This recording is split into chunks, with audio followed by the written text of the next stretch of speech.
Chapter 1. The author gives some account of himself and family. His first inducements to travel. He is shipwrecked and swims for his life, gets safe on shore in the country of Lilliput, is made a prisoner and carried up the country. My father had a small estate in Nottinghamshire. I was the third of 5 sons. He sent me to a manual college in Cambridge at 14 years old, where I resided 3 years, and applied myself close to my studies, but the charge of maintaining me, although I had a very scanty allowance, being too great for a narrow fortune. I was bound apprentice to Mr. James Bates, an eminent surgeon in London, with whom I continued 4 years. My father now and then sending me small sums of money, I laid them out in learning navigation, and other parts of the mathematics, useful to those who intend to travel, as I always believed it would be, some time or other, my fortune to do. When I left Mr. Bates, I went down to my father, where, by the assistance of him, and my uncle John, and some other relations, I got £40, and a promise of £30 a year to maintain me at Leiden. There I studied physic 2 years and 7 months, knowing it would be useful in long voyages. Soon after my return from Leiden, I was recommended by my good master, Mr. Bates, to be surgeon to the Swallow, Captain Abraham Pannell, commander, with whom I continued 3 years and a half, making a voyage or 2 into the Levant, and some other parts. When I came back I resolved to settle in London, to which Mr. Bates, my master, encouraged me, and by him I was recommended to several patients. I took part of a small house in the Old Jewry, and being advised to alter my condition, I married Mrs. Mary Burton, second daughter to Mr. Edmund Burton, hosier, in Newgate Street, with whom I received £400 for a portion. But my good master Bates dying in 2 years after, and I having few friends, my business began to fail, for my conscience would not suffer me to imitate the bad practice of too many among my brethren. Having therefore consulted with my wife, and some of my acquaintance, I determined to go again to sea. I was surgeon successively in 2 ships, and made several voyages, for 6 years, to the East and West Indies, by which I got some addition to my fortune. My hours of leisure I spent in reading the best authors, ancient and modern, being always provided with a good number of books, and when I was ashore, in observing the manners and dispositions of the people, as well as learning their language, wherein I had a great facility, by the strength of my memory. The last of these voyages not proving very fortunate, I grew weary of the sea, and intended to stay at home with my wife and family. I removed from the Old Jewry to Fetter Lane, and from thence to Wapping, hoping to get business among the sailors, but it would not turn to account. After 3 years' expectation that things would mend, I accepted an advantageous offer from Captain William Pritchard, master of the Antelope, who was making a voyage to the South Sea. We set sail from Bristol, May 4, 1699, and our voyage was at first very prosperous.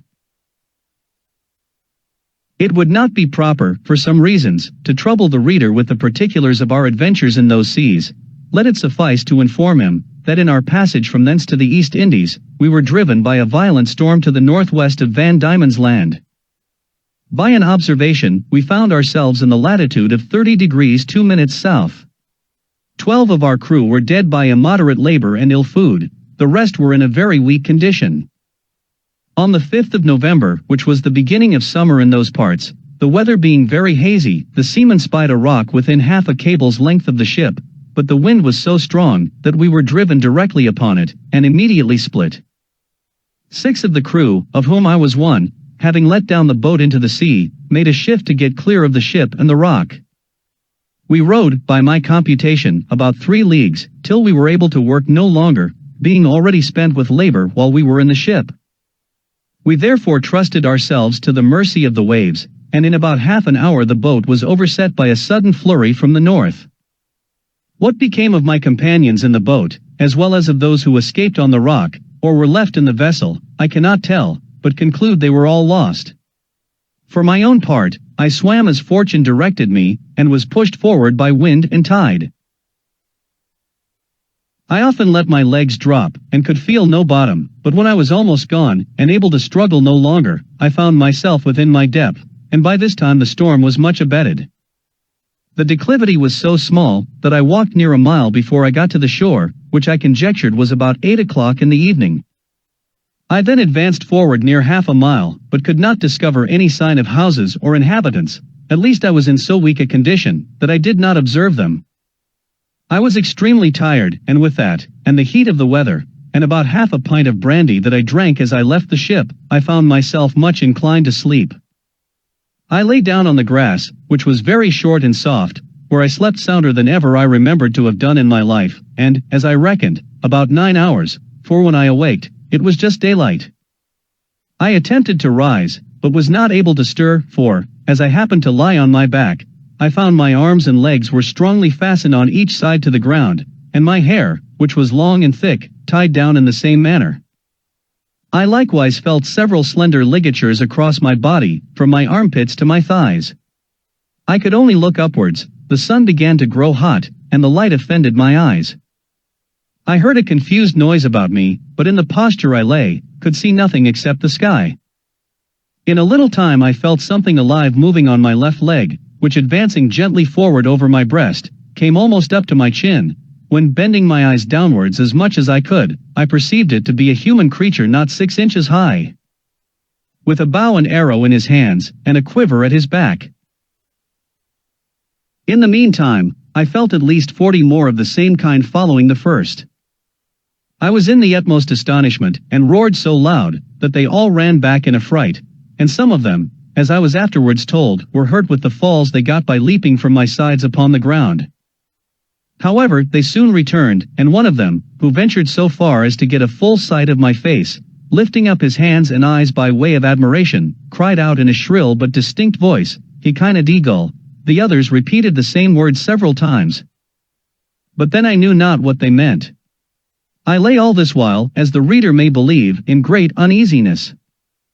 At length, struggling to get loose, I had the fortune to break the strings, and wrench out the pegs that fastened my left arm to the ground, for by lifting it up to my face, I discovered the methods they had taken to bind me, and at the same time with a violent pull, which gave me excessive pain, I a little loosened the strings that tied down my hair on the left side, so that I was just able to turn my head about 2 inches. But the creatures ran off a second time, before I could seize them, whereupon there was a great shout in a very shrill accent, and after it ceased I heard one of them cry aloud "Talgo Phonak," when in an instant I felt above 100 arrows discharged on my left hand, which pricked me like so many needles, and besides, they shot another flight into the air, as we do bombs in Europe, whereof many, I suppose, fell on my body, and some on my face, which I immediately covered with my left hand. When this shower of arrows was over, I fell a groaning with grief and pain, and then striving again to get loose, they discharged another volley larger than the first, and some of them attempted with spears to stick me in the sides, but by good luck I had on a buff jerkin, which they could not pierce. I thought it the most prudent method to lie still, and my design was to continue so till night, when, my left hand being already loose, I could easily free myself, and as for the inhabitants, I had reason to believe I might be a match for the greatest army they could bring against me, if they were all of the same size with him that I saw. But fortune disposed otherwise of me. When the people observed I was quiet, they discharged no more arrows, but by the noise I heard, I knew their numbers increased, and about 4 yards from me, over against my right ear, I heard a knocking for above an hour, like that of people at work. When turning my head that way, as well as the pegs and strings would permit me, I saw a stage erected about 1.5 feet from the ground, capable of holding 4 of the inhabitants with 2 or 3 ladders to mount it, from whence one of them, who seemed to be a person of quality, made me a long speech, whereof I understood not one syllable. But I should have mentioned, that before the principal person began his oration, he cried out 3 times, "L'Angro de Hulsan," whereupon, immediately, about 50 of the inhabitants came and cut the strings that fastened the left side of my head, which gave me the liberty of turning it to the right, and of observing the person and gesture of him that was to speak. He appeared to be of a middle age, and taller than any of the other 3, who attended him, whereof one was a page that held up his train, and seemed to be somewhat longer than my middle finger, the other 2 stood one on each side to support him. He acted every part of an orator, and I could observe many periods of threatenings, and others of promises, pity, and kindness. I answered in a few words, but in the most submissive manner, lifting up my left hand, and both my eyes to the sun, as calling him for a witness, and being almost famished with hunger, having not eaten a morsel for some hours before I left the ship. I found the demands of nature so strong upon me, that I could not forbear showing my impatience by putting my finger frequently to my mouth, to signify that I wanted food. The Hergo understood me very well. He descended from the stage, and commanded that several ladders should be applied to my sides, on which above 100 of the inhabitants mounted and walked towards my mouth, laden with baskets full of meat, which had been provided and sent thither by the king's orders. Upon the first intelligence he received of me, I observed there was the flesh of several animals, but could not distinguish them by the taste. There were shoulders, legs, and loins, shaped like those of mutton, and very well dressed, but smaller than the wings of a lark. I ate them by 2 or 3 at a mouthful, and took 3 loaves at a time, about the bigness of musket bullets. They supplied me as fast as they could, showing 1,000 marks of wonder and astonishment at my bulk and appetite. I then made another sign, that I wanted drink. They found by my eating that a small quantity would not suffice me, and being a most ingenious people, they slung up, with great dexterity, one of their largest hogsheads, then rolled it towards my hand, and beat out the top. I drank it off at a draught, which I might well do. For it did not hold half a pint, and tasted like a small wine of Burgundy, but much more delicious. They brought me a second hogshead, which I drank in the same manner, and made signs for more, but they had none to give me. When I had performed these wonders, they shouted for joy, and danced upon my breast, repeating several times as they did at first, HOUYHNHNMS. They made me a sign that I should throw down the 2 hogsheads, but first warning the people below to stand out of the way, crying aloud, Borak Mevela, and when they saw the vessels in the air, there was a universal shout of HOUYHNHNMS. I confess I was often tempted, while they were passing backwards and forwards on my body, to seize 40 or 50 of the first that came in my reach, and dash them against the ground. But the remembrance of what I had felt, which probably might not be the worst they could do, and the promise of honor I made them, for so I interpreted my submissive behavior, soon drove out these imaginations. Besides, I now considered myself as bound by the laws of hospitality, to a people who had treated me with so much expense and magnificence. However, in my thoughts I could not sufficiently wonder at the intrepidity of these diminutive mortals, who durst venture to mount and walk upon my body, while one of my hands was at liberty. Without trembling at the very sight of so prodigious a creature as I must appear to them. After some time, when they observed that I made no more demands for meat, there appeared before me a person of high rank from His Imperial Majesty. His Excellency, having mounted on the small of my right leg, advanced forwards up to my face, with about a dozen of his retinue, and producing his credentials under the signet royal, which he applied close to my eyes, spoke about 10 minutes without any signs of anger, but with a kind of determinate resolution, often pointing forwards, which, as I afterwards found, was towards the capital city, about half a mile distant, whither it was agreed by His Majesty in council that I must be conveyed. I answered in few words, but to no purpose, and made a sign with my hand that was loose, putting it to the other, and then to my own head and body, to signify that I desired my liberty. It appeared that he understood me well enough, for he shook his head by way of disapprobation, and held his hand in a posture to show that I must be carried as a prisoner. However, he made other signs to let me understand that I should have meat and drink enough, and very good treatment. Whereupon I once more thought of attempting to break my bonds, but again, when I felt the smart of their arrows upon my face and hands, which were all in blisters, and many of the darts still sticking in them, and observing likewise that the number of my enemies increased, I gave tokens to let them know that they might do with me what they pleased. Upon this, the Hergo and his train withdrew, with much civility and cheerful countenances. Soon after I heard a general shout, with frequent repetitions of the words peplum selon, and I felt great numbers of people on my left side relaxing the cords to such a degree, that I was able to turn upon my right, and to ease myself with making water. Which I very plentifully did, to the great astonishment of the people, who, conjecturing by my motion what I was going to do, immediately opened to the right and left on that side, to avoid the torrent, which fell with such noise and violence from me. But before this, they had daubed my face and both my hands with a sort of ointment, very pleasant to the smell, which, in a few minutes, removed all the smart of their arrows. These circumstances, added to the refreshment I had received by their victuals and drink, which were very nourishing, disposed me to sleep. I slept about 8 hours, as I was afterwards assured, and it was no wonder, for the physicians, by the emperor's order, had mingled a sleepy potion in the hogsheads of wine. It seems that upon the first moment I was discovered sleeping on the ground. After my landing, the emperor had early notice of it by an express, and determined in council that I should be tied in the manner I have related. That plenty of meat and drink should be sent to me, and a machine prepared to carry me to the capital city. This resolution perhaps may appear very bold and dangerous, and I am confident would not be imitated by any prince in Europe on the like occasion.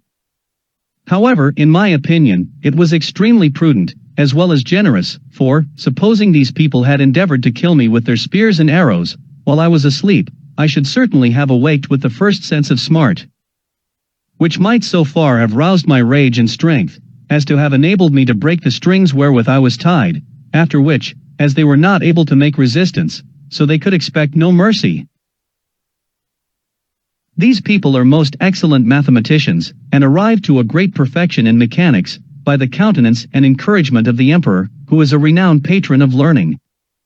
This prince has several machines fixed on wheels, for the carriage of trees and other great weights. He often builds his largest men of war, whereof some are 9 feet long, in the woods where the timber grows, and has them carried on these engines 300 or 400 yards to the sea. 500 carpenters and engineers were immediately set at work to prepare the greatest engine they had. It was a frame of wood raised 3 inches from the ground, about 7 feet long and 4 wide, moving upon 22 wheels.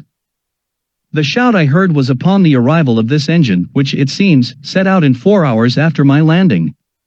It was brought parallel to me, as I lay. But the principal difficulty was to raise and place me in this vehicle. 80 poles, each of 1 foot high, were erected for this purpose, and very strong cords, of the bigness of packthread, were fastened by hooks to many bandages, which the workman had girt round my neck, my hands, my body, and my legs. 900 of the strongest men were employed to draw up these cords, by many pulleys fastened on the poles, and thus, in less than 3 hours, I was raised and slung into the engine, and there tied fast. All this I was told, for, while the operation was performing, I lay in a profound sleep, by the force of that soporiferous medicine infused into my liquor. 1,500 of the emperor's largest horses, each about 4 inches and a half high, were employed to draw me towards the metropolis, which, as I said, was half a mile distant. About 4 hours after we began our journey, I awaked by a very ridiculous accident, for the carriage being stopped a while, to adjust something that was out of order. 2 or 3 of the young natives had the curiosity to see how I looked when I was asleep. They climbed up into the engine, and advancing very softly to my face, one of them, an officer in the guards, put the sharp end of his half-pike a good way up into my left nostril, which tickled my nose like a straw, and made me sneeze violently, whereupon they stole off unperceived. And it was 3 weeks before I knew the cause of my waking so suddenly. We made a long march the remaining part of the day, and rested at night with 500 guards on each side of me, half with torches, and half with bows and arrows, ready to shoot me if I should offer to stir. The next morning at sunrise we continued our march, and arrived within 200 yards of the city gates about noon.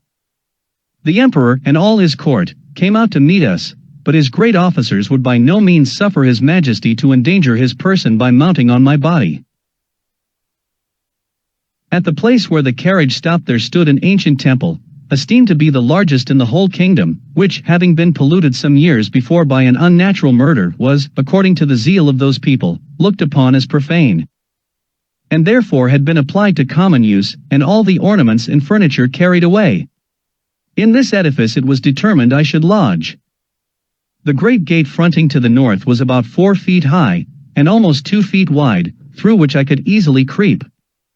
On each side of the gate was a small window, not above 6 inches from the ground.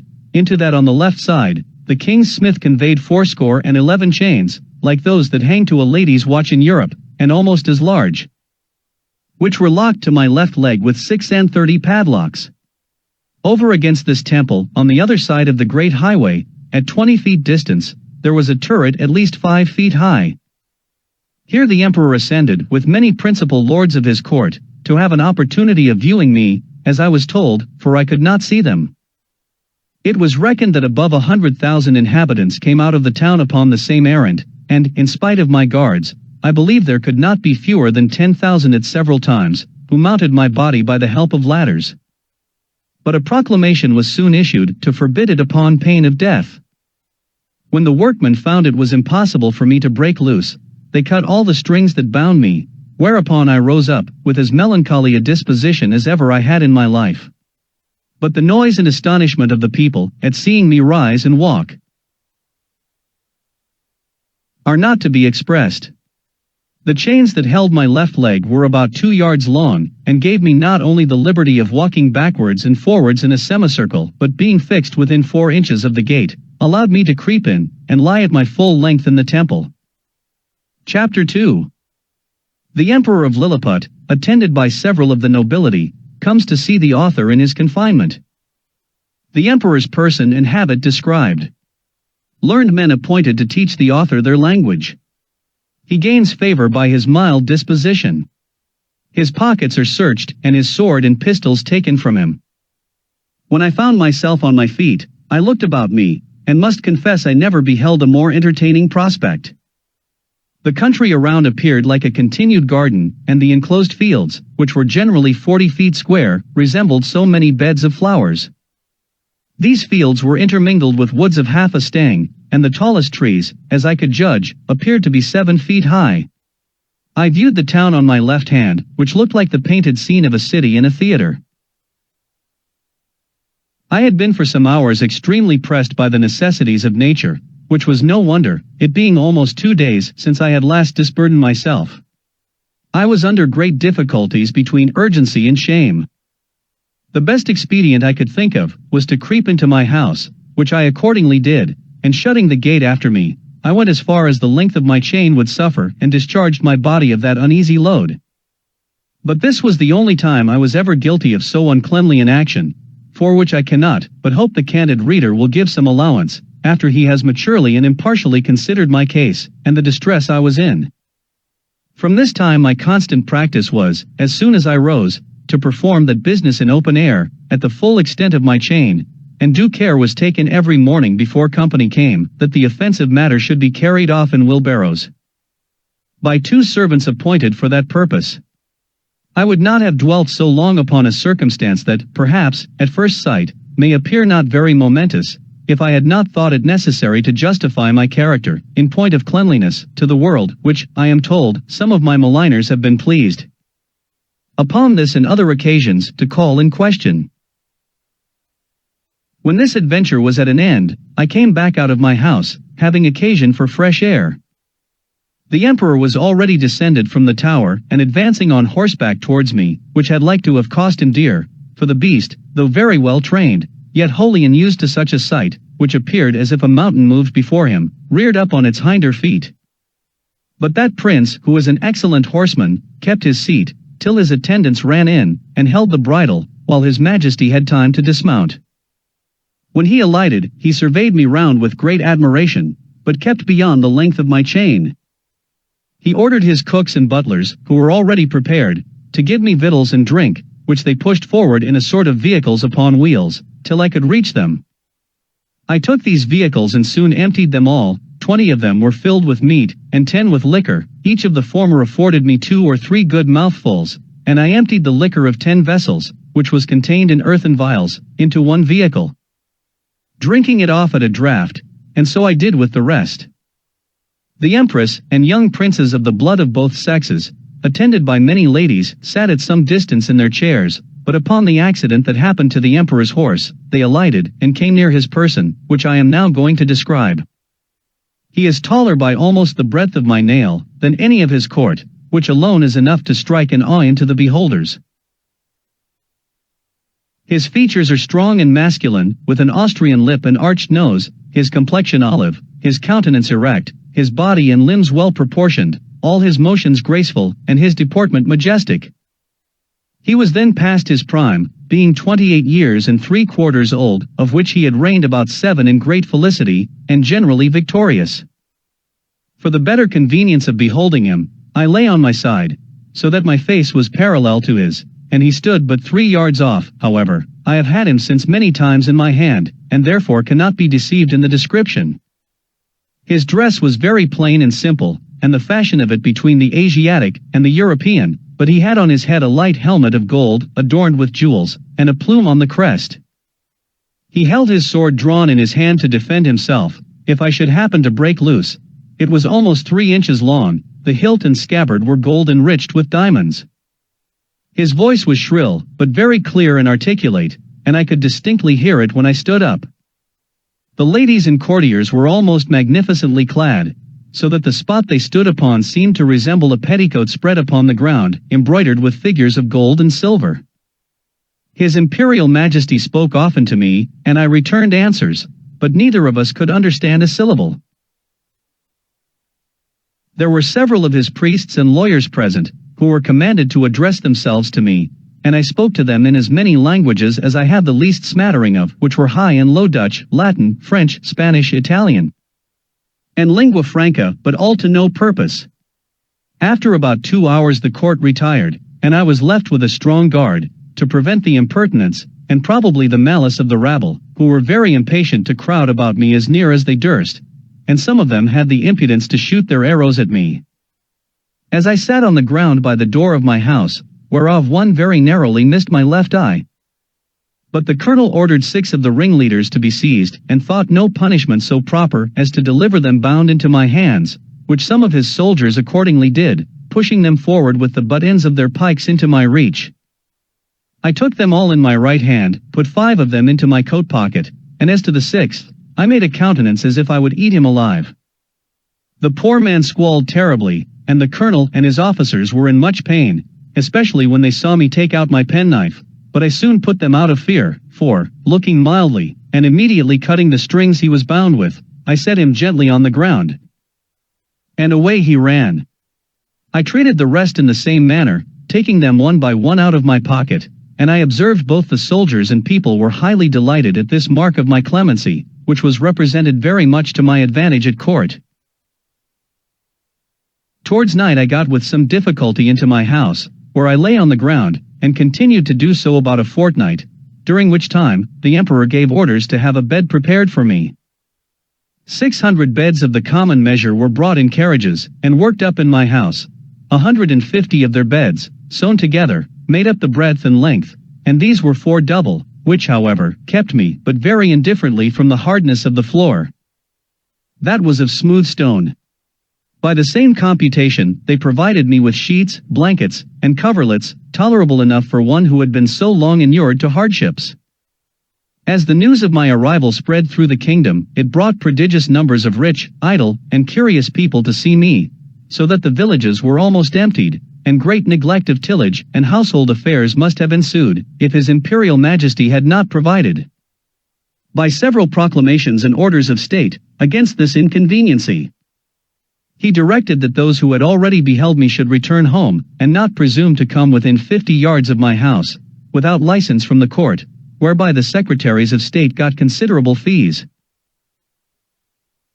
In the meantime the emperor held frequent councils, to debate what course should be taken with me, and I was afterwards assured by a particular friend, a person of great quality, who was as much in the secret as any, that the court was under many difficulties concerning me.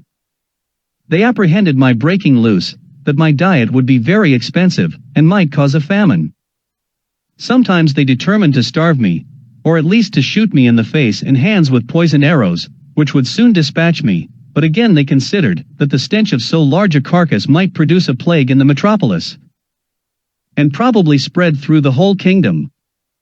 In the midst of these consultations, several officers of the army went to the door of the great council chamber, and 2 of them being admitted, gave an account of my behavior to the 6 criminals above mentioned, which made so favorable an impression in the breast of His Majesty and the whole board, in my behalf, that an imperial commission was issued out, obliging all the villages, 900 yards round the city, to deliver in every morning 6 beeves, 40 sheep, and other victuals for my sustenance, together with a proportionable quantity of bread and wine and other liquors, for the due payment of which, His Majesty gave assignments upon his treasury, for this prince lives chiefly upon his own domains, seldom except upon great occasions, raising any subsidies upon his subjects, who are bound to attend him in his wars at their own expense. An establishment was also made of 600 persons to be my domestics, who had board wages allowed for their maintenance, and tents built for them very conveniently on each side of my door. It was likewise ordered that 300 tailors should make me a suit of clothes, after the fashion of the country, that 6 of His Majesty's greatest scholars should be employed to instruct me in their language, and lastly, that the Emperor's horses, and those of the nobility and troops of guards, should be frequently exercised in my sight, to accustom themselves to me. All these orders were duly put in execution, and in about 3 weeks I made a great progress in learning their language, during which time the Emperor frequently honored me with his visits, and was pleased to assist my masters in teaching me. We began already to converse together in some sort, and the first words I learnt were to express my desire that he would please give me my liberty, which I every day repeated on my knees. His answer, as I could comprehend it, was, that this must be a work of time, not to be thought on without the advice of his council, and that first I must lumos kelman peso de mar lon imposo, that is, swear a peace with him and his kingdom. However, that I should be used with all kindness. And he advised me to acquire, by my patience and discreet behavior, the good opinion of himself and his subjects. He desired I would not take it ill, if he gave orders to certain proper officers to search me, for probably I might carry about me several weapons, which must needs be dangerous things, if they answered the bulk of so prodigious a person. I said, His Majesty should be satisfied, for I was ready to strip myself, and turn up my pockets before him.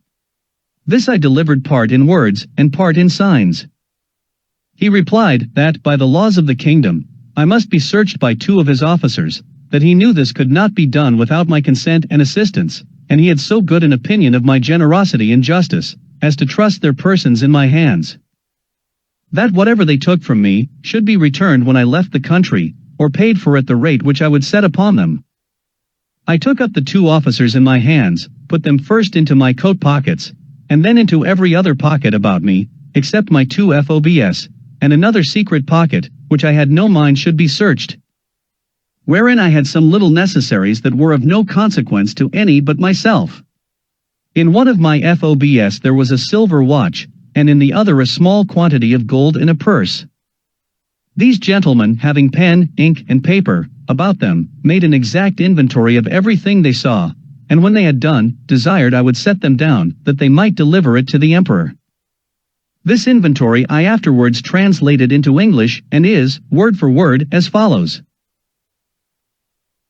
Imprimus, in the right coat pocket of the Great Man Mountain, after the strictest search, we found only one great piece of coarse cloth, large enough to be a footcloth for your Majesty's chief room of state. In the left pocket we saw a huge silver chest, with a cover of the same metal, which we, the searchers, were not able to lift. We desired it should be opened, and one of us stepping into it, found himself up to the mid-leg in a sort of dust, some part whereof flying up to our faces set us both a-sneezing for several times together. In his right waistcoat pocket we found a prodigious bundle of white thin substances, folded one over another, about the bigness of 3 men, tied with a strong cable, and marked with black figures, which we humbly conceived to be writings. Every letter almost half as large as the palm of our hands. In the left there was a sort of engine, from the back of which were extended 20 long poles, resembling the palisadoes before your Majesty's court, wherewith we conjecture the man Mountain combs his head, for we did not always trouble him with questions, because we found it a great difficulty to make him understand us. In the large pocket, on the right side of his middle cover we saw a hollow pillar of iron, about the length of a man, fastened to a strong piece of timber larger than the pillar, and upon one side of the pillar were huge pieces of iron sticking out, cut into strange figures, which we know not what to make of. In the left pocket, another engine of the same kind. In the smaller pocket on the right side, were several round flat pieces of white and red metal, of different bulk. Some of the white, which seemed to be silver, were so large and heavy, that my comrade and I could hardly lift them. In the left pocket were 2 black pillars irregularly shaped. We could not, without difficulty, reach the top of them, as we stood at the bottom of his pocket. One of them was covered, and seemed all of a piece, but at the upper end of the other there appeared a white round substance, about twice the bigness of our heads. Within each of these was enclosed a prodigious plate of steel, which, by our orders, we obliged him to show us, because we apprehended they might be dangerous engines. He took them out of their cases, and told us, that in his own country his practice was to shave his beard with one of these, and cut his meat with the other. There were 2 pockets which we could not enter, these he called his FOBS. They were 2 large slits cut into the top of his middle cover, but squeezed close by the pressure of his belly. Out of the right fob hung a great silver chain, with a wonderful kind of engine at the bottom.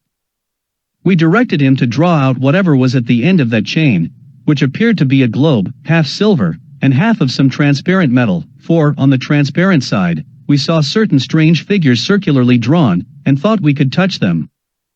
Till we found our fingers stopped by the lucid substance. He put this engine into our ears, which made an incessant noise, like that of a watermill, and we conjecture it is either some unknown animal, or the god that he worships, but we are more inclined to the latter opinion, because he assured us that he seldom did anything without consulting it. He called it his oracle and said, it pointed out the time for every action of his life. From the left fob he took out a net almost large enough for a fisherman, but contrived to open and shut like a purse, and served him for the same use. We found therein several massy pieces of yellow metal which, if they be real gold, must be of immense value. Having thus, in obedience to your Majesty's commands, diligently searched all his pockets, we observed a girdle about his waist made of the hide of some prodigious animal, from which, on the left side, hung a sword of the length of 5 men, and on the right, a bag or pouch divided into 2 cells, each cell capable of holding 3 of your Majesty's subjects. In one of these cells were several globes, or balls, of a most ponderous metal, about the bigness of our heads, and requiring a strong hand to lift them. The other cell contained a heap of certain black grains, but of no great bulk or weight. For we could hold above 50 of them in the palms of our hands. This is an exact inventory of what we found about the body of the man Mountain, who used us with great civility, and due respect to your Majesty's commission. Signed and sealed on the 4th day of the 89th moon of your Majesty's auspicious reign. Clefrin Frelick, Marcy Frelick. When this inventory was read over to the Emperor, he directed me, although in very gentle terms, to deliver up the several particulars. He first called for my scimitar, which I took out, scabbard and all.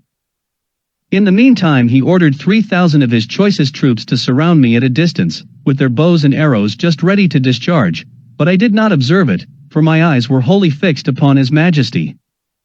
He then desired me to draw my scimitar, which, although it had got some rust by the sea water, was, in most parts, exceeding bright.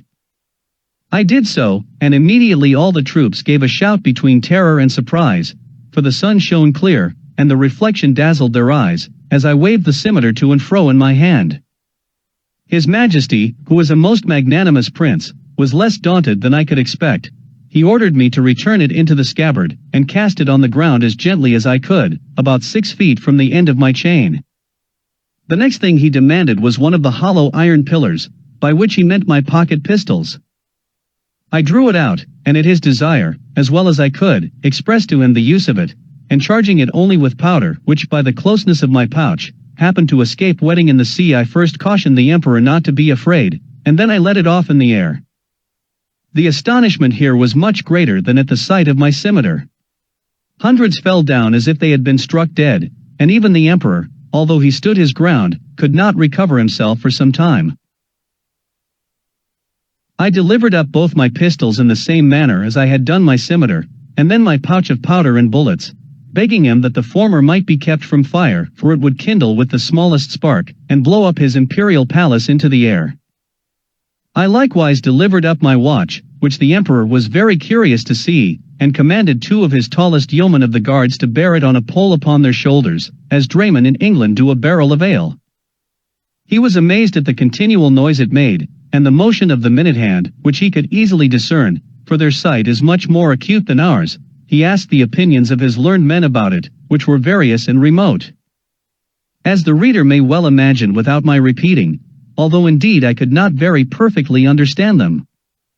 I then gave up my silver and copper money, my purse, with 9 large pieces of gold, and some smaller ones, my knife and razor, my comb and silver snuff-box, my handkerchief and journal book. My scimitar, pistols, and pouch were conveyed in carriages to His Majesty's stores, but the rest of my goods were returned me. I had, as I before observed, one private pocket, which escaped their search, wherein there was a pair of spectacles, a pocket perspective, and some other little conveniences, which, being of no consequence to the Emperor, I did not think myself bound in honor to discover, and I apprehended they might be lost or spoiled if I ventured them out of my possession. Chapter 3. The author diverts the Emperor and his nobility of both sexes in a very uncommon manner. The diversions of the court of Lilliput described. The author has his liberty granted him upon certain conditions. My gentleness and good behavior had gained so far on the Emperor and his court, and indeed upon the army and people in general, that I began to conceive hopes of getting my liberty in a short time. I took all possible methods to cultivate this favorable disposition. The natives came, by degrees, to be less apprehensive of any danger from me. I would sometimes lie down, and let 5 or 6 of them dance on my hand, and at last the boys and girls would venture to come and play at hide-and-seek in my hair. I had now made a good progress in understanding and speaking the language. The Emperor had a mind one day to entertain me with several of the country shows, wherein they exceed all nations I have known, both for dexterity and magnificence. I was diverted with none so much as that of the rope dancers, performed upon a slender white thread, extended about 2 feet, and 12 inches from the ground. Upon which I shall desire liberty, with the reader's patience, to enlarge a little. This diversion is only practiced by those persons who are candidates for great employments and high favor at court. They are trained in this art from their youth, and are not always of noble birth or liberal education. When a great office is vacant, either by death or disgrace, 5 or 6 of those candidates petition the Emperor to entertain His Majesty and the court with a dance on the rope, and whoever jumps the highest, without falling, succeeds in the office. Very often the chief ministers themselves are commanded to show their skill, and to convince the Emperor that they have not lost their faculty. Flimnap, the treasurer, is allowed to cut a caper on the straight rope, at least an inch higher than any other lord in the whole empire. I have seen him do the somerset several times together, upon a trencher fixed on a rope which is no thicker than a common pack-thread in England. My friend Reldressel, principal secretary for private affairs, is, in my opinion, if I am not partial, the second after the treasurer. The rest of the great officers are much upon a par. These diversions are often attended with fatal accidents, whereof great numbers are on record. I myself have seen 2 or 3 candidates break a limb. But the danger is much greater when the ministers themselves are commanded to show their dexterity, for, by contending to excel themselves and their fellows, they strain so far that there is hardly one of them who has not received a fall. And some of them 2 or 3. I was assured that, a year or 2 before my arrival, Flimnap would infallibly have broke his neck, if one of the king's cushions, that accidentally lay on the ground, had not weakened the force of his fall. There is likewise another diversion, which is only shown before the Emperor and Empress, and First Minister, upon particular occasions. The Emperor lays on the table 3 fine silken threads of 6 inches long, one is blue, the other red, and the third green. These threads are proposed as prizes for those persons whom the Emperor has a mind to distinguish by a peculiar mark of his favor. The ceremony is performed in His Majesty's great chamber of state, where the candidates are to undergo a trial of dexterity very different from the former, and such as I have not observed the least resemblance of in any other country of the New or Old World. The Emperor holds a stick in his hands, both ends parallel to the horizon, while the candidates advancing, one by one, sometimes leap over the stick, sometimes creep under it, backward and forward, several times, according as the stick is advanced or depressed. Sometimes the Emperor holds one end of the stick, and his first minister the other. Sometimes the minister has it entirely to himself. Whoever performs his part with most agility, and holds out the longest in leaping and creeping, is rewarded with the blue-colored silk, the red is given to the next, and the green to the third, which they all wear girt twice round about the middle. And you see few great persons about this court who are not adorned with one of these girdles. The horses of the army, and those of the royal stables, having been daily led before me, were no longer shy, but would come up to my very feet without starting. The riders would leap them over my hand, as I held it on the ground, and one of the emperor's huntsmen, upon a large courser, took my foot, shoe and all, which was indeed a prodigious leap. I had the good fortune to divert the emperor one day after a very extraordinary manner. I desired he would order several sticks of 2 feet high, and the thickness of an ordinary cane, to be brought me, whereupon his majesty commanded the master of his woods to give directions accordingly, and the next morning 6 woodmen arrived with as many carriages, drawn by 8 horses to each. I took 9 of these sticks and fixing them firmly in the ground in a quadrangular figure, 2 feet and a half square, I took 4 other sticks, and tied them parallel at each corner, about 2 feet from the ground, then I fastened my handkerchief to the 9 sticks that stood erect, and extended it on all sides, till it was tight as the top of a drum, and the 4 parallel sticks, rising about 5 inches higher than the handkerchief, served as ledges on each side. When I had finished my work, I desired the emperor to let a troop of his best horses, 24 in number, come and exercise upon this plain. His majesty approved of the proposal, and I took them up, one by one, in my hands, ready mounted and armed, with the proper officers to exercise them. As soon as they got into order they divided into 2 parties, performed mock skirmishes, discharged blunt arrows, drew their swords, fled and pursued, attacked and retired, and in short discovered the best military discipline I ever beheld. The parallel sticks secured them, and their horses from falling over the stage, and the emperor was so much delighted, that he ordered this entertainment to be repeated several days, and once was pleased to be lifted up and give the word of command, and with great difficulty persuaded even the empress herself to let me hold her in her close chair within 2 yards of the stage, when she was able to take a full view of the whole performance. It was my good fortune that no ill accident happened in these entertainments. Only once a fiery horse, that belonged to one of the captains, pawing with his hoof, struck a hole in my handkerchief, and his foot slipping, he overthrew his rider and himself. But I immediately relieved them both, and covering the hole with one hand, I set down the troop with the other, in the same manner as I took them up. The horse that fell was strained in the left shoulder, but the rider got no hurt, and I repaired my handkerchief as well as I could. However, I would not trust to the strength of it any more, in such dangerous enterprises. About 2 or 3 days before I was set at liberty, as I was entertaining the court with this kind of feat, there arrived an express to inform his majesty, that some of his subjects, riding near the place where I was first taken up, had seen a great black substance lying on the ground, very oddly shaped, extending its edges round, as wide as his majesty's bedchamber, and rising up in the middle as high as a man, that it was no living creature, as they at first apprehended. For it lay on the grass without motion, and some of them had walked round it several times, that, by mounting upon each other's shoulders, they had got to the top, which was flat and even, and stamping upon it, they found that it was hollow within. That they humbly conceived it might be something belonging to the man mountain, and if his majesty pleased, they would undertake to bring it with only 5 horses. I presently knew what they meant, and was glad at heart to receive this intelligence.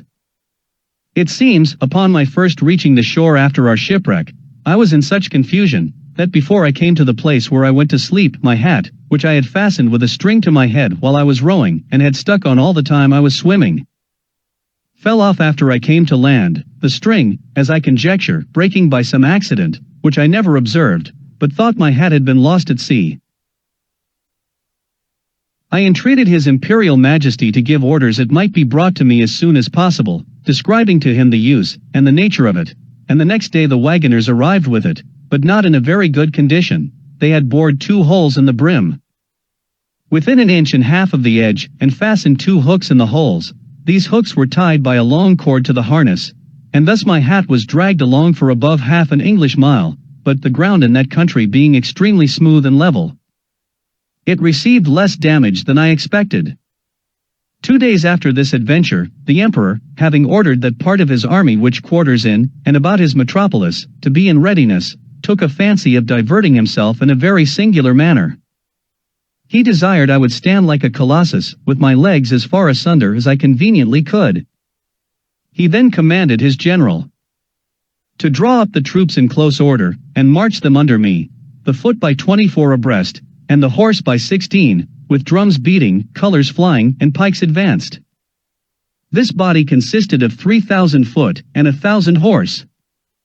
His Majesty gave orders, upon pain of death, that every soldier in his march should observe the strictest decency with regard to my person, which however could not prevent some of the younger officers from turning up their eyes as they passed under me, and, to confess the truth, my breeches were at that time in so ill a condition, that they afforded some opportunities for laughter and admiration.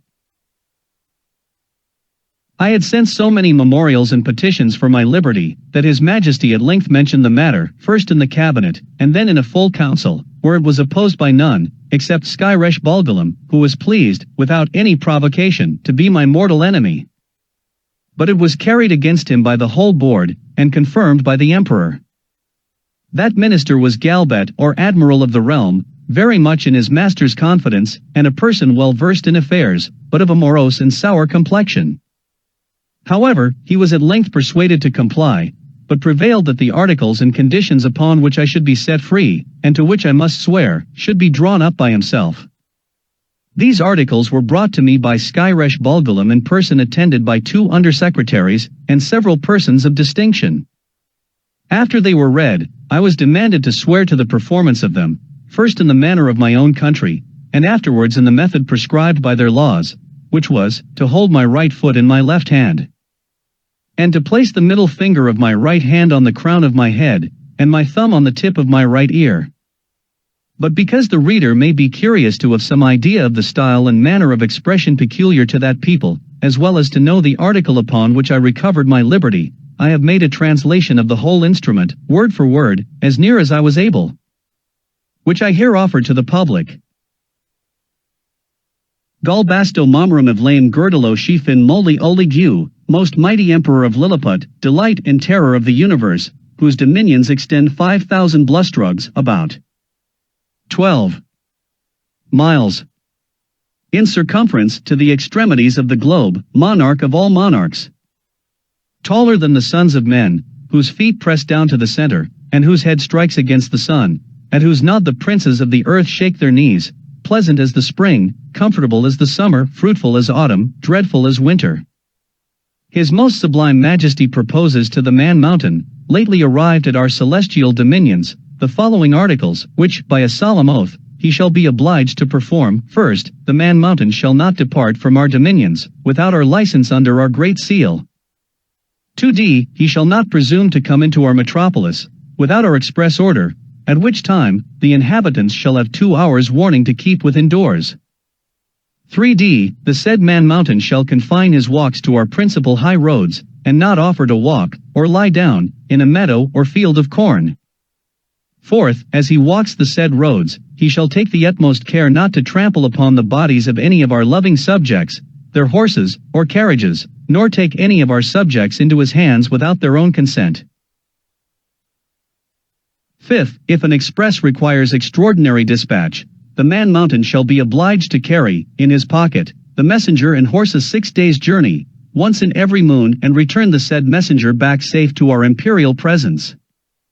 6th. He shall be our ally against our enemies in the island of Blefuscu, and do his utmost to destroy their fleet, which is now preparing to invade us. 7th. That the said Man Mountain shall, at his times of leisure, be aiding and assisting to our workmen, in helping to raise certain great stones, towards covering the wall of the principal park, and other our royal buildings. 8th. That the said Man Mountain shall, in 2 moons' time, deliver in an exact survey of the circumference of our dominions, by a computation of his own paces round the coast. Lastly, that, upon his solemn oath to observe all the above articles, the said Man Mountain shall have a daily allowance of meat and drink sufficient for the support of 1,724 of our subjects, with free access to our royal person, and other marks of our favor.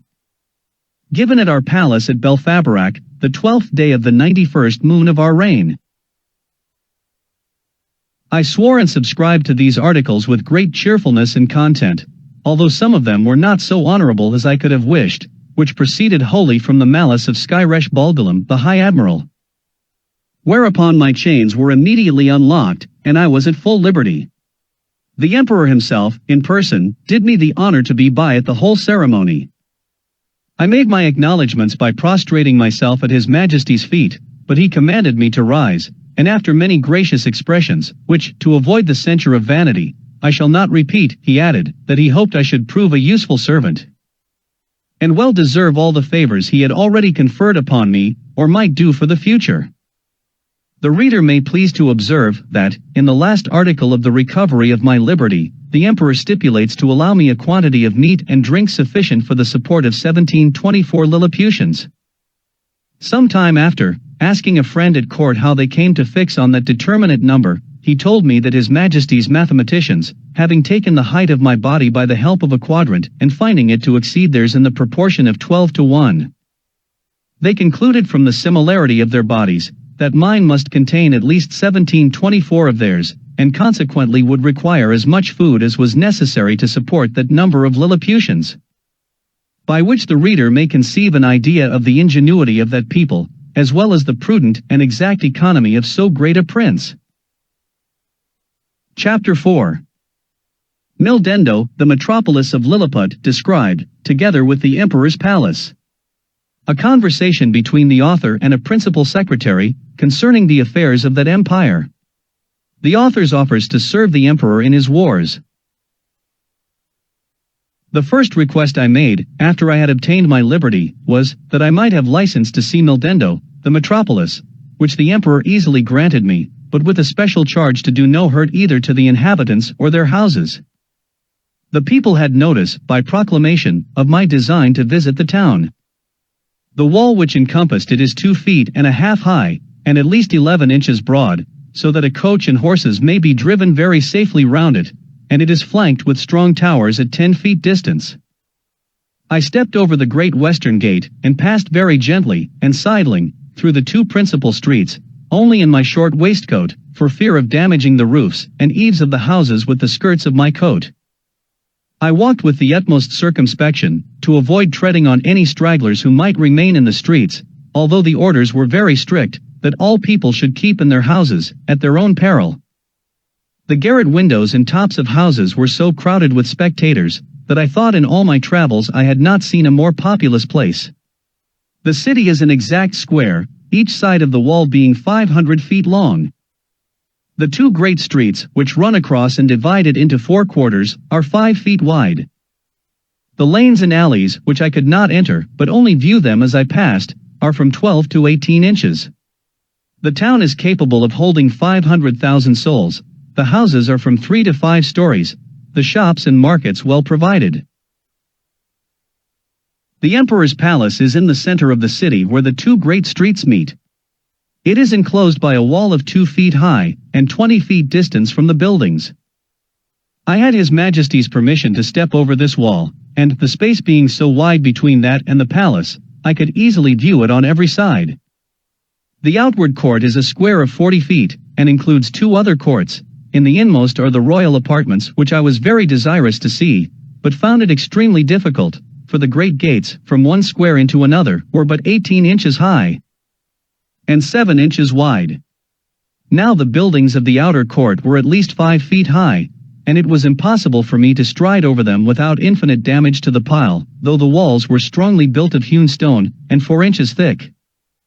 At the same time the emperor had a great desire that I should see the magnificence of his palace, but this I was not able to do till 3 days after, which I spent in cutting down with my knife some of the largest trees in the royal park, about 100 yards distant from the city.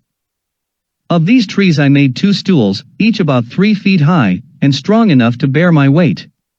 The people having received notice a second time, I went again through the city to the palace with my 2 stools in my hands. When I came to the side of the outer court, I stood upon one stool, and took the other in my hand. This I lifted over the roof, and gently set it down on the space between the first and second court, which was 8 feet wide. I then stepped over the building very conveniently from one stool to the other, and drew up the first after me with a hooked stick. By this contrivance I got into the inmost court, and, lying down upon my side, I applied my face to the windows of the middle stories, which were left open on purpose, and discovered the most splendid apartments that can be imagined. There I saw the Empress and the young princes, in their several lodgings, with their chief attendants about them. Her Imperial Majesty was pleased to smile very graciously upon me, and gave me out of the window her hand to kiss. But I shall not anticipate the reader with further descriptions of this kind, because I reserve them for a greater work, which is now almost ready for the press, containing a general description of this empire from its first erection. Through a long series of princes, with a particular account of their wars and politics, laws, learning and religion, their plants and animals, their peculiar manners and customs, with other matters very curious and useful. My chief design at present being only to relate such events and transactions as happened to the public or to myself during a residence of about 9 months in that empire. One morning, about a fortnight after I had obtained my liberty, Reldresel, principal secretary for private affairs, came to my house attended only by one servant.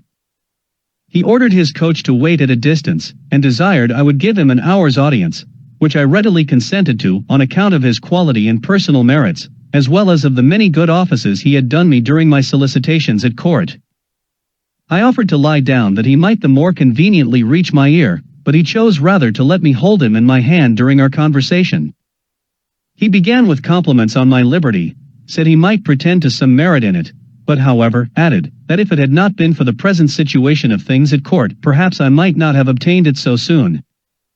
For, said he, as flourishing a condition as we may appear to be into foreigners, we labor under two mighty evils, a violent faction at home, and the danger of an invasion, by a most potent enemy, from abroad. As to the first, you are to understand, that for about 70 moons past there have been two struggling parties in this empire, under the names of Tremexin and Slamexin, from the high and low heels of their shoes, by which they distinguish themselves. It is alleged, indeed, that the high heels are most agreeable to our ancient constitution, but however this be, His Majesty has determined to make use only of low heels in the administration of the government. And all offices in the gift of the crown, as you cannot but observe, and particularly that His Majesty's imperial heels are lower at least by a drur than any of his court. The animosities between these two parties run so high, that they will neither eat, nor drink, nor talk with each other. We compute the Tremexin, or high heels, to exceed us in number, but the power is wholly on our side. We apprehend His Imperial Highness, the heir to the crown, to have some tendency towards the high heels, at least we can plainly discover that one of his heels is higher than the other, which gives him a hobble in his gait. Now, in the midst of these intestine disquiets, we are threatened with an invasion from the island of Blefuscu, which is the other great empire of the universe, almost as large and powerful as this of His Majesty. For as to what we have heard you affirm, that there are other kingdoms and states in the world inhabited by human creatures as large as yourself, our philosophers are in much doubt, and would rather conjecture that you dropped from the moon, or one of the stars. Because it is certain that 100 mortals of your bulk would in a short time destroy all the fruits and cattle of His Majesty's dominions. Besides, our histories of 6,000 moons make no mention of any other regions than the two great empires of Lilliput and Blefuscu, which two mighty powers have, as I was going to tell you, been engaged in a most obstinate war for 36 moons past. It began upon the following occasion. It is allowed on all hands that the primitive way of breaking eggs, before we eat them, was upon the larger end, but His present Majesty's grandfather, while he was a boy, going to eat an egg and breaking it according to the ancient practice, happened to cut one of his fingers. Whereupon the emperor his father published an edict, commanding all his subjects, upon great penalties, to break the smaller end of their eggs. The people so highly resented this law, that our histories tell us, there have been 6 rebellions raised on that account, wherein one emperor lost his life, and another his crown. These civil commotions were constantly fomented by the monarchs of Blefuscu, and when they were quelled, the exiles always fled for refuge to that empire. It is computed that 11,000 persons have at several times suffered death, rather than submit to break their eggs at the smaller end. Many hundred large volumes have been published upon this controversy, but the books of the big Indians have been long forbidden, and the whole party rendered incapable by law of holding employments. During the course of these troubles, the emperors of Blefuscu did frequently expostulate by their ambassadors, accusing us of making a schism in religion, by offending against a fundamental doctrine of our great prophet Lustrog. In the 54th chapter of the Blundecral. This, however, is thought to be a mere strain upon the text, for the words are these, that all true believers break their eggs at the convenient end. And which is the convenient end, seems in my humble opinion to be left to every man's conscience, or at least in the power of the chief magistrate to determine. Now, the big Indian exiles have found so much credit in the Emperor of Blefuscu's court, and so much private assistance and encouragement from their party here at home, that a bloody war has been carried on between the two empires for 36 moons, with various success. During which time we have lost 40 capital ships, and a much greater number of smaller vessels, together with 30,000 of our best seamen and soldiers, and the damage received by the enemy is reckoned to be somewhat greater than ours. However, they have now equipped a numerous fleet, and are just preparing to make a descent upon us, and His Imperial Majesty, placing great confidence in your valor and strength, has commanded me to lay this account of his affairs before you. I desired the secretary to present my humble duty to the Emperor, and to let him know, that I thought it would not become me, who was a foreigner, to interfere with parties, but I was ready, with the hazard of my life, to defend his person and state against all invaders. Chapter 5. The author, by an extraordinary stratagem, prevents an invasion. A high title of honor is conferred upon him. Ambassadors arrive from the Emperor of Blefuscu and sue for peace. The Empress's apartment on fire by an accident, the author instrumental in saving the rest of the palace. The Empire of Blefuscu is an island situated to the northeast of Lilliput, from which it is parted only by a channel of 800 yards wide. I had not yet seen it, and upon this notice of an intended invasion, I avoided appearing on that side of the coast, for fear of being discovered, by some of the enemy's ships, who had received no intelligence of me. All intercourse between the two empires having been strictly forbidden during the war, upon pain of death, and an embargo laid by our emperor upon all vessels whatsoever. I communicated to His Majesty a project I had formed of seizing the enemy's whole fleet, which, as our scouts assured us, lay at anchor in the harbor, ready to sail with the first fair wind. I consulted the most experienced seamen upon the depth of the channel, which they had often plumbed, who told me, that in the middle, at high water, it was 70 glumblufs deep, which is about 6 feet of European measure. And the rest of it 50 glumblufs at most. I walked towards the northeast coast, over against Blefuscu, where, lying down behind a hillock, I took out my small perspective glass, and viewed the enemy's fleet at anchor, consisting of about 50 men of war and a great number of transports. I then came back to my house, and gave orders for a great quantity of the strongest cable and bars of iron. The cable was about as thick as packthread and the bars of the length and size of a knitting needle. I trebled the cable to make it stronger, and for the same reason I twisted 3 of the iron bars together, bending the extremities into a hook. Having thus fixed 50 hooks to as many cables, I went back to the northeast coast, and putting off my coat, shoes, and stockings, walked into the sea, in my leathern jerkin, about half an hour before high water. I waited with what haste I could, and swam in the middle about 30 yards, till I felt ground. I arrived at the fleet in less than half an hour. The enemy was so frightened when they saw me, that they leaped out of their ships, and swam to shore, where there could not be fewer than 30,000 souls. I then took my tackling, and, fastening a hook to the hole at the prow of each, I tied all the cords together at the end. While I was thus employed, the enemy discharged several thousand arrows, many of which stuck in my hands and face, and, beside the excessive smart, gave me much disturbance in my work. My greatest apprehension was for my eyes, which I should have infallibly lost, if I had not suddenly thought of an expedient. I kept, among other little necessaries, a pair of spectacles in a private pocket, which, as I observed before, had escaped the emperor's searchers. These I took out and fastened as strongly as I could upon my nose, and thus armed, went on boldly with my work, in spite of the enemy's arrows, many of which struck against the glasses of my spectacles, but without any other effect, further than a little to discompose them. I had now fastened all the hooks, and, taking the knot in my hand, began to pull, but not a ship would stir, for they were all too fast held by their anchors, so that the boldest part of my enterprise remained. I therefore let go the cord, and leaving the hooks fixed to the ships, I resolutely cut with my knife the cables that fastened the anchors, receiving about 200 shots in my face and hands. Then I took up the knotted end of the cables, to which my hooks were tied, and with great ease drew 50 of the enemy's largest men of war after me. The Blefuscudians, who had not the least imagination of what I intended, were at first confounded with astonishment.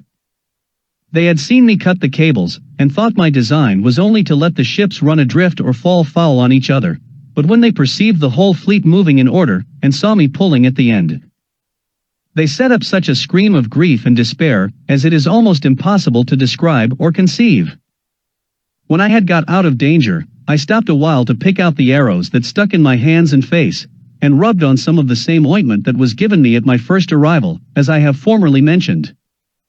I then took off my spectacles, and waiting about an hour, till the tide was a little fallen, I waded through the middle with my cargo, and arrived safe at the royal port of Lilliput.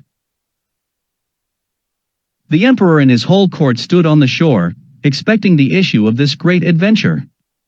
They saw the ships move forward in a large half-moon, but could not discern me, who was up to my breast in water. When I advanced to the middle of the channel, they were yet more in pain, because I was under water to my neck. The emperor concluded me to be drowned, and that the enemy's fleet was approaching in a hostile manner, but he was soon eased of his fears, for the channel growing shallower every step I made, I came in a short time within hearing and holding up the end of the cable, by which the fleet was fastened, I cried in a loud voice, "Long live the most puissant king of Lilliput!" This great prince received me at my landing with all possible encomiums, and created me a nardac upon the spot, which is the highest title of honor among them. His Majesty desired I would take some other opportunity of bringing all the rest of his enemies' ships into his ports.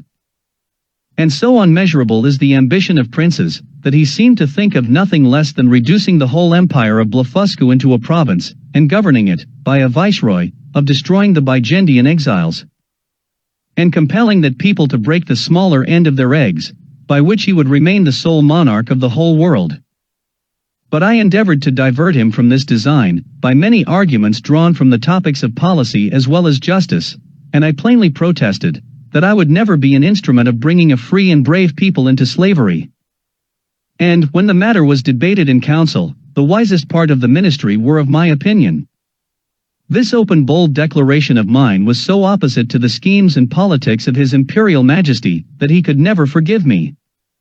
He mentioned it in a very artful manner at council, where I was told that some of the wisest appeared, at least by their silence, to be of my opinion, but others, who were my secret enemies, could not forbear some expressions which, by a side-wind, reflected on me. And from this time began an intrigue between His Majesty and a junto of ministers, maliciously bent against me, which broke out in less than 2 months, and had like to have ended in my utter destruction. Of so little weight are the greatest services to princes, when put into the balance with a refusal to gratify their passions. About 3 weeks after this exploit, there arrived a solemn embassy from Blefuscu, with humble offers of a peace, which was soon concluded, upon conditions very advantageous to our emperor, wherewith I shall not trouble the reader. There were 6 ambassadors, with a train of about 500 persons, and their entry was very magnificent, suitable to the grandeur of their master, and the importance of their business. When their treaty was finished, wherein I did them several good offices by the credit I now had, or at least appeared to have, at court, their excellencies, who were privately told how much I had been their friend, made me a visit in form. They began with many compliments upon my valor and generosity, invited me to that kingdom in the emperor their master's name, and desired me to show them some proofs of my prodigious strength, of which they had heard so many wonders, wherein I readily obliged them, but shall not trouble the reader with the particulars. When I had for some time entertained their excellencies, to their infinite satisfaction and surprise, I desired they would do me the honor to present my most humble respects to the emperor their master, the renown of whose virtues had so justly filled the whole world with admiration, and whose royal person I resolved to attend, before I returned to my own country. Accordingly, the next time I had the honor to see our emperor, I desired his general license to wait on the Blefuscudian monarch, which he was pleased to grant me, as I could perceive, in a very cold manner, but could not guess the reason, till I had a whisper from a certain person, That Flimnap and Balgulum had represented my intercourse with those ambassadors as a mark of disaffection, from which I am sure my heart was wholly free. And this was the first time I began to conceive some imperfect idea of courts and ministers.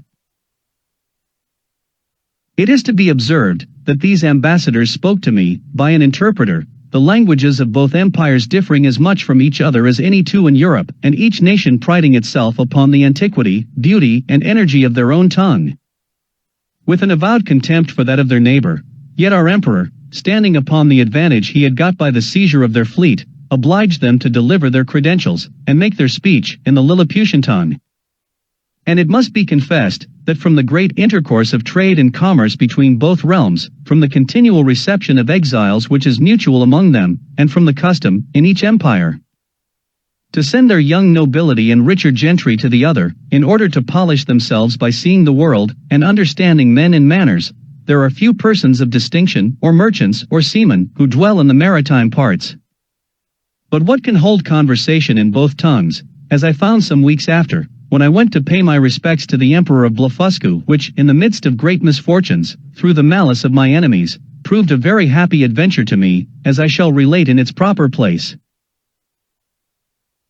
The reader may remember, that when I signed those articles upon which I recovered my liberty, there were some which I disliked, upon account of their being too servile, neither could anything but an extreme necessity have forced me to submit. But being now a Nardak of the highest rank in that empire, such offices were looked upon as below my dignity, and the emperor never once mentioned them to me. However, it was not long before I had an opportunity of doing His Majesty, at least as I then thought, a most signal service. I was alarmed at midnight with the cries of many hundred people at my door, by which, being suddenly awaked, I was in some kind of terror. I heard the word burglum repeated incessantly. Several of the emperor's court, making their way through the crowd, entreated me to come immediately to the palace, where Her Imperial Majesty's apartment was on fire by the carelessness of a maid of honor, who fell asleep while she was reading a romance. I got up in an instant, and orders being given to clear the way before me, and it being likewise a moonshine night, I made a shift to get to the palace without trampling on any of the people. I found they had already applied ladders to the walls of the apartment, and were well provided with buckets, but the water was at some distance. These buckets were about the size of large thimbles, and the poor people supplied me with them as fast as they could, but the flame was so violent that they did little good. I might easily have stifled it with my coat, which I unfortunately left behind me for haste, and came away only in my leathern jerkin. The case seemed wholly desperate and deplorable, and this magnificent palace would have infallibly been burnt down to the ground, if, by a presence of mind unusual to me, I had not suddenly thought of an expedient. I had, the evening before, drunk plentifully of a most delicious wine called Glimmergrim, which is very diuretic. By the luckiest chance in the world, I had not discharged myself of any part of it. The heat I had contracted by coming very near the flames, and by laboring to quench them, made the wine begin to operate by urine, which I voided in such a quantity, and applied so well to the proper places, that in 3 minutes the fire was wholly extinguished. And the rest of that noble pile, which had cost so many ages in erecting, preserved from destruction. It was now daylight, and I returned to my house without waiting to congratulate with the emperor, because, although I had done a very eminent piece of service, yet I could not tell how His Majesty might resent the manner by which I had performed it, for, by the fundamental laws of the realm, it is capital in any person, of what quality soever, to make water within the precincts of the palace. But I was a little comforted by a message from His Majesty, that he would give orders to the Grand Justiciary for passing my pardon in form, which however, I could not obtain, and I was privately assured, that the Empress, conceiving the greatest abhorrence of what I had done, removed to the most distant side of the court, firmly resolved that those buildings should never be repaired for her use, and, in the presence of her chief confidence, could not forbear vowing revenge. Chapter 6. Of the inhabitants of Lilliput, their learning, laws, and customs, the manner of educating their children. The author's way of living in that country. His vindication of a great lady. Although I intend to leave the description of this empire to a particular treatise, yet, in the meantime, I am content to gratify the curious reader with some general ideas. As the common size of the natives is somewhat under 6 inches high, so there is an exact proportion in all other animals, as well as plants and trees. For instance, the tallest horses and oxen are between 4 and 5 inches in height, the sheep an inch and a half. More or less, they're geese about the bigness of a sparrow, and so the several gradations downwards till you come to the smallest, which to my sight, were almost invisible, but nature has adapted the eyes of the Lilliputians to all objects proper for their view. They see with great exactness, but at no great distance. And, to show the sharpness of their sight towards objects that are near, I have been much pleased with observing a cook pulling a lark, which was not so large as a common fly, and a young girl threading an invisible needle with invisible silk. Their tallest trees are about 7 feet high, I mean some of those in the great royal park, the tops whereof I could but just reach with my fist clenched. The other vegetables are in the same proportion, but this I leave to the reader's imagination. I shall say but little at present of their learning, which for many ages has flourished in all its branches among them, but their manner of writing is very peculiar, being neither from the left to the right, like the Europeans, nor from the right to the left, like the Arabians, nor from up to down, like the Chinese, but aslant, from one corner of the paper to the other, like ladies in England. They bury their dead with their heads directly downward, because they hold an opinion, that in 11,000 moons they are all to rise again, in which period the earth will turn upside down, and by this means they shall, at their resurrection, be found ready standing on their feet. The learned among them confess the absurdity of this doctrine, but the practice still continues, in compliance to the vulgar. There are some laws and customs in this empire very peculiar, and if they were not so directly contrary to those of my own dear country, I should be tempted to say a little in their justification. It is only to be wished they were as well executed. The first I shall mention, relates to informers. All crimes against the state are punished here with the utmost severity, but if the person accused makes his innocence plainly to appear upon his trial, the accuser is immediately put to an ignominious death.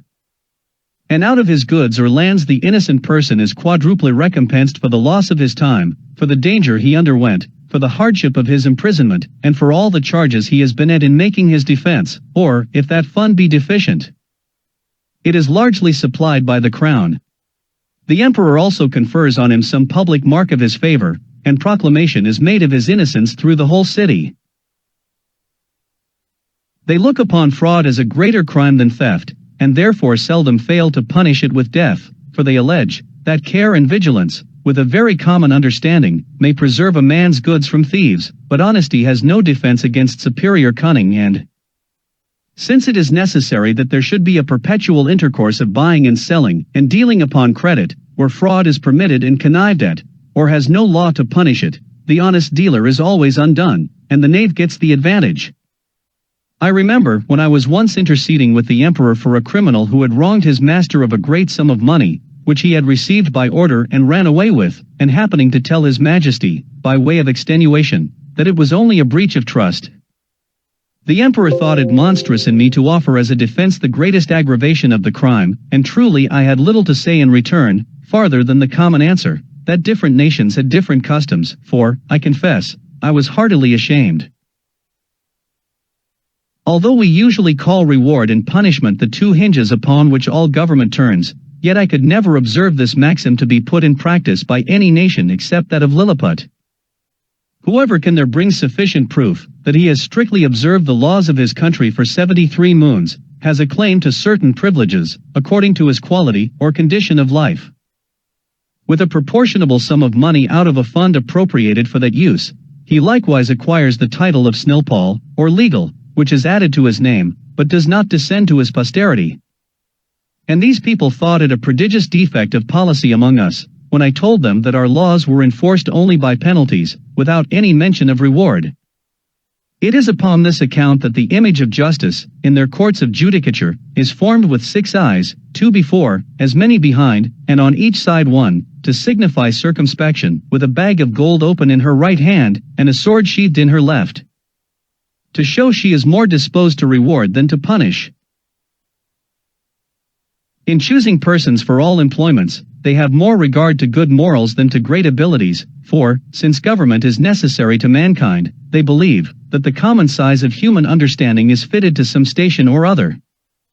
And that Providence never intended to make the management of public affairs a mystery to be comprehended only by a few persons of sublime genius, of which there seldom are 3 born in an age, but they suppose truth, justice, temperance, and the like, to be in every man's power. The practice of which virtues, assisted by experience, and a good intention, would qualify any man for the service of his country, except where a course of study is required.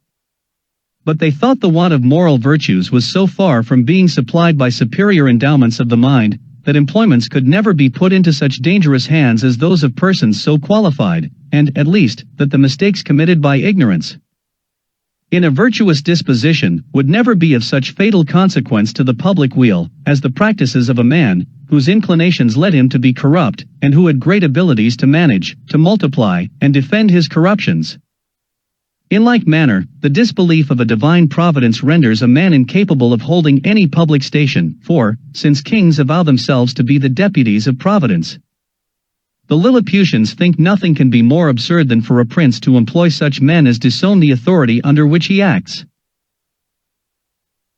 In relating these and the following laws, I would only be understood to mean the original institutions, and not the most scandalous corruptions, into which these people are fallen by the degenerate nature of man.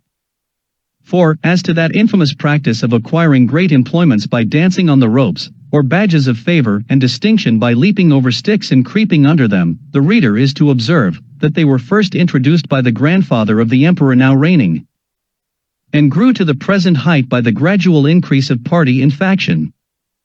Ingratitude is among them a capital crime, as we read it to have been in some other countries, for they reason thus, that whoever makes ill returns to his benefactor, must needs be a common enemy to the rest of mankind, from whom he has received no obligation, and therefore such a man is not fit to live. Their notions relating to the duties of parents and children differ extremely from ours. For, since the conjunction of male and female is founded upon the great law of nature, in order to propagate and continue the species, the Lilliputians will needs have it, that men and women are joined together, like other animals, by the motives of concupiscence, and that their tenderness towards their young proceeds from the like natural principle, for which reason they will never allow that a child is under any obligation to his father for begetting him, or to his mother for bringing him into the world, which, considering the miseries of human life, was neither a benefit in itself, nor intended so by his parents, whose thoughts, in their love encounters, were otherwise employed. Upon these and the like reasonings, their opinion is, that parents are the last of all others to be trusted with the education of their own children, and therefore they have in every town public nurseries, where all parents, except cottagers and laborers, are obliged to send their infants of both sexes to be reared and educated, when they come to the age of 20 moons, at which time they are supposed to have some rudiments of docility. These schools are of several kinds, suited to different qualities, in both sexes. They have certain professors well skilled in preparing children for such a condition of life as befits the rank of their parents, and their own capacities, as well as inclinations. I shall first say something of the male nurseries, and then of the female. The nurseries for males of noble or eminent birth are provided with grave and learned professors, and their several deputies. The clothes and food of the children are plain and simple. They are bred up in the principles of honor, justice, courage, modesty, clemency, religion, and love of their country. They are always employed in some business, except in the times of eating and sleeping, which are very short, and 2 hours for diversions consisting of bodily exercises. They are dressed by men till 4 years of age, and then are obliged to dress themselves, although their quality be ever so great, and the women attendant, who are aged proportionably to ours at 50, perform only the most menial offices. They are never suffered to converse with servants, but go together in smaller or greater numbers to take their diversions, and always in the presence of a professor, or one of his deputies, whereby they avoid those early bad impressions of folly and vice, to which our children are subject. Their parents are suffered to see them only twice a year. The visit is to last but an hour. They are allowed to kiss the child at meeting and parting, but a professor, who always stands by on those occasions, will not suffer them to whisper, or use any fondling expressions, or bring any presents of toys, sweetmeats, and the like. The pension from each family for the education and entertainment of a child, upon failure of due payment, is levied by the emperor's officers. The nurseries for children of ordinary gentlemen, merchants, traders, and handicrafts are managed proportionably after the same manner. Only those designed for trades are put out apprentices at 11 years old, whereas those of persons of quality continue in their exercises till 15, which answers to 21 with us, but the confinement is gradually lessened for the last 3 years. In the female nurseries, the young girls of quality are educated much like the males, only they are dressed by orderly servants of their own sex, but always in the presence of a professor or deputy, till they come to dress themselves, which is at 5 years old. And if it be found that these nurses ever presume to entertain the girls with frightful or foolish stories, or the common follies practiced by chambermaids among us, they are publicly whipped thrice about the city, imprisoned for a year, and banished for life to the most desolate part of the country. Thus the young ladies are as much ashamed of being cowards and fools as the men, and despise all personal ornaments, beyond decency and cleanliness. Neither did I perceive any difference in their education made by their difference of sex, only that the exercises of the females were not altogether so robust, and that some rules were given them relating to domestic life, and a smaller compass of learning was enjoined them, for their maxim is, that among peoples of quality, a wife should be always a reasonable and agreeable companion, because she cannot always be young. When the girls are 12 years old, which among them is the marriageable age, their parents or guardians take them home, with great expressions of gratitude to the professors, and seldom without tears of the young lady and her companions. In the nurseries of females of the meaner sort, the children are instructed in all kinds of works proper for their sex, and their several degrees. Those intended for apprentices are dismissed at 7 years old, the rest are kept to 11. The meaner families who have children at these nurseries are obliged, besides their annual pension, which is as low as possible, to return to the steward of the nursery a small monthly share of their gettings, to be a portion for the child. And therefore all parents are limited in their expenses by the law. For the Lilliputians think nothing can be more unjust, than for people, in subservience to their own appetites, to bring children into the world, and leave the burthen of supporting them on the public. As to persons of quality, they give security to appropriate a certain sum for each child, suitable to their condition, and these funds are always managed with good husbandry and the most exact justice. The cottagers and laborers keep their children at home, their business being only to till and cultivate the earth, and therefore their education is of little consequence to the public, but the old and diseased among them are supported by hospitals.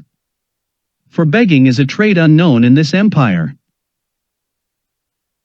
And here it may, perhaps, divert the curious reader, to give some account of my domestics, and my manner of living in this country, during a residence of 9 months and 13 days. Having a head mechanically turned, and being likewise forced by necessity, I had made for myself a table and chair convenient enough, out of the largest trees in the royal park.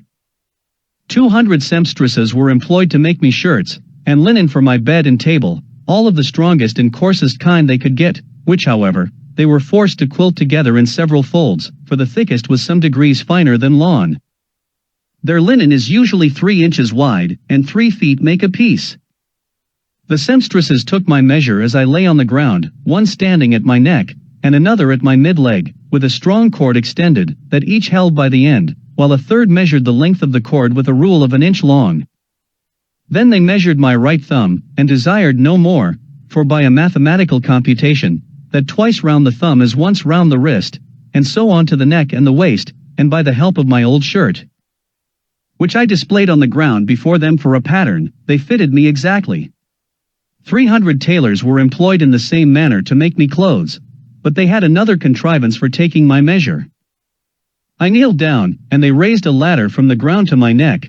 Upon this ladder one of them mounted, and let fall a plumb line from my collar to the floor, which just answered the length of my coat, but my waist and arms I measured myself.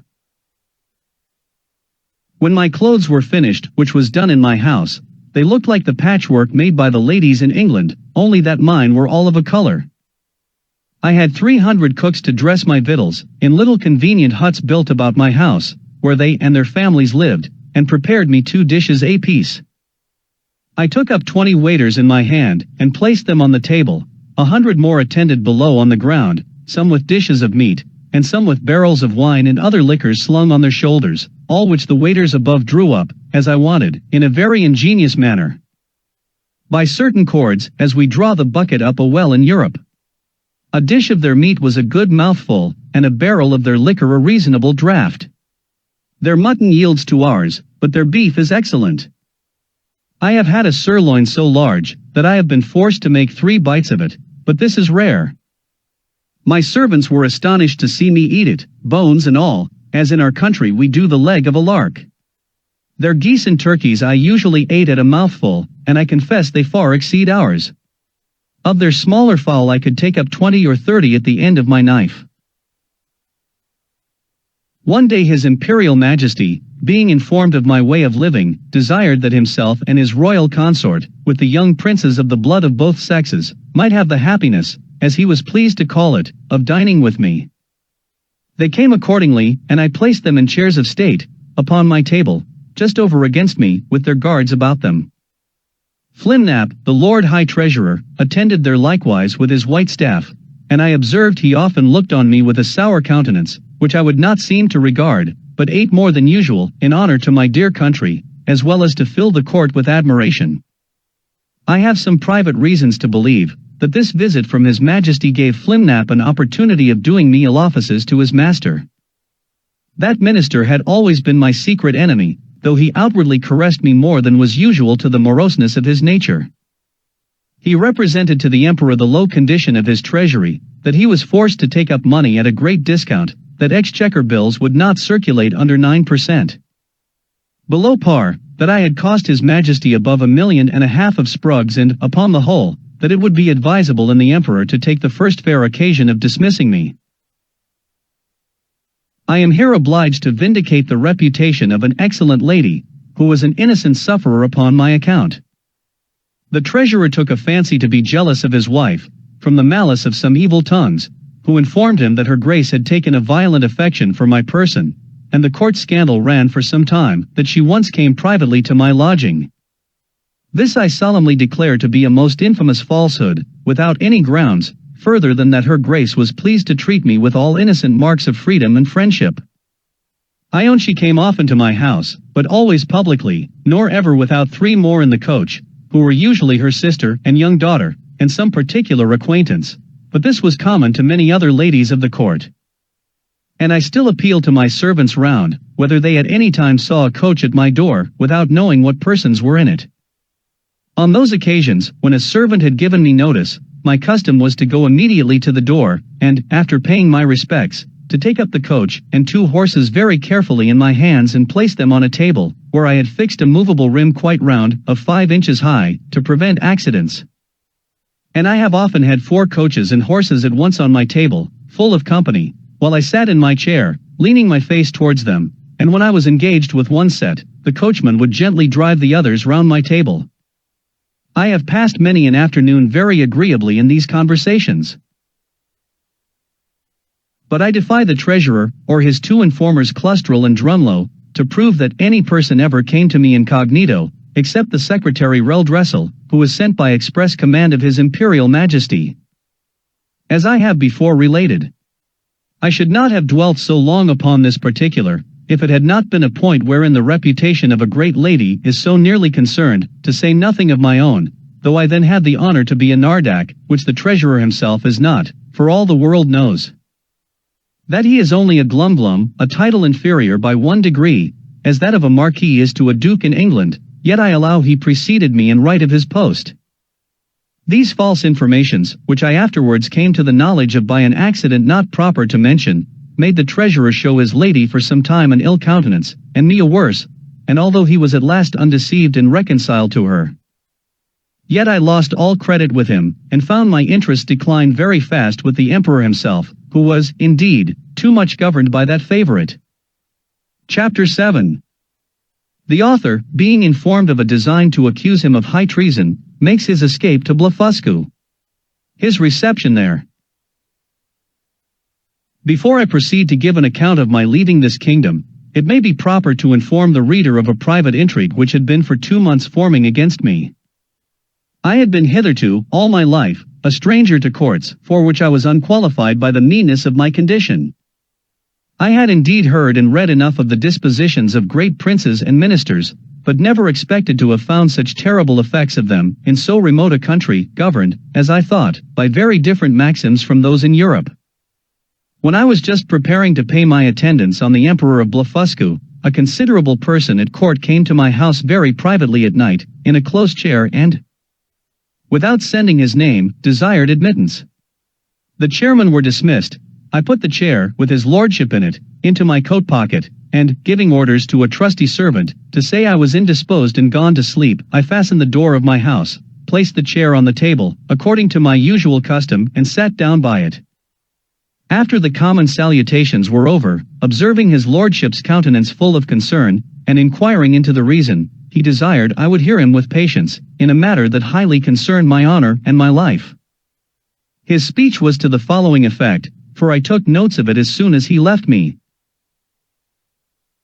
You are to know, said he, that several committees of council have been lately called, in the most private manner, on your account, and it is but 2 days since His Majesty came to a full resolution. You are very sensible that Skyresh Baldwin has been your mortal enemy, almost ever since your arrival. His original reasons I know not, but his hatred is increased since your great success against Blefuscu, by which his glory as admiral is much obscured. This lord, in conjunction with Flimnap the High Treasurer, whose enmity against you is notorious on account of his lady, Limtock the General, Lulcon the Chamberlain, and Balmuff the Grand Justiciary, have prepared articles of impeachment against you for treason and other capital crimes. This preface made me so impatient, being conscious of my own merits and innocence, that I was going to interrupt him, when he entreated me to be silent, and thus proceeded. Out of gratitude for the favors you have done me, I procured information of the whole proceedings, and a copy of the articles, wherein I venture my head for your service. Articles of impeachment against Quinbus Flestrin. Article I. Whereas, by a statute made in the reign of His Imperial Majesty Colleen Defar Plun, it is enacted, that, whoever shall make water within the precincts of the royal palace, shall be liable to the pains and penalties of high treason, notwithstanding the said Quinbus Flestrin, in open breach of the said law, under color of extinguishing the fire kindled in the apartment of His Majesty's most dear imperial consort, did maliciously, traitorously, and devilishly, by discharge of his urine, put out the said fire kindled in the said apartment, lying and being within the precincts of the said royal palace, against the statute in that case provided, etc., against the duty, etc. Article 2. That the said Quinbus Flestrin, having brought the imperial fleet of Blefuscu into the royal port, and being afterwards commanded by His Imperial Majesty to seize all the other ships of the said empire of Blefuscu and reduce that empire to a province, to be governed by a viceroy from hence, and to destroy and put to death, not only all the big Indian exiles, but likewise all the people of that empire who would not immediately forsake the big Indian heresy, he, the said Flestrin, like a false traitor against his most auspicious, serene, imperial majesty, did petition to be excused from the said service, upon pretense of unwillingness to force the consciences, or destroy the liberties and lives of an innocent people. Article 3. That, whereas certain ambassadors arrived from the court of Blefuscu to sue for peace in His Majesty's court, he, the said Flestrin, did, like a false traitor, aid, abet, comfort, and divert the said ambassadors, although he knew them to be servants to a prince who was lately an open enemy to His Imperial Majesty, and in an open war against his said Majesty. Article 4. That the said Quinbus Flestrin, contrary to the duty of a faithful subject, is now preparing to make a voyage to the court and empire of Blefuscu, for which he has received only verbal license from His Imperial Majesty, and, under color of the said license, does falsely and traitorously intend to take the said voyage, and thereby to aid, comfort, and abet the Emperor of Blefuscu, so lately an enemy, and in open war with His Imperial Majesty aforesaid. There are some other articles, but these are the most important, of which I have read you an abstract. In the several debates upon this impeachment, it must be confessed that His Majesty gave many marks of his great lenity, often urging the services you had done him, and endeavoring to extenuate your crimes. The treasurer and admiral insisted that you should be put to the most painful and ignominious death, by setting fire to your house at night, and the general was to attend with 20,000 men, armed with poisoned arrows, to shoot you on the face and hands. Some of your servants were to have private orders to strew a poisonous juice on your shirts and sheets, which would soon make you tear your own flesh, and die in the utmost torture. The general came into the same opinion, so that for a long time there was a majority against you, but His Majesty resolving, if possible, to spare your life, at last brought off the chamberlain. Upon this incident, Dressel, principal secretary for private affairs, who always approved himself your true friend, was commanded by the emperor to deliver his opinion, which he accordingly did, and therein justified the good thoughts you have of him. He allowed your crimes to be great, but that still there was room for mercy, the most commendable virtue in a prince, and for which His Majesty was so justly celebrated. He said, the friendship between you and him was so well known to the world, that perhaps the most honorable board might think him partial. However, in obedience to the command he had received, he would freely offer his sentiments. That if His Majesty, in consideration of your services, and pursuant to his own merciful disposition, would please to spare your life, and only give orders to put out both your eyes, he humbly conceived, that by this expedient justice might in some measure be satisfied. And all the world would applaud the lenity of the emperor, as well as the fair and generous proceedings of those who have the honor to be his counselors. That the loss of your eyes would be no impediment to your bodily strength, by which you might still be useful to His Majesty, that blindness is an addition to courage, by concealing dangers from us, that the fear you had for your eyes was the greatest difficulty in bringing over the enemy's fleet, and it would be sufficient for you to see by the eyes of the ministers, since the greatest princes do no more.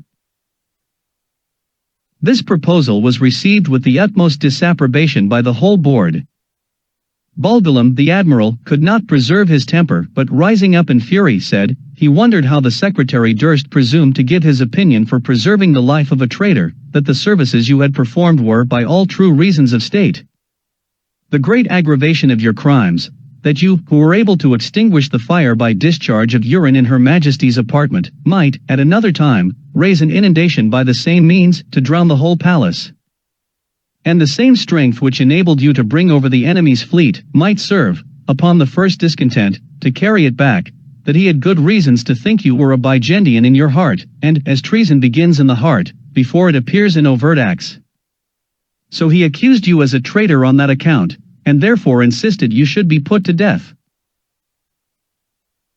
The treasurer was of the same opinion. He showed to what straits His Majesty's revenue was reduced, by the charge of maintaining you, which would soon grow insupportable, that the secretary's expedient of putting out your eyes, was so far from being a remedy against this evil, that it would probably increase it, as is manifest from the common practice of blinding some kind of fowls, after which they fed the faster, and grew sooner fat, that His Sacred Majesty and the council, who are your judges, were, in their own consciences, fully convinced of your guilt, which was a sufficient argument to condemn you to death, without the formal proofs required by the strict letter of the law. But His Imperial Majesty, fully determined against capital punishment, was graciously pleased to say, that since the council thought the loss of your eyes too easy a censure, some other way may be inflicted hereafter. And your friend the secretary, humbly desiring to be heard again, in answer to what the treasurer had objected, concerning the great charge His Majesty was at in maintaining you, said, that His Excellency, who had the sole disposal of the emperor's revenue, might easily provide against that evil by gradually lessening your establishment, by which, for want of sufficient food, you would grow weak and faint, and lose your appetite, and consequently, decay, and consume in a few months. Neither would the stench of your carcass be then so dangerous, when it should become more than half diminished, and immediately upon your death 5 or 6,000 of His Majesty's subjects might, in 2 or 3 days, cut your flesh from your bones, take it away by cartloads, and bury it in distant parts, to prevent infection, leaving the skeleton as a monument of admiration to posterity. Thus, by the great friendship of the secretary, the whole affair was compromised. It was strictly enjoined that the project of starving you by degrees should be kept a secret, but the sentence of putting out your eyes was entered on the books, none dissenting, except Baldulum the admiral, who, being a creature of the empress, was perpetually instigated by Her Majesty to insist upon your death, she having borne perpetual malice against you, on account of that infamous and illegal method you took to extinguish the fire in her apartment. In 3 days your friend the secretary will be directed to come to your house, and read before you the articles of impeachment, and then to signify the great lenity and favor of His Majesty in council, whereby you are only condemned to the loss of your eyes. Which His Majesty does not question you will gratefully and humbly submit to, and 20 of His Majesty's surgeons will attend, in order to see the operation well performed, by discharging very sharp-pointed arrows into the balls of your eyes, as you lie on the ground. I leave to your prudence what measures you will take, and to avoid suspicion, I must immediately return in as private a manner as I came. His lordship did so, and I remained alone, under many doubts and perplexities of mind. It was a custom introduced by this prince and his ministry that after the court had decreed any cruel execution, either to gratify the monarch's resentment or the malice of a favorite, the emperor always made a speech to his whole council, expressing his great lenity and tenderness, as qualities known and confessed by all the world. This speech was immediately published throughout the kingdom, nor did anything terrify the people so much as those encomiums on His Majesty's mercy, because it was observed that the more these praises were enlarged and insisted on, the more inhuman was the punishment, and the sufferer more innocent. Yet, as to myself, I must confess, having never been designed for a courtier, either by my birth or education, I was so ill a judge of things, that I could not discover the lenity and favor of this sentence, but conceived it rather to be rigorous than gentle. I sometimes thought of standing my trial, for, although I could not deny the facts alleged in the several articles, yet I hoped they would admit of some extenuation.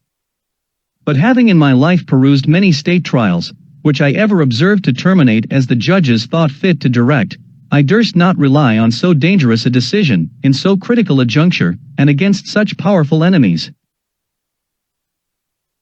Once I was strongly bent upon resistance, for, while I had liberty the whole strength of that empire could hardly subdue me, and I might easily with stones pelt the metropolis to pieces, but I soon rejected that project with horror, by remembering the oath I had made to the emperor, the favors I received from him, and the high title of Nardak he conferred upon me.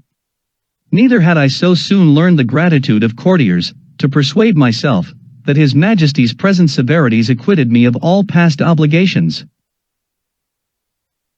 At last, I fixed upon a resolution, for which it is probable I may incur some censure, and not unjustly, for I confess I owe the preserving of my eyes, and consequently my liberty, to my own great rashness and want of experience, because, if I had then known the nature of princes and ministers, which I have since observed in many other courts, and their methods of treating criminals less obnoxious than myself, I should, with great alacrity and readiness, have submitted to so easy a punishment.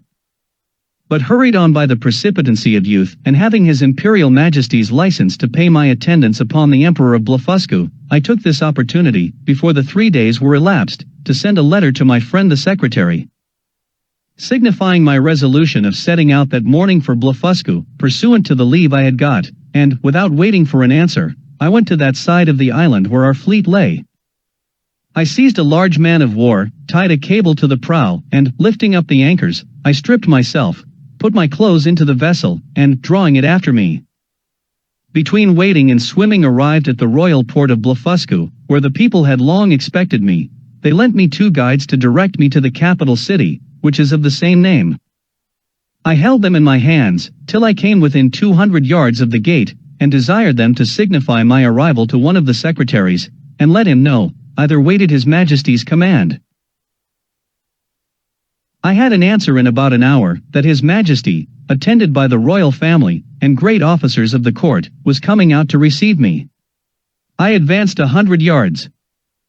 The emperor and his train alighted from their horses, the empress and ladies from their coaches, and I did not perceive they were in any fright or concern. I lay on the ground to kiss His Majesty's and the empress's hands. I told His Majesty that I was come according to my promise, and with the license of the emperor my master, to have the honor of seeing so mighty a monarch, and to offer him any service in my power consistent with my duty to my own prince, not mentioning a word of my disgrace, because I had hitherto no regular information of it, and might suppose myself wholly ignorant of any such design, neither could I reasonably conceive that the emperor would discover the secret, while I was out of his power, wherein, however, it soon appeared I was deceived. I shall not trouble the reader with the particular account of my reception at this court, which was suitable to the generosity of so great a prince, nor of the difficulties I was in for want of a house and bed, being forced to lie on the ground, wrapped up in my coverlet. Chapter 8. The author, by a lucky accident, finds means to leave Blefuscu, and after some difficulties, returns safe to his native country. 3 days after my arrival, walking out of curiosity to the northeast coast of the island, I observed, about half a league off in the sea, somewhat that looked like a boat overturned. I pulled off my shoes and stockings, and, wading 200 or 300 yards, I found the object to approach nearer by force of the tide, and then plainly saw it to be a real boat, which I supposed might by some tempest have been driven from a ship. Whereupon, I returned immediately towards the city, and desired His Imperial Majesty to lend me 20 of the tallest vessels he had left, after the loss of his fleet, and 3,000 seamen, under the command of his vice-admiral. This fleet sailed round, while I went back the shortest way to the coast, where I first discovered the boat. I found the tide had driven it still nearer. The seamen were all provided with cordage, which I had beforehand twisted to a sufficient strength. When the ships came up, I stripped myself, and waited till I came within 100 yards of the boat, after which I was forced to swim till I got up to it. The seaman threw me the end of the cord, which I fastened to a hole in the forepart of the boat, and the other end to a man of war, but I found all my labor to little purpose, for, being out of my depth, I was not able to work. In this necessity I was forced to swim behind, and push the boat forward, as often as I could, with one of my hands, and the tide favoring me, I advanced so far that I could just hold up my chin and feel the ground. I rested 2 or 3 minutes, and then gave the boat another shove, and so on, till the sea was no higher than my armpits, and now, the most laborious part being over, I took out my other cables, which were stowed in one of the ships, and fastened them first to the boat, and then to 9 of the vessels which attended me, the wind being favorable, the seamen towed, and I shoved, until we arrived within 40 yards of the shore, and, waiting till the tide was out, I got dry to the boat, and by the assistance of 2,000 men, with ropes and engines, I made a shift to turn it on its bottom, and found it was but little damaged. I shall not trouble the reader with the difficulties I was under, by the help of certain paddles, which cost me 10 days making, to get my boat to the royal port of Blefuscu, where a mighty concourse of people appeared upon my arrival, full of wonder at the sight of so prodigious a vessel. I told the emperor that my good fortune had thrown this boat in my way, to carry me to some place whence I might return into my native country, and begged His Majesty's orders for getting materials to fit it up, together with his license to depart, which, after some kind expostulations, he was pleased to grant. I did very much wonder, in all this time, not to have heard of any express relating to me from our emperor to the court of Blefuscu. But I was afterward given privately to understand, that His Imperial Majesty, never imagining I had the least notice of his designs, believed I was only gone to Blefuscu in performance of my promise, according to the license he had given me, which was well known at our court, and would return in a few days, when the ceremony was ended. But he was at last in pain at my long absence, and after consulting with the treasurer, and the rest of that cabal, a person of quality was dispatched with the copy of the articles against me. This envoy had instructions to represent to the monarch of Blefuscu, the great lenity of his master, who was content to punish me no farther than with the loss of my eyes, that I had fled from justice, and if I did not return in 2 hours, I should be deprived of my title of Nardak, and declared a traitor. The envoy further added, that in order to maintain the peace and amity between both empires, his master expected that his brother of Blefuscu would give orders to have me sent back to Lilliput, bound hand and foot, to be punished as a traitor. The emperor of Blefuscu, having taken 3 days to consult, returned an answer consisting of many civilities and excuses. He said, that as for sending me bound, his brother knew it was impossible, that, although I had deprived him of his fleet, yet he owed great obligations to me for many good offices I had done him in making the peace. That, however, both their majesties would soon be made easy, for I had found a prodigious vessel on the shore, able to carry me on the sea, which he had given orders to fit up, with my own assistance and direction, and he hoped, in a few weeks, Both empires would be freed from so insupportable an encumbrance. With this answer the envoy returned to Lilliput, and the monarch of Blefuscu related to me all that had passed, offering me at the same time his gracious protection, if I would continue in his service, wherein, although I believed him sincere, yet I resolved never more to put any confidence in princes or ministers, where I could possibly avoid it, and therefore, with all due acknowledgments for his favorable intentions, I humbly begged to be excused. I told him that since fortune, whether good or evil, had thrown a vessel in my way, I was resolved to venture myself on the ocean, rather than be an occasion of difference between two such mighty monarchs. Neither did I find the emperor at all displeased, and I discovered, by a certain accident, that he was very glad of my resolution, and so were most of his ministers.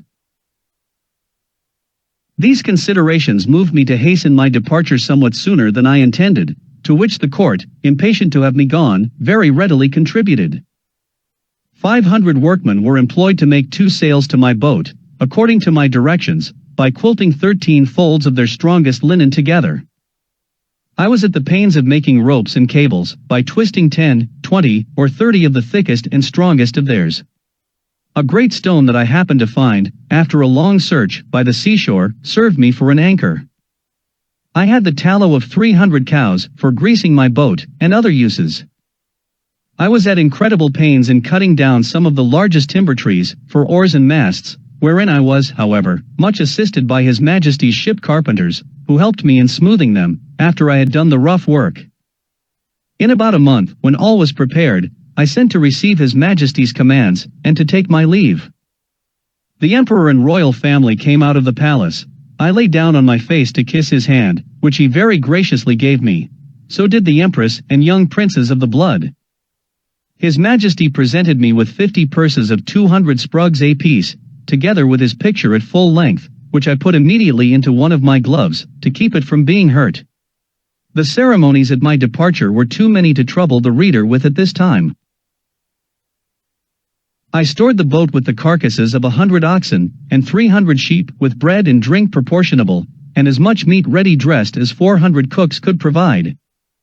I took with me 6 cows and 2 bulls alive, with as many ewes and rams, intending to carry them into my own country, and propagate the breed. And to feed them on board, I had a good bundle of hay, and a bag of corn. I would gladly have taken a dozen of the natives, but this was a thing the Emperor would by no means permit, and besides a diligent search into my pockets, His Majesty engaged my honor not to carry away any of his subjects, although with their own consent and desire. Having thus prepared all things as well as I was able, I set sail on the 24th day of September 1701, at 6 in the morning, and when I had gone about 4 leagues to the northward, the wind being at southeast, at 6 in the evening I descried a small island, about half a league to the northwest. I advanced forward and cast anchor on the lee side of the island, which seemed to be uninhabited. I then took some refreshment and went to my rest. I slept well, and as I conjectured at least 6 hours, for I found the day broke in 2 hours after I awaked. It was a clear night. I ate my breakfast before the sun was up, and heaving anchor, the wind being favorable, I steered the same course that I had done the day before, wherein I was directed by my pocket compass. My intention was to reach, if possible, one of those islands, which I had reason to believe lay to the northeast of Van Diemen's Land. I discovered nothing all that day, but upon the next, about 3 in the afternoon, when I had by my computation made 24 leagues from Blefuscu, I descried a sail steering to the southeast. My course was due east. I hailed her, but could get no answer, yet I found I gained upon her, for the wind slackened. I made all the sail I could, and in half an hour she spied me, then hung out her ancient, and discharged a gun. It is not easy to express the joy I was in, upon the unexpected hope of once more seeing my beloved country, and the dear pledges I left in it. The ship slackened her sails, and I came up with her between 5 and 6 in the evening, September 26th, but my heart leaped within me to see her English colors. I put my cows and sheep into my coat pockets, and got on board with all my little cargo of provisions. The vessel was an English merchantman, returning from Japan by the North and South Seas, the captain, Mr. John Biddell, of Deptford, a very civil man, and an excellent sailor. We were now in the latitude of 30 degrees south, there were about 50 men in the ship, and here I met an old comrade of mine, one Peter Williams, who gave me a good character to the captain. This gentleman treated me with kindness, and desired I would let him know what place I came from last, and whither I was bound, which I did in a few words, but he thought I was raving, and that the dangers I underwent had disturbed my head. Whereupon I took my black cattle and sheep out of my pocket, which, after great astonishment, clearly convinced him of my veracity.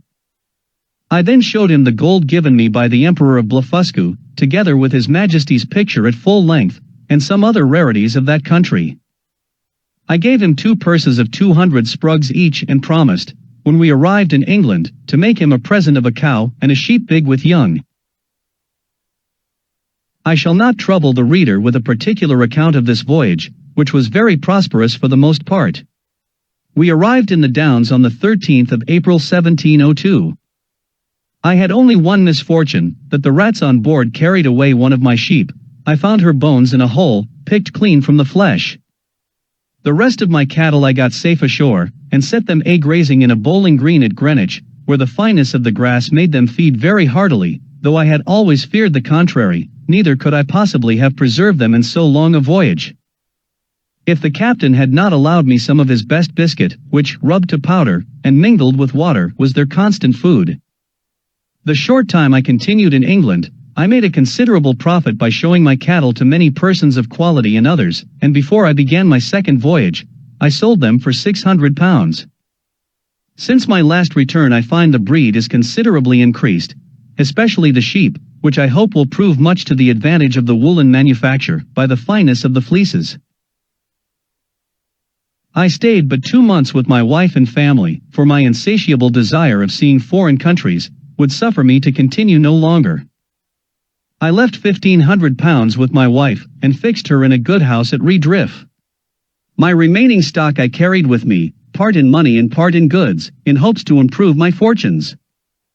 My eldest uncle John had left me an estate in land, near Epping, of about £30 a year, and I had a long lease of the Black Bull in Fetter Lane, which yielded me as much more, so that I was not in any danger of leaving my family upon the parish. My son Johnny, named so after his uncle, was at the grammar school, and a towardly child. My daughter Betty was then at her needlework.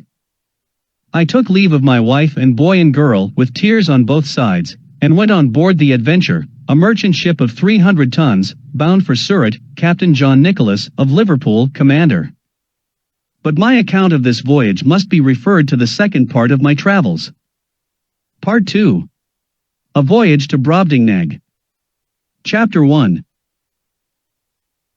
A great storm described, the longboat sent to fetch water, the author goes with it to discover the country.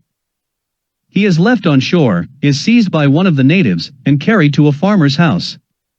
His reception, with several accidents that happened there. A description of the inhabitants. Having been condemned, by nature and fortune, to active and restless life, in 2 months after my return, I again left my native country, and took shipping in the Downs on the 20th day of June 1702, in the Adventure, Captain John Nicholas, a Cornish man, commander. Bound for Surat. We had a very prosperous gale, till we arrived at the Cape of Good Hope, where we landed for fresh water, but discovering a leak, we unshipped our goods and wintered there, for the captain falling sick of an ague, we could not leave the Cape till the end of March. We then set sail, and had a good voyage till we passed the Straits of Madagascar, but having got northward of that island, and to about 5 degrees south latitude, the winds, which in those seas are observed to blow a constant equal gale between the north and west. From the beginning of December to the beginning of May, on the 19th of April began to blow with much greater violence, and more westerly than usual, continuing so for 20 days together, during which time, we were driven a little to the east of the Molucca Islands, and about 3 degrees northward of the line, as our captain found by an observation he took the 2nd of May, at which time the wind ceased, and it was a perfect calm, whereat I was not a little rejoiced. But he, being a man well experienced in the navigation of those seas, bid us all prepare against a storm, which accordingly happened the day following, for the southern wind, called the southern monsoon, began to set in. Finding it was likely to overblow, we took in our spritsail, and stood by to hand the foresail, but making foul weather, we looked the guns were all fast, and handed the mizzen. The ship lay very broad off, so we thought it better spooning before the sea than trying or hulling. We reefed the foresail and set him, and hauled aft the foresheet. The helm was hard a-weather. The ship wore bravely. We belayed the fore downhaul, but the sail was split, and we hauled down the yard, and got the sail into the ship, and unbound all the things clear of it. It was a very fierce storm, the sea broke strange and dangerous. We hauled off upon the lanyard of the whipstaff, and helped the man at the helm. We would not get down our topmast, but let all stand, because she scud before the sea very well, and we knew that the topmast being aloft, the ship was the wholesomer, and made better way through the sea, seeing we had sea room. When the storm was over, we set foresail and mainsail, and brought the ship to. Then we set the mizzen, main topsail, and the fore topsail. Our course was east-northeast, the wind was at southwest. We got the starboard tacks aboard, we cast off our weather braces and lifts. We set in the lee braces, and hauled forward by the weather bowlings, and hauled them tight, and belayed them, and hauled over the mizzen tack to windward, and kept her full and by as near as she would lie.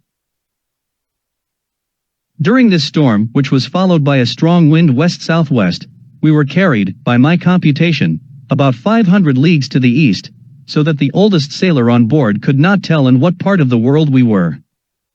Our provisions held out well, our ship was staunch, and our crew all in good health, but we lay in the utmost distress for water. We thought it best to hold on the same course, rather than turn more northerly, which might have brought us to the northwest part of Great Tartary, and into the frozen sea. On the 16th day of June, 1703, a boy on the topmast discovered land. On the 17th, we came in full view of a great island, or continent on the south side whereof was a small neck of land jutting out into the sea, and a creek too shallow to hold a ship of above 100 tons.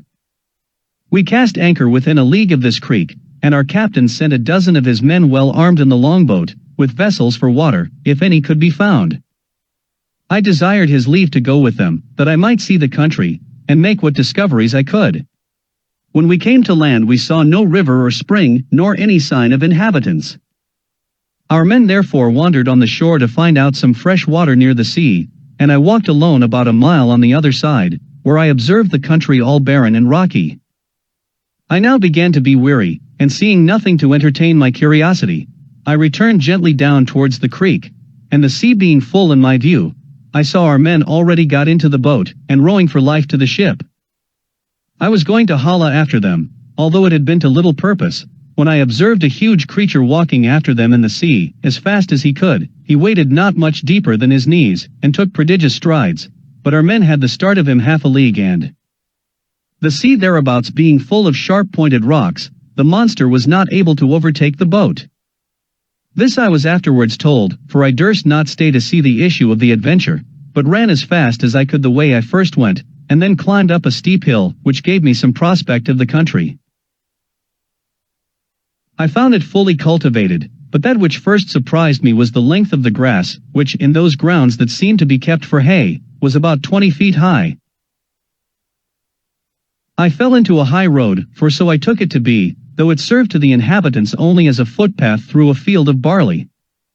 Here I walked on for some time, but could see little on either side, it being now near harvest, and the corn rising at least 40 feet. I was an hour walking to the end of this field, which was fenced in with a hedge of at least 120 feet high, and the trees so lofty, that I could make no computation of their altitude. There was a stile to pass from this field into the next. It had 4 steps, and a stone to cross over when you came to the uppermost.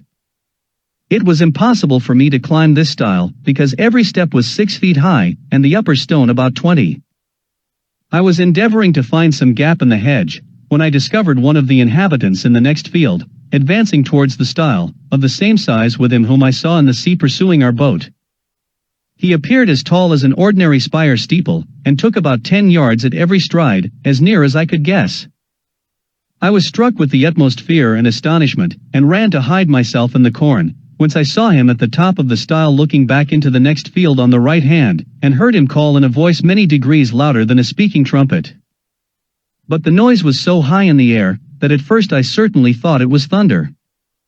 Whereupon 7 monsters, like himself, came towards him with reaping hooks in their hands, each hook about the largeness of 6 scythes. These people were not so well clad as the first, whose servants or laborers they seemed to be, for, upon some words he spoke, they went to reap the corn in the field where I lay. I kept from them at as great a distance as I could, but was forced to move with extreme difficulty, for the stalks of the corn were sometimes not above a foot distant, so that I could hardly squeeze my body betwixt them. However, I made a shift to go forward, till I came to a part of the field where the corn had been laid by the rain and wind. Here it was impossible for me to advance a step, for the stalks were so interwoven, that I could not creep through, and the beards of the fallen ears so strong and pointed, that they pierced through my clothes into my flesh. At the same time I heard the reapers not 100 yards behind me. Being quite dispirited with toil, and wholly overcome by grief and despair, I lay down between 2 ridges, and heartily wished I might there end my days. I bemoaned my desolate widow and fatherless children. I lamented my own folly and willfulness, in attempting a second voyage, against the advice of all my friends and relations. In this terrible agitation of mind, I could not forbear thinking of Lilliput, whose inhabitants looked upon me as the greatest prodigy that ever appeared in the world, where I was able to draw an imperial fleet in my hand, and perform those other actions which will be recorded forever in the chronicles of that empire, while posterity shall hardly believe them, although attested by millions. I reflected what a mortification it must prove to me, to appear as inconsiderable in this nation, as one single Lilliputian would be among us. But this I conceived was to be the least of my misfortunes, for, as human creatures are observed to be more savage and cruel in proportion to their bulk, what could I expect, but to be a morsel in the mouth of the first among these enormous barbarians that should happen to seize me? Undoubtedly philosophers are in the right, when they tell us that nothing is great or little otherwise than by comparison. It might have pleased fortune, to have let the Lilliputians find some nation, where the people were as diminutive with respect to them, as they were to me. And who knows but that even this prodigious race of mortals might be equally overmatched in some distant part of the world, whereof we have yet no discovery. Scared and confounded as I was, I could not forbear going on with these reflections, when one of the reapers, approaching within 10 yards of the ridge where I lay, made me apprehend that with the next step I should be squashed to death under his foot, or cut in two with his reaping hook. And therefore, when he was again about to move, I screamed as loud as fear could make me, whereupon the huge creature trod short, and, looking round about under him for some time, at last espied me as I lay on the ground. He considered a while, with the caution of one who endeavors to lay hold on a small dangerous animal in such a manner that it shall not be able either to scratch or bite him, as I myself have sometimes done with a weasel in England. At length he ventured to take me behind, by the middle, between his forefinger and thumb, and brought me within 3 yards of his eyes, that he might behold my shape more perfectly. I guessed his meaning, and my good fortune gave me so much presence of mind, that I resolved not to struggle in the least as he held me in the air above 60 feet from the ground, although he grievously pinched my sides, for fear I should slip through his fingers. All I ventured was to raise my eyes towards the sun, and place my hands together in a supplicating posture, and to speak some words in a humble melancholy tone, suitable to the condition I then was in. For I apprehended every moment that he would dash me against the ground, as we usually do any little hateful animal, which we have a mind to destroy. But my good star would have it, that he appeared pleased with my voice and gestures, and began to look upon me as a curiosity, much wondering to hear me pronounce articulate words, although he could not understand them. In the meantime I was not able to forbear groaning and shedding tears and turning my head towards my sides, letting him know, as well as I could, how cruelly I was hurt by the pressure of his thumb and finger. He seemed to apprehend my meaning, for, lifting up the lappet of his coat, he put me gently into it, and immediately ran along with me to his master, who was a substantial farmer, and the same person I had first seen in the field. The farmer, having received such an account of me as his servant could give him, took a piece of a small straw, about the size of a walking staff, and therewith lifted up the lappets of my coat, which it seems he thought to be some kind of covering that nature had given me. He blew my hairs aside to take a better view of my face. He called his hinds about him, and asked them, as I afterwards learned, whether they had ever seen in the fields any little creature that resembled me. He then placed me softly on the ground upon all fours, but I got immediately up, and walked slowly backward and forward, to let those people see I had no intent to run away. They all sat down in a circle about me, the better to observe my motions. I pulled off my hat, and made a low bow towards the farmer. I fell on my knees, and lifted up my hands and eyes, and spoke several words as loud as I could. I took a purse of gold out of my pocket, and humbly presented it to him. He received it on the palm of his hand, then applied it close to his eye to see what it was, and afterwards turned it several times with the point of a pin, but could make nothing of it. Whereupon I made a sign that he should place his hand on the ground. I then took the purse and, opening it, poured all the gold into his palm. There were 6 Spanish pieces of 4 pistoles each, beside 20 or 30 smaller coins. I saw him wet the tip of his little finger upon his tongue, and take up one of my largest pieces, and then another, but he seemed to be wholly ignorant what they were. He made me a sign to put them again into my purse, and the purse again into my pocket, which, after offering it to him several times, I thought it best to do. The farmer, by this time, was convinced I must be a rational creature. He spoke often to me, but the sound of his voice pierced my ears like that of a watermill, yet his words were articulate enough. I answered as loud as I could in several languages, and he often laid his ear within 2 yards of me, but all in vain, for we were wholly unintelligible to each other. He then sent his servants to their work, and taking his handkerchief out of his pocket, he doubled and spread it on his left hand, which he placed flat on the ground with the palm upward, making me a sign to step into it, as I could easily do, for it was not above a foot in thickness. I thought it my part to obey, and, for fear of falling, laid myself at full length upon the handkerchief, with the remainder of which he lapped me up to the head for further security, and in this manner carried me home to his house. There he called his wife, and showed me to her, but she screamed and ran back, as women in England do at the sight of a toad or a spider. However, when she had a well seen my behavior, and how well I observed the signs her husband made, she was soon reconciled, and by degrees grew extremely tender of me. It was about 12 at noon, and a servant brought in dinner. It was only one substantial dish of meat in a dish of about 24 feet diameter. The company were, the farmer and his wife, 3 children, and an old grandmother. When they were sat down, the farmer placed me at some distance from him on the table, which was 30 feet high from the floor. I was in a terrible fright, and kept as far as I could from the edge, for fear of falling. The wife minced a bit of meat, then crumbled some bread on a trencher, and placed it before me. I made her a low bow, took out my knife and fork, and fell to eat, which gave them exceeding delight. The mistress sent her maid for a small dram cup, which held about 2 gallons, and filled it with drink. I took up the vessel with much difficulty in both hands, and in a most respectful manner drank to her ladyship's health, expressing the words as loud as I could in English, which made the company laugh so heartily, that I was almost deafened with the noise. This liquor tasted like a small cider, and was not unpleasant.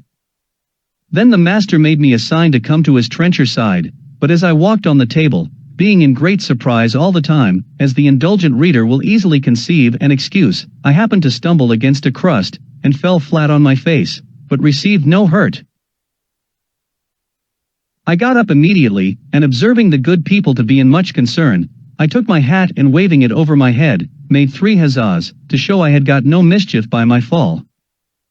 But advancing forward towards my master, his youngest son, who sat next to him, an arch boy of about 10 years old, took me up by the legs, and held me so high in the air, that I trembled every limb, but his father snatched me from him, and at the same time gave him such a box on the left ear, as would have felled an European troop of horse to the earth, ordering him to be taken from the table.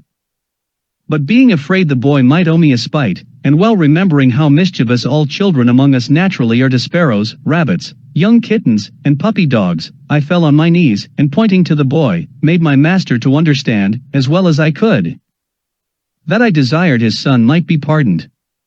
The father complied, and the lad took his seat again, whereupon I went to him, and kissed his hand, which my master took, and made him stroke me gently with it. In the midst of dinner, my mistress's favorite cat leaped into her lap. I heard a noise behind me like that of a dozen stocking weavers at work, and turning my head, I found it proceeded from the purring of that animal, who seemed to be 3 times larger than an ox, as I computed by the view of her head and one of her paws, while her mistress was feeding and stroking her. The fierceness of this creature's countenance altogether discomposed me, though I stood at the farther end of the table, above 50 feet off, and although my mistress held her fast, for fear she might give a spring and seize me in her talons. But it happened there was no danger, for the cat took not the least notice of me when my master placed me within 3 yards of her. And as I have been always told, and found true by experience in my travels, that flying or discovering fear before a fierce animal is a certain way to make it pursue or attack you, so I resolved, in this dangerous juncture, to show no manner of concern. I walked with intrepidity 5 or 6 times before the very head of the cat, and came within half a yard of her, whereupon she drew herself back, as if she were more afraid of me. I had less apprehension concerning the dogs, whereof 3 or 4 came into the room, as it is usual in farmers' houses, one of which was a mastiff, equal in bulk to 4 elephants, and another a greyhound, somewhat taller than the mastiff, but not so large. When dinner was almost done, the nurse came in with a child of a year old in her arms, who immediately spied me, and began a squall that you might have heard from London Bridge to Chelsea, after the usual oratory of infants, to get me for a plaything. The mother, out of pure indulgence, took me up, and put me towards the child, who presently seized me by the middle, and got my head into his mouth, where I roared so loud that the urchin was fright, and let me drop, and I should infallibly have broke my neck, if the mother had not held her apron under me. The nurse, to quiet her babe, made use of a rattle which was a kind of hollow vessel filled with great stones, and fastened by a cable to the child's waist, but all in vain, so that she was forced to apply the last remedy by giving it suck. I must confess no object ever disgusted me so much as the sight of her monstrous breast, which I cannot tell what to compare with, so as to give the curious reader an idea of its bulk, shape and color. It stood prominent 6 feet, and could not be less than 16 in circumference. The nipple was about half the bigness of my head, and the hue both of that and the dug, so varied with spots, pimples, and freckles, that nothing could appear more nauseous, for I had a near sight of her, she sitting down, the more conveniently to give suck, and I standing on the table. This made me reflect upon the fair skins of our English ladies, who appear so beautiful to us, only because they are of our own size, and their defects not to be seen but through a magnifying glass, where we find by experiment that the smoothest and whitest skins look rough and coarse and ill-colored. I remember when I was at Lilliput, the complexion of those diminutive people appeared to me the fairest in the world, and talking upon this subject with a person of learning there, who was an intimate friend of mine, he said that my face appeared much fairer and smoother when he looked on me from the ground, than it did upon a nearer view, when I took him up in my hand, and brought him close, which he confessed was at first a very shocking sight.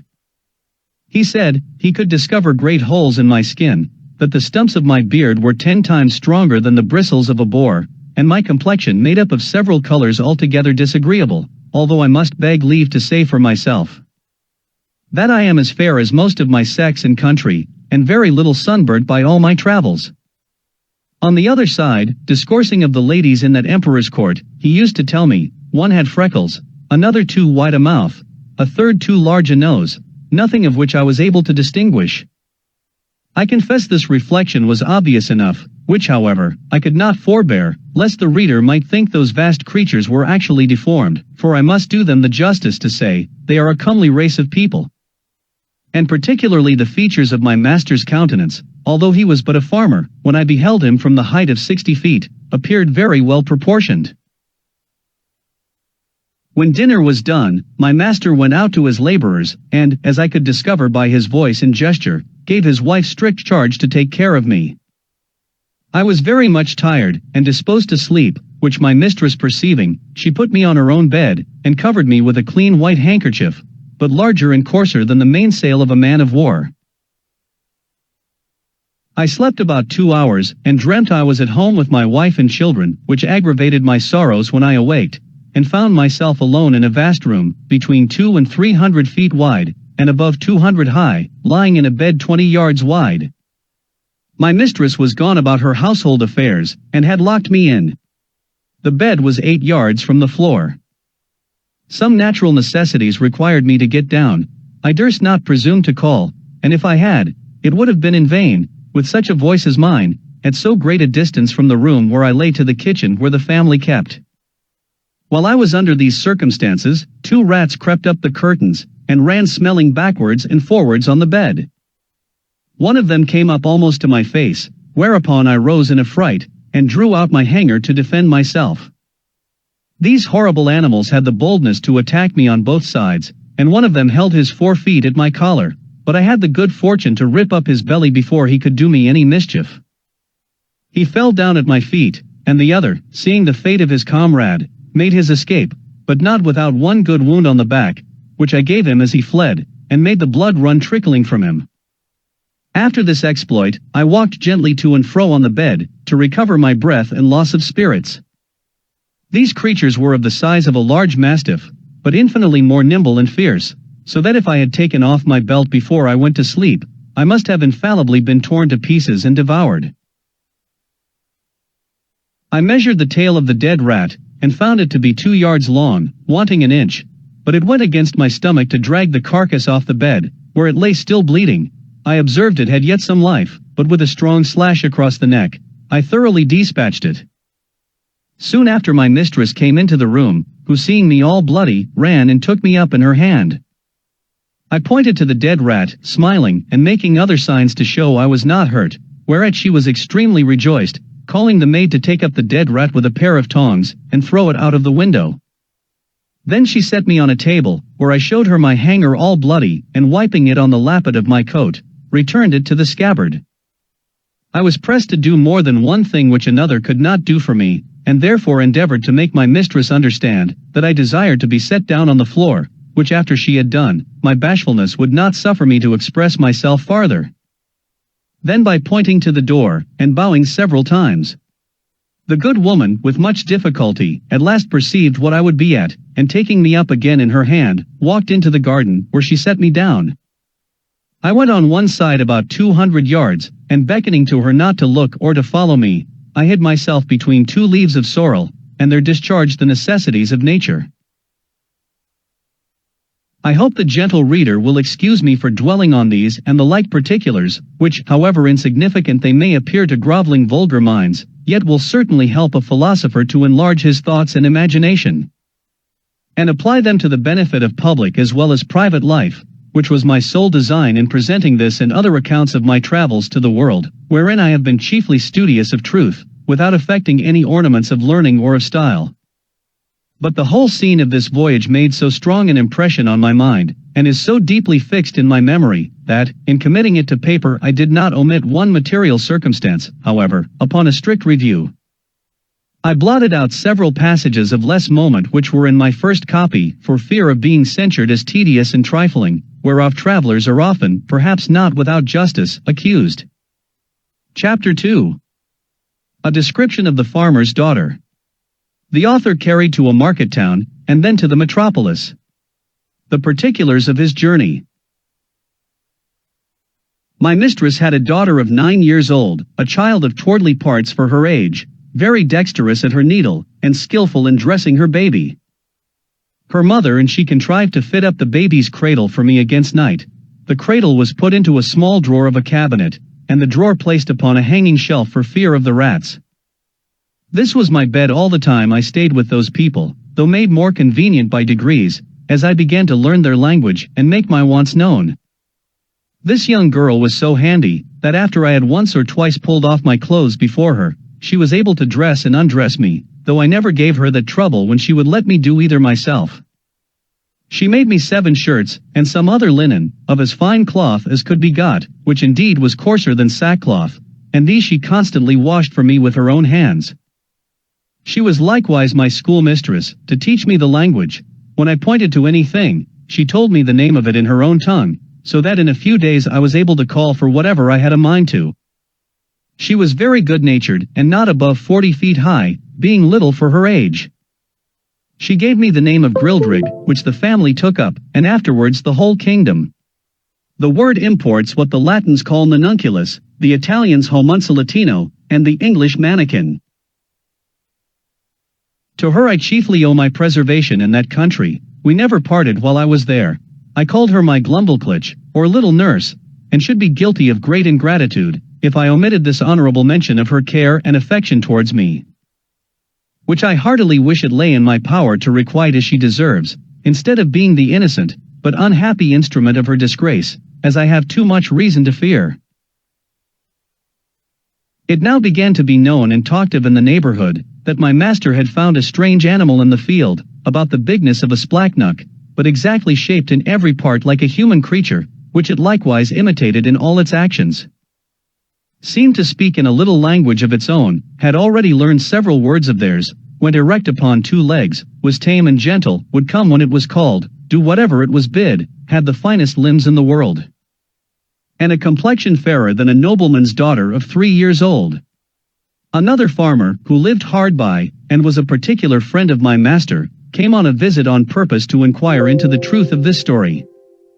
I was immediately produced, and placed upon a table, where I walked as I was commanded, drew my hanger, put it up again, made my reverence to my master's guest, asked him in his own language how he did, and told him he was welcome, just as my little nurse had instructed me.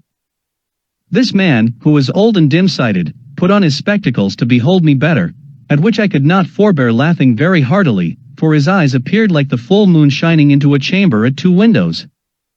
Our people, who discovered the cause of my mirth, bore me company in laughing, at which the old fellow was fool enough to be angry and out of countenance. He had the character of a great miser, and, to my misfortune, he well deserved it, by the cursed advice he gave my master, to show me as a sight upon a market day in the next town, which was half an hour's riding, about 22 miles from our house. I guess there was some mischief when I observed my master and his friend whispering together, sometimes pointing at me, and my fears made me fancy that I overheard and understood some of their words. But the next morning Glumbleklich, my little nurse, told me the whole matter, which she had cunningly picked out from her mother. The poor girl laid me on her bosom, and fell a-weeping with shame and grief. She apprehended some mischief would happen to me from rude vulgar folks, who might squeeze me to death, or break one of my limbs by taking me in their hands. She had also observed how modest I was in my nature, how nicely I regarded my honor, and what an indignity I should conceive it, to be exposed for money as a public spectacle, to the meanest of the people. She said, her papa and mamma had promised that Grildridge should be hers, but now she found they meant to serve her as they did last year, when they pretended to give her a lamb, and yet, as soon as it was fat, sold it to a butcher. For my own part, I may truly affirm that I was less concerned than my nurse. I had a strong hope, which never left me, that I should one day recover my liberty, and as to the ignominy of being carried about for a monster, I considered myself to be a perfect stranger in the country, and that such a misfortune could never be charged upon me as a reproach. If ever I should return to England, since the King of Great Britain himself, in my condition, must have undergone the same distress. My master, pursuant to the advice of his friend, carried me in a box the next market day to the neighboring town, and took along with him his little daughter, my nurse, upon a pillion behind him. The box was close on every side, with a little door for me to go in and out, and a few gimlet holes to let in air. The girl had been so careful as to put the quilt of her baby's bed into it, for me to lie down on. However, I was terribly shaken and discomposed in this journey, though it was but of half an hour, for the horse went about 40 feet at every step and trotted so high that the agitation was equal to the rising and falling of a ship in a great storm, but much more frequent. Our journey was somewhat farther than from London to St. Albans. My master alighted at an inn which he used to frequent, and after consulting a while with the innkeeper, and making some necessary preparations, he hired the Grultrud, or crier, to give notice through the town of a strange creature to be seen at the sign of the Green Eagle. Not so big as a splachnuck and in every part of the body resembling a human creature, could speak several words, and perform 100 diverting tricks. I was placed upon a table in the largest room of the inn, which might be near 300 feet square. My little nurse stood on a low stool close to the table, to take care of me, and direct what I should do. My master, to avoid a crowd, would suffer only 30 people at a time to see me. I walked about on the table as the girl commanded. She asked me questions, as far as she knew my understanding of the language reached, and I answered them as loud as I could. I turned about several times to the company, paid my humble respects, said they were welcome, and used some other speeches I had been taught. I took up a thimble filled with liquor, which Glumblclitch had given me for a cup, and drank their health. I drew out my hanger, and flourished with it after the manner of fencers in England. My nurse gave me a part of a straw, which I exercised as a pike, having learnt the art in my youth. I was that day shown to 12 sets of company, and as often forced to act over again the same fopperies, till I was half dead with weariness and vexation, for those who had seen me made such wonderful reports, that the people were ready to break down the doors to come in. My master, for his own interest, would not suffer anyone to touch me except my nurse, and to prevent danger, benches were set round the table at such a distance as to put me out of everybody's reach. However, an unlucky schoolboy aimed a hazelnut directly at my head, which very narrowly missed me, otherwise it came with so much violence, that it would have infallibly knocked out my brains, for it was almost as large as a small pumpkin. But I had the satisfaction to see the young rogue well beaten, and turned out of the room. My master gave public notice that he would show me again the next market day, and in the meantime he prepared a convenient vehicle for me, which he had reason enough to do, for I was so tired with my first journey, and with entertaining company for 8 hours together, that I could hardly stand upon my legs, or speak a word. It was at least 3 days before I recovered my strength, and that I might have no rest at home, all the neighboring gentlemen from 100 miles round, hearing of my fame, came to see me at my master's own house. There could not be fewer than 30 persons with their wives and children, and my master demanded the rate of a full room whenever he showed me at home, although it were only to a single family. So that for some time I had but little ease every day of the week, although I were not carried to the town. My master, finding how profitable I was likely to be, resolved to carry me to the most considerable cities of the kingdom. Having therefore provided himself with all things necessary for a long journey, and settled his affairs at home, he took leave of his wife, and upon the 17th of August 1703, about 2 months after my arrival, we set out for the metropolis, situated near the middle of that empire, and about 3,000 miles distance from our house. My master made his daughter Glumblclitch ride behind him. She carried me on her lap, in a box tied about her waist. The girl had lined it on all sides with the softest cloth she could get, well quilted underneath, furnished it with her baby's bed, provided me with linen and other necessaries, and made everything as convenient as she could. We had no other company but a boy of the house, who rode after us with the luggage. My master's design was to show me in all the towns by the way, and to step out of the road for 50 or 100 miles, to any village or person of quality's house, where he might expect custom. We made easy journeys, of not above 7 or 8 score miles a day, for Glumblclitch, on purpose to spare me, complained she was tired with the trotting of the horse. She often took me out of my box, at my own desire, to give me air, and show me the country, but always held me fast by a leading string. We passed over 5 or 6 rivers, many degrees broader and deeper than the Nile or the Ganges, and there was hardly a rivulet so small as the Thames at London Bridge. We were 10 weeks in our journey, and I was shown in 18 large towns, besides many villages and private families. On the 26th day of October we arrived at the metropolis, called in their language LUGGNAGG, or Pride of the Universe. My master took a lodging in the principal street of the city, not far from the royal palace, and put out bills in the usual form, containing an exact description of my person and parts. He hired a large room between 300 and 400 feet wide. He provided a table 60 feet in diameter, upon which I was to act my part, and palisadoed it round 3 feet from the edge, and as many high, to prevent my falling over. I was shown 10 times a day, to the wonder and satisfaction of all people. I could now speak the language tolerably well, and perfectly understood every word that was spoken to me.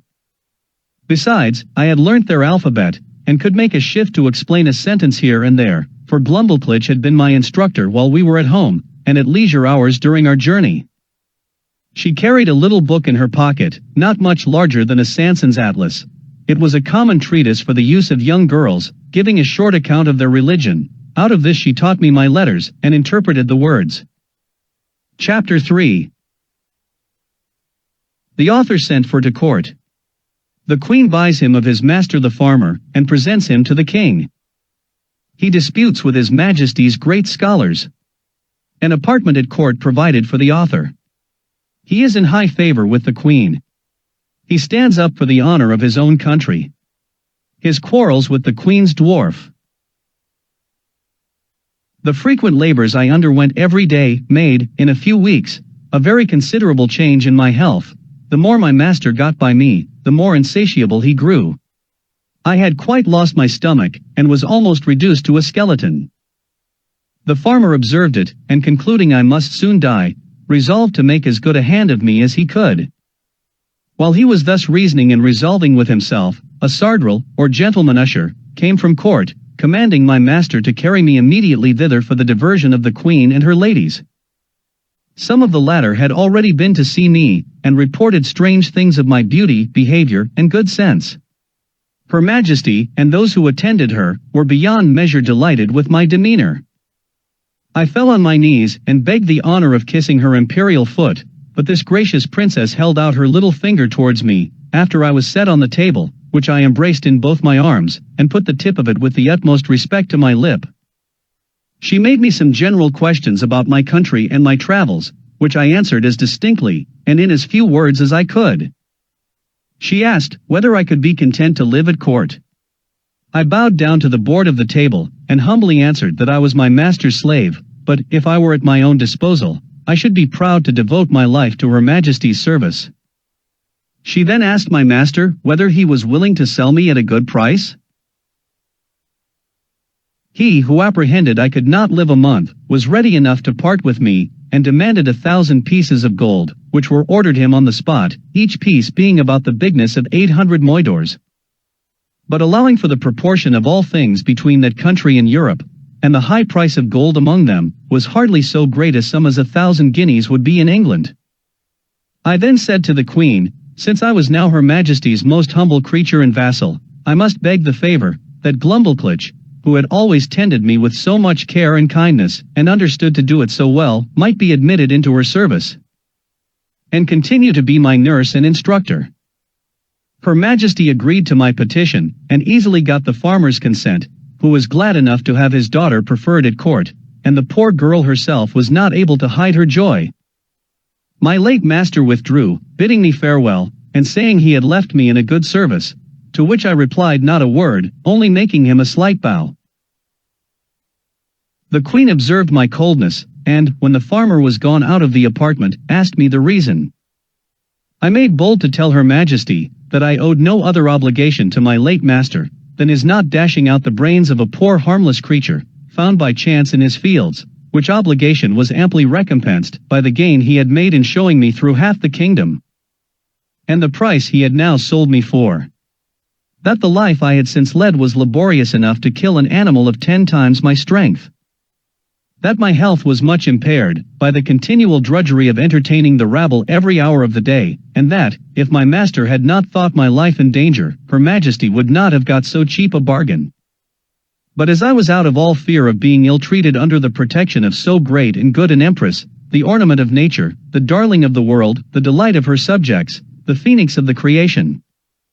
So I hoped my late master's apprehensions would appear to be groundless, for I already found my spirits revive by the influence of her most august presence.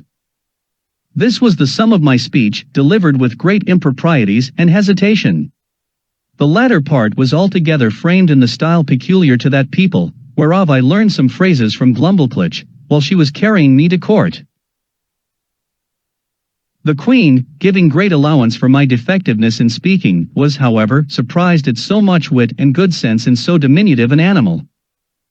She took me in her own hand, and carried me to the king, who was then retired to his cabinet.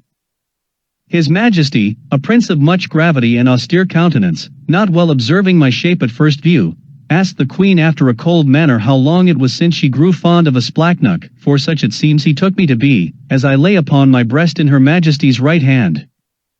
But this princess, who has an infinite deal of wit and humor, set me gently on my feet upon the scrutoire, and commanded me to give His Majesty an account of myself, which I did in a very few words, and Glumblclitch who attended at the cabinet door.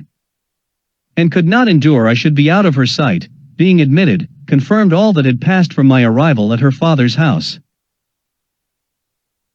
The king, although he be as learned a person as any in his dominions, had been educated in the study of philosophy, and particularly mathematics, yet when he observed my shape exactly, and saw me walk erect, before I began to speak, conceived I might be a piece of clockwork contrived by some ingenious artist. But when he heard my voice, and found what I delivered to be regular and rational, he could not conceal his astonishment. He was by no means satisfied with the relation I gave him of the manner I came into his kingdom, but thought it a story concerted between Glumblclitch and her father, who had taught me a set of words to make me sell at a better price. Upon this imagination, he put several other questions to me, and still received rational answers, no otherwise defective than by a foreign accent, and an imperfect knowledge in the language, with some rustic phrases which I had learned at the farmer's house, and did not suit the polite style of a court. His Majesty sent for 3 great scholars, who were then in their weekly waiting, according to the custom in that country. These gentlemen, after they had a while examined my shape with much nicety, were of different opinions concerning me. They all agreed that I could not be produced according to the regular laws of nature, because I was not framed with the capacity of preserving my life, either by swiftness, or climbing of trees, or digging holes in the earth. They observed by my teeth, which they viewed with great exactness, that I was a carnivorous animal, yet most quadrupeds being an overmatch for me, and field mice, with some others, too nimble, they could not imagine how I should be able to support myself, unless I fed upon snails and other insects, which they offered, by many learned arguments, to evince that I could not possibly do. One of these virtuosi seemed to think that I might be an embryo, or abortive birth. But this opinion was rejected by the other 2, who observed my limbs to be perfect and finished, and that I had lived several years, as it was manifest from my beard, the stumps whereof they plainly discovered through a magnifying glass. They would not allow me to be a dwarf, because my littleness was beyond all degrees of comparison, for the Queen's favorite dwarf, the smallest ever known in that kingdom, was near 30 feet high. After much debate, they concluded unanimously, that I was only relplum scalcath, which is interpreted literally lusus naturae, a determination exactly agreeable to the modern philosophy of Europe, whose professors, disdaining the old evasion of occult causes, whereby the followers of Aristotle endeavored in vain to disguise their ignorance, have invented this wonderful solution of all difficulties, to the unspeakable advancement of human knowledge. After this decisive conclusion, I entreated to be heard a word or 2. I applied myself to the king and assured his Majesty that I came from a country which abounded with several millions of both sexes, and of my own stature, where the animals, trees and houses were all in proportion, and where, by consequence, I might be as able to defend myself, and to find sustenance, as any of his Majesty's subjects could do here, which I took for a full answer to those gentlemen's arguments. To this they only replied with a smile of contempt, saying that the farmer had instructed me very well in my lesson. The king, who had a much better understanding, dismissing his learned men, sent for the farmer, who by good fortune was not yet gone out of town. Having therefore first examined him privately, and then confronted him with me, and the young girl, his Majesty began to think that what we told him might possibly be true. He desired the Queen to order that a particular care should be taken of me, and was of opinion that Glumblclitch should still continue in her office of tending me, because he observed we had a great affection for each other. A convenient apartment was provided for her at court. She had a sort of governess appointed to take care of her education, a maid to dress her, and 2 other servants for menial offices, but the care of me was wholly appropriated to herself. The Queen commanded her own cabinet maker to contrive a box, that might serve me for a bedchamber, after the model that Glumblclitch and I should agree upon. This man was a most ingenious artist, and according to my direction, in 3 weeks finished for me a wooden chamber of 16 feet square, and 12 high, with sash windows, a door, and 2 closets, like a London bedchamber. The board, that made the ceiling, was to be lifted up and down by 2 hinges, to put in a bed ready furnished by Her Majesty's upholsterer, which Glumblclitch took out every day to air, made it with her own hands, and letting it down at night, locked up the roof over me.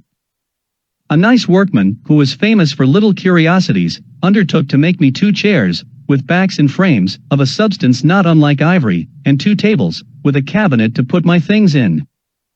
The room was quilted on all sides, as well as the floor and the ceiling, to prevent any accident from the carelessness of those who carried me, and to break the force of a jolt, when I went in a coach. I desired a lock for my door, to prevent rats and mice from coming in. The smith, after several attempts, made the smallest that ever was seen among them, for I have known a larger at the gate of a gentleman's house in England. I made a shift to keep the key in a pocket of my own, fearing Glumblclitch might lose it. The Queen likewise ordered the thinnest silks that could be gotten, to make me clothes, not much thicker than an English blanket, very cumbersome till I was accustomed to them. They were after the fashion of the kingdom, partly resembling the Persian, and partly the Chinese, and are a very grave and decent habit. The Queen became so fond of my company, that she could not dine without me. I had a table placed upon the same at which Her Majesty ate, just at her left elbow, and a chair to sit on. Glumblclitch stood on a stool on the floor near my table, to assist and take care of me. I had an entire set of silver dishes and plates and other necessaries, which in proportion to those of the Queen, were not much bigger than what I have seen in a London toy shop for the furniture of a baby house. These my little nurse kept in her pocket in a silver box, and gave me at meals as I wanted them, always cleaning them herself. No person dined with the Queen but the 2 princesses royal, the eldest 16 years old, and the younger at that time 13 and a month. Her Majesty used to put a bit of meat upon one of my dishes, out of which I carved for myself, and her diversion was to see me eat in miniature, for the Queen took up, at one mouthful, as much as a dozen English farmers could eat at a meal, which to me was for some time a very nauseous sight. She would crunch the wing of a lark, bones and all, between her teeth, although it were 9 times as large as that of a full-grown turkey, and put a bit of bread into her mouth as big as 2 12-penny loaves. She drank out of a golden cup, above a hogshead at a draught. Her knives were twice as long as a scythe, set straight upon the handle. The spoons, forks, and other instruments were all in the same proportion. I remember when Glumblclitch carried me, out of curiosity, to see some of the tables at court, where 10 or a dozen of those enormous knives and forks were lifted up together. I thought I had never till then beheld so terrible a sight. It is the custom that every Wednesday the King and Queen, with the royal issue of both sexes, dine together in the apartment of His Majesty, to whom I was now become a great favorite, and at these times my little chair and table were placed at his left hand, before one of the salt cellars. This prince took a pleasure in conversing with me, inquiring into the manners, religion, laws, government, and learning of Europe, wherein I gave him the best account I was able. His apprehension was so clear, and his judgment so exact, that he made very wise reflections and observations upon all I said. But I confess that, after I had been a little too copious in talking of my own beloved country, of our trade and wars by sea and land, of our schisms in religion, and parties in the state, the prejudices of his education prevailed so far, that he could not forbear taking me up in his right hand, and stroking me gently with the other, after a hearty fit of laughing, asked me, whether I was a Whig or Tory. Then turning to his first minister, who waited behind him with a white staff, near as tall as the mainmast of the royal sovereign, he observed how contemptible a thing was human grandeur, which could be mimicked by such diminutive insects as I, and yet, says he, I dare engage these creatures have their titles and distinctions of honor. They contrive little nests and burrows, that they call houses and cities, they make a figure in dress and equipage, they love, they fight, they dispute, they cheat, they betray. And thus he continued on, while my color came and went several times, with indignation, to hear our noble country, the mistress of arts and arms, the scourge of France, the arbitress of Europe, the seat of virtue, piety, honor, and truth, the pride and envy of the world, so contemptuously treated. But as I was not in a condition to resent injuries, so upon mature thoughts I began to doubt whether I was injured or no. For, after having been accustomed several months to the sight and converse of this people, and observed every object upon which I cast my eyes to be of proportionable magnitude, the horror I had at first conceived from their bulk and aspect was so far worn off, That if I had then beheld a company of English lords and ladies in their finery and birthday clothes, acting their several parts in the most courtly manner of strutting and bowing and prating, to say the truth, I should have been strongly tempted to laugh as much at them as the king and his grandees did at me. Neither, indeed, could I forbear smiling at myself, when the queen used to place me upon her hand towards a looking-glass, by which both our persons appeared before me in full view together, and there could be nothing more ridiculous than the comparison. So that I really began to imagine myself dwindled many degrees below my usual size. Nothing angered and mortified me so much as the queen's dwarf, who being of the lowest stature that was ever in that country, became so insolent at seeing a creature so much beneath him, that he would always affect to swagger and look big as he passed by me in the queen's antechamber, while I was standing on some table talking with the lords or ladies of the court, and he seldom failed of a smart word or two upon my littleness. Against which I could only revenge myself by calling him brother, challenging him to wrestle, and such repartees as are usually in the mouths of court pages. One day at dinner, this malicious little cub was so nettled with something I had said to him that, raising himself upon the frame of Her Majesty's chair, he took me up by the middle, as I was sitting down, not thinking any harm, and let me drop into a large silver bowl of cream, and then ran away as fast as he could. I fell over head and ears, and, if I had not been a good swimmer, it might have gone very hard with me, for Glumbleplich in that instant happened to be at the other end of the room, and the queen was in such a fright, that she wanted presence of mind to assist me. But my little nurse ran to my relief, and took me out, after I had swallowed above a quart of cream. I was put to bed, however. I received no other damage than the loss of a suit of clothes, which was utterly spoiled. The dwarf was soundly whipped, and as a farther punishment, forced to drink up the bowl of cream into which he had thrown me. Neither was he ever restored to favor, for soon after the queen bestowed him on a lady of high quality, so that I saw him no more. To my very great satisfaction, for I could not tell to what extremities such a malicious urchin might have carried his resentment. He had before served me a scurvy trick, which set the queen a-laughing, although at the same time she was heartily vexed, and would have immediately cashiered him, if I had not been so generous as to intercede. Her Majesty had taken a marrow bone upon her plate, and, after knocking out the marrow, placed the bone again in the dish erect, as it stood before, the dwarf, watching his opportunity, while Glumbleplich was gone to the sideboard, mounted the stool that she stood on to take care of me at meals, took me up in both hands, and squeezing my legs together, wedged them into the marrow bone above my waist, where I stuck for some time, and made a very ridiculous figure. I believe it was near a minute before any one knew what was become of me, for I thought it below me to cry out. But, as princes seldom get their meat hot, my legs were not scalded, only my stockings and breeches in a sad condition. The dwarf, at my entreaty, had no other punishment than a sound whipping. I was frequently rallied by the queen upon account of my fearfulness, and she used to ask me whether the people of my country were as great cowards as myself. The occasion was this: the kingdom is much pestered with flies in summer, and these odious insects, each of them as big as a Dunstable lark, hardly gave me any rest while I sat at dinner, with their continual humming and buzzing about mine ears. They would sometimes alight upon my victuals, and leave their loathsome excrement, or spawn behind, which to me was very visible, though not to the natives of that country, whose large optics were not so acute as mine, in viewing smaller objects. Sometimes they would fix upon my nose, or forehead, where they stung me to the quick, smelling very offensively, and I could easily trace that viscous matter which, our naturalists tell us, enables those creatures to walk with their feet upwards upon a ceiling. I had much ado to defend myself against these detestable animals, and could not forbear starting when they came on my face. It was the common practice of the dwarf, to catch a number of these insects in his hand, as schoolboys do among us, and let them out suddenly under my nose, on purpose to frighten me, and divert the queen. My remedy was to cut them in pieces with my knife, as they flew in the air, wherein my dexterity was much admired. I remember one morning, when Glumbleplich had set me in a box upon a window, as she usually did in fair days to give me air, after I had lifted up one of my sashes, and sat down at my table to eat a piece of sweet cake for my breakfast, above 20 wasps, allured by the smell, came flying into the room, humming louder than the drones of as many bagpipes.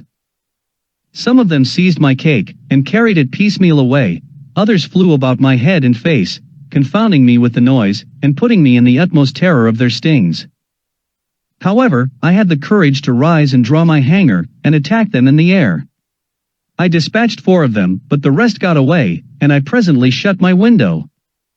These insects were as large as partridges. I took out their stings, found them 1.5 inches long, and as sharp as needles. I carefully preserved them all, and having since shown them, with some other curiosities, in several parts of Europe, upon my return to England I gave 3 of them to Gresham College, and kept the 4th for myself. Chapter 4. The country described. A proposal for correcting modern maps. The King's Palace, and some account of the metropolis. The author's way of traveling. The chief temple described. I now intend to give the reader a short description of this country, as far as I traveled in it, which was not above 2,000 miles round LUGGNAGG, the metropolis. For the Queen, whom I always attended, never went farther when she accompanied the King in his progresses, and there stayed till His Majesty returned from viewing his frontiers. The whole extent of this prince's dominions reaches about 6,000 miles in length, and from 3 to 5 in breadth, whence I cannot but conclude that our geographers of Europe are in a great error by supposing nothing but sea between Japan and California. For it was ever my opinion that there must be a balance of earth to counterpoise the great continent of Tartary, and therefore they ought to correct their maps and charts by joining this vast tract of land to the northwest parts of America, wherein I shall be ready to lend them my assistance.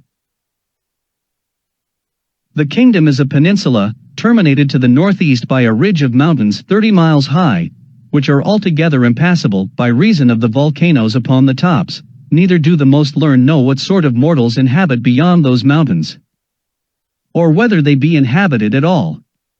On the 3 other sides, it is bounded by the ocean. There is not one seaport in the whole kingdom, and those parts of the coasts into which the rivers issue, are so full of pointed rocks, and the sea generally so rough, that there is no venturing with the smallest of their boats. So that these people are wholly excluded from any commerce with the rest of the world. But the large rivers are full of vessels, and abound with excellent fish, for they seldom get any from the sea, because the sea fish are of the same size with those in Europe, and consequently not worth catching, whereby it is manifest, that nature, in the production of plants and animals of so extraordinary a bulk, is wholly confined to this continent, of which I leave the reasons to be determined by philosophers. However, now and then they take a whale that happens to be dashed against the rocks, which the common people feed on heartily. These whales I have known so large, that a man could hardly carry one upon his shoulders, and sometimes, for curiosity, they are brought in hampers to LUGGNAGG. I saw one of them in a dish at the king's table, which passed for a rarity. But I did not observe he was fond of it, for I think, indeed, the bigness disgusted him, although I have seen one somewhat larger in Greenland. The country is well inhabited, for it contains 51 cities, near 100 walled towns, and a great number of villages. To satisfy my curious reader, it may be sufficient to describe LUGGNAGG. This city stands upon almost 2 equal parts, on each side the river that passes through. It contains above 80,000 houses, and about 600,000 inhabitants. It is in length 3 glomglungs and 2.5 in breadth, as I measured it myself in the royal map made by the king's order, which was laid on the ground on purpose for me, and extended 100 feet. I paced the diameter and circumference several times barefoot, and, computing by the scale, measured it pretty exactly. The king's palace is no regular edifice, but a heap of buildings, about 7 miles round. The chief rooms are generally 240 feet high and broad and long in proportion.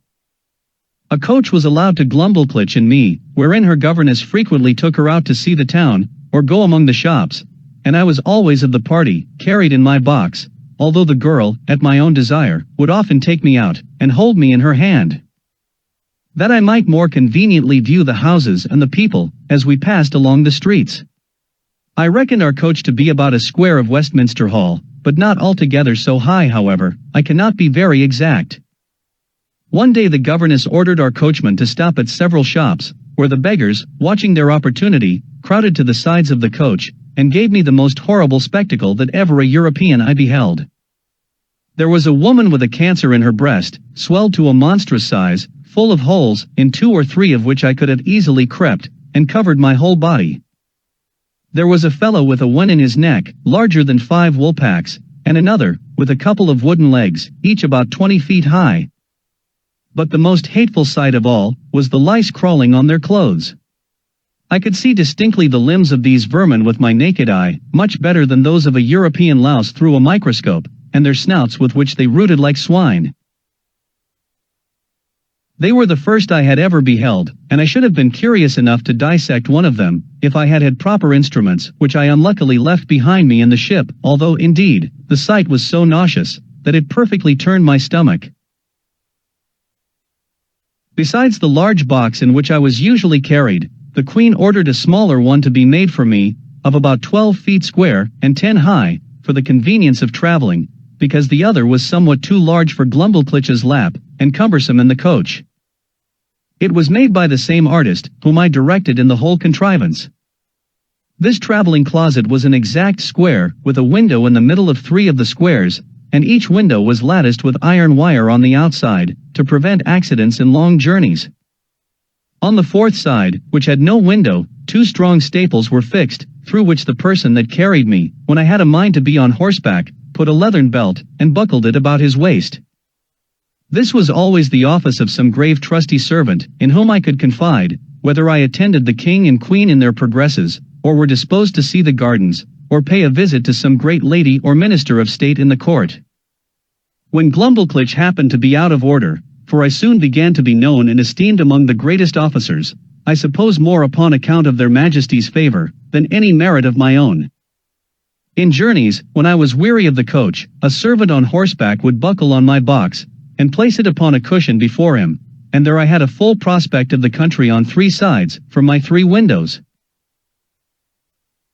I had, in this closet, a field bed and a hammock, hung from the ceiling, 2 chairs and a table, neatly screwed to the floor, to prevent being tossed about by the agitation of the horse or the coach.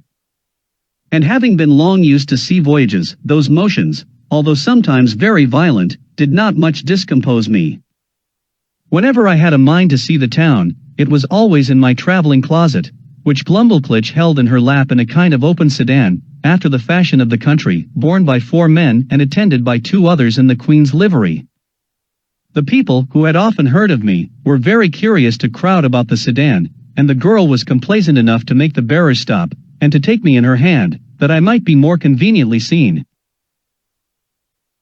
I was very desirous to see the chief temple, and particularly the tower belonging to it, which is reckoned the highest in the kingdom. Accordingly one day my nurse carried me thither, but I may truly say I came back disappointed, for the height is not above 3,000 feet, reckoning from the ground to the highest pinnacle top, which, allowing for the difference between the size of those people and us in Europe, is no great matter for admiration, nor at all equal in proportion to Salisbury steeple. But not to detract from a nation, to which, during my life, I shall acknowledge myself extremely obliged, it must be allowed, that whatever this famous tower wants in height, is amply made up in beauty and strength, for the walls are near 100 feet thick. Built of hewn stone, whereof each is about 40 feet square, and adorned on all sides with statues of gods and emperors, cut in marble, larger than the life, placed in their several niches. I measured a little finger which had fallen down from one of these statues, and lay unperceived among some rubbish, and found it exactly 4 feet and an inch in length. Glumblclitch wrapped it up in her handkerchief, and carried it home in her pocket, to keep among other trinkets, of which the girl was very fond, as children at her age usually are. The king's kitchen is indeed a noble building, vaulted at top, and about 600 feet high. The great oven is not so wide, by 10 paces, as the cupola at St. Paul's, for I measured the latter on purpose, after my return. But if I should describe the kitchen grate, the prodigious pots and kettles, the joints of meat turning on the spits, with many other particulars, perhaps I should be hardly believed, at least a severe critic would be apt to think I enlarged a little, as travelers are often suspected to do. To avoid which censure I fear I have run too much into the other extreme, and that if this treatise should happen to be translated into the language of Brobdingnag and transmitted thither, the king and his people would have reason to complain that I had done them an injury by a false and diminutive representation. His Majesty seldom keeps above 600 horses in his stables. They are generally from 54 to 60 feet high.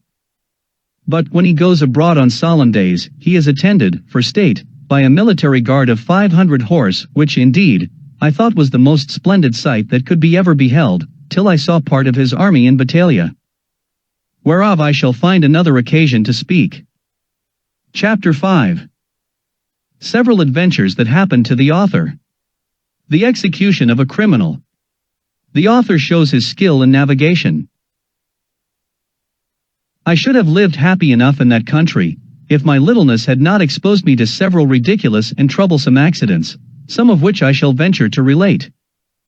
Glumdalclitch often carried me into the gardens of the court in my smaller box, and would sometimes take me out of it, and hold me in her hand, or set me down to walk. I remember, before the dwarf left the queen, he followed us one day into those gardens, and my nurse having set me down, he and I being close together, near some dwarf apple trees, I must needs show my wit by a silly allusion between him and the trees, which happens to hold in their language as it does in ours. Whereupon, the malicious rogue, watching his opportunity, when I was walking under one of them, shook it directly over my head, by which a dozen apples, each of them near as large as a Bristol barrel, came tumbling about my ears. One of them hit me on the back as I chanced to stoop, and knocked me down flat on my face, but I received no other hurt, and the dwarf was pardoned at my desire, because I had given the provocation. Another day, Glumdalclitch left me on a smooth grass plot to divert myself, while she walked at some distance with her governess. In the meantime, there suddenly fell such a violent shower of hail, that I was immediately by the force of it, struck to the ground, and when I was down, the hailstones gave me such cruel bangs all over the body, as if I had been pelted with tennis balls. However, I made a shift to creep on all fours and shelter myself, by lying flat on my face, on the lee side of a border of lemon thyme, but so bruised from head to foot, that I could not go abroad in 10 days. Neither is this at all to be wondered at, because nature, in that country, observing the same proportion through all her operations, a hailstone is near 1800 times as large as one in Europe, which I can assert upon experience, having been so curious as to weigh and measure them. But a more dangerous accident happened to me in the same garden, when my little nurse, believing she had put me in a secure place, and having left my box at home, to avoid the trouble of carrying it, went to another part of the garden with her governess, and some ladies of her acquaintance. While she was absent, and out of hearing, a small white spaniel that belonged to one of the chief gardeners, having got by accident into the garden, happened to range near the place where I lay. The dog, following the scent, came directly up, and taking me in his mouth, ran straight to his master wagging his tail, and set me gently on the ground. By good fortune he had been so well taught, that I was carried between his teeth without the least hurt, or even tearing my clothes. But the poor gardener, who knew me well, and had a great kindness for me, was in a terrible fright. He gently took me up in both his hands, and asked me how I did. But I was so amazed and out of breath, that I could not speak a word. In a few minutes I came to myself, and he carried me safe to my little nurse, who, by this time, had returned to the place where she left me, and was in cruel agonies when I did not appear nor answer when she called. She severely reprimanded the gardener on account of his dog. But the thing was hushed up, and never known at court, for the girl was afraid of the queen's anger, and truly, as to myself, I thought it would not be for my reputation, that such a story should go about. This accident absolutely determined Glumdalclitch never to trust me abroad for the future out of her sight. I had been long afraid of this resolution, and therefore concealed from her some little unlucky adventures, that happened in those times when I was left by myself. Once a kite, hovering over the garden, made a stoop at me, and if I had not resolutely drawn my hanger, and run under a thick espalier, he would have certainly carried me away in his talons. Another time, walking to the top of a fresh molehill, I fell to my neck in the hole, through which that animal had cast up the earth, and coined some lie, not worth remembering, to excuse myself for spoiling my clothes. I likewise broke my right shin against the shell of a snail, which I happened to stumble over, as I was walking alone and thinking on poor England. I cannot tell whether I were more pleased or mortified to observe, in those solitary walks, that the smaller birds did not appear to be at all afraid of me, but would hop about within a yard's distance, looking for worms and other food, with as much indifference and security as if no creature at all were near them. I remember, a thrush had the confidence to snatch out of my hand, with his bill, a piece of cake that Glumblclitch had just given me for my breakfast. When I attempted to catch any of these birds, they would boldly turn against me, endeavoring to peck my fingers, which I durst not venture within their reach, and then they would hop back unconcerned, to hunt for worms or snails, as they did before. But one day, I took a thick cudgel, and threw it with all my strength so luckily, at a linnet, that I knocked him down, and seizing him by the neck with both my hands, ran with him in triumph to my nurse. However, the bird, who had only been stunned, recovering himself, gave me so many boxes with his wings, on both sides of my head and body, though I held him at arm's length, and was out of the reach of his claws, that I was 20 times thinking to let him go. But I was soon relieved by one of our servants, who wrung off the bird's neck, and I had him next day for dinner, by the Queen's command. This linnet, as near as I can remember, seemed to be somewhat larger than an English swan. The maids of honor often invited Glumblclitch to their apartments, and desired she would bring me along with her, on purpose to have the pleasure of seeing and touching me. They would often strip me naked from top to toe, and lay me at full length in their bosoms, wherewith I was much disgusted because, to say the truth, a very offensive smell came from their skins, which I do not mention or intend, to the disadvantage of those excellent ladies, for whom I have all manner of respect, but I conceive that my sense was more acute in proportion to my littleness, and that those illustrious persons were no more disagreeable to their lovers, or to each other, than people of the same quality are with us in England. And, after all, I found their natural smell was much more supportable, than when they used perfumes, under which I immediately swooned away. I cannot forget, that an intimate friend of mine in Lilliput, took the freedom in a warm day, when I had used a good deal of exercise, to complain of a strong smell about me, although I am as little faulty that way, as most of my sex. But I suppose his faculty of smelling was as nice with regard to me, as mine was to that of this people. Upon this point, I cannot forbear doing justice to the Queen my mistress, and Glumblclitch my nurse, whose persons were as sweet as those of any lady in England. That which gave me most uneasiness among these maids of honor was, to see them use me without any manner of ceremony, like a creature who had no sort of consequence, for they would strip themselves to the skin, and put on their smocks in my presence, while I was placed on their toilet, directly before their naked bodies, which I am sure to me was very far from being a tempting sight, or from giving me any other emotions than those of horror and disgust.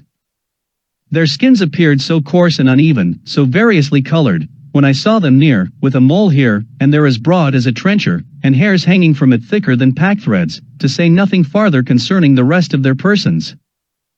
Neither did they at all scruple, while I was by, to discharge what they had drank, to the quantity of at least 2 hogsheads, in a vessel that held above 3 tons. The handsomest among these maids of honor, a pleasant, frolicsome girl of 16, would sometimes set me astride upon one of her nipples, with many other tricks, wherein the reader will excuse me for not being over particular. But I was so much displeased, that I entreated Glumblclitch to contrive some excuse for not seeing that young lady any more. One day, a young gentleman, who was nephew to my nurse's governess, came and pressed them both to see an execution. It was of a man who had murdered one of that gentleman's intimate acquaintance. Glumblclitch was prevailed on to be of the company, very much against her inclination, for she was naturally tender-hearted, and, as for myself, although I abhorred such kind of spectacles, yet my curiosity tempted me to see something that I thought must be extraordinary. The malefactor was fixed in a chair upon a scaffold erected for that purpose, and his head cut off at one blow, with a sword of about 40 feet long. The veins and arteries spouted up such a prodigious quantity of blood, and so high in the air, that the great jet d'eau at Versailles was not equal to it for the time it lasted, and the head, when it fell on the scaffold floor, gave such a bounce as made me start, although I was at least half an English mile distant. The Queen, who often used to hear me talk of my sea voyages, and took all occasions to divert me when I was melancholy, asked me whether I understood how to handle a sail or an oar. and whether a little exercise of rowing might not be convenient for my health? I answered that I understood both very well, for although my proper employment had been to be surgeon or doctor to the ship, yet often, upon a pinch, I was forced to work like a common mariner.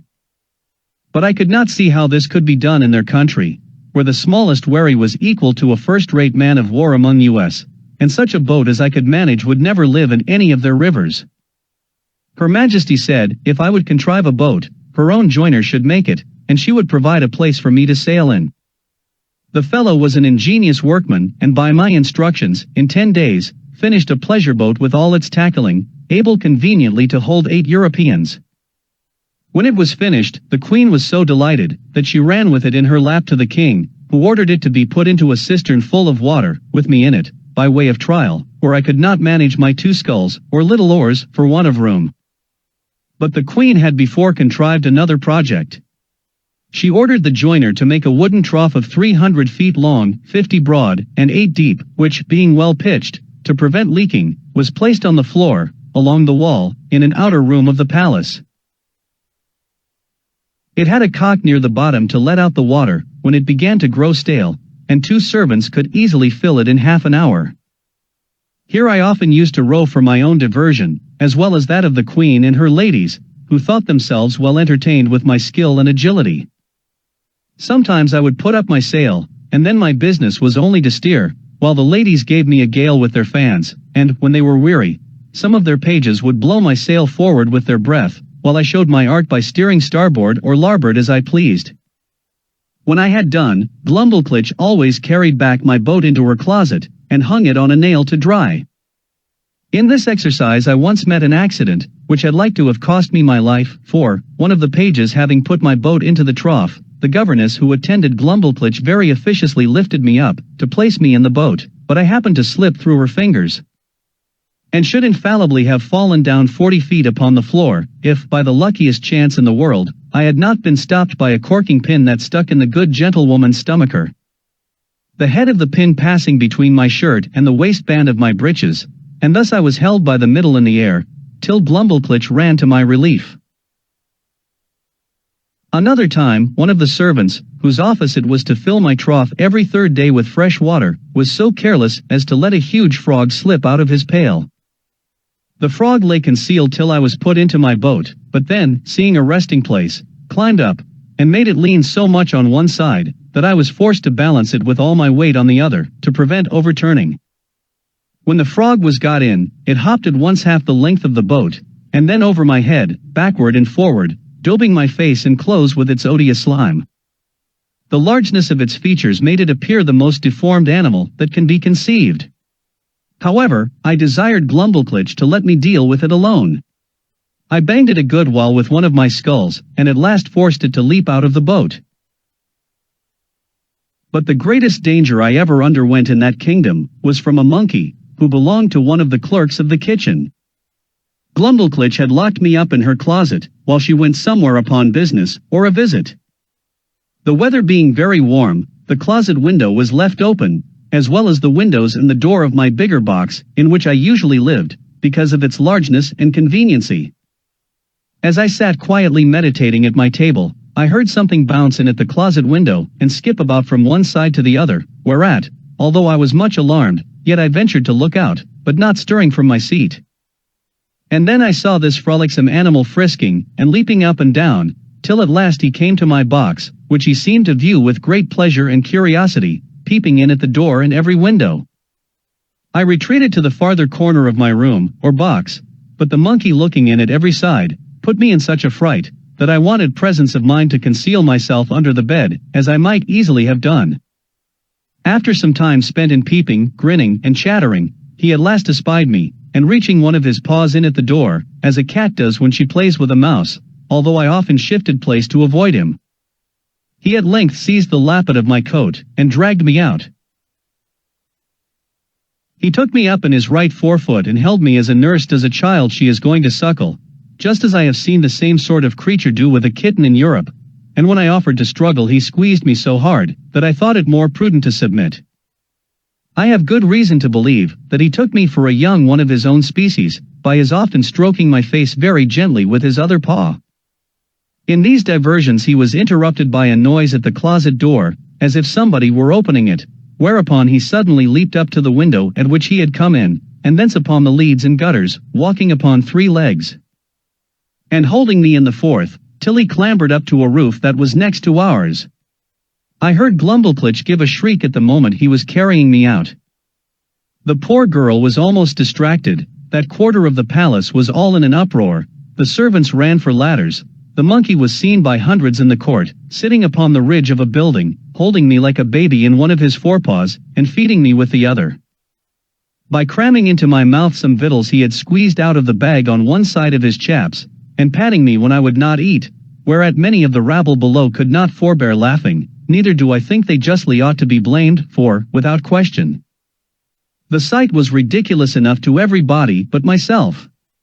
Some of the people threw up stones, hoping to drive the monkey down, but this was strictly forbidden, or else, very probably, my brains had been dashed out. The ladders were now applied, and mounted by several men, which the monkey observing, and finding himself almost encompassed, not being able to make speed enough with his 3 legs, let me drop on a ridge tile, and made his escape. Here I sat for some time, 500 yards from the ground, expecting every moment to be blown down by the wind, or to fall by my own giddiness, and come tumbling over and over from the ridge to the eaves, but an honest lad, one of my nurse's footmen, climbed up, and putting me into his breeches pocket, brought me down safe. I was almost choked with the filthy stuff the monkey had crammed down my throat, but my dear little nurse picked it out of my mouth with a small needle, and then I fell a-vomiting, which gave me great relief. Yet I was so weak and bruised in the sides with the squeezes given me by this odious animal, that I was forced to keep my bed a fortnight. The king, queen, and all the court sent every day to inquire after my health, and Her Majesty made me several visits during my sickness. The monkey was killed, and an order made, that no such animal should be kept about the palace. When I attended the king after my recovery, to return him thanks for his favors, he was pleased to rally me a good deal upon this adventure. He asked me, what my thoughts and speculations were, while I lay in the monkey's paw, how I liked the victuals he gave me, his manner of feeding, and whether the fresh air on the roof had sharpened my stomach. He desired to know, what I would have done upon such an occasion in my own country. I told His Majesty, that in Europe we had no monkeys, except such as were brought for curiosity from other places, and so small, that I could deal with 12 of them together, if they presumed to attack me. And as for that monstrous animal with whom I was so lately engaged, if my fears had suffered me to think so far as to make use of my hanger, when he poked his paw into my chamber, perhaps I should have given him such a wound, as would have made him glad to withdraw it with more haste than he put it in. This I delivered in a firm tone, like a person who was jealous lest his courage should be called in question. However, my speech produced nothing else beside a loud laughter, which all the respect due to His Majesty from those about him could not make them contain. This made me reflect, how vain an attempt it is for a man to endeavor to do himself honor among those who are out of all degree of equality or comparison with him. And yet I have seen the moral of my own behavior very frequent in England since my return, where a little contemptible varlet, without the least title to birth, person, wit, or common sense, shall presume to look with importance, and put himself upon a foot with the greatest persons of the kingdom. I was every day furnishing the court with some ridiculous story, and Glumblclitch, although she loved me to excess, yet was arch enough to inform the queen, whenever I committed any folly that she thought would be diverting to Her Majesty. The girl, who had been out of order, was carried by her governess to take the air about an hour's distance, or 30 miles from town. They alighted out of the coach near a small footpath in a field, and Glumblclitch setting down my traveling box, I went out of it to walk. There was a cowding in the path, and I must need try my activity by attempting to leap over it. I took a run, but unfortunately jumped short, and found myself just in the middle up to my knees. I waded through with some difficulty, and one of the footmen wiped me as clean as he could with his handkerchief, for I was filthily bemired, and my nurse confined me to my box, till we returned home, where the queen was soon informed of what had passed. And the footmen spread it about the court, so that all the mirth for some days was at my expense. Chapter 6. Several contrivances of the author to please the king and queen. He shows his skill in music. The king inquires into the state of England, which the author relates to him. The king's observations thereon. I used to attend the king's levee once or twice a week, and had often seen him under the barber's hand, which indeed was at first very terrible to behold, for the razor was almost twice as long as an ordinary scythe.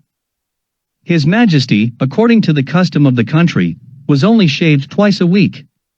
I once prevailed on the barber to give me some of the suds or lather, out of which I picked 40 or 50 of the strongest stumps of hair. I then took a piece of fine wood, and cut it like the back of a comb, making several holes in it at equal distances with as small a needle as I could get from Glumblclitch. I fixed in the stumps so artificially, scraping and sloping them with my knife toward the points, that I made a very tolerable comb, which was a seasonable supply, my own being so much broken in the teeth, that it was almost useless. Neither did I know any artist in that country so nice and exact, as would undertake to make me another. And this puts me in mind of an amusement, wherein I spent many of my leisure hours. I desired the Queen's woman to save for me the combings of Her Majesty's hair, whereof in time I got a good quantity, and consulting with my friend the cabinet maker, who had received general orders to do little jobs for me, I directed him to make 2 chair frames, no larger than those I had in my box, and to bore little holes with a fine awl, round those parts where I designed the backs and seats. Through these holes I wove the strongest hairs I could pick out, just after the manner of cane chairs in England. When they were finished, I made a present of them to Her Majesty, who kept them in her cabinet, and used to show them for curiosities, as indeed they were the wonder of every one that beheld them. The Queen would have me sit upon one of these chairs, but I absolutely refused to obey her, protesting I would rather die than place a dishonorable part of my body on those precious hairs, that once adorned Her Majesty's head. Of these hairs I likewise made a neat little purse, about 5 feet long, with Her Majesty's name deciphered in gold letters, which I gave to Glumblclitch, by the Queen's consent. To say the truth, it was more for show than use, being not of strength to bear the weight of the larger coins, and therefore she kept nothing in it, but some little toys that girls are fond of. The king, who delighted in music, had frequent concerts at court, to which I was sometimes carried, and set in my box on a table to hear them, but the noise was so great that I could hardly distinguish the tunes. I am confident that all the drums and trumpets of a royal army, beating and sounding together just at your ears, could not equal it. My practice was to have my box removed from the place where the performers sat, as far as I could, then to shut the doors and windows of it, and draw the window curtains, after which I found their music not disagreeable. I had learned in my youth to play a little upon the spinet. Glumblclitch kept one in her chamber, and a master attended twice a week to teach her. I called it a spinet, because it somewhat resembled that instrument, and was played upon in the same manner. A fancy came into my head, that I would entertain the king and queen with an English tune upon this instrument. But this appeared extremely difficult, for the spinet was near 60 feet long, each key being almost a foot wide, so that with my arms extended I could not reach to above 5 keys, and to press them down required a good smart stroke with my fist, which would be too great a labor. And to no purpose. The method I contrived was this: I prepared 2 round sticks, about the bigness of common cudgels, they were thicker at one end than the other, and I covered the thicker ends with pieces of a mouse's skin, that by rapping on them I might neither damage the tops of the keys nor interrupt the sound. Before the spinet a bench was placed, about 4 feet below the keys, and I was put upon the bench. I ran sidling upon it, that way and this, as fast as I could, banging the proper keys with my 2 sticks, and made a shift to play a jig, to the great satisfaction of both their majesties, but it was the most violent exercise I ever underwent, and yet I could not strike above 16 keys. Nor consequently play the bass and treble together, as other artists do, which was a great disadvantage to my performance. The king, who, as I before observed, was a prince of excellent understanding, would frequently order that I should be brought in my box, and set upon the table in his closet. He would then command me to bring one of my chairs out of the box, and sit down within 3 yards distance upon the top of the cabinet, which brought me almost to a level with his face. In this manner I had several conversations with him. I one day took the freedom to tell His Majesty that the contempt he discovered towards Europe, and the rest of the world, did not seem answerable to those excellent qualities of mind that he was master of, that reason did not extend itself with the bulk of the body. On the contrary, we observed in our country, that the tallest persons were usually the least provided with it, that among other animals, bees and ants had the reputation of more industry, art and sagacity, than many of the larger kinds, and that, as inconsiderable as he took me to be, I hoped I might live to do His Majesty some signal service. The king heard me with attention, and began to conceive a much better opinion of me than he had ever before. He desired I would give him as exact an account of the government of England as I possibly could, because, as fond as princes commonly are of their own customs, he should be glad to hear of anything that might deserve imitation. Imagine with thyself, courteous reader, how often I then wished for the tongue of Demosthenes or Cicero, that might have enabled me to celebrate the praise of my own dear native country in a style equal to its merits and felicity. I began my discourse by informing His Majesty, that our dominions consisted of 2 islands, which composed 3 mighty kingdoms, under one sovereign, beside our plantations in America. I dwelt long upon the fertility of our soil, and the temperature of our climate. I then spoke at large upon the constitution of an English Parliament, partly made up of an illustrious body called the House of Peers, persons of the noblest blood, and of the most ancient and ample patrimonies. I described that extraordinary care always taken of their education in arts and arms, to qualify them for being counselors both to the king and kingdom, to have a share in the legislature, to be members of the highest court of judicature, whence there can be no appeal, and to be champions always ready for the defense of their prince and country, by their valor, conduct, and fidelity. That these were the ornament and bulwark of the kingdom, worthy followers of their most renowned ancestors, whose honor had been the reward of their virtue, from which their posterity were never once known to degenerate. To these were joined several holy persons, as part of that assembly, under the title of bishops, whose peculiar business is to take care of religion, and of those who instruct the people therein. These were searched and sought out through the whole nation, by the prince and his wisest counselors, among such of the priesthood as were most deservedly distinguished by the sanctity of their lives, and the depth of their erudition, who were indeed the spiritual fathers of the clergy and the people.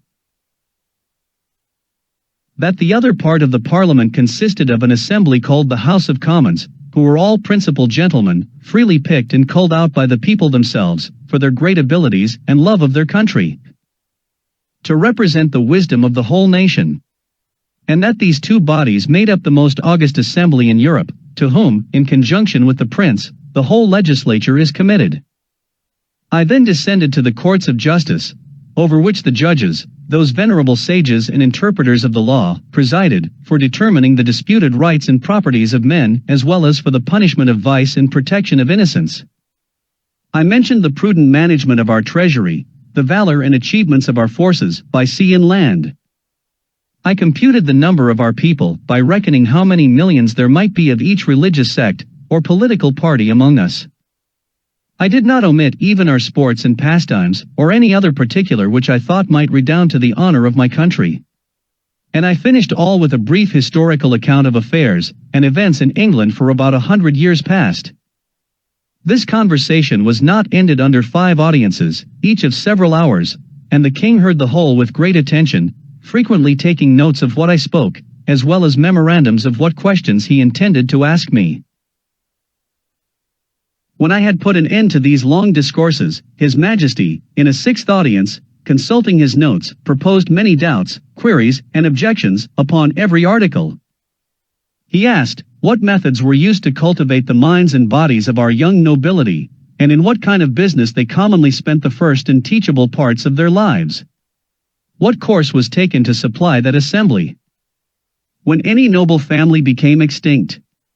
What qualifications were necessary in those who are to be created new lords, whether the humor of the prince, a sum of money to a court lady, or a design of strengthening a party opposite to the public interest, ever happened to be the motive in those advancements?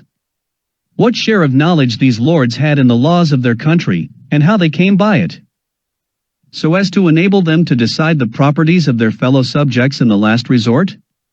Whether they were always so free from avarice, partialities, or want, that a bribe, or some other sinister view, could have no place among them?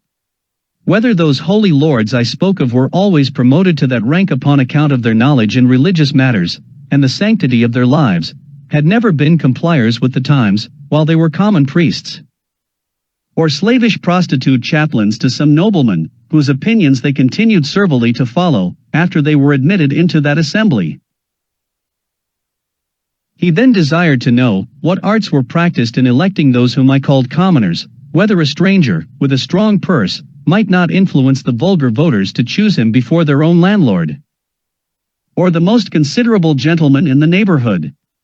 How it came to pass that people were so violently bent upon getting into this assembly, which I allowed to be a great trouble and expense, often to the ruin of their families, without any salary or pension, because this appeared such an exalted strain of virtue and public spirit, that His Majesty seemed to doubt it might possibly not be always sincere. And he desired to know whether such zealous gentlemen could have any views of refunding themselves for the charges and trouble they were at by sacrificing the public good to the designs of a weak and vicious prince, in conjunction with a corrupted ministry? He multiplied his questions and sifted me thoroughly upon every part of this head, proposing numberless inquiries and objections, which I think it not prudent or convenient to repeat. Upon what I said in relation to our courts of justice, His Majesty desired to be satisfied in several points, and this I was the better able to do, having been formerly almost ruined by a long suit in Chancery, which was decreed for me with costs. He asked, what time was usually spent in determining between right and wrong, and what degree of expense? Whether advocates and orators had liberty to plead in causes manifestly known to be unjust, vexatious, or oppressive? Whether party, in religion or politics, were observed to be of any weight in the scale of justice? Whether those pleading orators were persons educated in the general knowledge of equity, or only in provincial, national, and other local customs? Whether they or their judges had any part in penning those laws, which they assumed the liberty of interpreting and glossing upon at their pleasure? Whether they had ever, at different times, pleaded for and against the same cause, and cited precedents to prove contrary opinions? Whether they were a rich or a poor corporation? Whether they received any pecuniary reward for pleading or delivering their opinions? And particularly whether they were ever admitted as members in the lower Senate?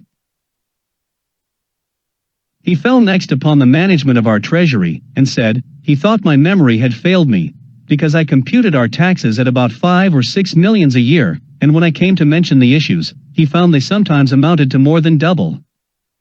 For the notes he had taken were very particular in this point, because he hoped, as he told me, that the knowledge of our conduct might be useful to him, and he could not be deceived in his calculations.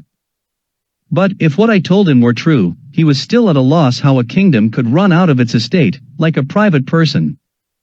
He asked me, who were our creditors, and where we found money to pay them. He wondered to hear me talk of such chargeable and expensive wars, that certainly we must be a quarrelsome people, or live among very bad neighbors, and that our generals must needs be richer than our kings. He asked, what business we had out of our own islands, unless upon the score of trade, or treaty, or to defend the coasts with our fleet. Above all, he was amazed to hear me talk of a mercenary standing army, in the midst of peace, and among a free people. He said, if we were governed by our own consent, in the persons of our representatives, he could not imagine of whom we were afraid, or against whom we were to fight, and would hear my opinion, whether a private man's house might not be better defended by himself, his children, and family, than by half a dozen rascals, picked up at a venture in the streets for small wages, who might get 100 times more by cutting their throats. He laughed at my odd kind of arithmetic, as he was pleased to call it, in reckoning the numbers of our people, by a computation drawn from the several sects among us, in religion and politics. He said, he knew no reason why those, who entertain opinions prejudicial to the public, should be obliged to change, or should not be obliged to conceal them. And as it was tyranny in any government to require the first, so it was weakness not to enforce the second, for a man may be allowed to keep poisons in his closet, but not to vend them about for cordials. He observed, that among the diversions of our nobility and gentry, I had mentioned gaming. He desired to know at what age this entertainment was usually taken up, and when it was laid down, how much of their time it employed, whether it ever went so high as to affect their fortunes.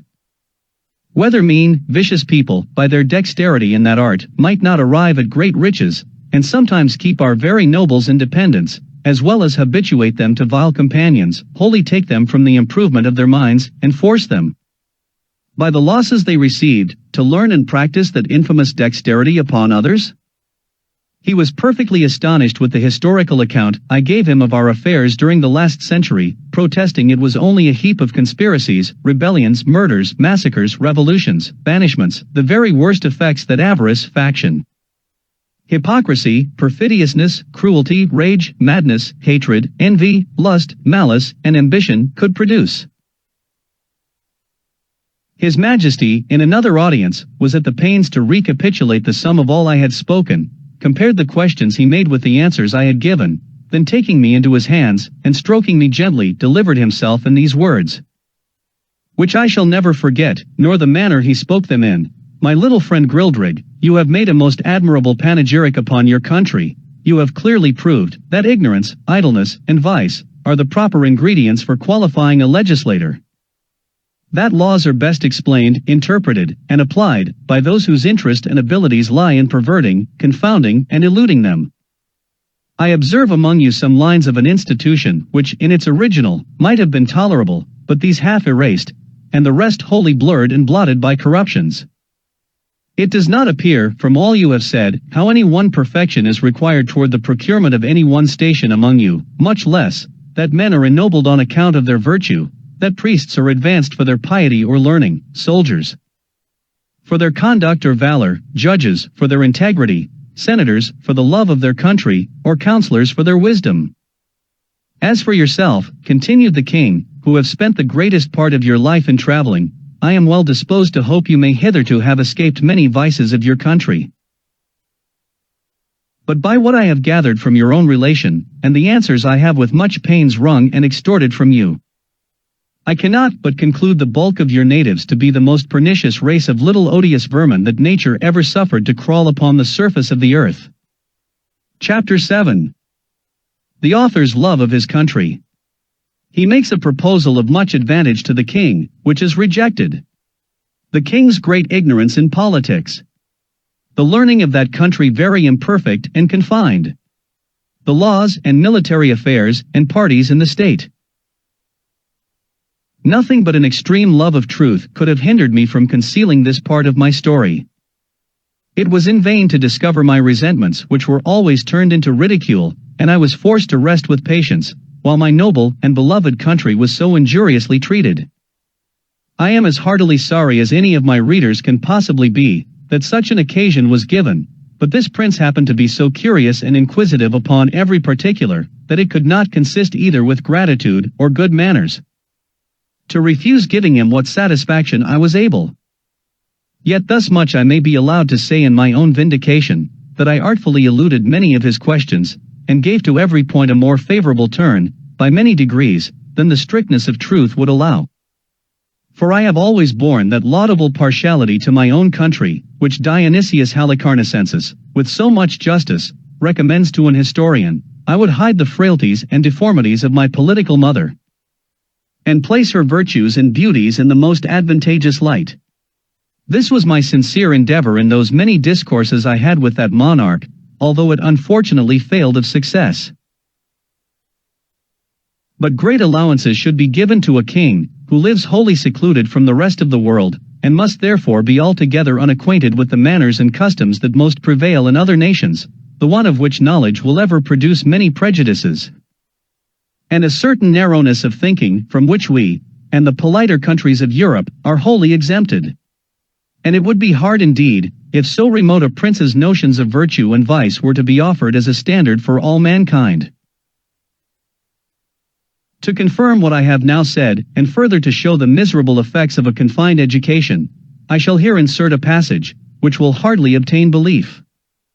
In hopes to ingratiate myself further into His Majesty's favor, I told him of an invention, discovered between 300 and 400 years ago, to make a certain powder, into a heap of which, the smallest spark of fire falling, would kindle the whole in a moment.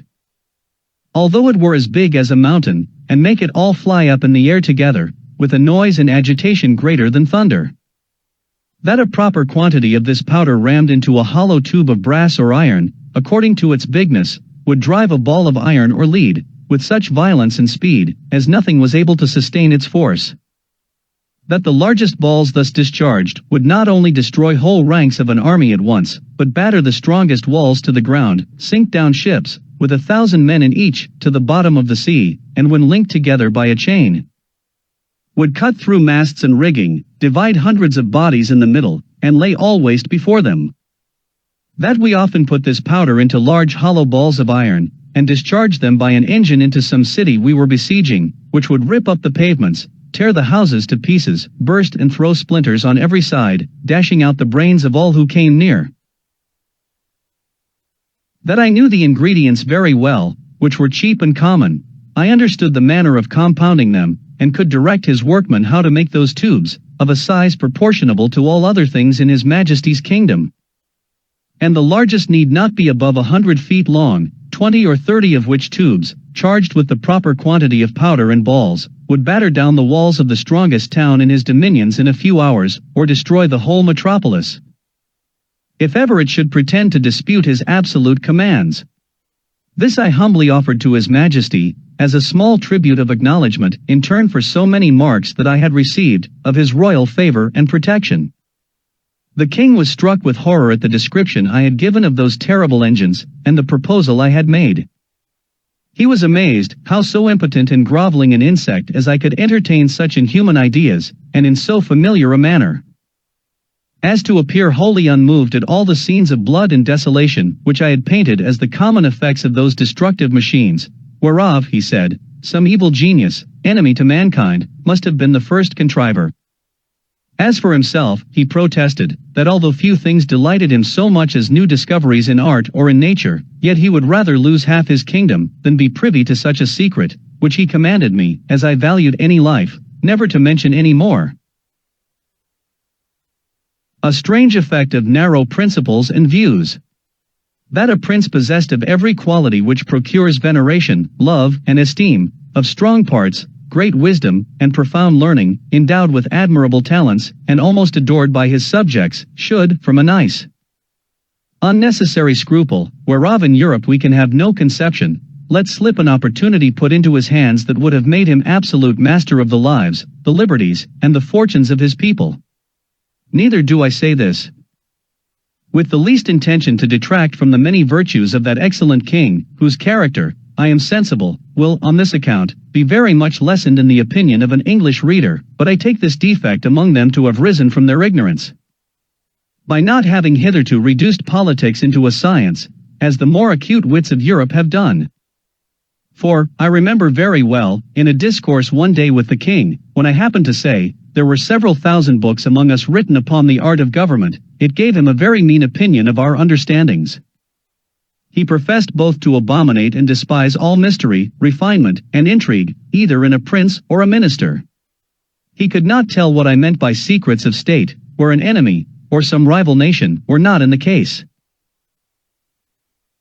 He confined the knowledge of governing within very narrow bounds, to common sense and reason, to justice and lenity, to the speedy determination of civil and criminal causes, with some other obvious topics, which are not worth considering. And he gave it for his opinion, that whoever could make 2 ears of corn, or 2 blades of grass, to grow upon a spot of ground where only one grew before, would deserve better of mankind, and do more essential service to his country, than the whole race of politicians put together. The learning of this people is very defective, consisting only in morality, history, poetry, and mathematics, wherein they must be allowed to excel. But the last of these is wholly applied to what may be useful in life, to the improvement of agriculture, and all mechanical arts, so that among us, it would be little esteemed. And as to ideas, entities, abstractions, and transcendentals, I could never drive the least conception into their heads.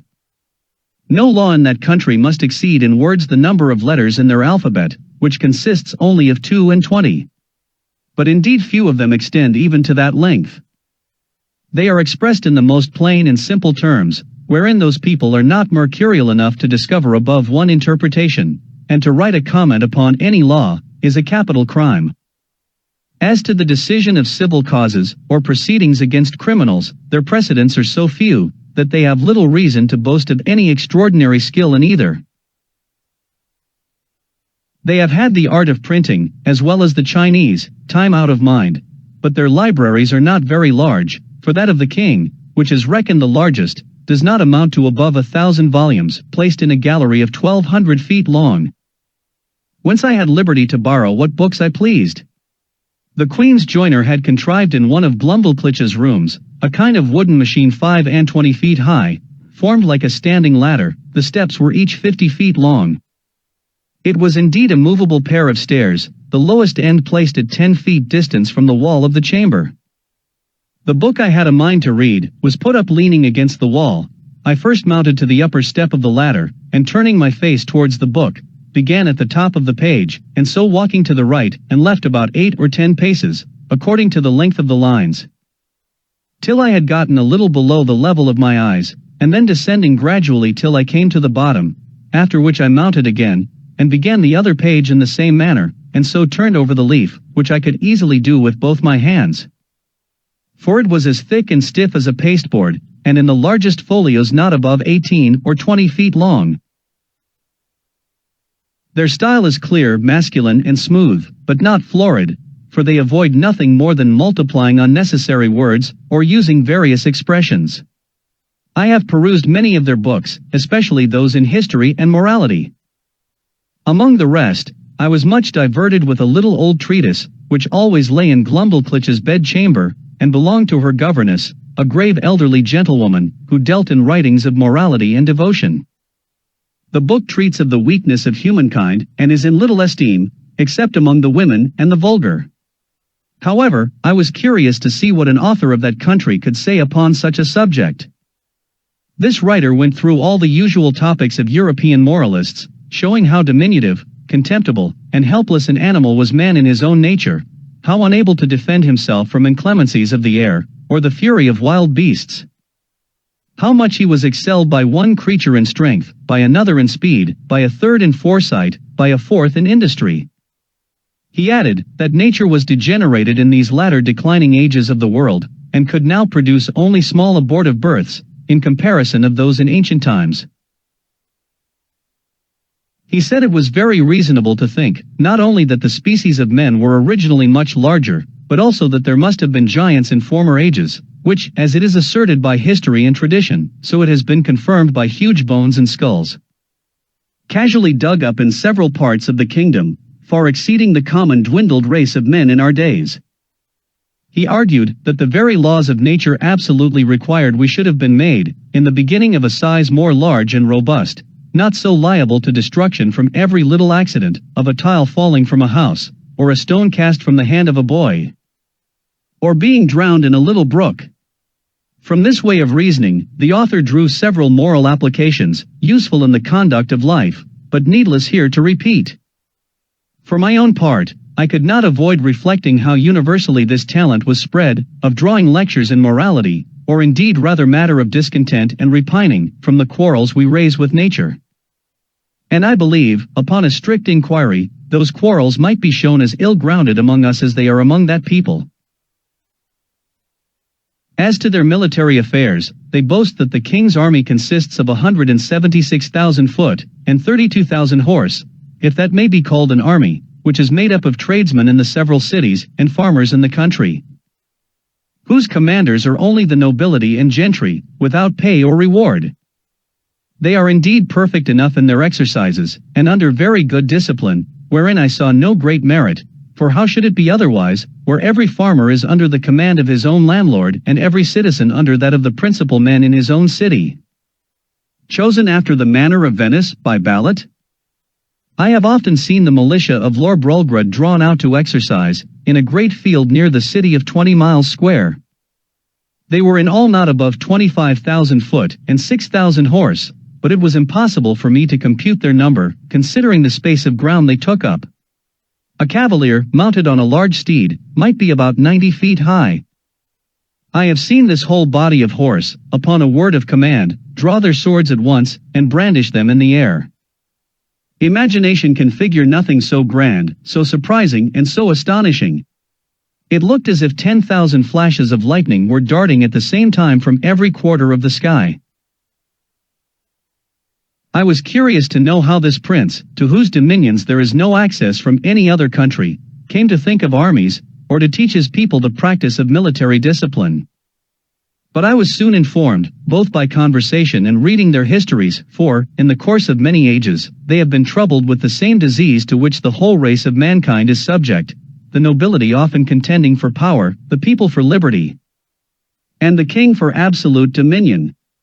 All which, however happily tempered by the laws of that kingdom, have been sometimes violated by each of the three parties, and have more than once occasioned civil wars, the last whereof was happily put an end to by this prince's grandfather, in a general composition, and the militia, then settled with common consent, has been ever since kept in the strictest duty. Chapter 8. The king and queen make a progress to the frontiers. The author attends them. The manner in which he leaves the country very particularly related. He returns to England. I had always a strong impulse that I should sometime recover my liberty, though it was impossible to conjecture by what means, or to form any project with the least hope of succeeding.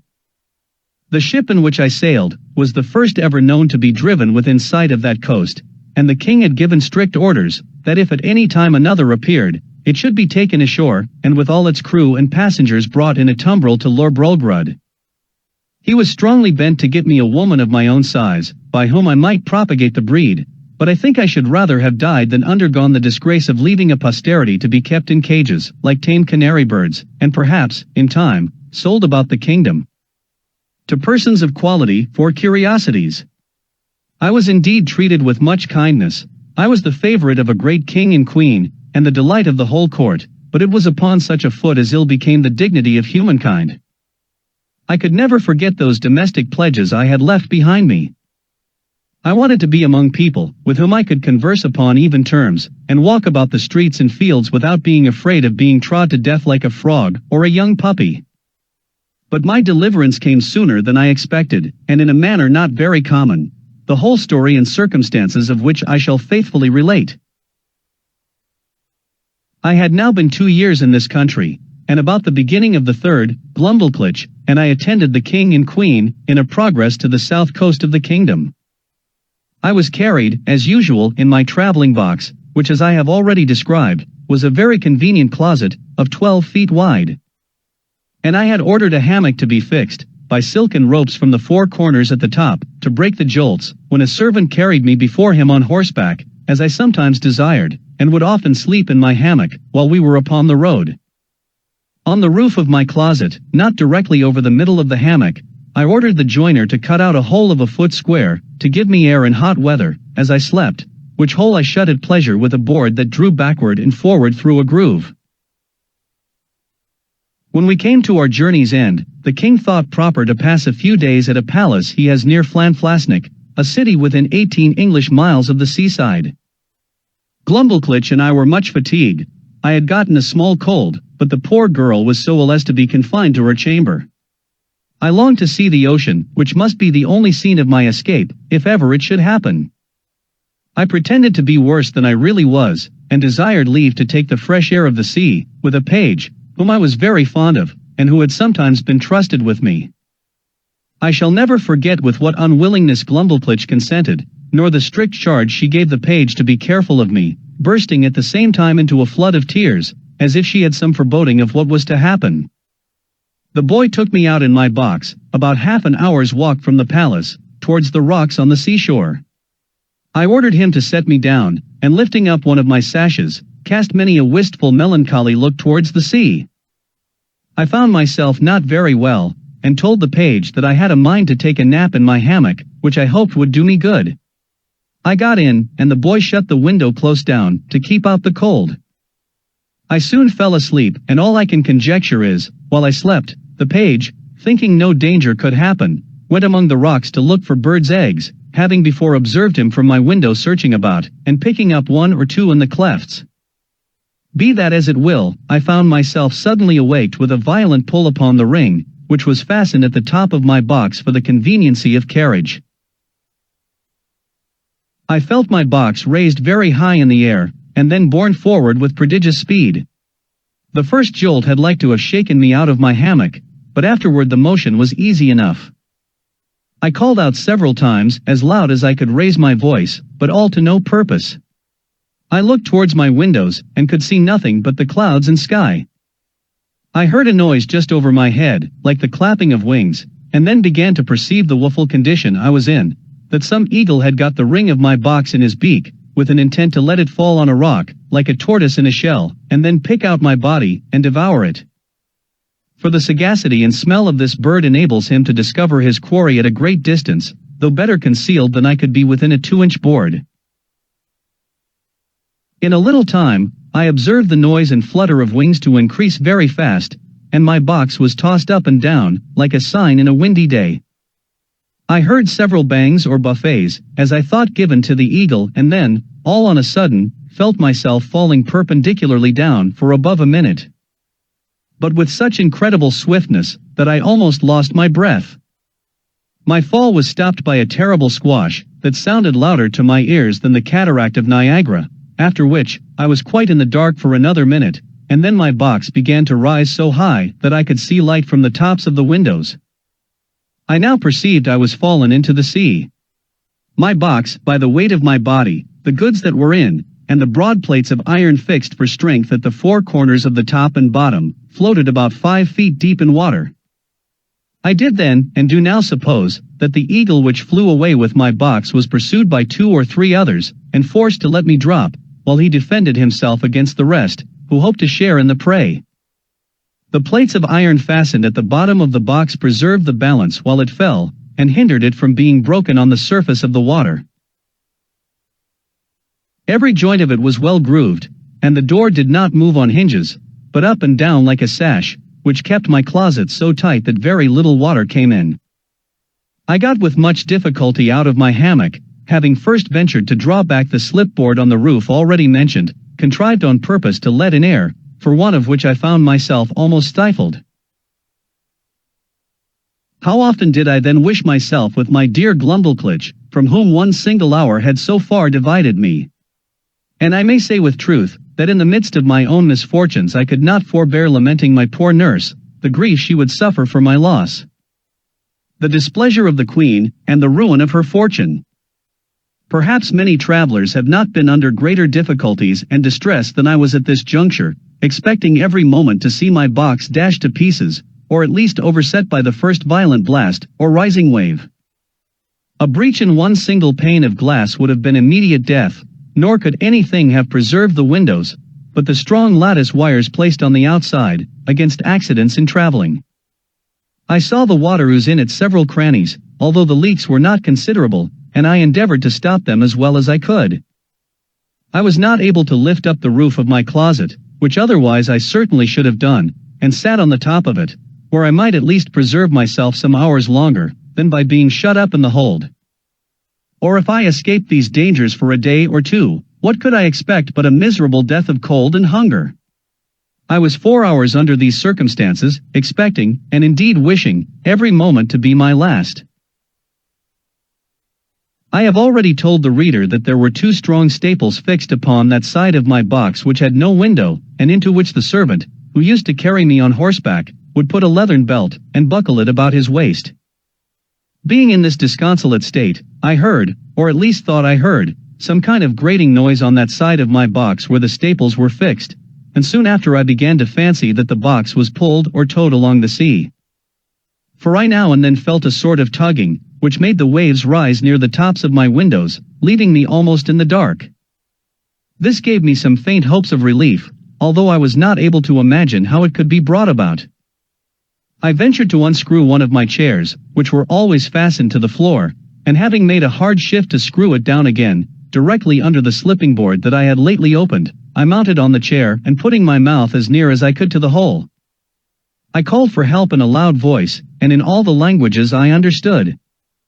I then fastened my handkerchief to a stick I usually carried, and thrusting it up the hole, waved it several times in the air, that if any boat or ship were near, the seaman might conjecture some unhappy mortal to be shut up in the box. I found no effect from all I could do, but plainly perceived my closet to be moved along, and in the space of an hour, or better, that side of the box where the staples were, and had no windows, struck against something that was hard. I apprehended it to be a rock, and found myself tossed more than ever. I plainly heard a noise upon the cover of my closet, like that of a cable, and the grating of it as it passed through the ring. I then found myself hoisted up, by degrees, at least 3 feet higher than I was before. Whereupon I again thrust up my stick and handkerchief, calling for help till I was almost hoarse. In return to which, I heard a great shout repeated 3 times, giving me such transports of joy as are not to be conceived but by those who feel them. I now heard a trampling over my head, and somebody calling through the hole with a loud voice, in the English tongue, "If there be any body below, let them speak." I answered, I was an Englishman, drawn by ill fortune into the greatest calamity that ever any creature underwent, and begged, by all that was moving, to be delivered out of the dungeon I was in. The voice replied, I was safe, for my box was fastened to their ship, and the carpenter should immediately come, and saw a hole in the cover, large enough to pull me out. I answered, that was needless, and would take up too much time, for there was no more to be done, but let one of the crew put his finger into the ring, and take the box out of the sea into the ship, and so into the captain's cabin. Some of them, upon hearing me talk so wildly, thought I was mad, others laughed, for indeed it never came into my head, that I was now got among people of my own stature and strength. The carpenter came, and in a few minutes sought a passage about 4 feet square, then let down a small ladder, upon which I mounted, and thence was taken into the ship in a very weak condition. 214. The sailors were all in amazement, and asked me 1,000 questions, which I had no inclination to answer. I was equally confounded at the sight of so many pygmies, for such I took them to be, after having so long accustomed my eyes to the monstrous objects I had left.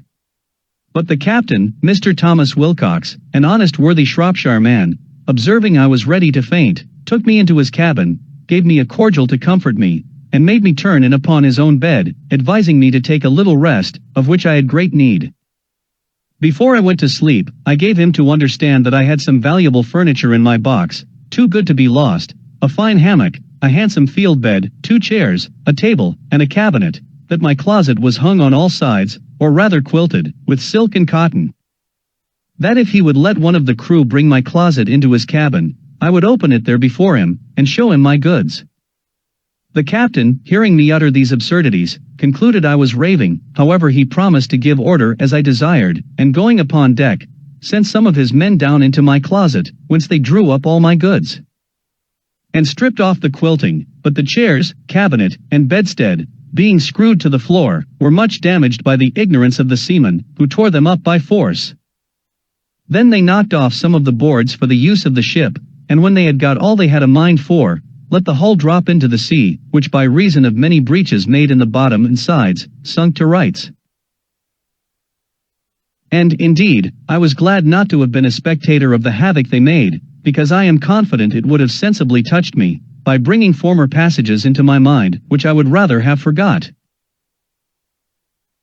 I slept some hours, but perpetually disturbed with dreams of the place I had left, and the dangers I had escaped. However, upon waking, I found myself much recovered. It was now about 8 o'clock at night, and the captain ordered supper immediately, thinking I had already fasted too long. He entertained me with great kindness, observing me not to look wildly, or talk inconsistently, and, when we were left alone, desired I would give him a relation of my travels, and by what accident I came to be set adrift, in that monstrous wooden chest. He said that about 12 o'clock at noon, as he was looking through his glass, he spied it at a distance, and thought it was a sail, which he had a mind to make, being not much out of his course, in hopes of buying some biscuit, his own beginning to fall short. That upon coming nearer, and finding his error, he sent out his longboat to discover what it was, that his men came back in a fright, swearing they had seen a swimming house. That he laughed at their folly, and went himself in the boat, ordering his men to take a strong cable along with them. That the weather being calm, he rowed round me several times, observed my windows and wire lattices that defended them. That he discovered 2 staples upon one side, which was all of boards, without any passage for light. He then commanded his men to row up to that side, and fastening a cable to one of the staples, ordered them to tow my chest, as they called it, toward the ship.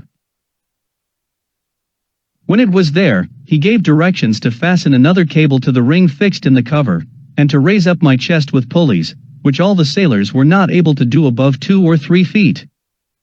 He said, they saw my stick and handkerchief thrust out of the hole, and concluded that some unhappy man must be shut up in the cavity. I asked whether he or the crew had seen any prodigious birds in the air, about the time he first discovered me. To which he answered, that discoursing this matter with the sailors while I was asleep, one of them said, he had observed 3 eagles flying towards the north, but remarked nothing of their being larger than the usual size. Which I suppose must be imputed to the great height they were at, and he could not guess the reason of my question. I then asked the captain, how far he reckoned we might be from land. He said, by the best computation he could make, we were at least 100 leagues. I assured him that he must be mistaken by almost half, for I had not left the country whence I came above 2 hours before I dropped into the sea. Whereupon he began again to think that my brain was disturbed, of which he gave me a hint, and advised me to go to bed in a cabin he had provided. I assured him, I was well refreshed with his good entertainment and company, and as much in my senses as ever I was in my life.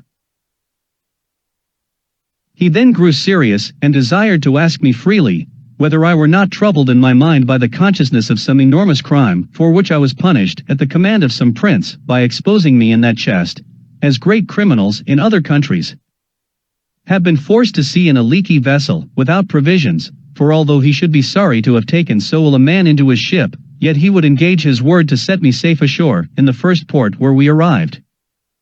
He added, that his suspicions were much increased by some very absurd speeches I had delivered at first to his sailors, and afterwards to himself, in relation to my closet or chest, as well as by my odd looks and behavior, while I was at supper. I begged his patience to hear me tell my story, which I faithfully did, from the last time I left England, to the moment he first discovered me. And, as truth always forces its way into rational minds, so this honest worthy gentleman, who had some tincture of learning and very good sense, was immediately convinced of my candor and veracity. But further to confirm all I had said, I entreated him to give order that my cabinet should be brought, of which I had the key in my pocket, for he had already informed me how the seaman disposed of my closet. I opened it in his own presence, and showed him the small collection of rarities I made in the country from which I had been so strangely delivered. There was the comb I had contrived out of the stumps of the king's beard, and another of the same materials, but fixed into a paring of Her Majesty's thumbnail, which served for the back.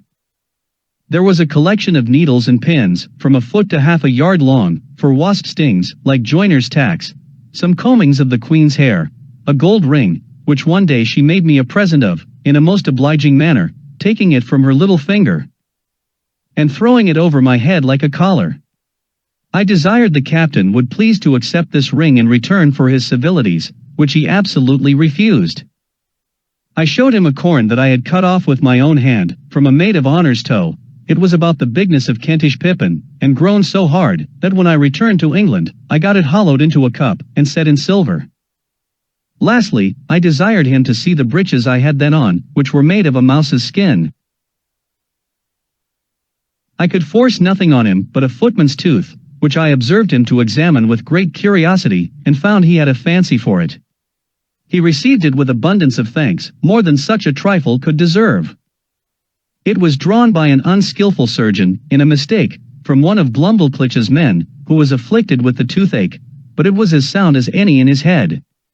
I got it cleaned, and put it into my cabinet. It was about a foot long, and 4 inches in diameter. The captain was very well satisfied with this plain relation I had given him, and said, he hoped, when we returned to England, I would oblige the world by putting it on paper, and making it public. My answer was, that we were overstocked with books of travels, that nothing could now pass which was not extraordinary, wherein I doubted some authors less consulted truth, than their own vanity, or interest, or the diversion of ignorant readers. That my story could contain little beside common events, without those ornamental descriptions of strange plants, trees, birds, and other animals, or of the barbarous customs and idolatry of savage people, with which most writers abound. However, I thanked him for his good opinion, and promised to take the matter into my thoughts. He said he wondered at one thing very much, which was, to hear me speak so loud, asking me whether the king or queen of that country were thick of hearing. I told him it was what I had been used to for above 2 years past, and that I admired as much at the voices of him and his men, who seemed to me only to whisper, and yet I could hear them well enough. But when I spoke in that country, it was like a man talking in the streets to another looking out from the top of a steeple, unless when I was placed on a table or held in any person's hand. I told him I had likewise observed another thing, that, when I first got into the ship, and the sailors stood all about me, I thought they were the most little contemptible creatures I had ever beheld. For indeed, while I was in that prince's country, I could never endure to look in a glass, after my eyes had been accustomed to such prodigious objects, because the comparison gave me so despicable a conceit of myself. The captain said, that while we were at supper, he observed me to look at everything with a sort of wonder, and that I often seemed hardly able to contain my laughter, which he knew not well how to take, but imputed it to some disorder in my brain. I answered, it was very true, and I wondered how I could forbear, when I saw his dishes of the size of a silver 3d, a leg of pork hardly a mouthful, a cup not so big as a nutshell, and so I went on, describing the rest of his household stuff and provisions. After the same manner. For, although the Queen had ordered a little equipage of all things necessary for me, while I was in her service, yet my ideas were wholly taken up with what I saw on every side of me, and I winked at my own littleness, as people do at their own faults. The captain understood my raillery very well, and merrily replied with the old English proverb, that he doubted my eyes were bigger than my belly, for he did not observe my stomach so good, although I had fasted all day, and, continuing in his mirth, protested he would have gladly given £100, to have seen my closet in the Eagle's Bill, and afterwards in its fall from so great a height into the sea, which would certainly have been a most astonishing object, worthy to have the description of it transmitted to future ages. And the comparison of Phaeton was so obvious, that he could not forbear applying it, although I did not much admire the conceit. The captain, having been at Tonquin, was, in his return to England, driven northeastward to the latitude of 44 degrees, and longitude of 143. But meeting a trade wind 2 days after I came on board him, we sailed southward a long time, and coasting New Holland, kept our course west-southwest, and then south-southwest, till we doubled the Cape of Good Hope. Our voyage was very prosperous, but I shall not trouble the reader with a journal of it. The captain called in at 1 or 2 ports, and sent in his longboat for provisions and fresh water, but I never went out of the ship till we came into the Downs, which was on the 3rd day of June, 1706, about 9 months after my escape. I offered to leave my goods in security for payment of my freight, but the captain protested he would not receive 1 farthing. We took a kind leave of each other, and I made him promise he would come to see me at my house in Redriff. I hired a horse and guide for 5 shillings, which I borrowed of the captain. As I was on the road, observing the littleness of the houses, the trees, the cattle, and the people, I began to think myself in Lilliput. I was afraid of trampling on every traveler I met, and often called aloud to have them stand out of the way, so that I had like to have gotten 1 or 2 broken heads for my impertinence. When I came to my own house, for which I was forced to inquire, one of the servants opening the door, I bent down to go in, for fear of striking my head. My wife ran out to embrace me, but I stooped lower than her knees, thinking she could otherwise never be able to reach my mouth. My daughter kneeled to ask my blessing, but I could not see her till she arose, having been so long used to stand with my head and eyes erect to above 60 feet, and then I went to take her up with one hand by the waist. I looked down upon the servants and 1 or 2 friends who were in the house, as if they had been pygmies and I a giant. I told my wife she had been too thrifty, for I found she had starved herself and her daughter to nothing. In short, I behaved myself so unaccountably, that they were all of the captain's opinion when he first saw me, and concluded I had lost my wits. This I mention as an instance of the great power of habit and prejudice. In a little time, I and my family and friends came to a right understanding, but my wife protested I should never go to sea any more, although my evil destiny so ordered, that she had not power to hinder me, as the reader may know hereafter. In the meantime, I here conclude the second part of my unfortunate voyages. Part 3. A Voyage to LAPUTA, BALNIBARBI, GLUBBDUBDRIB, LUGGNAGG, and Japan. Chapter 1. The author sets out on his 3rd voyage. is taken by pirates. The malice of a Dutchman. His arrival at an island. He is received into LAPUTA. I had not been at home above 10 days, when Captain William Robinson, a Cornish man, commander of the Hopewell, a stout ship of 300 tons, came to my house. I had formerly been surgeon of another ship where he was master, and a fourth part owner, in a voyage to the Levant. He had always treated me more like a brother, than an inferior officer, and, hearing of my arrival, made me a visit, as I apprehended only out of friendship, for nothing passed more than what is usual after long absences. But repeating his visits often, expressing his joy to find me in good health, asking whether I were now settled for life, adding that he intended a voyage to the East Indies in 2 months, at last he plainly invited me, though with some apologies, to be surgeon of the ship. That I should have another surgeon under me, beside our 2 mates, that my salary should be double to the usual pay, and that having experienced my knowledge in sea affairs to be at least equal to his, he would enter into any engagement to follow my advice. As much as if I had shared in the command. He said so many other obliging things, and I knew him to be so honest a man, that I could not reject this proposal, the thirst I had of seeing the world, notwithstanding my past misfortunes, continuing as violent as ever. The only difficulty that remained, was to persuade my wife, whose consent however I at last obtained, by the prospect of advantage she proposed to her children. We set out the 5th day of August, 1706, and arrived at Fort St. George the 11th of April 1707. We stayed there 3 weeks to refresh our crew, many of whom were sick.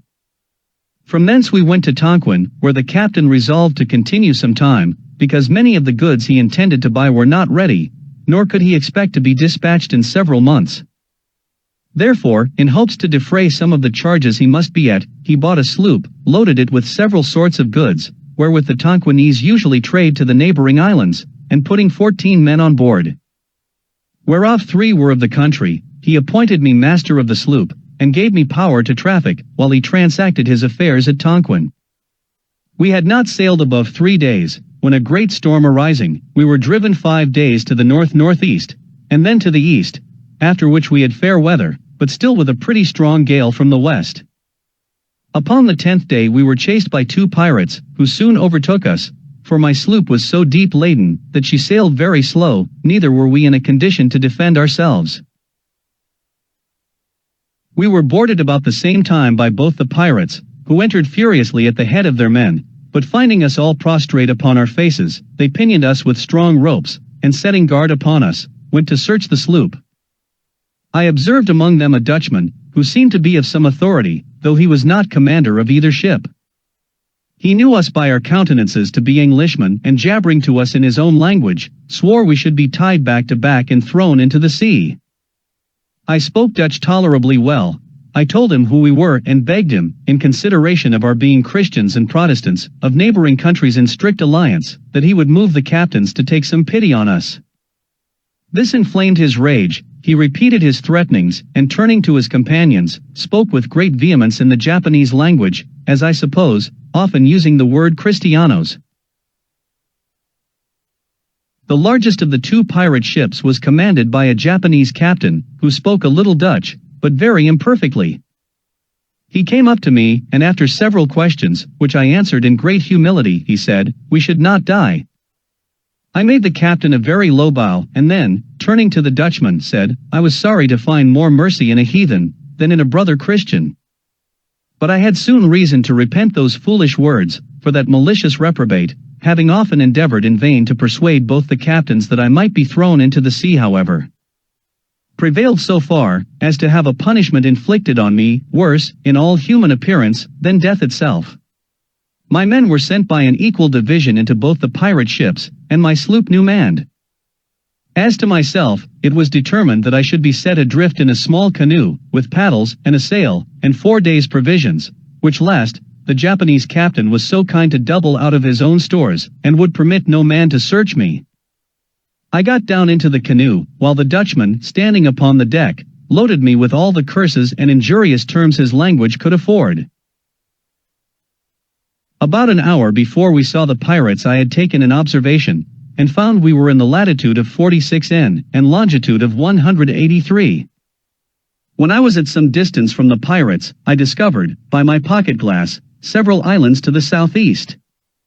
I set up my sail, the wind being fair, with a design to reach the nearest of those islands, which I made a shift to do, in about 3 hours. It was all rocky, however I got many birds' eggs, and, striking fire, I kindled some heath and dry seaweed, by which I roasted my eggs. I ate no other supper, being resolved to spare my provisions as much as I could. I passed the night under the shelter of a rock, strewing some heath under me, and slept pretty well. The next day I sailed to another island, and thence to a third and fourth, sometimes using my sail and sometimes my paddles. But not to trouble the reader with a particular account of my distresses, let it suffice, that on the 5th day I arrived at the last island in my sight, which lay south-southeast to the former. This island was at a greater distance than I expected, and I did not reach it in less than 5 hours.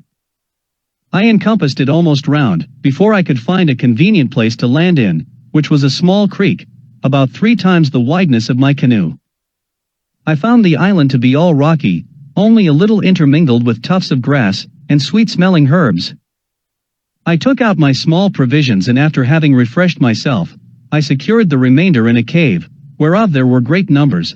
I gathered plenty of eggs upon the rocks, and got a quantity of dry seaweed and parched grass, which I designed to kindle the next day, and roast my eggs as well as I could, for I had about me my flint, steel, match, and burning glass. I lay all night in the cave where I had lodged my provisions. My bed was the same dry grass and seaweed which I intended for fuel. I slept very little, for the disquiets of my mind prevailed over my weariness, and kept me awake. I considered how impossible it was to preserve my life in so desolate a place, and how miserable my end must be, yet found myself so listless and desponding, that I had not the heart to rise, and before I could get spirits enough to creep out of my cave, the day was far advanced. I walked a while among the rocks, the sky was perfectly clear, and the sun so hot, that I was forced to turn my face from it, when all on a sudden it became obscure, as I thought, in a manner very different from what happens by the interposition of a cloud. I turned back, and perceived a vast opaque body between me and the sun moving forwards towards the island.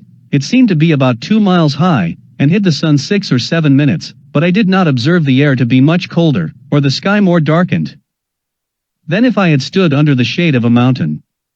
As it approached nearer over the place where I was, it appeared to be a firm substance, the bottom flat, smooth, and shining very bright, from the reflection of the sea below. I stood upon a height about 200 yards from the shore, and saw this vast body descending almost to a parallel with me, at less than an English mile distance. I took out my pocket perspective, and could plainly discover numbers of people moving up and down the sides of it, which appeared to be sloping, but what those people were doing I was not able to distinguish.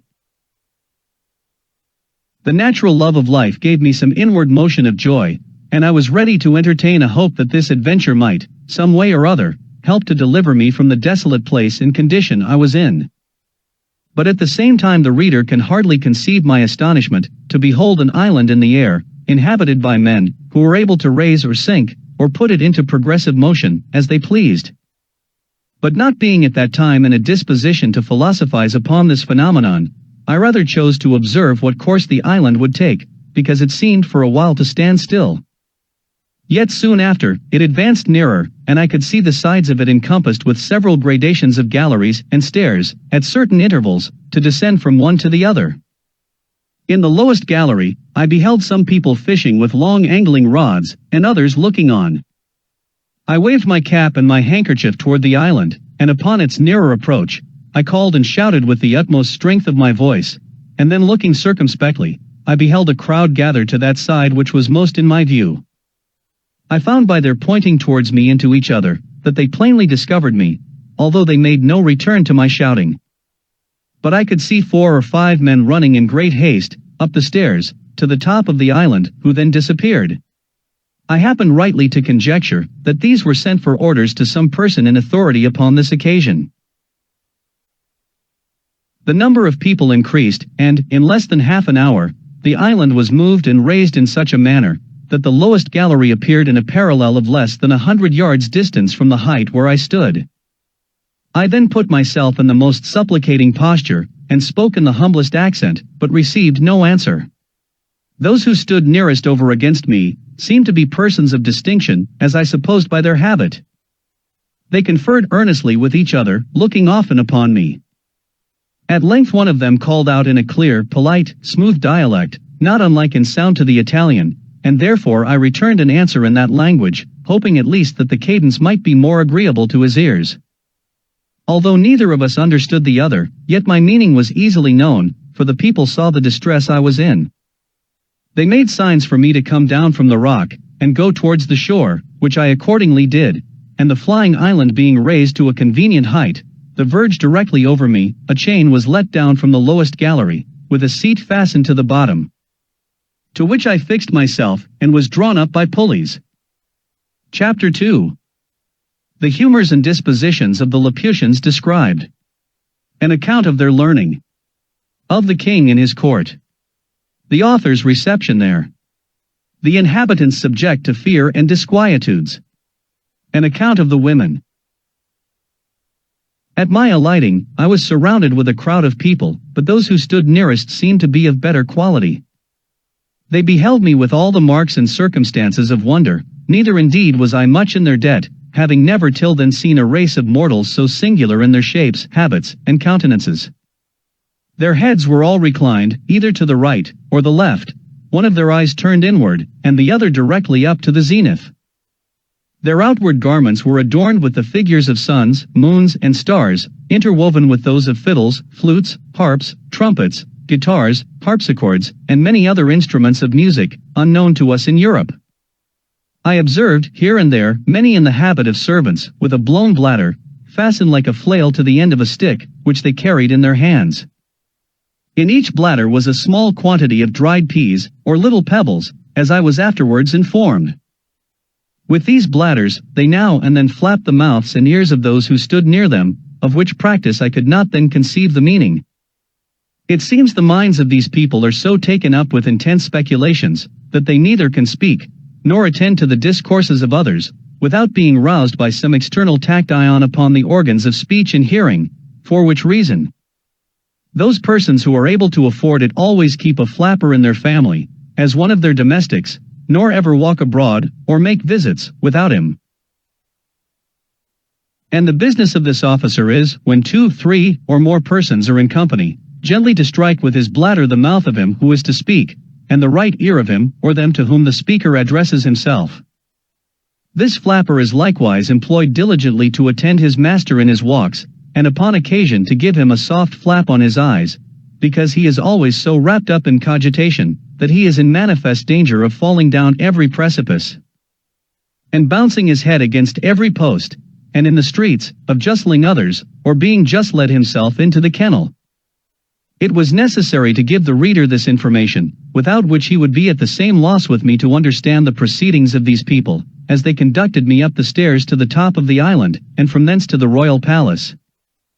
While we were ascending, they forgot several times what they were about, and left me to myself, till their memories were again roused by their flappers, for they appeared altogether unmoved by the sight of my foreign habit and countenance, and by the shouts of the vulgar, whose thoughts and minds were more disengaged. At last we entered the palace, and proceeded into the chamber of presence, where I saw the king seated on his throne, attended on each side by persons of prime quality.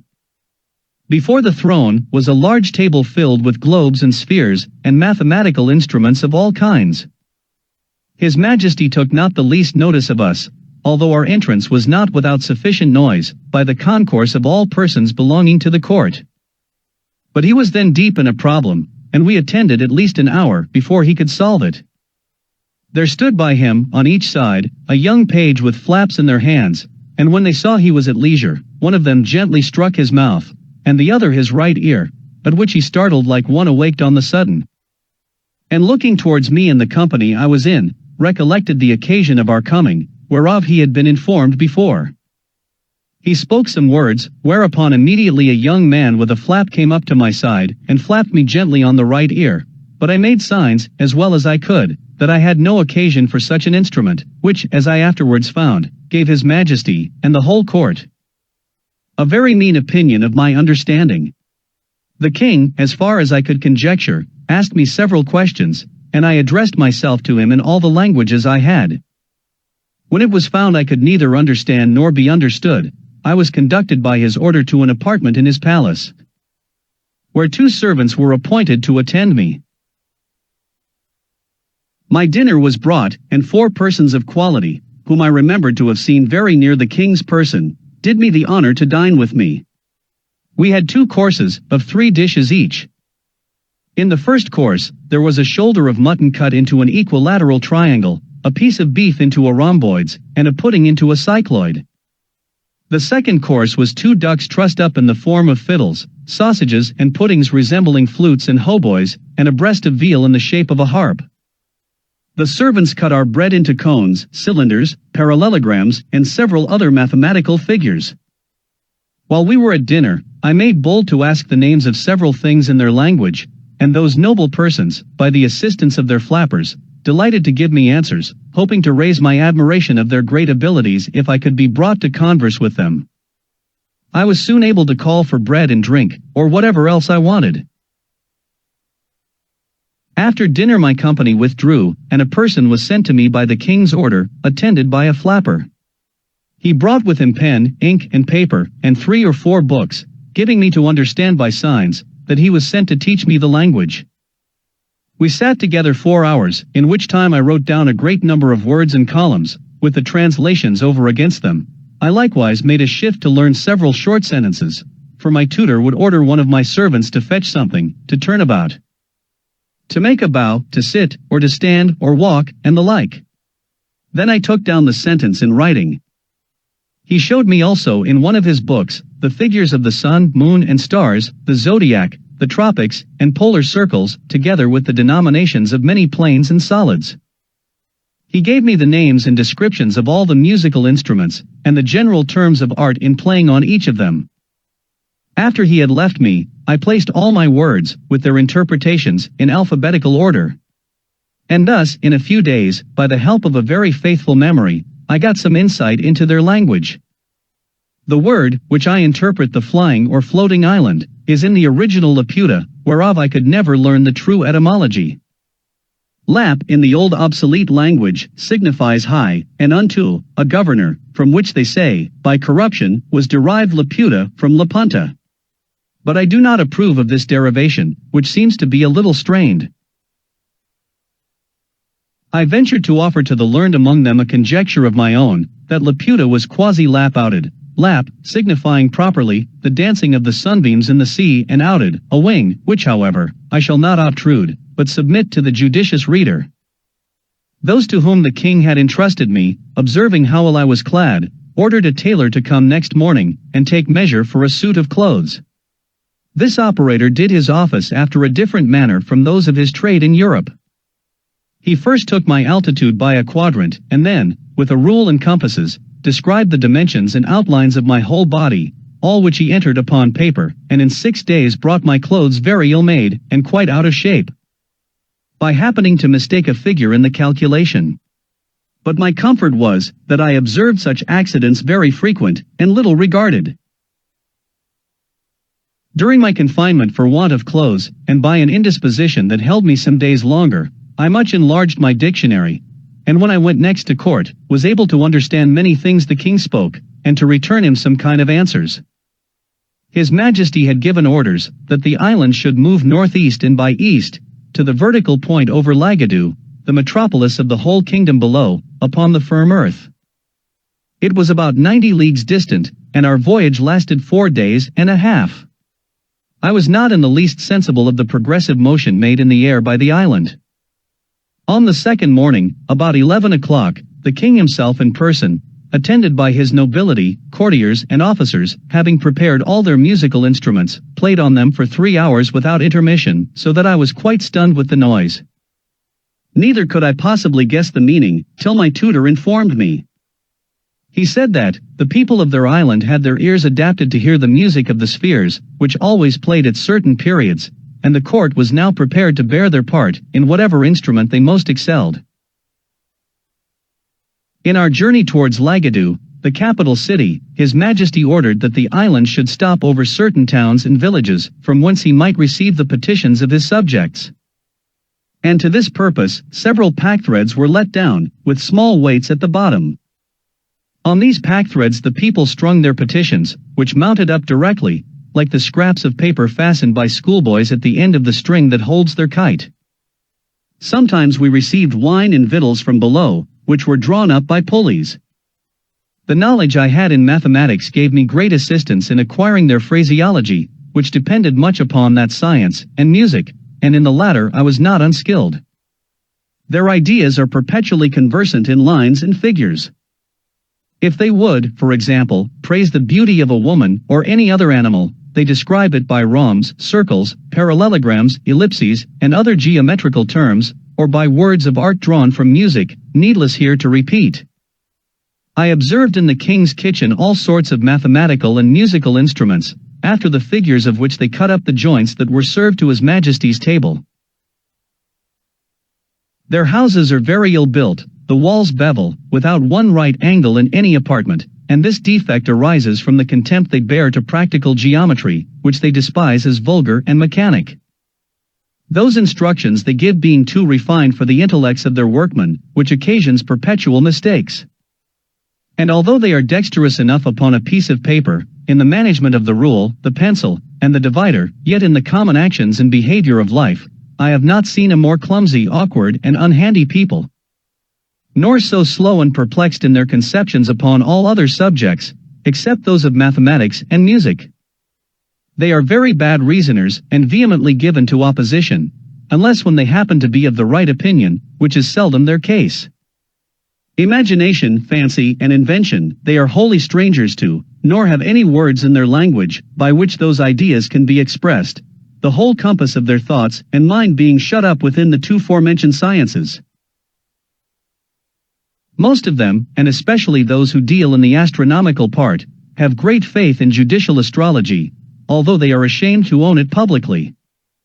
But what I chiefly admired, and thought altogether unaccountable, was the strong disposition I observed in them towards news and politics, perpetually inquiring into public affairs, giving their judgments in matters of state, and passionately disputing every inch of a party opinion. I have indeed observed the same disposition among most of the mathematicians I have known in Europe, although I could never discover the least analogy between the two sciences, unless those people suppose that because the smallest circle has as many degrees as the largest, therefore the regulation and management of the world require no more abilities than the handling and turning of a globe, but I rather take this quality to spring from a very common infirmity of human nature, inclining us to be most curious and conceited in matters where we have least concern, and for which we are least adapted by study or nature. These people are under continual disquietudes, never enjoying a minute's peace of mind, and their disturbances proceed from causes which very little affect the rest of mortals. Their apprehensions arise from several changes they dread in the celestial bodies, for instance, that the earth, by the continual approaches of the sun towards it, must, in course of time, be absorbed, or swallowed up, that the face of the sun, will, by degrees, be encrusted with its own effluvia, and give no more light to the world, that the earth very narrowly escaped a brush from the tail of the last comet, which would have infallibly reduced it to ashes, and that the next, which they have calculated for 130 years hence, will probably destroy us. For if, in its perihelion, it should approach within a certain degree of the sun, it will receive a degree of heat 10,000 times more intense than that of red-hot glowing iron, and in its absence from the sun, carry a blazing tail 10,114 miles long, through which, if the earth should pass at the distance of 100,000 miles from the nucleus, or main body of the comet, it must in its passage be set on fire, and reduced to ashes. That the sun, daily spending its rays without any nutriment to supply them, will at last be wholly consumed and annihilated, which must be attended with the destruction of this earth, and of all the planets that receive their light from it. They are so perpetually alarmed with the apprehensions of these, and the like impending dangers, that they can neither sleep quietly in their beds, nor have any relish for the common pleasures and amusements of life. When they meet an acquaintance in the morning, the first question is about the sun's health, how he looked at his setting and rising, and what hopes they have to avoid the stroke of the approaching comet. This conversation they are apt to run into with the same temper that boys discover in delighting to hear terrible stories of spirits and hobgoblins, which they greedily listen to and dare not go to bed for fear. The women of the island have abundance of vivacity, they contemn their husbands, and are exceedingly fond of strangers, whereof there is always a considerable number from the continent below, attending at court, either upon affairs of the several towns and corporations, or their own particular occasions, but are much despised, because they want the same endowments. Among these the ladies choose their gallants, but the vexation is, that they act with too much ease and security, for the husband is always so wrapped in speculation, that the mistress and lover may proceed to the greatest familiarities before his face. If he be but provided with paper and implements, and without his flapper at his side. The wives and daughters lament their confinement to the island, although I think it the most delicious spot of ground in the world, and although they live here in the greatest plenty and magnificence, and are allowed to do whatever they please, they long to see the world, and take the diversions of the metropolis, which they are not allowed to do without a particular license from the king, and this is not easy to be obtained, because the people of quality have found, by frequent experience, how hard it is to persuade their women to return from below. I was told that a great court lady, who had several children, is married to the Prime Minister, the richest subject in the kingdom, a very graceful person, extremely fond of her, and lives in the finest palace of the island, went down to Lagadu on the pretence of health. There hid herself for several months, till the king sent a warrant to search for her, and she was found in an obscure eating-house all in rags, having pawned her clothes to maintain an old deformed footman who beat her every day, and in whose company she was taken, much against her will. And although her husband received her with all possible kindness, and without the least reproach, she soon after contrived to steal down again, with all her jewels, to the same gallant, and has not been heard of since. This may perhaps pass with the reader rather for an European or English story, than for one of a country so remote. But he may please to consider, that the caprices of womankind are not limited by any climate or nation, and that they are much more uniform, than can be easily imagined. In about a month's time, I had made a tolerable proficiency in their language, and was able to answer most of the king's questions, when I had the honor to attend him. His Majesty discovered not the least curiosity to inquire into the laws, government, history, religion, or manners of the countries where I had been, but confined his questions to the state of mathematics, and received the account I gave him with great contempt and indifference, though often roused by his flapper on each side. Chapter 3. A phenomenon solved by modern philosophy and astronomy. The Laputians' great improvements in the latter. The king's method of suppressing insurrections. I desired leave of this prince to see the curiosities of the island, which he was graciously pleased to grant, and ordered my tutor to attend me. I chiefly wanted to know, to what cause, in art or in nature, it owed its several motions, whereof I will now give a philosophical account to the reader. The flying or floating island is exactly circular, its diameter 7,837 yards, or about 4 miles and a half, and consequently contains 10,000 acres. It is 300 yards thick. The bottom or under surface, which appears to those who view it below, is one even regular plate of adamant, shooting up to the height of about 200 yards. Above it lie the several minerals in their usual order, and over all is a coat of rich mold, 10 or 12 feet deep. The declivity of the upper surface, from the circumference to the center, is the natural cause why all the dews and rains, which fall upon the island, are conveyed in small rivulets toward the middle, where they are emptied into 4 large basins, each of about half a mile in circuit, and 200 yards distant from the center. From these basins the water is continually exhaled by the sun in the daytime, which effectually prevents their overflowing.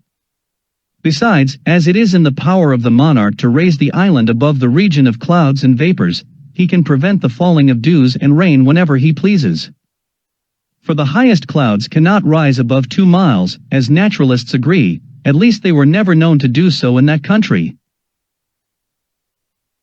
At the center of the island there is a chasm about 50 yards in diameter, whence the astronomers descend into a large dome, which is therefore called Flandona-Gagnol, or the astronomer's cave, situated at the depth of 100 yards beneath the upper surface of the adamant. In this cave are 20 lamps continually burning, which, from the reflection of the adamant, cast a strong light into every part. The place is stored with great variety of sextants, quadrants, telescopes, astrolabes, and other astronomical instruments. But the greatest curiosity, upon which the fate of the island depends, is a lodestone of a prodigious size, in shape resembling a weaver's shuttle. It is in length 6 yards, and in the thickest part at least 3 yards over. This magnet is sustained by a very strong axle of adamant passing through its middle, upon which it plays, and is poised so exactly that the weakest hand can turn it. It is hooped round with a hollow cylinder of adamant, 4 feet deep, as many thick, and 12 yards in diameter, placed horizontally, and supported by 8 adamantine feet, each 6 yards high. In the middle of the concave side, there is a groove 12 inches deep, in which the extremities of the axle are lodged, and turned round as there is occasion.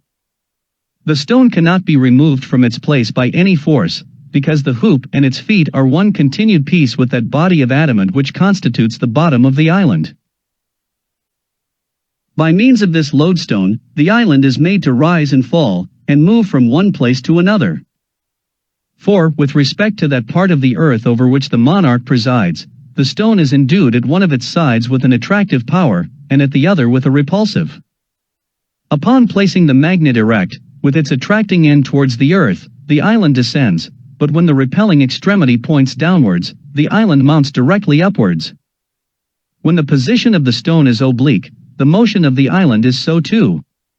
For in this magnet, the forces always act in lines parallel to its direction. By this oblique motion, the island is conveyed to different parts of the monarch's dominions.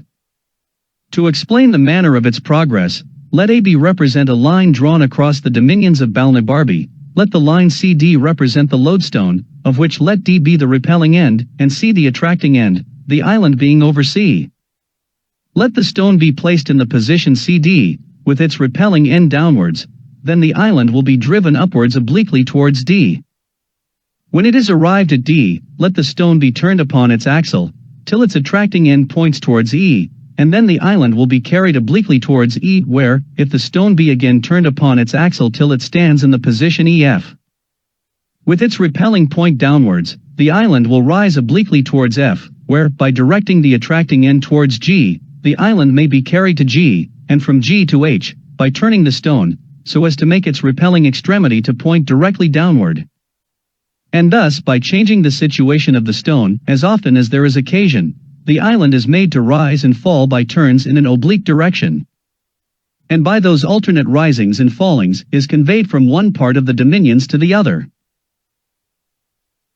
But it must be observed, that this island cannot move beyond the extent of the dominions below, nor can it rise above the height of 4 miles.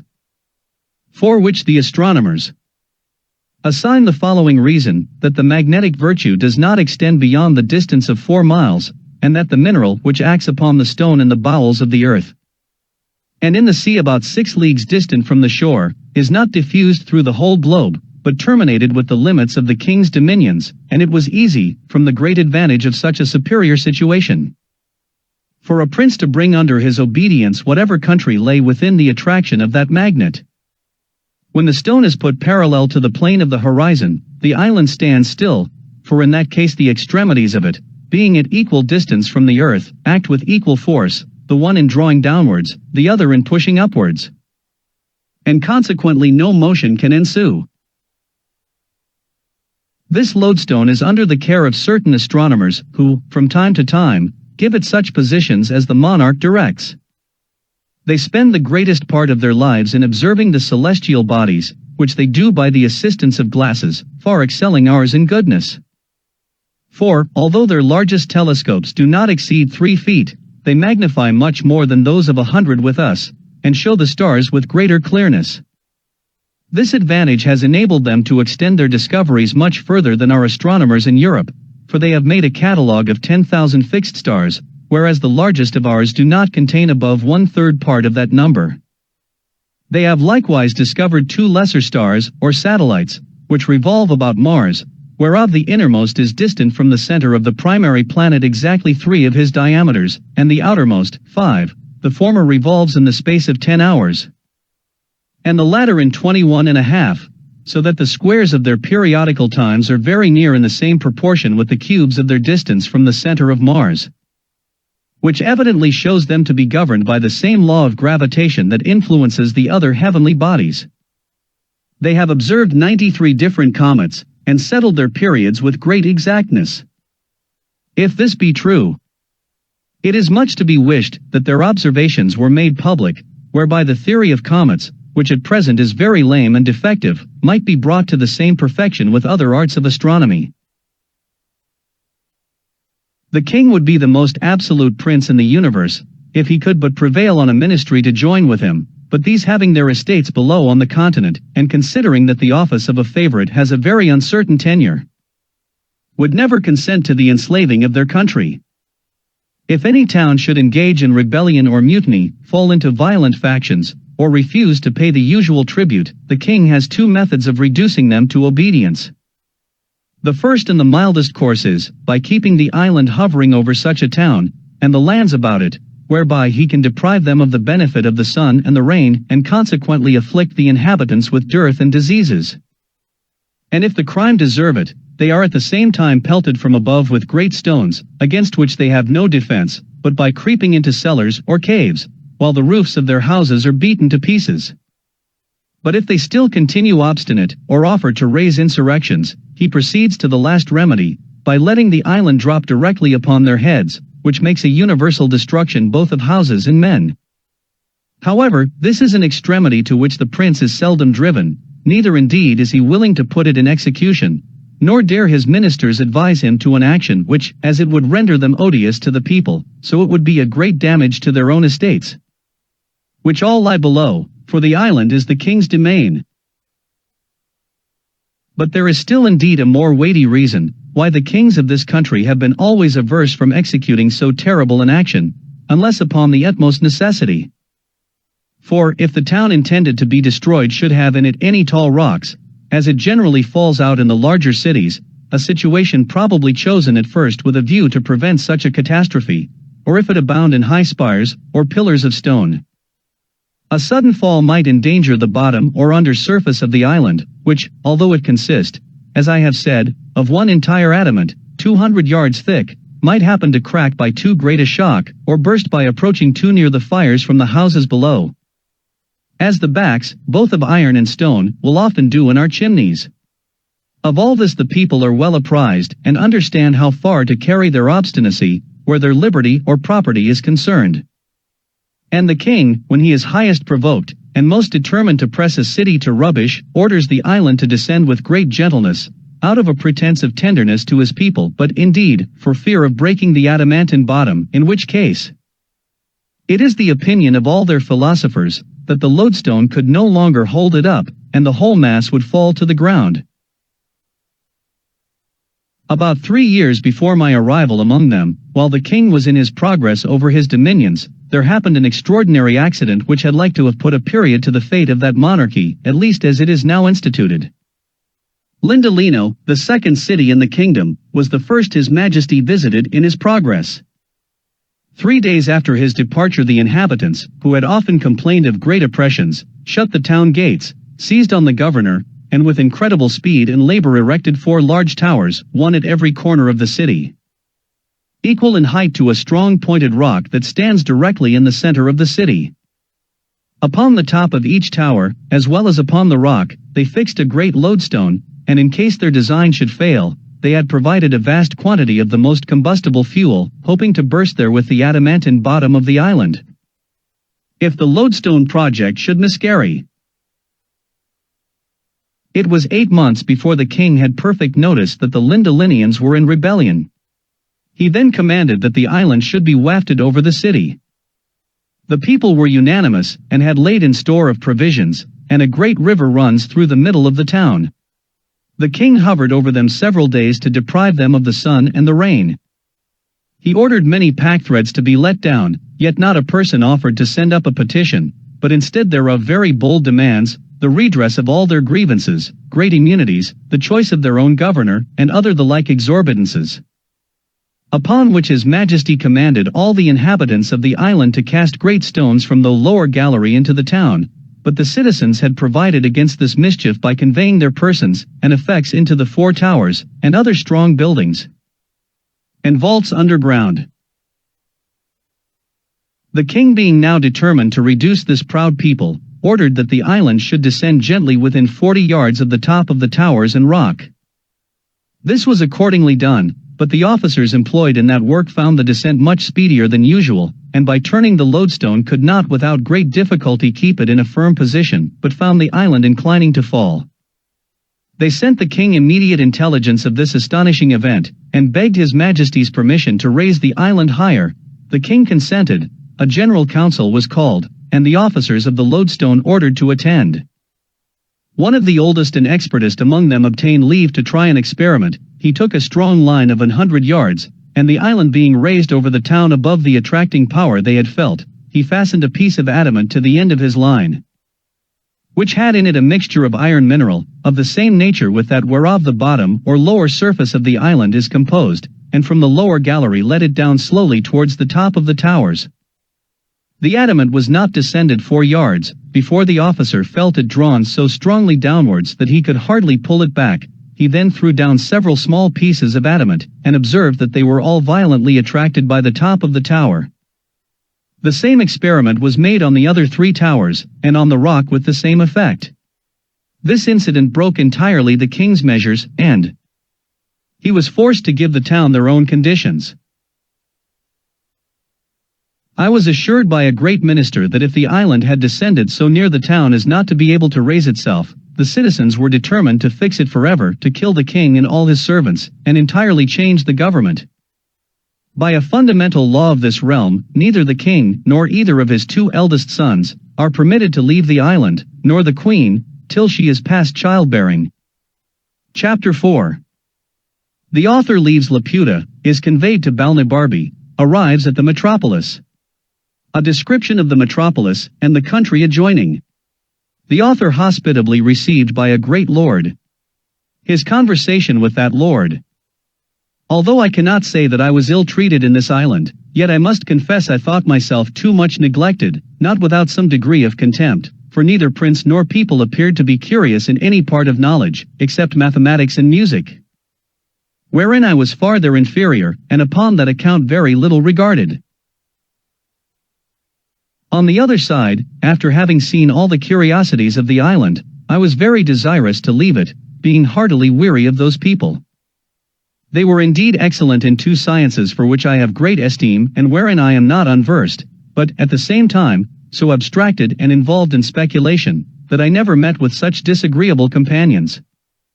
I conversed only with women, tradesmen, flappers, and court pages, during 2 months of my abode there, by which, at last, I rendered myself extremely contemptible, yet these were the only people from whom I could ever receive a reasonable answer.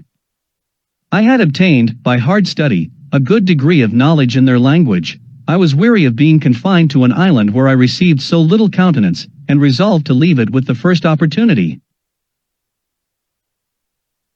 There was a great lord at court, nearly related to the king, and for that reason alone used with respect. He was universally reckoned the most ignorant and stupid person among them. He had performed many eminent services for the crown, had great natural and acquired parts, adorned with integrity and honor, but so ill an ear for music, that his detractors reported, he had been often known to beat time in the wrong place, neither could his tutors, without extreme difficulty, teach him to demonstrate the most easy proposition in the mathematics. He was pleased to show me many marks of favor, often did me the honor of a visit, desired to be informed in the affairs of Europe, the laws and customs, the manners and learning of the several countries where I had traveled. He listened to me with great attention, and made very wise observations on all I spoke. He had 2 flappers attending him for state, but never made use of them, except at court and in visits of ceremony, and would always command them to withdraw when we were alone together.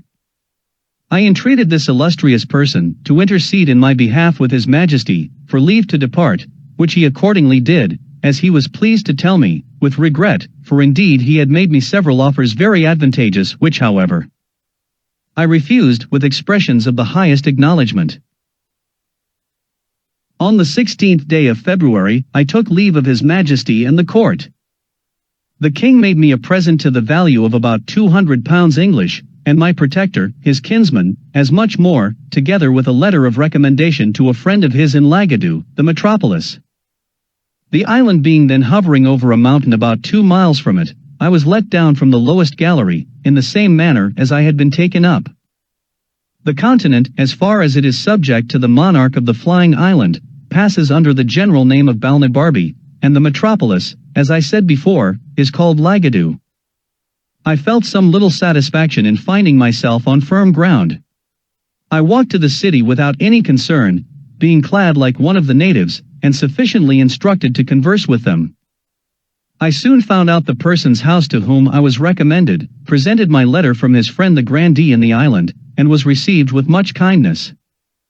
This great lord, whose name was Menotti, ordered me an apartment in his own house, where I continued during my stay, and was entertained in a most hospitable manner.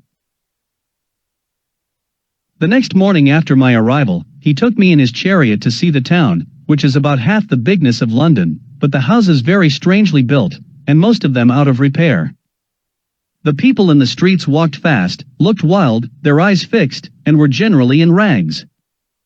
We passed through one of the town gates, and went about 3 miles into the country, where I saw many laborers working with several sorts of tools in the ground, but was not able to conjecture what they were about, neither did I observe any expectation either of corn or grass. Although the soil appeared to be excellent, I could not forbear admiring at these odd appearances, both in town and country, and I made bold to desire my conductor, that he would be pleased to explain to me, what could be meant by so many busy heads, hands, and faces, both in the streets and the fields. Because I did not discover any good effects they produced, but, on the contrary, I never knew a soil so unhappily cultivated, houses so ill-contrived and so ruinous, or a people whose countenances and habit expressed so much misery and want. This Lord Menotti was a person of the first rank, and had been some years governor of Lagadu, but by a cabal of ministers, was discharged for insufficiency. However, the king treated him with tenderness, as a well-meaning man, but of a low contemptible understanding. When I gave that free censure of the country, and its inhabitants, he made no further answer than by telling me, that I had not been long enough among them to form a judgment, and that the different nations of the world had different customs, with other common topics to the same purpose. But, when we returned to his palace, he asked me how I liked the building, what absurdities I observed, and what quarrel I had with the dress or looks of his domestics. This he might safely do, because everything about him was magnificent, regular, and polite. I answered, that His Excellency's prudence, quality, and fortune had exempted him from those defects, which folly and beggary had produced in others. He said, if I would go with him to his country house, about 20 miles distant, where his estate lay, there would be more leisure for this kind of conversation. I told His Excellency that I was entirely at his disposal, and accordingly we set out next morning. During our journey he made me observe the several methods used by farmers in managing their lands, which to me were wholly unaccountable, for, except in some very few places, I could not discover one ear of corn or blade of grass. But in 3 hours traveling, the scene was wholly altered. We came into a most beautiful country, farmers' houses, at small distances, neatly built, the fields enclosed, containing vineyards, corn grounds, and meadows. Neither do I remember to have seen a more delightful prospect. His Excellency observed my countenance to clear up. He told me, with a sigh, that there his estate began, and would continue the same, till we should come to his house, that his countrymen ridiculed and despised him, for managing his affairs no better, and for setting so ill an example to the kingdom, which however, was followed by very few, such as were old, and wilful, and weak like himself. We came at length to the house, which was indeed a noble structure, built according to the best rules of ancient architecture. The fountains, gardens, walks, avenues, and groves were all disposed with exact judgment and taste. I gave due praises to everything I saw, whereof His Excellency took not the least notice till after supper, when, there being no third companion, he told me with a very melancholy air that he doubted he must throw down his houses in town and country, to rebuild them after the present mode, destroy all his plantations, and cast others into such a form as modern usage required, and give the same directions to all his tenants, unless he would submit to incur the censure of pride, singularity, affectation, ignorance, caprice, and perhaps increase his Majesty's displeasure, that the admiration I appeared to be under would cease or diminish, when he had informed me of some particulars which, probably, I never heard of at court. The people there being too much taken up in their own speculations, to have regard to what passed here below. The sum of his discourse was to this effect, that about 40 years ago, certain persons went up to Laputa, either upon business or diversion, and, after 5 months' continuance, came back with a very little smattering in mathematics, but full of volatile spirits acquired in that airy region, that these persons, upon their return, began to dislike the management of everything below, and fell into schemes of putting all arts, sciences, languages, and mechanics, upon a new foot. To this end, they procured a royal patent for erecting an academy of projectors in Lagadu, and the humor prevailed so strongly among the people, that there is not a town of any consequence in the kingdom without such an academy. In these colleges the professors contrive new rules and methods of agriculture and building, and new instruments, and tools for all trades and manufactures, whereby, as they undertake, one man shall do the work of 10, a palace may be built in a week, of materials so durable as to last forever without repairing. All the fruits of the earth shall come to maturity at whatever season we think fit to choose, and increase 100-fold more than they do at present, with innumerable other happy proposals. The only inconvenience is, that none of these projects are yet brought to perfection, and in the meantime the whole country lies miserably waste, the houses in ruins, and the people without food or clothes. By all which, instead of being discouraged, they are 50 times more violently bent upon prosecuting their schemes, driven equally on by hope and despair, that as for himself, being not of an enterprising spirit, he was content to go on in the old forms, to live in the houses his ancestors had built, and act as they did, in every part of life, without innovation, that some few other persons of quality and gentry had done the same, but were looked on with an eye of contempt and ill will, as enemies to art, ignorant and ill commonwealth as men, preferring their own ease and sloth before the general improvement of their country. His lordship added, that he would not, by any further particulars, prevent the pleasure I should certainly take in viewing the grand academy, whither he was resolved I should go. He only desired me to observe a ruined building, upon the side of a mountain about 3 miles distant, of which he gave me this account, that he had a very convenient mill within half a mile of his house, turned by a current from a large river, and sufficient for his own family, as well as a great number of his tenants, that about 7 years ago, a club of those projectors came to him with proposals to destroy this mill and build another on the side of that mountain, on the long ridge whereof a long canal must be cut, for a repository of water, to be conveyed up by pipes and engines to supply the mill, because the wind and air upon a height agitated the water, and thereby made it fitter for motion, and because the water, descending down a declivity, would turn the mill with half the current of a river whose course is more upon a level. He said, that being then not very well with the court and pressed by many of his friends, he complied with the proposal, and after employing 100 men for 2 years, the work miscarried, the projectors went off, laying the blame entirely upon him, railing at him ever since, and putting others upon the same experiment, with equal assurance of success, as well as equal disappointment. In a few days we came back to town, and His Excellency, considering the bad character he had in the academy, would not go with me himself, but recommended me to a friend of his to bear me company thither. My lord was pleased to represent me as a great admirer of projects, and a person of much curiosity and easy belief, which, indeed, was not without truth, for I had myself been a sort of projector in my younger days. Chapter 5. The author permitted to see the Grand Academy of Lagadu. The Academy largely described. The arts wherein the professors employ themselves. This academy is not an entire single building, but a continuation of several houses on both sides of a street, which growing waste, was purchased and applied to that use. I was received very kindly by the warden, and went for many days to the academy. Every room has in it 1 or more projectors, and I believe I could not be in fewer than 500 rooms. The first man I saw was of a meager aspect, with sooty hands and face, his hair and beard long, ragged, and singed in several places. His clothes, shirt, and skin were all of the same color. He had been 8 years upon a project for extracting sunbeams out of cucumbers, which were to be put in phials hermetically sealed, and let out to warm the air in raw and clement summers.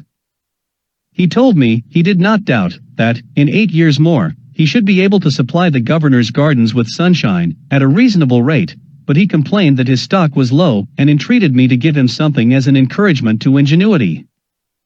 Especially since this had been a very dear season for cucumbers. I made him a small present, for my lord had furnished me with money on purpose, because he knew their practice of begging from all who go to see them. I went into another chamber, but was ready to hasten back, being almost overcome with a horrible stink. My conductor pressed me forward, conjuring me in a whisper to give no offense, which would be highly resented, and therefore I durst not so much as stop my nose. The projector of this cell was the most ancient student of the academy. His face and beard were of a pale yellow, his hands and clothes daubed over with filth. When I was presented to him, he gave me a close embrace, a compliment I could well have excused.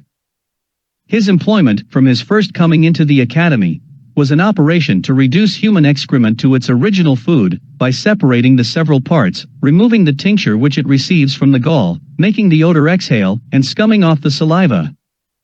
He had a weekly allowance from the society of a vessel filled with human ordure, about the bigness of a Bristol barrel. I saw another at work to calcine ice into gunpowder, who likewise showed me a treatise he had written concerning the malleability of fire, which he intended to publish. There was a most ingenious architect, who had contrived a new method for building houses, by beginning at the roof, and working downward to the foundation, which he justified to me by the like practice of those two prudent insects, the bee and the spider. There was a man born blind, who had several apprentices in his own condition. Their employment was to mix colors for painters, which their master taught them to distinguish by feeling and smelling. It was indeed my misfortune to find them at that time not very perfect in their lessons, and the professor himself happened to be generally mistaken. This artist is much encouraged and esteemed by the whole fraternity. In another apartment I was highly pleased with a projector, who had found a device of plowing the ground with hogs, to save the charges of plows, cattle, and labor. The method is this: in an acre of ground you bury, at 6 inches distance and 8 deep, a quantity of acorns, dates, chestnuts, and other mast or vegetables, whereof these animals are fondest. Then you drive 600 or more of them into the field, where, in a few days, they will root up the whole ground in search of their food, and make it fit for sowing, at the same time manuring it with their dung. It is true, upon experiment, they found the charge and trouble very great, and they had little or no crop. However, it is not doubted that this invention may be capable of great improvement. I went into another room, where the walls and ceiling were all hung round with cobwebs, except a narrow passage for the artist to go in and out. At my entrance he called aloud to me, not to disturb his webs. He lamented the fatal mistake the world had been so long in, of using silkworms, while we had such plenty of domestic insects who infinitely excelled the former, because they understood how to weave, as well as spin. And he proposed further, that by employing spiders, the charge of dyeing silk should be wholly saved, whereof I was fully convinced, when he showed me a vast number of flies most beautifully colored, wherewith he fed his spiders, assuring us that the webs would take a tincture from them. And as he had them of all hues, he hoped to fit everybody's fancy, as soon as he could find proper food for the flies, of certain gums, oils, and other glutinous matter, to give a strength and consistence to the threads. There was an astronomer who had undertaken to place a sundial upon the great weathercock on the townhouse, by adjusting the annual and diurnal motions of the earth and sun, so as to answer and coincide with all accidental turnings of the wind. I was complaining of a small fit of the colic, upon which my conductor led me into a room where a great physician resided, who was famous for curing that disease, by contrary operations from the same instrument.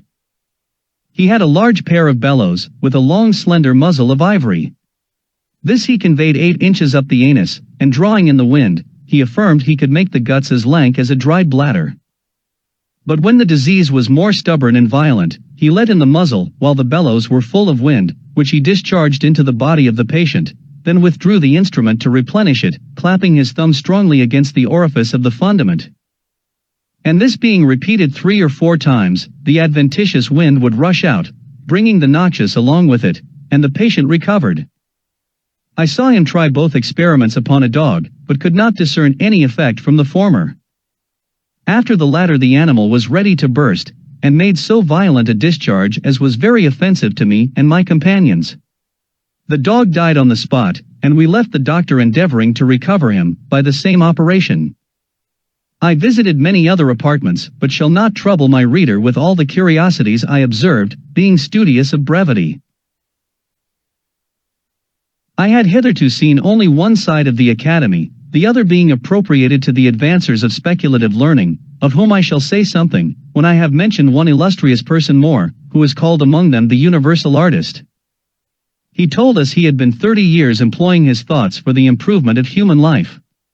He had 2 large rooms full of wonderful curiosities and 50 men at work. Some were condensing air into a dry tangible substance by extracting the niter, and letting the aqueous or fluid particles percolate, others softening marble for pillows and pincushions, others petrifying the hoofs of a living horse, to preserve them from foundering. The artist himself was at that time busy upon 2 great designs, the first, to sell land with chaff, wherein he affirmed the true seminal virtue to be contained, as he demonstrated by several experiments, which I was not skillful enough to comprehend. The other was, by a certain composition of gums, minerals, and vegetables, outwardly applied, to prevent the growth of wool upon 2 young lambs, and he hoped, in a reasonable time to propagate the breed of naked sheep, all over the kingdom. We crossed a walk to the other part of the academy, where, as I have already said, the projectors in speculative learning resided. The first professor I saw was in a very large room, with 40 pupils about him. After salutation, observing me to look earnestly upon a frame, which took up the greatest part of both the length and breadth of the room, he said, perhaps I might wonder to see him employed in a project for improving speculative knowledge by practical and mechanical operations. But the world would soon be sensible of its usefulness, and he flattered himself that a more noble, exalted thought never sprang in any other man's head. Everyone knew how laborious the usual method is of attaining to arts and sciences, whereas, by his contrivance, the most ignorant person, at a reasonable charge and with a little bodily labor, might write books in philosophy, poetry, politics, laws, mathematics, and theology, without the least assistance from genius or study.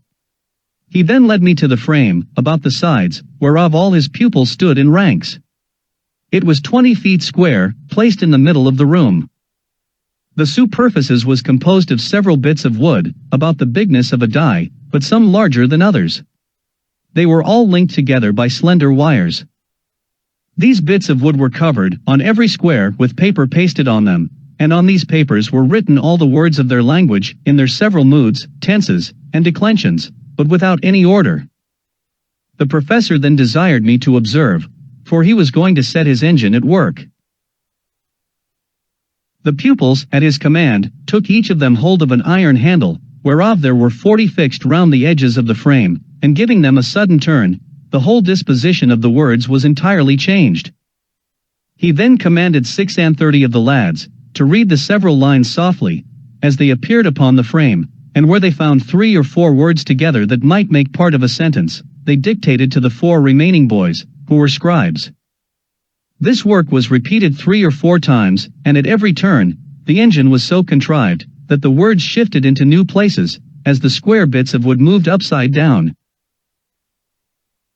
6 hours a day the young students were employed in this labor, and the professor showed me several volumes in large folio, already collected, of broken sentences, which he intended to piece together, and out of those rich materials, to give the world a complete body of all arts and sciences, which however, might be still improved, and much expedited, if the public would raise a fund for making and employing 500 such frames in Lagadu, and oblige the managers to contribute in common their several collections. He assured me that this invention had employed all his thoughts from his youth, that he had emptied the whole vocabulary into his frame, and made the strictest computation of the general proportion there is in books between the numbers of particles, nouns and verbs, and other parts of speech. I made my humblest acknowledgment to this illustrious person, for his great communicativeness, and promised, if ever I had the good fortune to return to my native country, that I would do him justice, as the sole inventor of this wonderful machine. The form and contrivance of which I desired leave to delineate on paper, as in the figure here annexed. I told him, although it were the custom of our learned in Europe to steal inventions from each other, who had thereby at least this advantage, that it became a controversy which was the right owner, yet I would take such caution, that he should have the honor entire, without a rival. We next went to the School of Languages, where 3 professors sat in consultation upon improving that of their own country. The first project was, to shorten discourse by cutting polysyllables into one, and leaving out verbs and participles because, in reality, all things imaginable are but norms. The other project was, a scheme for entirely abolishing all words whatsoever, and this was urged as a great advantage in point of health, as well as brevity.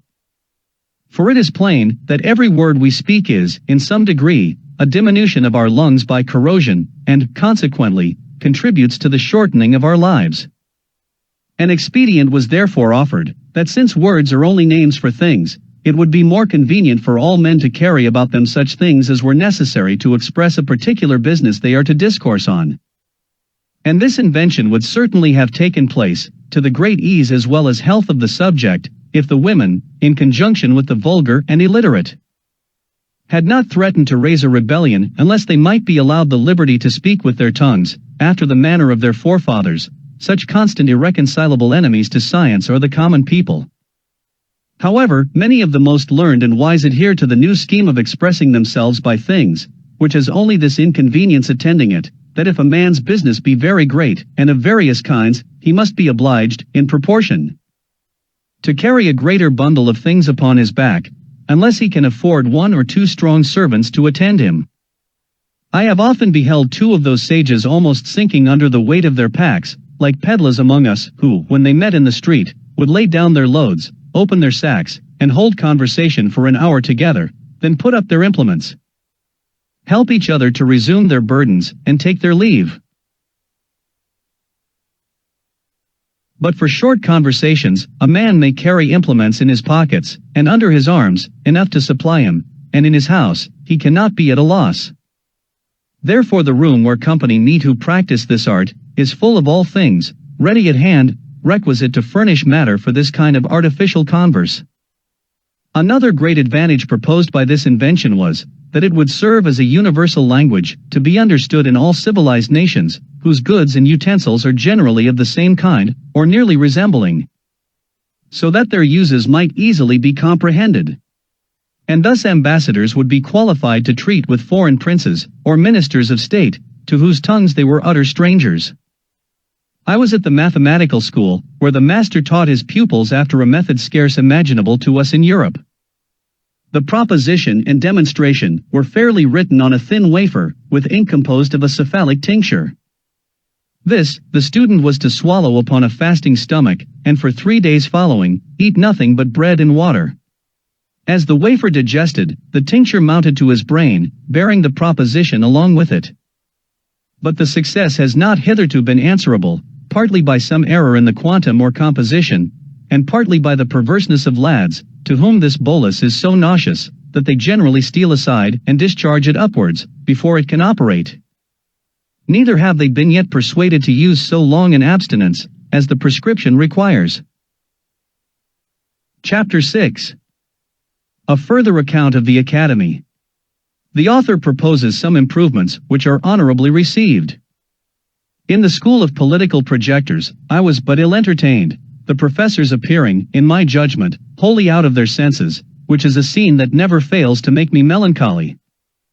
These unhappy people were proposing schemes for persuading monarchs to choose favorites upon the score of their wisdom, capacity, and virtue, of teaching ministers to consult the public good, of rewarding merit, great abilities, eminent services, of instructing princes to know their true interest, by placing it on the same foundation with that of their people, of choosing for employments persons qualified to exercise them, with many other wild, impossible chimeras, that never entered before into the heart of man to conceive, and confirmed in me the old observation, that there is nothing so extravagant and irrational which some philosophers have not maintained for truth. But however, I shall so far do justice to this part of the Academy, as to acknowledge that all of them were not so visionary. There was a most ingenious doctor, who seemed to be perfectly versed in the whole nature and system of government. This illustrious person had very usefully employed his studies in finding out effectual remedies for all diseases and corruptions to which the several kinds of public administration are subject, by the vices or infirmities of those who govern, as well as by the licentiousness of those who are to obey. For instance, whereas all writers and reasoners have agreed that there is a strict universal resemblance between the natural and the political body, can there be anything more evident than that the health of both must be preserved, and the diseases cured by the same prescriptions? It is allowed that senates and great councils are often troubled with redundant, ebullient, and other peccant humors, with many diseases of the head, and more of the heart, with strong convulsions, with grievous contractions of the nerves and sinews in both hands, but especially the right, with spleen, flatus, vertigos, and deliriums, with scrofulous tumors, full of fetid purulent matter, with sour frothy ructations, with canine appetites, and crudeness of digestion, besides many others, needless to mention. This doctor therefore proposed, that upon the meeting of the Senate, certain physicians should attend at the 3 first days of their sitting, and at the close of each day's debate feel the pulses of every senator, after which, having maturely considered and consulted upon the nature of the several maladies, and the methods of cure, they should on the 4th day return to the Senate House, attended by their apothecary stored with proper medicines, and before the members sat, administer to each of them lenitives, apparatives, abstersives, corrosives, restringents, palliatives, laxatives, cephalalgics, icterics, apophlegmatics, acoustics, as their several cases required, and, according as these medicines should operate, repeat, alter, or omit them, at the next meeting. This project could not be of any great expense to the public, and might in my poor opinion, be of much use for the dispatch of business, in those countries where senates have any share in the legislative power, beget unanimity, shorten debates, open a few mouths which are now closed, and close many more which are now open, curb the petulancy of the young and correct the positiveness of the old, rouse the stupid and damp the pert. Again, because it is a general complaint that the favorites of princes are troubled with short and weak memories, the same doctor proposed that whoever attended a first minister, after having told his business, with the utmost brevity and in the plainest words, should, at his departure, give the said minister a tweak by the nose, or a kick in the belly, or tread on his corns, or lug him thrice by both ears, or run a pin into his breech, or pinch his arm black and blue, to prevent forgetfulness, and at every levee day repeat the same operation, till the business were done, or absolutely refused. He likewise directed, that every senator in the great council of a nation, after he had delivered his opinion, and argued in the defense of it, should be obliged to give his vote directly contrary, because if that were done, the result would infallibly terminate in the good of the public. When parties in a state are violent, he offered a wonderful contrivance to reconcile them. The method is this: you take 100 leaders of each party, you dispose them into couples of such whose heads are nearest of a size, then let 2 nice operators saw off the occiput of each couple at the same time, in such a manner that the brain may be equally divided. Let the occipits, thus cut off, be interchanged, applying each to the head of his opposite party man. It seems indeed to be a work that requires some exactness, but the professor assured us, that if it were dexterously performed, the cure would be infallible. For he argued thus, that the 2 half-brains being left to debate the matter between themselves within the space of one skull, would soon come to a good understanding, and produce that moderation, as well as regularity of thinking, so much to be wished for in the heads of those, who imagine they come into the world only to watch and govern its motion, and as to the difference of brains, in quantity or quality, among those who are directors in faction, the doctor assured us, from his own knowledge, that it was a perfect trifle. I heard a very warm debate between 2 professors, about the most commodious and effectual ways and means of raising money, without grieving the subject. The first affirmed, the justest method would be, to lay a certain tax upon vices and folly, and the sum fixed upon every man to be rated, after the fairest manner, by a jury of his neighbors. The second was of an opinion directly contrary, to tax those qualities of body and mind, for which men chiefly value themselves, the rate to be more or less, according to the degrees of excelling, the decision whereof should be left entirely to their own breast. The highest tax was upon men who are the greatest favorites of the other sex, and the assessments, according to the number and nature of the favors they have received, for which they are allowed to be their own vouchers. Wit, valor, and politeness were likewise proposed to be largely taxed, and collected in the same manner, by every person's giving his own word for the quantum of what he possessed. But as to honor, justice, wisdom, and learning, they should not be taxed at all, because they are qualifications of so singular a kind, that no man will either allow them in his neighbor or value them in himself. The women were proposed to be taxed according to their beauty and skill in dressing, wherein they had the same privilege with the men, to be determined by their own judgment. But constancy, chastity, good sense, and good nature were not rated, because they would not bear the charge of collecting. To keep senators in the interest of the crown, it was proposed that the members should raffle for employments, every man first taking an oath, and giving security, that he would vote for the court, whether he won or not, after which, the losers had, in their turn, the liberty of raffling upon the next vacancy. Thus, hope and expectation would be kept alive, none would complain of broken promises, but impute their disappointments wholly to fortune, whose shoulders are broader and stronger than those of a ministry. Another professor showed me a large paper of instructions for discovering plots and conspiracies against the government.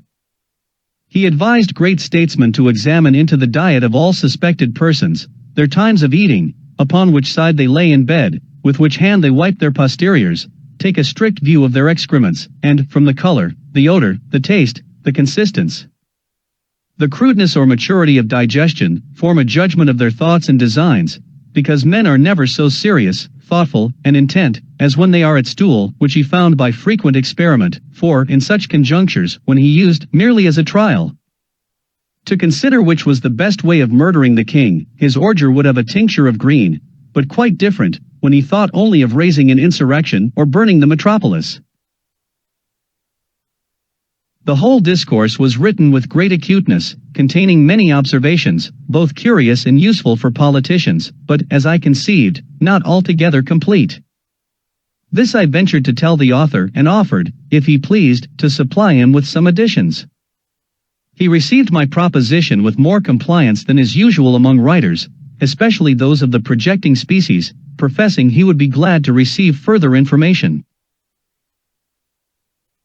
I told him that in the kingdom of Tribnia, by the natives called Langden, where I had sojourned some time in my travels, the bulk of the people consist in a manner wholly of discoverers, witnesses, informers, accusers, prosecutors, evidences, swearers, together with their several subservient and subaltern instruments, all under the colors, the conduct, and the pay of ministers of state, and their deputies.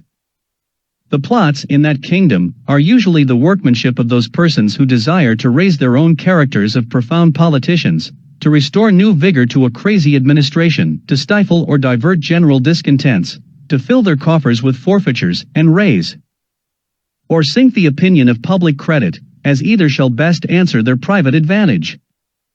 It is first agreed and settled among them, what suspected persons shall be accused of a plot, then, effectual care is taken to secure all their letters and papers, and put the owners in chains.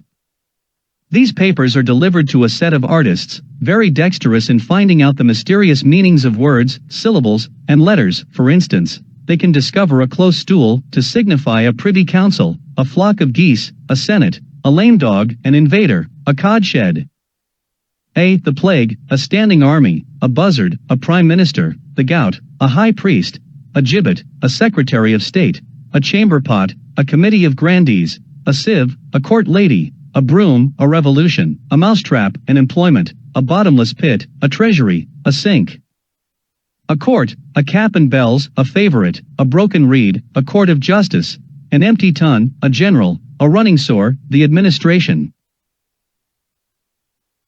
When this method fails, they have two others more effectual, which the learned among them call acrostics and anagrams.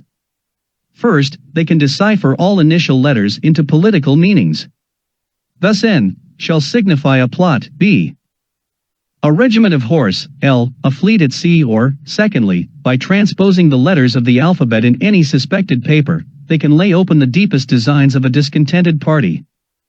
So, for example, if I should say, in a letter to a friend, "Our brother Tom has just got the piles," a skillful decipherer would discover that the same letters which compose that sentence may be analyzed into the following words: resist, a plot is brought home, the tour. And this is the anagrammatic method. The professor made me great acknowledgments for communicating these observations, and promised to make honorable mention of me in his treatise. I saw nothing in this country that could invite me to a longer continuance, and began to think of returning home to England. Chapter 7. The author leaves Lagadu, arrives at Maldonado. No ship ready. He takes a short voyage to GLUBBDUBDRIB. His reception by the governor.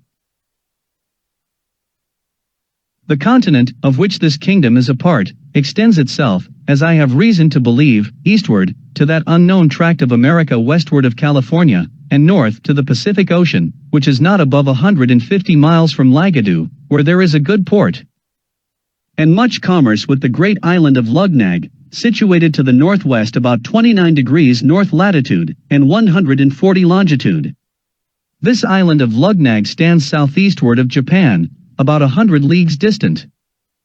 There is a strict alliance between the Japanese emperor and the king of LUGGNAGG, which affords frequent opportunities of sailing from one island to the other. I determined therefore to direct my course this way, in order to direct my return to Europe. I hired 2 mules, with a guide to show me the way, and carry my small baggage. I took leave of my noble protector, who had shown me so much favor, and made me a generous present at my departure. My journey was without any accident or adventure worth relating. When I arrived at the port of Maldonado, there was no ship in the harbor bound for LUGGNAGG, nor likely to be in some time. The town is about as large as Portsmouth. I soon fell into some acquaintance, and was very hospitably received. A gentleman of distinction said to me, that since the ships bound for LUGGNAGG could not be ready in less than a month, it might be no disagreeable amusement for me to take a trip to the little island of GLUBBDUBDRIB, about 5 leagues off to the southwest. He offered himself and a friend to accompany me, and that I should be provided with a small convenient bark for the voyage. GLUBBDUBDRIB, as nearly as I can interpret the word, signifies the island of sorcerers or magicians. It is about 1/3 as large as the Isle of Wight, and extremely fruitful. It is governed by the head of a certain tribe, who are all magicians. This tribe marries only among each other, and the eldest in succession is prince or governor. He has a noble palace, and a park of about 3,000 acres, surrounded by a wall of hewn stone 20 feet high. In this park are several small enclosures for cattle, corn, and gardening. The governor and his family are served and attended by domestics of a kind somewhat unusual. By his skill in necromancy he has a power of calling whom he pleases from the dead, and commanding their service for 24 hours, but no longer, nor can he call the same persons up again in less than 3 months, except upon very extraordinary occasions. When we arrived at the island, which was about 11 in the morning, one of the gentlemen who accompanied me went to the governor, and desired admittance for a stranger, who came on purpose to have the honor of attending on his highness.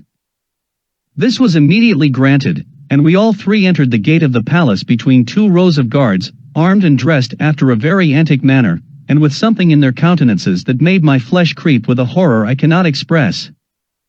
We passed through several apartments between servants of the same sort, ranked on each side as before, till we came to the chamber of presence, where, after 3 profound obeisances, and a few general questions, we were permitted to sit on 3 stools, near the lowest step of his highness's throne.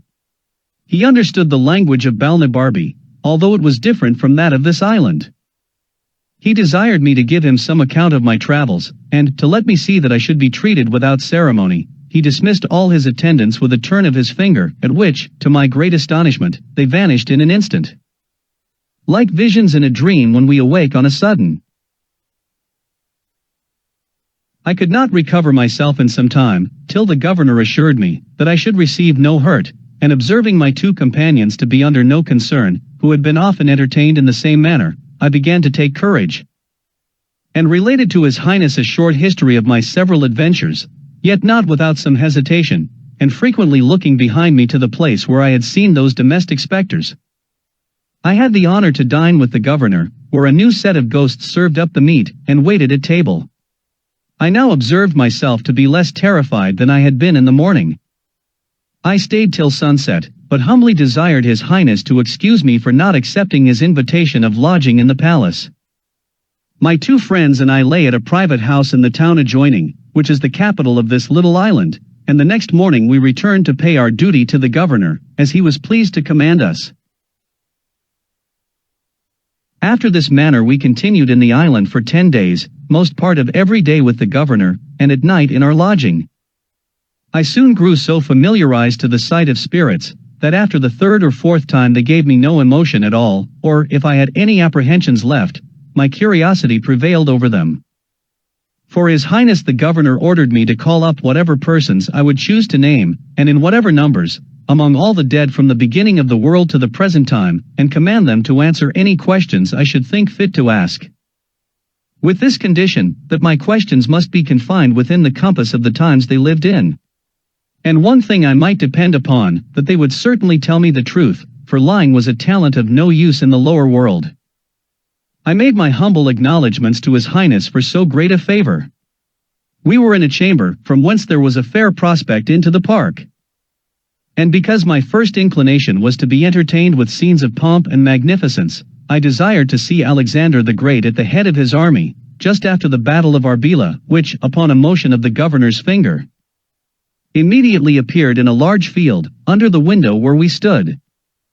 Alexander was called up into the room. It was with great difficulty that I understood his Greek, and had but little of my own. He assured me upon his honor that he was not poisoned, but died of a bad fever by excessive drinking. Next, I saw Hannibal passing the Alps, who told me he had not a drop of vinegar in his camp. I saw Caesar and Pompey at the head of their troops, just ready to engage. I saw the former, in his last great triumph. I desired that the Senate of Rome might appear before me in one large chamber, and an assembly of somewhat a later age encounter view in another. The first seemed to be an assembly of heroes and demigods, the other, a knot of peddlers, pickpockets, highwaymen, and bullies. The governor, at my request, gave the sign for Caesar and Brutus to advance towards us. I was struck with a profound veneration at the sight of Brutus, and could easily discover the most consummate virtue, the greatest intrepidity and firmness of mind, the truest love of his country, and general benevolence for mankind in every lineament of his countenance. I observed, with much pleasure, that these two persons were in good intelligence with each other, and Caesar freely confessed to me that the greatest actions of his own life were not equal, by many degrees, to the glory of taking it away. I had the honor to have much conversation with Brutus, and was told that his ancestor Junius, Socrates, Epaminondas, Cato the Younger, Sir Thomas More, and himself were perpetually together, a sextumvirate, to which all the ages of the world cannot add a seventh. It would be tedious to trouble the reader with relating what vast numbers of illustrious persons were called up to gratify that insatiable desire I had to see the world in every period of antiquity placed before me. I chiefly fed my eyes with beholding the destroyers of tyrants and usurpers, and the restorers of liberty to oppressed and injured nations. But it is impossible to express the satisfaction I received in my own mind, after such a manner as to make it a suitable entertainment to the reader. Chapter 8. A further account of GLUBBDUBDRIB. Ancient and modern history corrected. Having a desire to see those ancients who were most renowned for wit and learning, I set apart one day on purpose. I proposed that Homer and Aristotle might appear at the head of all their commentators, but these were so numerous, that some hundreds were forced to attend in the court and outward rooms of the palace.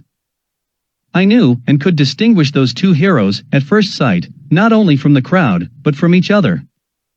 Homer was the taller and comelier person of the two, walked very erect for one of his age, and his eyes were the most quick and piercing I ever beheld. Aristotle stooped much, and made use of a staff.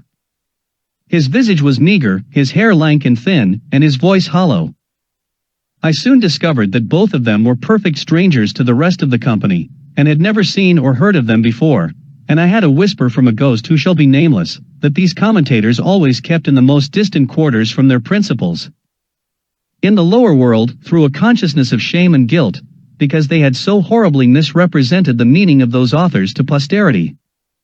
I introduced Didymus and Eustathius to Homer, and prevailed on him to treat them better than perhaps they deserved, for he soon found they wanted a genius to enter into the spirit of a poet. But Aristotle was out of all patience with the account I gave him of Scotus and Ramus, as I presented them to him, and he asked them, whether the rest of the tribe were as great dunces as themselves.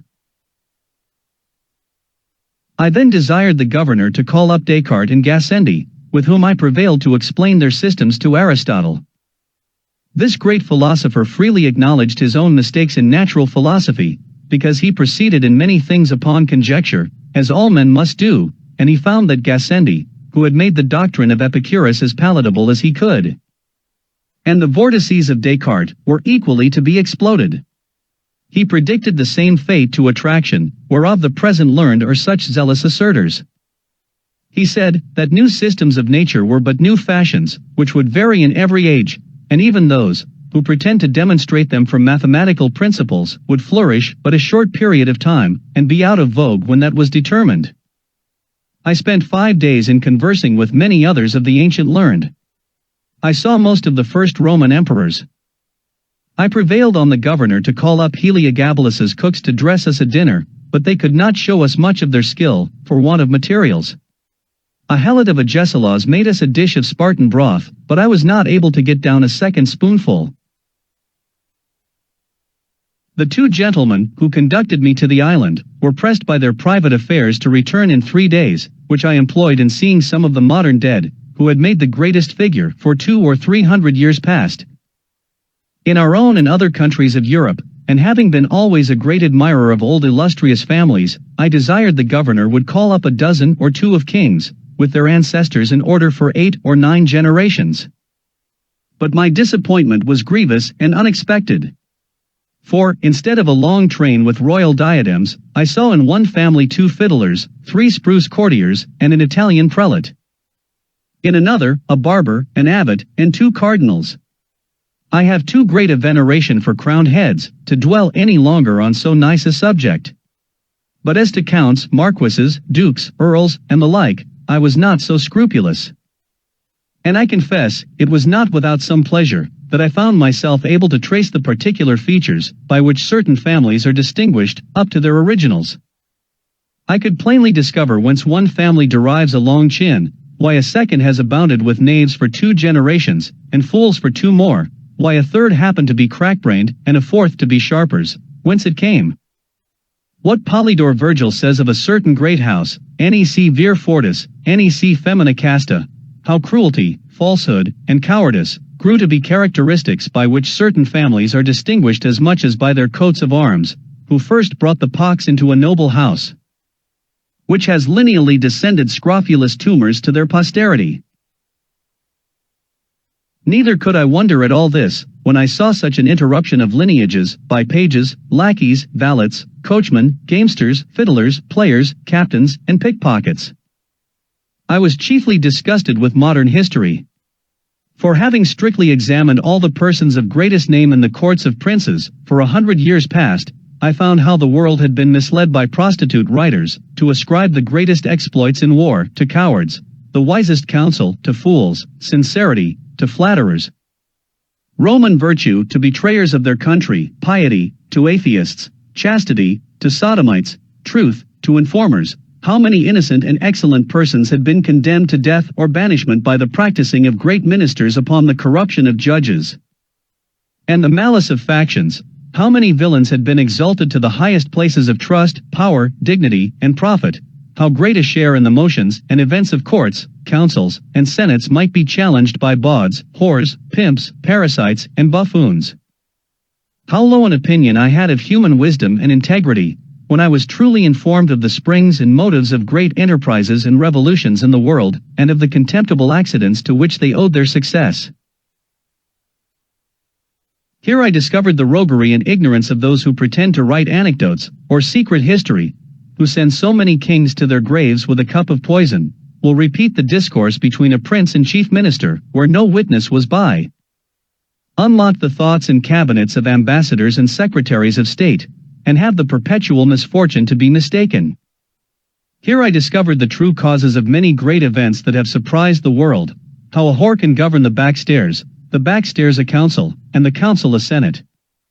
A general confessed, in my presence, that he got a victory purely by the force of cowardice and ill conduct, and an admiral, that, for want of proper intelligence, he beat the enemy, to whom he intended to betray the fleet.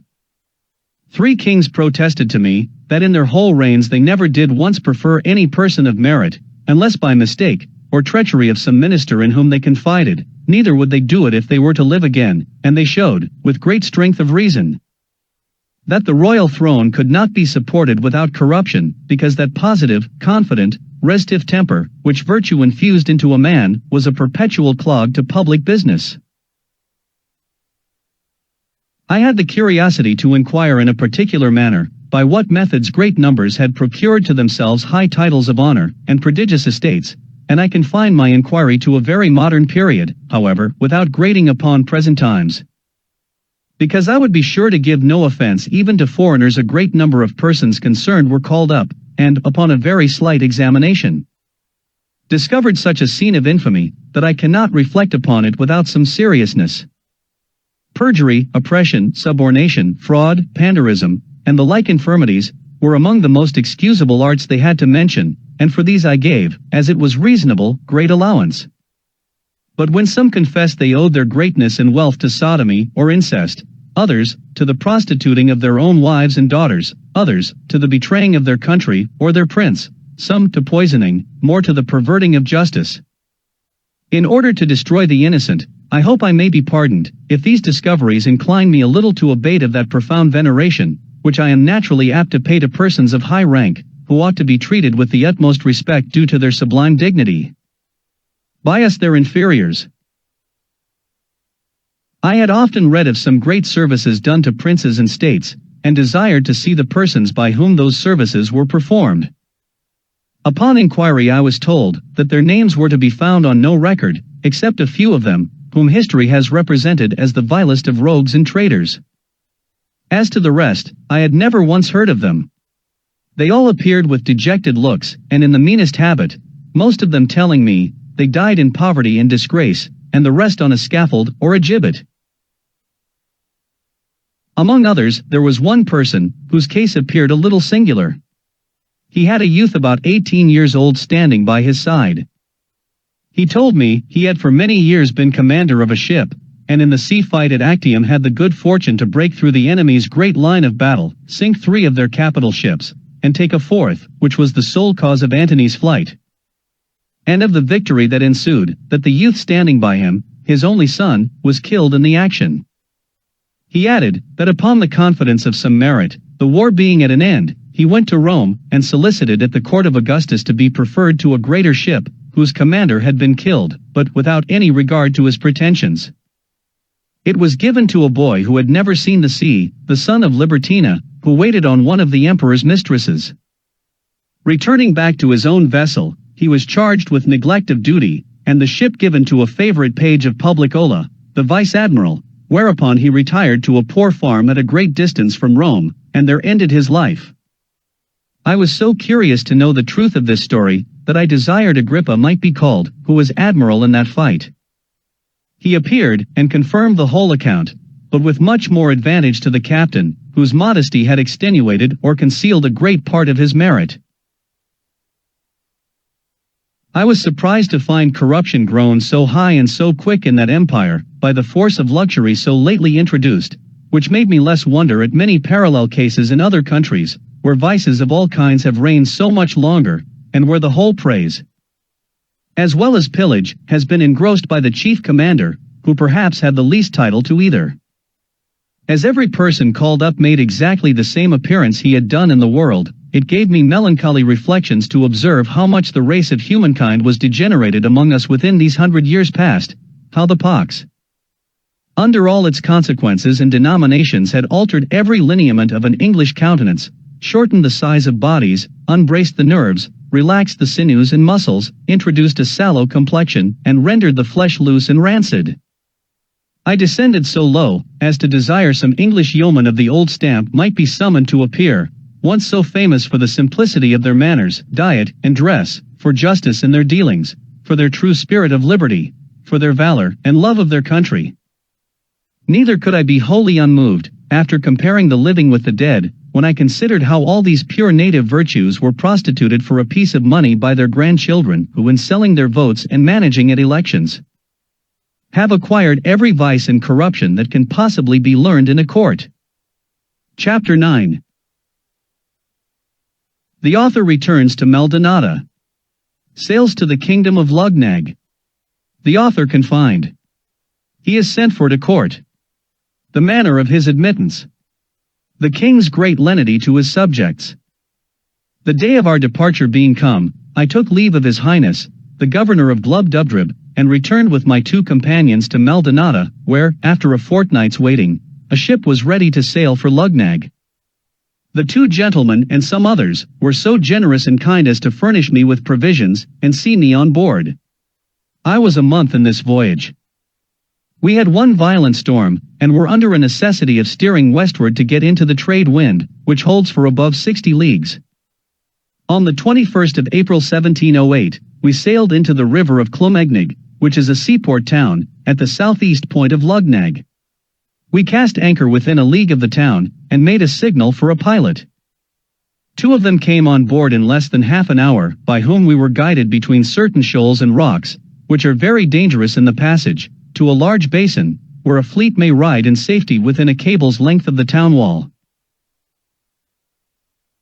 Some of our sailors, whether out of treachery or inadvertence, had informed the pilots that I was a stranger, and great traveler, whereof these gave notice to a custom-house officer, by whom I was examined very strictly upon my landing.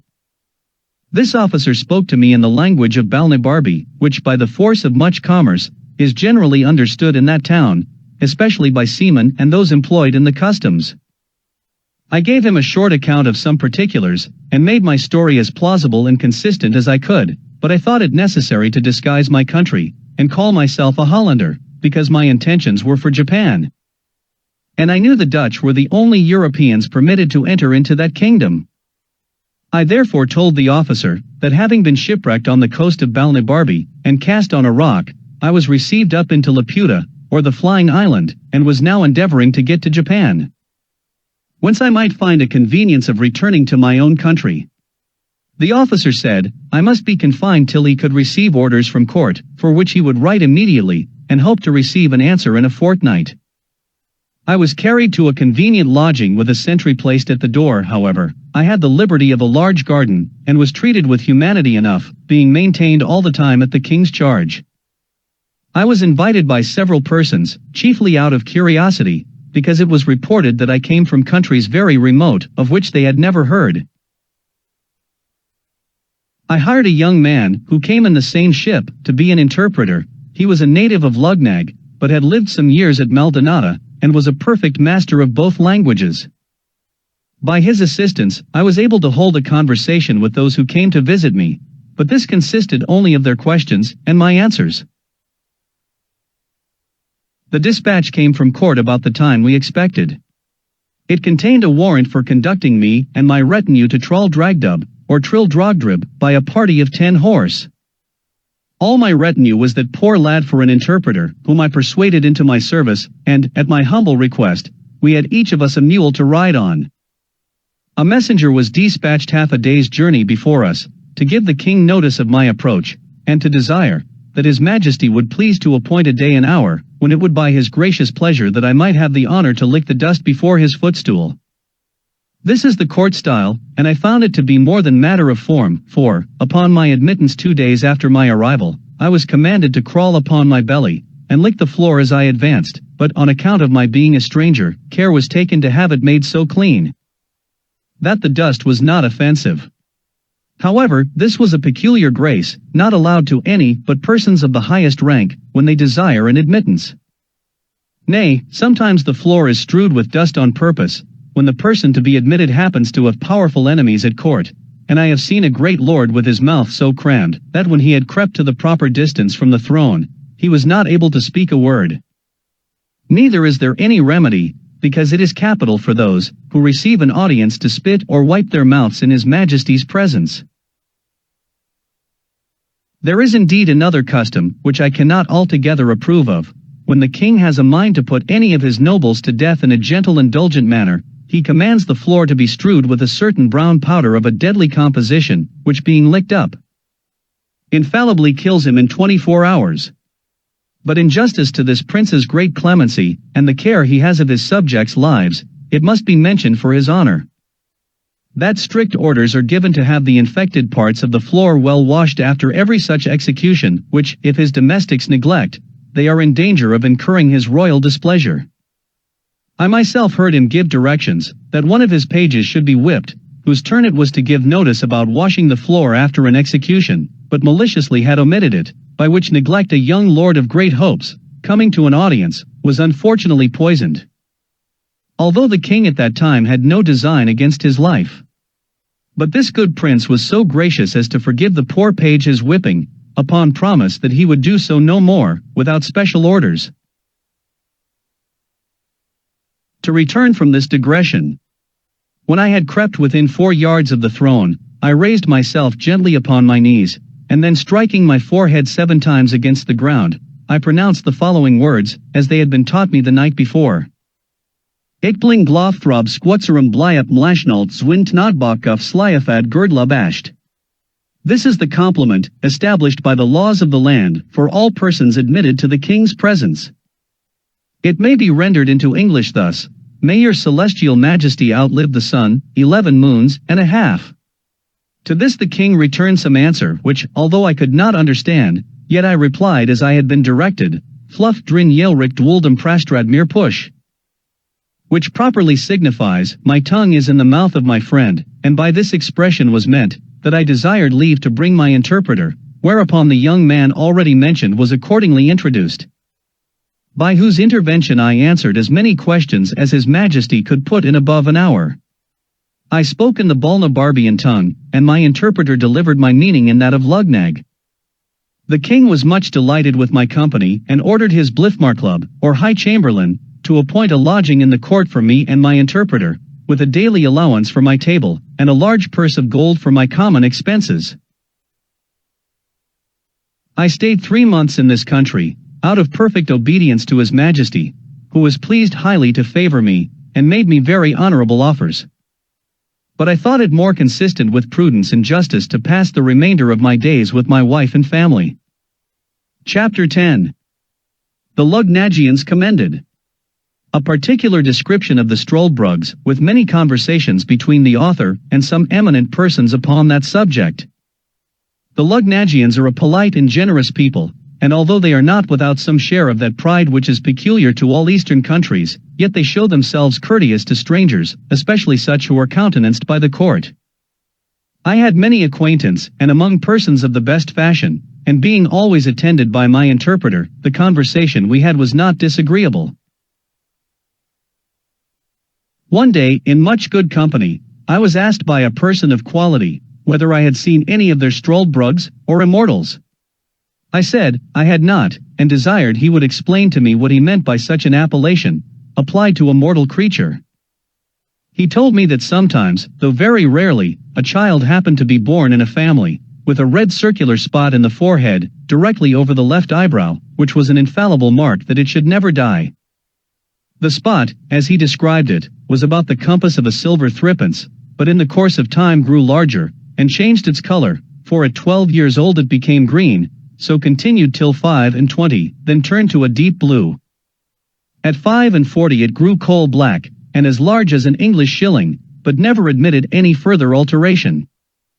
He said, these births were so rare, that he did not believe there could be above 1100 Struldbrugs, of both sexes, in the whole kingdom, of which he computed about 50 in the metropolis, and, among the rest, a young girl born, about 3 years ago. That these productions were not peculiar to any family, but a mere effect of chance, and the children of the Struldbrugs themselves were equally mortal with the rest of the people. I freely own myself to have been struck with inexpressible delight, upon hearing this account, and the person who gave it me happening to understand the Balnibarbian language, which I spoke very well, I could not forbear breaking out into expressions, perhaps a little too extravagant. I cried out, as in a rapture, happy nation, where every child hath at least a chance for being immortal. Happy people, who enjoy so many living examples of ancient virtue, and have masters ready to instruct them in the wisdom of all former ages. But happiest, beyond all comparison, are those excellent Struldbrugs, who, being born exempt from that universal calamity of human nature, have their minds free and disengaged, without the weight and depression of spirits caused by the continual apprehensions of death. I discovered my admiration. That I had not observed any of these illustrious persons at court, the black spot on the forehead being so remarkable a distinction, that I could not have easily overlooked it, and it was impossible that His Majesty, a most judicious prince, should not provide himself with a good number of such wise and able counselors. Yet perhaps the virtue of those reverend sages was too strict for the corrupt and libertine manners of a court, and we often find by experience, that young men are too opinionated and volatile to be guided by the sober dictates of their seniors. However, since the king was pleased to allow me access to his royal person, I was resolved, upon the very first occasion, to deliver my opinion to him on this matter freely and at large by the help of my interpreter, and whether he would please to take my advice or not.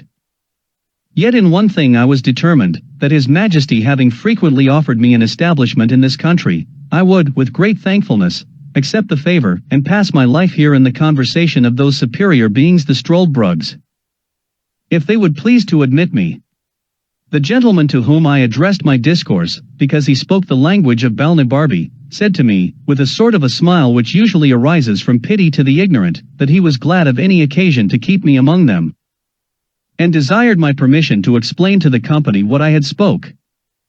He did so, and they talked together for some time in their own language, whereof I understood not a syllable, neither could I observe by their countenances what impression my discourse had made on them. After a short silence, the same person told me, that his friends and mine were very much pleased with the judicious remarks I had made on the great happiness and advantages of immortal life, and they were desirous to know, in a particular manner, what scheme of living I should have formed to myself, if it had fallen to my lot to have been born a Struldbrug. I answered, it was easy to be eloquent on so copious and delightful a subject, especially to me, who had been often apt to amuse myself with visions of what I should do, if I were a king, a general, or a great lord, and upon this very case, I had frequently run over the whole system how I should employ myself, and pass the time, if I were sure to live forever. That, if it had been my good fortune to come into the world a Struldbrug, as soon as I could discover my own happiness, by understanding the difference between life and death, I would first resolve, by all arts and methods, whatsoever, to procure myself riches, in the pursuit of which, by thrift and management, I might reasonably expect, in about 200 years, to be the wealthiest man in the kingdom. In the second place, I would, from my earliest youth, apply myself to the study of arts and sciences, by which I should arrive in time to excel all others in learning. Lastly, I would carefully record every action and event of consequence that happened in the public, impartially draw the characters of the several successions of princes and great ministers of state, with my own observations on every point. I would exactly set down the several changes in customs, language, fashions of dress, diet, and diversions. By all which acquirements, I should be a living treasure of knowledge and wisdom, and certainly become the oracle of the nation. I would never marry after 60, but live in a hospitable manner, yet still on the saving side. I would entertain myself in forming and directing the minds of hopeful young men, by convincing them, from my own remembrance, experience, and observation, fortified by numerous examples, of the usefulness of virtue in public and private life. But my choice and constant companion should be a set of my own immortal brotherhood, among whom I would elect a dozen from the most ancient, down to my own contemporaries. Were any of these wanted fortunes, I would provide them with convenient lodges round my own estate, and have some of them always at my table, only mingling a few of the most valuable among you mortals, whom length of time would harden me to lose with little or no reluctance, and treat your posterity after the same manner, just as a man diverts himself with the annual succession of pinks and tulips in his garden, without regretting the loss of those which withered the preceding year. These Struldbrugs and I would mutually communicate our observations and memorials, through the course of time, remark the several gradations by which corruption steals into the world, and oppose it in every step, by giving perpetual warning and instruction to mankind, which, added to the strong influence of our own example, would probably prevent that continual degeneracy of human nature so justly complained of in all ages. Add to this, the pleasure of seeing the various revolutions of states and empires, the changes in the lower and upper world, ancient cities in ruins, and obscure villages become the seats of kings, famous rivers lessening into shallow brooks, the ocean leaving one coast dry and overwhelming another, the discovery of many countries yet unknown, barbarity overrunning the politest nations, and the most barbarous become civilized. I should then see the discovery of the longitude, the perpetual motion, the universal medicine, and many other great inventions brought to the utmost perfection. What wonderful discoveries should we make in astronomy, by outliving and confirming our own predictions, by observing the progress and return of comets, with the changes of motion in the sun, moon and stars. I enlarged upon many other topics, which the natural desire of endless life, and sublunary happiness, could easily furnish me with. When I had ended, and the sum of my discourse had been interpreted, as before, to the rest of the company, there was a good deal of talk among them in the language of the country, not without some laughter at my expense. At last, the same gentleman who had been my interpreter, said, he was desired by the rest to set me right in a few mistakes, which I had fallen into through the common imbecility of human nature, and upon that allowance was less answerable for them. That this breed of Struldbrugs was peculiar to their country, for there were no such people either in Balnibarbi or Japan, where he had the honor to be ambassador from His Majesty, and found the natives in both those kingdoms very hard to believe that the fact was possible. And it appeared from my astonishment when he first mentioned the matter to me, that I received it as a thing wholly new, and scarcely to be credited. That in the two kingdoms above mentioned, where, during his residence, he had conversed very much, he observed long life to be the universal desire and wish of mankind. That whoever had one foot in the grave was sure to hold back the other as strongly as he could.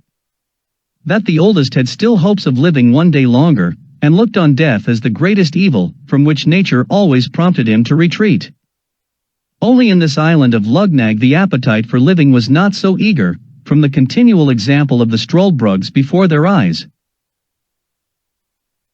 That the system of living contrived by me was unreasonable and unjust, because it supposed a perpetuity of youth, health, and vigor, which no man could be so foolish to hope, however extravagant he may be in his wishes. That the question therefore was not, whether a man would choose to be always in the prime of youth, attended with prosperity and health, but how he would pass a perpetual life under all the usual disadvantages which old age brings along with it. For although few men will avow their desires of being immortal, upon such hard conditions, yet in the two kingdoms before mentioned, of Balnibarbi and Japan, he observed that every man desired to put off death some time longer, let it approach ever so late. And he rarely heard of any man who died willingly, except he were incited by the extremity of grief or torture. And he appealed to me, whether in those countries I had traveled, as well as my own, I had not observed the same general disposition. After this preface, he gave me a particular account of the Struldbrugs among them. He said, they commonly acted like mortals till about 30 years old, after which, by degrees, they grew melancholy and dejected, increasing in both till they came to 80. This he learned from their own confession, for otherwise, there not being above 2 or 3 of that species born in an age, they were too few to form a general observation by. When they came to 80 years, which is reckoned the extremity of living in this country, they had not only all the follies and infirmities of other old men, but many more which arose from the dreadful prospect of never dying.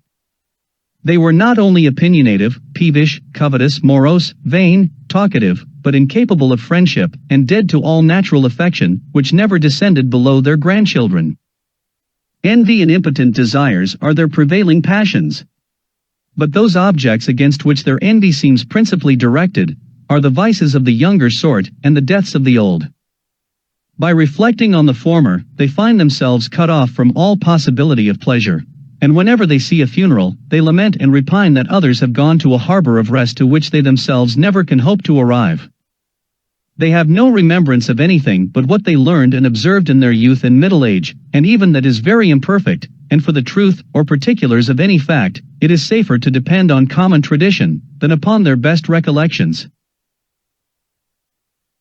The least miserable among them appear to be those who turn to dotage and entirely lose their memories. These meet with more pity and assistance, because they want many bad qualities which abound in others.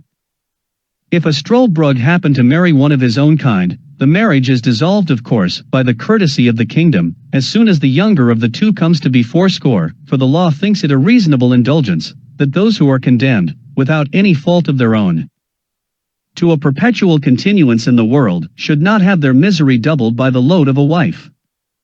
As soon as they have completed the term of 80 years, they are looked on as dead in law, their heirs immediately succeed to their estates, only a small pittance is reserved for their support, and the poor ones are maintained at the public charge. After that period, they are held incapable of any employment of trust or profit, they cannot purchase lands, or take leases, neither are they allowed to be witnesses in any cause, either civil or criminal, not even for the decision of meres and bounds. At 90, they lose their teeth and hair, they have at that age no distinction of taste, but eat and drink whatever they can get, without relish or appetite. The diseases they were subject to still continue, without increasing or diminishing. In talking, they forget the common appellation of things, and the names of persons, even of those who are their nearest friends and relations. For the same reason, they never can amuse themselves with reading, because their memory will not serve to carry them from the beginning of a sentence to the end, and by this defect, they are deprived of the only entertainment whereof they might otherwise be capable. The language of this country being always upon the flux, the Struldbrugs of one age do not understand those of another, neither are they able, after 200 years, to hold any conversation with their neighbors the mortals. And thus they lie under the disadvantage of living like foreigners in their own country. This was the account given me of the Struldbrugs, as near as I can remember. I afterwards saw 5 or 6 of different ages, the youngest not above 200 years old, who were brought to me at several times by some of my friends, but although they were told that I was a great traveler, and had seen all the world, they had not the least curiosity to ask me a question, only desired I would give them slumskudask, or a token of remembrance, which is a modest way of begging, to avoid the law, that strictly forbids it, because they are provided for by the public. Although indeed with a very scanty allowance, they are despised and hated by all sorts of people. When one of them is born, it is reckoned ominous, and their birth is recorded very particularly so that you may know their age by consulting the register, which however, has not been kept above 1,000 years past, or at least has been destroyed by time or public disturbances. But the usual way of computing how old they are, is by asking them what kings or great persons they can remember, and then consulting history, for infallibly the last prince in their mind did not begin his reign after they were 80 years old. They were the most mortifying sight I ever beheld, and the women more horrible than the men. Besides the usual deformities in extreme old age, they acquired an additional ghastliness, in proportion to their number of years, which is not to be described, and among 6, I soon distinguished which was the eldest, although there was not above a century or 2 between them. The reader will easily believe, that from what I had heard and seen, my keen appetite for perpetuity of life was much abated. I grew heartily ashamed of the pleasing visions I had formed, and thought no tyrant could invent a death into which I would not run with pleasure from such a life. The king heard of all that had passed between me and my friends upon this occasion, and rallied me very pleasantly, wishing I could send a couple of Struldbrugs to my own country, to arm our people against the fear of death, but this, it seems, is forbidden by the fundamental laws of the kingdom, or else I should have been well content with the trouble and expense of transporting them.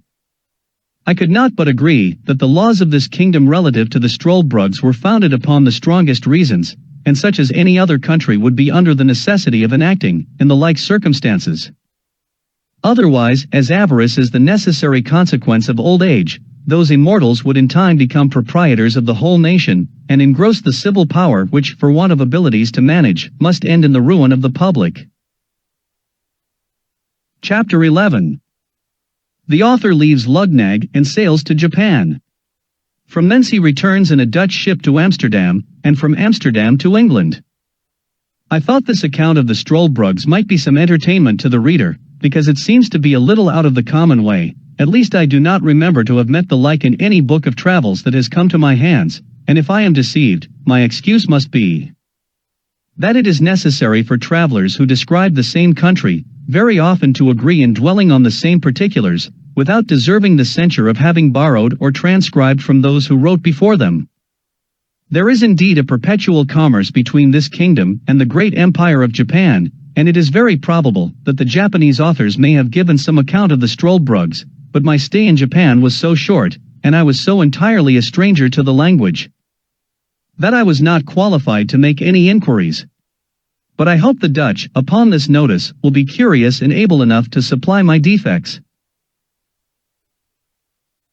His Majesty having often pressed me to accept some employment in his court, and finding me absolutely determined to return to my native country, was pleased to give me his license to depart, and honored me with a letter of recommendation, under his own hand, to the Emperor of Japan. He likewise presented me with 444 large pieces of gold, and a red diamond, which I sold in England for £1,100. On the 6th day of May, 1709, I took a solemn leave of His Majesty and all my friends. This prince was so gracious as to order a guard to conduct me to Glangenstald, which is a royal port to the southwest part of the island. In 6 days I found a vessel ready to carry me to Japan, and spent 15 days in the voyage. We landed at a small port town called Zamaski, situated on the southeast part of Japan. The town lies on the western point, where there is a narrow strait leading northward into a long arm of the sea, upon the northwest part of which Yedo, the metropolis, stands. At landing, I showed the custom house officers my letter from the King of Luggnagg to His Imperial Majesty. They knew the seal perfectly well. It was as broad as the palm of my hand. The impression was, a king lifting up a lame beggar from the earth. The magistrates of the town, hearing of my letter, received me as a public minister. They provided me with carriages and servants and bore my charges to Yedo, where I was admitted to an audience, and delivered my letter, which was opened with great ceremony, and explained to the emperor by an interpreter, who then gave me notice, by His Majesty's order, that I should signify my request, and, whatever it were, it should be granted, for the sake of his royal brother of Luggnagg. This interpreter was a person employed to transact affairs with the Hollanders. He soon conjectured, by my countenance, that I was a European, and therefore repeated His Majesty's commands in Low Dutch, which he spoke perfectly well. I answered, as I had before determined, that I was a Dutch merchant, shipwrecked in a very remote country, whence I had travelled by sea and land to Luggnagg, and then took shipping for Japan, where I knew my countrymen often traded. And with some of these I hoped to get an opportunity of returning into Europe. I therefore most humbly entreated his royal favour, to give order that I should be conducted in safety to Nangasak. To this I added another petition, that for the sake of my patron the King of Luggnagg, His Majesty would condescend to excuse my performing the ceremony imposed on my countrymen, of trampling upon the crucifix. Because I had been thrown into his kingdom by my misfortunes, without any intention of trading. When this latter petition was interpreted to the emperor, he seemed a little surprised, and said, he believed I was the first of my countrymen who ever made any scruple in this point, and that he began to doubt whether I was a real Hollander or not, but rather suspected I must be a Christian. However, for the reasons I had offered, but chiefly to gratify the King of Luggnagg by an uncommon mark of his favor, he would comply with the singularity of my humor, but the affair must be managed with dexterity, and his officers should be commanded to let me pass, as it were by forgetfulness.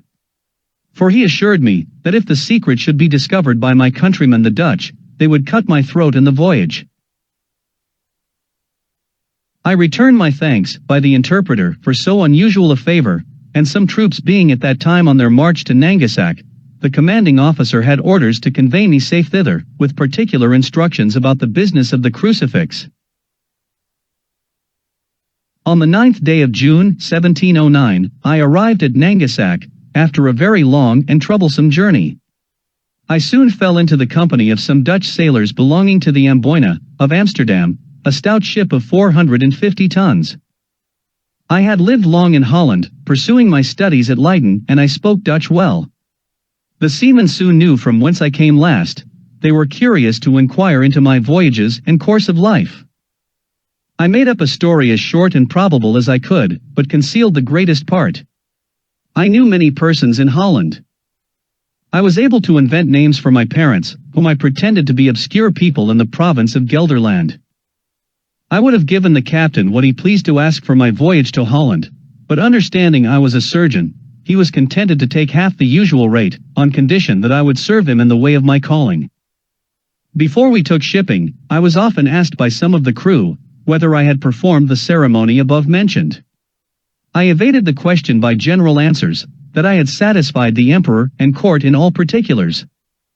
However, a malicious rogue of a skipper went to an officer, and pointing to me, told him, I had not yet trampled on the crucifix, but the other, who had received instructions to let me pass, gave the rascal 20 strokes on the shoulders with a bamboo. After which I was no more troubled with such questions. Nothing happened worth mentioning in this voyage. We sailed with a fair wind to the Cape of Good Hope, where we stayed only to take in fresh water. On the 10th of April 1710, we arrived safe at Amsterdam, having lost only 3 men by sickness in the voyage and a 4th, who fell from the foremast into the sea, not far from the coast of Guinea. From Amsterdam I soon after set sail for England, in a small vessel belonging to that city. On the 16th of April 1710, we put in at the Downs. I landed next morning, and saw once more my native country, after an absence of 5 years and 6 months complete. I went straight to Redriff, where I arrived the same day at 2 in the afternoon, and found my wife and family in good health. Part 4. A Voyage to the Country of the HOUYHNHNMS. Chapter 1. The author sets out as captain of a ship. His men conspire against him, confine him a long time to his cabin, and set him on shore in an unknown land. He travels up into the country. The Yahoos, a strange sort of animal, described. The author meets 2 HOUYHNHNMS. I continued at home with my wife and children about 5 months in a very happy condition, if I could have learned the lesson of knowing when I was well. I left my poor wife big with child, and accepted an advantageous offer made me to be captain of the Adventurer, a stout merchantman of 350 tons, for I understood navigation well, and being grown weary of a surgeon's employment at sea, which however, I could exercise upon occasion. I took a skilful young man of that calling, one Robert Purefoy, into my ship. We set sail from Portsmouth upon the 7th day of August, 1710. On the 14th we met with Captain Pocock, of Bristol, at Tenerife, who was going to the Bay of Campeachy to cut logwood. On the 16th, he was parted from us by a storm. I heard since my return, that his ship foundered, and none escaped but one cabin boy. He was an honest man and a good sailor, but a little too positive in his own opinions, which was the cause of his destruction, as it has been with several others, for if he had followed my advice, he might have been safe at home with his family at this time, as well as myself. I had several men who died in my ship of calentures, so that I was forced to get recruits out of Barbados and the Leeward Islands, where I touched, by the direction of the merchants who employed me, which I had soon too much cause to repent, for I found afterwards that most of them had been buccaneers. I had 50 hands on board, and my orders were, that I should trade with the Indians in the South Sea, and make what discoveries I could. These rogues, whom I had picked up, debauched my other men, and they all formed a conspiracy to seize the ship, and secure me, which they did one morning, rushing into my cabin, and binding me hand and foot, threatening to throw me overboard, if I offered to stir. I told them, I was their prisoner, and would submit.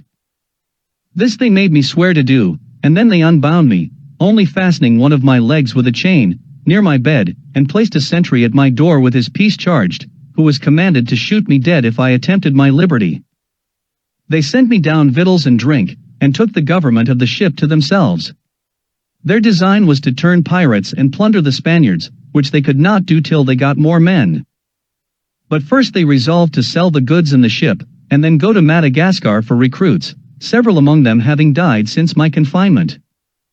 They sailed many weeks and traded with the Indians, but I knew not what course they took, being kept a close prisoner in my cabin, and expecting nothing less than to be murdered, as they often threatened me. Upon the 9th day of May, 1711, one James Welch came down to my cabin and said he had orders from the captain to set me ashore. I expostulated with him, but in vain, neither would he so much as tell me who their new captain was. They forced me into the longboat, letting me put on my best suit of clothes, which were as good as new, and take a small bundle of linen, but no arms, except my hanger, and they were so civil as not to search my pockets, into which I conveyed what money I had, with some other little necessaries. They rowed about a league, and then set me down on a strand. I desired them to tell me what country it was. They all swore they knew no more than myself, but said that the captain was resolved, after they had sold the lading, to get rid of me in the first place where they could discover land. They pushed off immediately, advising me to make haste for fear of being overtaken by the tide, and so bade me farewell. In this desolate condition I advanced forward, and soon got upon firm ground, where I sat down on a bank to rest myself, and consider what I had best do. When I was a little refreshed, I went up into the country, resolving to deliver myself to the first savages I should meet, and purchase my life from them by some bracelets, glass rings, and other toys, which sailors usually provide themselves with in those voyages, and whereof I had some about me. The land was divided by long rows of trees, not regularly planted, but naturally growing. There was great plenty of grass, and several fields of oats. I walked very circumspectly, for fear of being surprised, or suddenly shot with an arrow from behind, or on either side. I fell into a beaten road, where I saw many tracks of human feet, and some of cows, but most of horses. At last I beheld several animals in a field, and one or two of the same kind sitting in trees. Their shape was very singular and deformed, which a little discomposed me, so that I laid down behind a thicket to observe them better. Some of them coming forward near the place where I lay, gave me an opportunity of distinctly marking their form. Their heads and breasts were covered with a thick hair, some frizzled, and others lank. They had beards like goats, and a long ridge of hair down their backs, and the foreparts of their legs and feet, but the rest of their bodies was bare, so that I might see their skins, which were of a brown-buff color. They had no tails, nor any hair at all on their buttocks, except about the anus, which, I presume, nature had placed there to defend them as they sat on the ground. For this posture they used, as well as lying down, and often stood on their hind feet. They climbed high trees as nimbly as a squirrel, for they had strong extended claws before and behind, terminating in sharp points, and hooked. They would often spring and bound and leap with prodigious agility. The females were not so large as the males. They had long lank hair on their heads, but none on their faces, nor anything more than a sort of down on the rest of their bodies, except about the anus and pudenda. The dugs hung between their forefeet, and often reached almost to the ground as they walked. The hair of both sexes was of several colors, brown, red, black, and yellow. Upon the whole, I never beheld, in all my travels, so disagreeable an animal, or one against which I naturally conceived so strong an antipathy. So that, thinking I had seen enough, full of contempt and aversion, I got up, and pursued the beaten road, hoping it might direct me to the cabin of some Indian. I had not got far, when I met one of these creatures full in my way, and coming up directly to me. The ugly monster, when he saw me, distorted several ways, every feature of his visage, and stared, as at an object he had never seen before. Then approaching nearer, lifted up his forepaw, whether out of curiosity or mischief I could not tell, but I drew my hanger, and gave him a good blow with the flat side of it, for I durst not strike with the edge, fearing the inhabitants might be provoked against me, if they should come to know that I had killed or maimed any of their cattle. When the beast felt the smart, he drew back, and roared so loud, that a herd of at least 40 came flocking about me from the next field, howling and making odious faces, but I ran to the body of a tree, and leaning my back against it, kept them off by waving my hanger. Several of this cursed brood, getting hold of the branches behind, leaped up into the tree, whence they began to discharge their excrements on my head. However, I escaped pretty well by sticking close to the stem of the tree, but was almost stifled with the filth, which fell about me on every side. In the midst of this distress, I observed them all to run away on a sudden as fast as they could, at which I ventured to leave the tree and pursue the road, wondering what it was that could put them into this fright. But looking on my left hand, I saw a horse walking softly in the field, which my persecutors having sooner discovered, was the cause of their flight. The horse started a little when he came near me, but soon recovering himself, looked full in my face with manifest tokens of wonder. He viewed my hands and feet, walking round me several times. I would have pursued my journey, but he placed himself directly in the way, yet looking with a very mild aspect, never offering the least violence. We stood gazing at each other for some time. At last I took the boldness to reach my hand towards his neck with a design to stroke it, using the common style and whistle of jockeys, when they are going to handle a strange horse. But this animal seemed to receive my civilities with disdain, shook his head, and bent his brows, softly raising up his right forefoot to remove my hand. Then he neighed 3 or 4 times, but in so different a cadence, that I almost began to think he was speaking to himself, in some language of his own. While he and I were thus employed, another horse came up, who applying himself to the first in a very formal manner, they gently struck each other's right hoof before, neighing several times by turns, and varying the sound, which seemed to be almost articulate. They went some paces off, as if it were to confer together, walking side by side, backward and forward, like persons deliberating upon some affair of weight, but often turning their eyes towards me, as it were to watch that I might not escape. I was amazed to see such actions and behavior in brute beasts, and concluded with myself, that if the inhabitants of this country were endued with a proportionable degree of reason, they must needs be the wisest people upon earth. This thought gave me so much comfort, that I resolved to go forward, until I could discover some house or village, or meet with any of the natives, leaving the 2 horses to discourse together as they pleased. But the first, who was a dapple grey, observing me to steal off, neighed after me in so expressive a tone, that I fancied myself to understand what he meant, whereupon I turned back, and came near to him to expect his farther commands. But concealing my fear as much as I could, for I began to be in some pain how this adventure might terminate, and the reader will easily believe I did not much like my present situation. The 2 horses came up close to me, looking with great earnestness upon my face and hands. The grey steed rubbed my hat all round with his right forehoof, and discomposed it so much that I was forced to adjust it better by taking it off and settling it again, whereat, both he and his companion appeared to be much surprised. The latter felt the lappet of my coat, and finding it to hang loose about me, they both looked with new signs of wonder. He stroked my right hand, seeming to admire the softness and color, but he squeezed it so hard between his hoof and his pastern, that I was forced to roar, after which they both touched me with all possible tenderness. They were under great perplexity about my shoes and stockings, which they felt very often, neighing to each other, and using various gestures, not unlike those of a philosopher when he would attempt to solve some new and difficult phenomenon. Upon the whole, the behavior of these animals was so orderly and rational, so acute and judicious, that I at last concluded they must needs be magicians, who had thus metamorphosed themselves upon some design, and seeing a stranger in the way, resolved to divert themselves with him, or, perhaps, were really amazed at the sight of a man so very different in habit, feature, and complexion from those who might probably live in so remote a climate. Upon the strength of this reasoning, I ventured to address them in the following manner: Gentlemen, if you be conjurers, as I have good cause to believe, you can understand my language, therefore I make bold to let your worships know that I am a poor distressed Englishman, driven by his misfortunes upon your coast, and I entreat one of you to let me ride upon his back, as if he were a real horse, to some house or village where I can be relieved. In return of which favor, I will make you a present of this knife and bracelet, taking them out of my pocket. The 2 creatures stood silent while I spoke, seeming to listen with great attention, and when I had ended, they neighed frequently towards each other, as if they were engaged in serious conversation.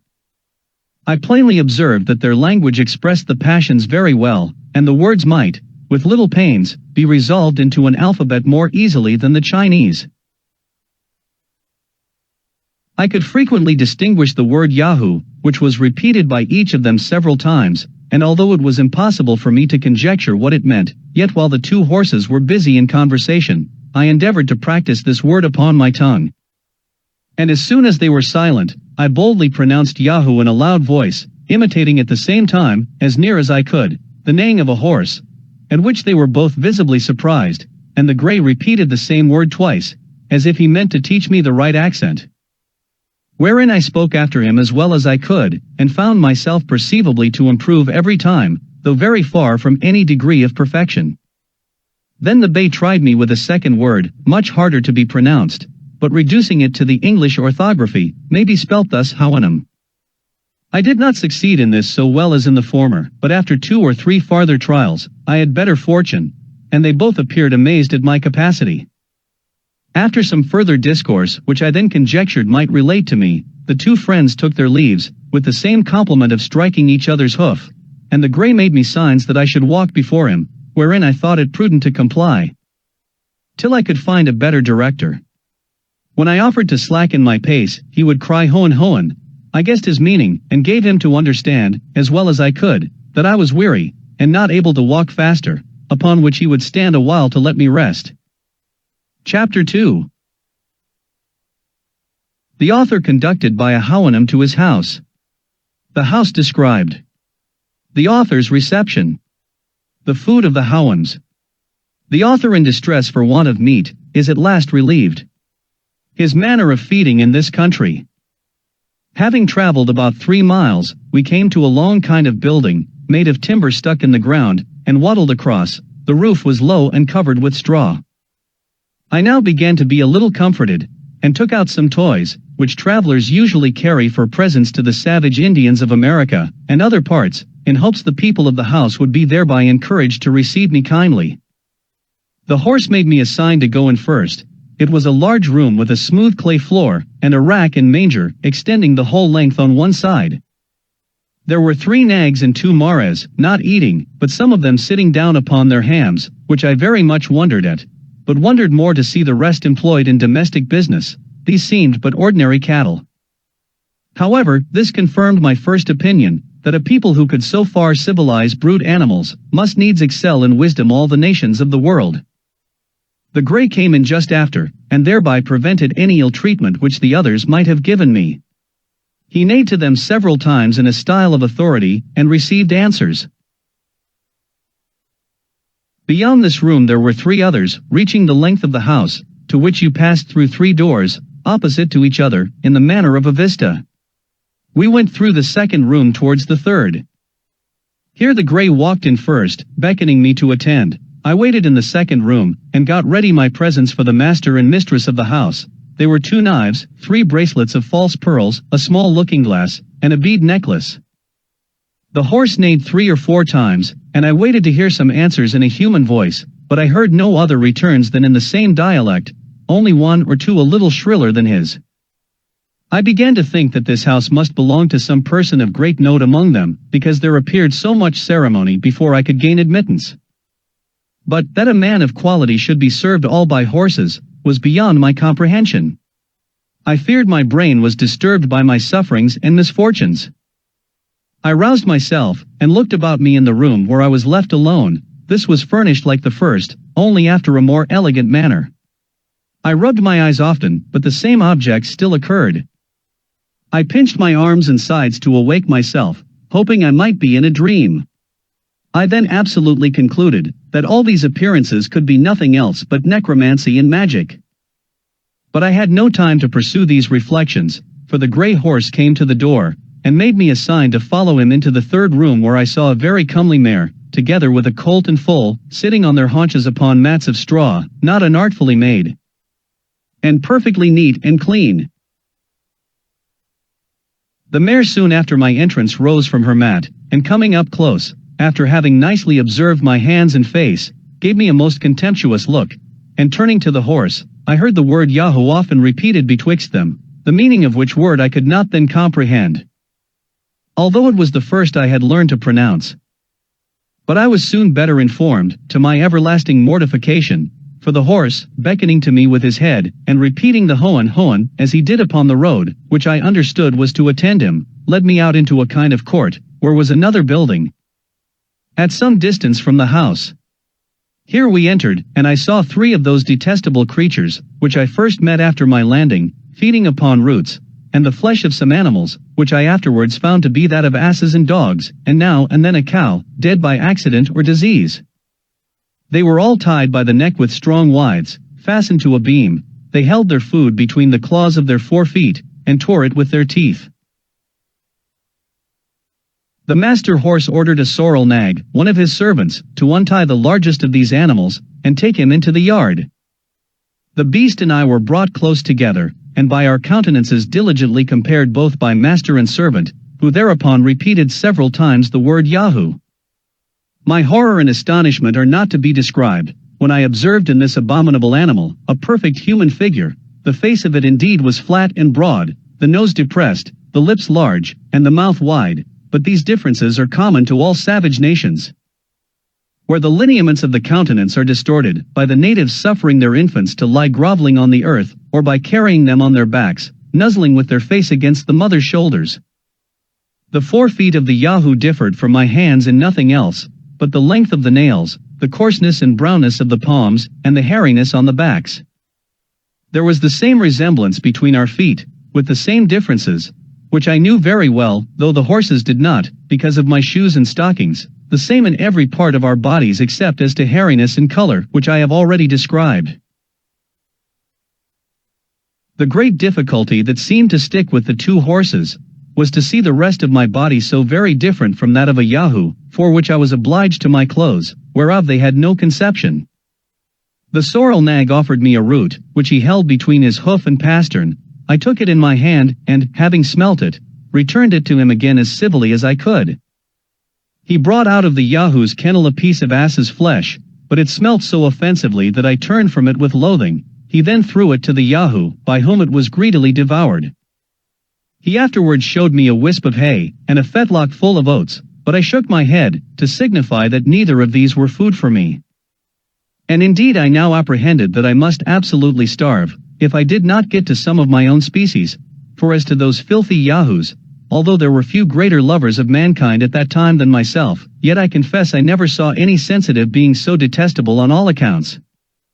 And the more I came near them the more hateful they grew, while I stayed in that country. This the master horse observed by my behavior, and therefore sent the Yahoo back to his kennel. He then put his 4-hoof to his mouth, at which I was much surprised, although he did it with ease, and with a motion that appeared perfectly natural, and made other signs, to know what I would eat, but I could not return him such an answer as he was able to apprehend. And if he had understood me, I did not see how it was possible to contrive any way for finding myself nourishment. While we were thus engaged, I observed a cow passing by, whereupon I pointed to her, and expressed a desire to go and milk her.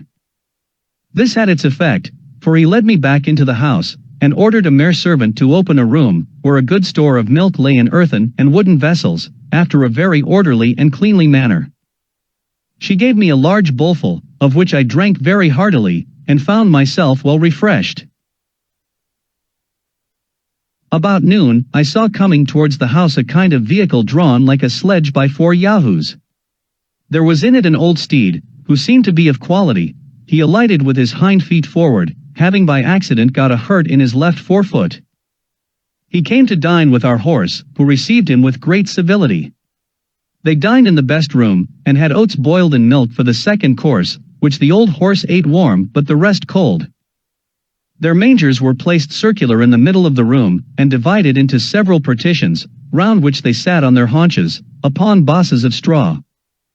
In the middle was a large rack, with angles answering to every partition of the manger, so that each horse and mare ate their own hay, and their own mash of oats and milk, with much decency and regularity. The behavior of the young colt and foal appeared very modest, and that of the master and mistress extremely cheerful and complaisant to their guest. The grey ordered me to stand by him, and much discourse passed between him and his friend concerning me, as I found by the strangers often looking on me, and the frequent repetition of the word Yahoo. I happened to wear my gloves, which the master grey observing, seemed perplexed, discovering signs of wonder what I had done to my 4 feet. He put his hoof 3 or 4 times to them, as if he would signify that I should reduce them to their former shape, which I presently did, pulling off both my gloves, and putting them into my pocket. This occasioned farther talk, and I saw the company was pleased with my behavior, whereof I soon found the good effects. I was ordered to speak the few words I understood, and while they were at dinner, the master taught me the names for oats, milk, fire, water, and some others, which I could readily pronounce after him, having from my youth a great facility in learning languages. When dinner was done, the master horse took me aside, and by signs and words made me understand the concern he was in that I had nothing to eat. Oats in their tongue are called HOUYHNHNMS. This word I pronounced 2 or 3 times, for although I had refused them at first, yet, upon second thoughts, I considered that I could contrive to make of them a kind of bread, which might be sufficient, with milk, to keep me alive, till I could make my escape to some other country, and to creatures of my own species. The horse immediately ordered a white mare servant of his family to bring me a good quantity of oats in a sort of wooden tray. These I heated before the fire, as well as I could, and rubbed them till the husks came off, which I made a shift to winnow from the grain.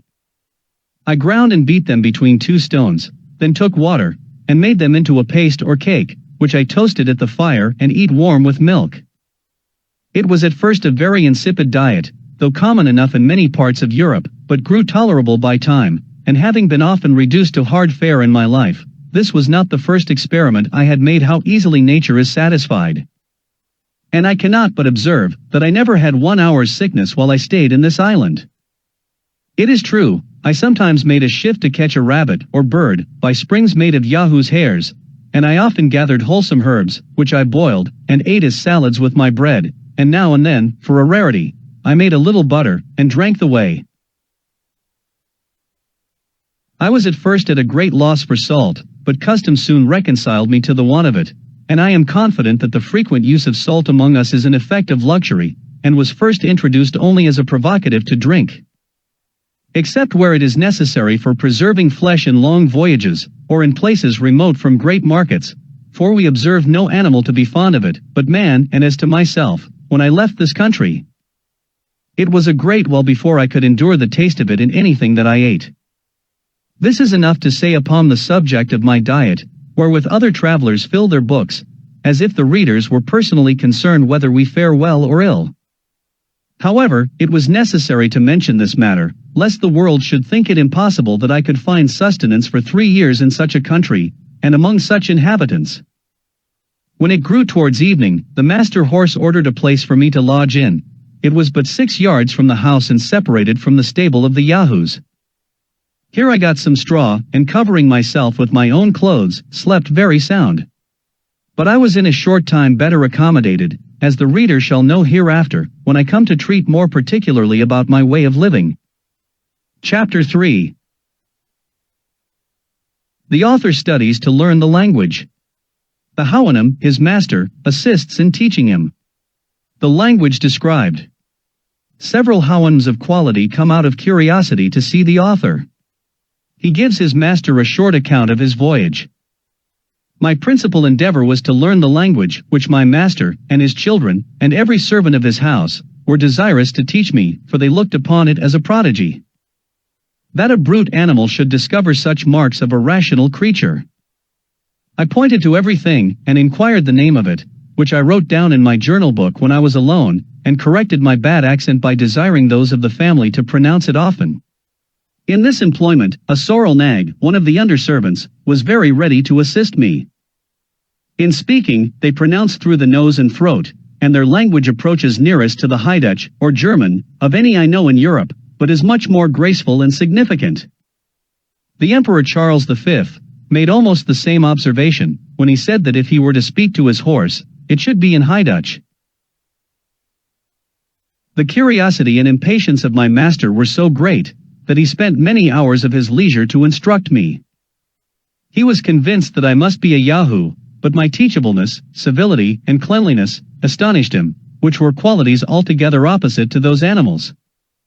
He was most perplexed about my clothes, reasoning sometimes with himself, whether they were a part of my body, for I never pulled them off till the family were asleep, and got them on before they waked in the morning.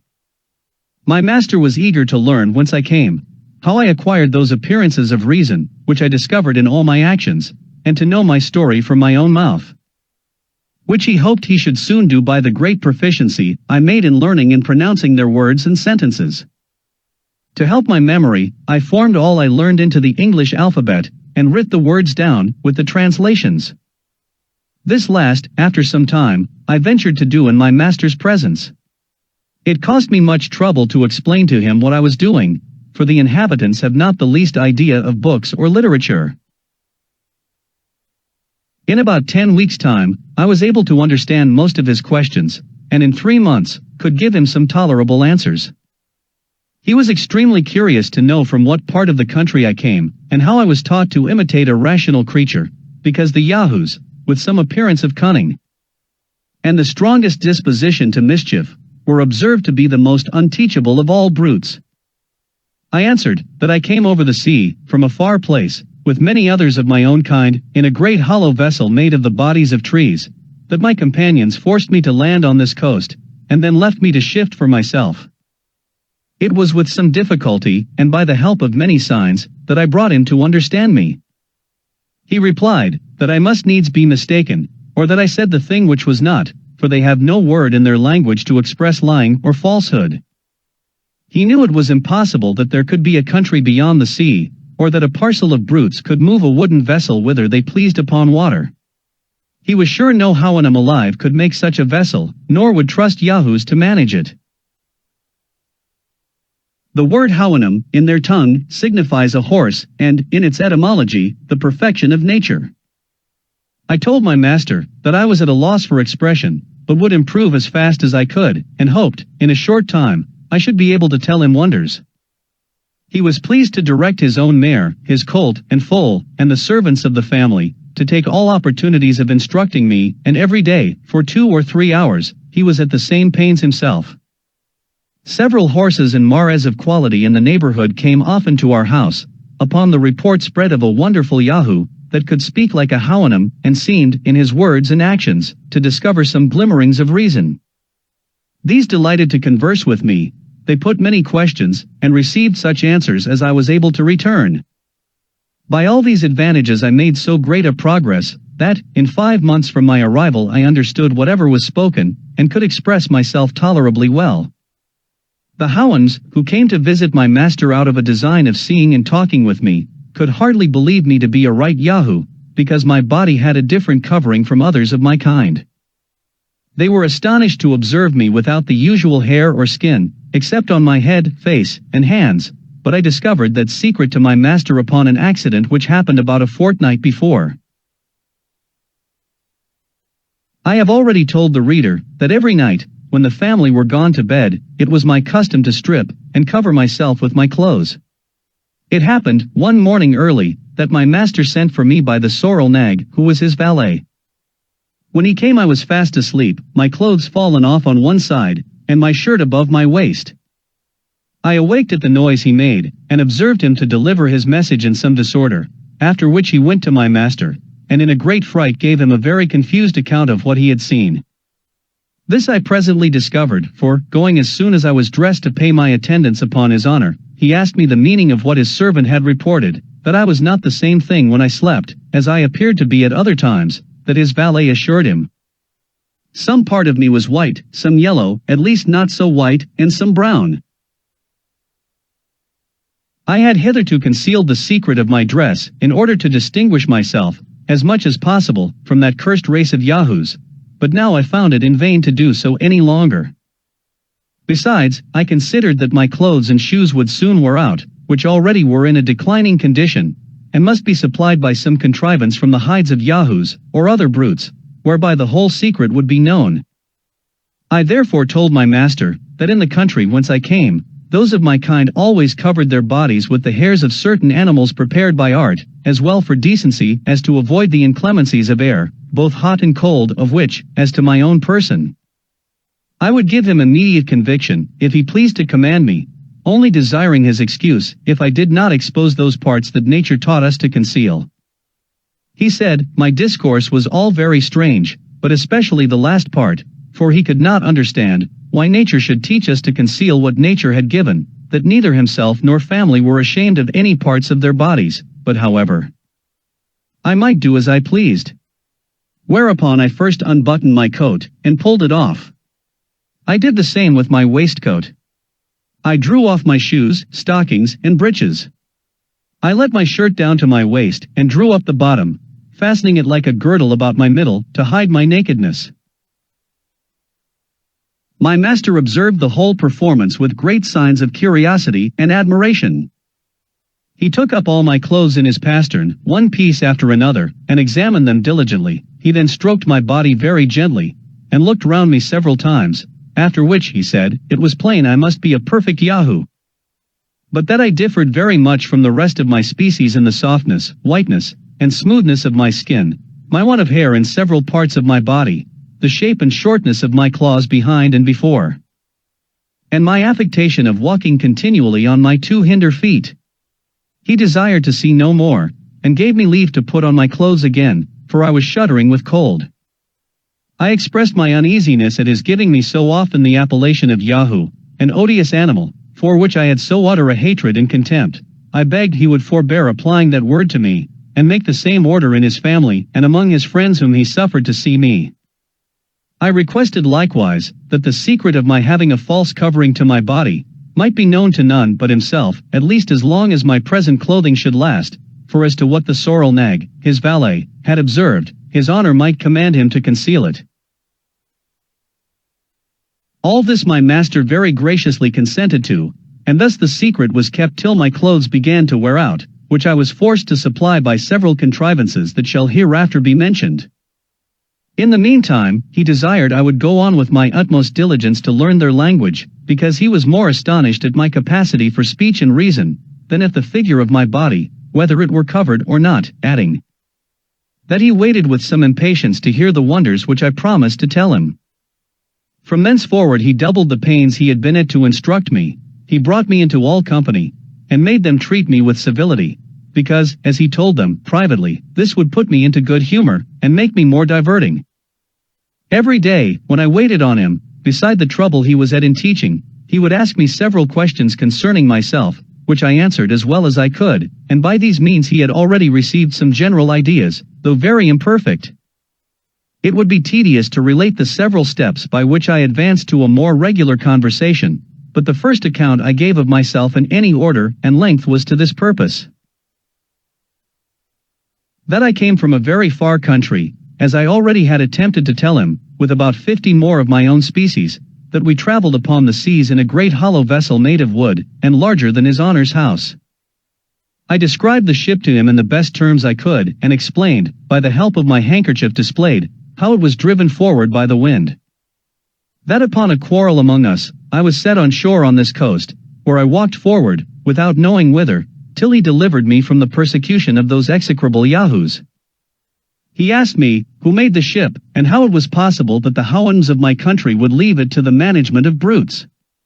My answer was, that I durst proceed no further in my relation, unless he would give me his word and honor that he would not be offended. And then I would tell him the wonders I had so often promised. He agreed, and I went on by assuring him, that the ship was made by creatures like myself, who, in all the countries I had traveled, as well as in my own, were the only governing rational animals, and that upon my arrival hither, I was as much astonished to see the HOUYHNHNMS act like rational beings, as he, or his friends, could be, in finding some marks of reason in a creature he was pleased to call a Yahoo, to which I own my resemblance in every part, but could not account for their degenerate and brutal nature. I said farther, that if good fortune ever restored me to my native country, to relate my travels hither, as I resolved to do, everybody would believe, that I said the thing that was not, that I invented the story out of my own head, and, with all possible respect to himself, his family, and friends, and under his promise of not being offended, our countrymen would hardly think it probable that a HOUYHNHNM should be the presiding creature of a nation, and a Yahoo the brute. Chapter 4. The HOUYHNHNM's notion of truth and falsehood. The author's discourse disapproved by his master. The author gives a more particular account of himself, and the accidents of his voyage. My master heard me with great appearances of uneasiness in his countenance, because doubting, or not believing, are so little known in this country, that the inhabitants cannot tell how to behave themselves under such circumstances. And I remember, in frequent discourses with my master concerning the nature of manhood in other parts of the world, having occasion to talk of lying and false representation, it was with much difficulty that he comprehended what I meant, although he had otherwise a most acute judgment.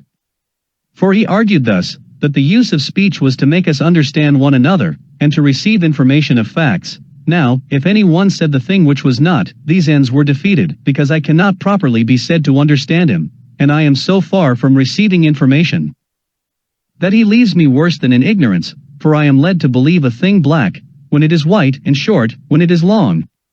And these were all the notions he had concerning that faculty of lying, so perfectly well understood, and so universally practiced, among human creatures.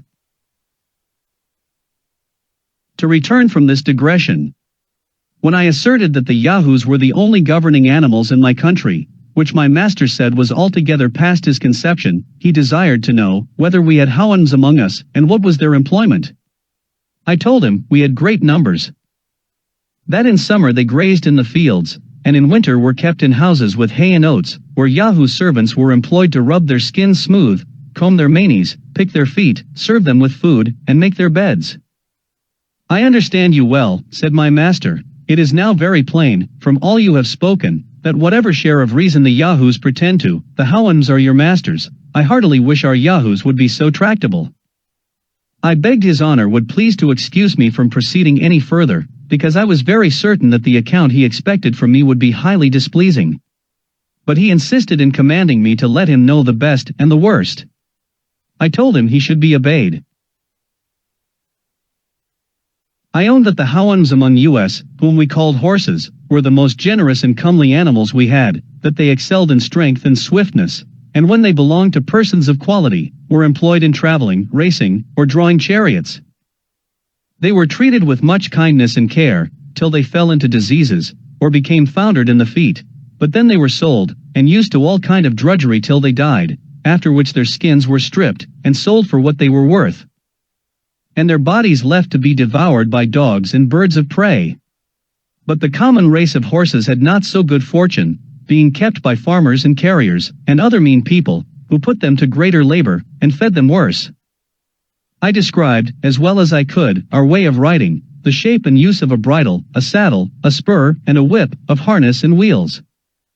I added, that we fastened plates of a certain hard substance, called iron, at the bottom of their feet, to preserve their hoofs from being broken by the stony ways, on which we often traveled.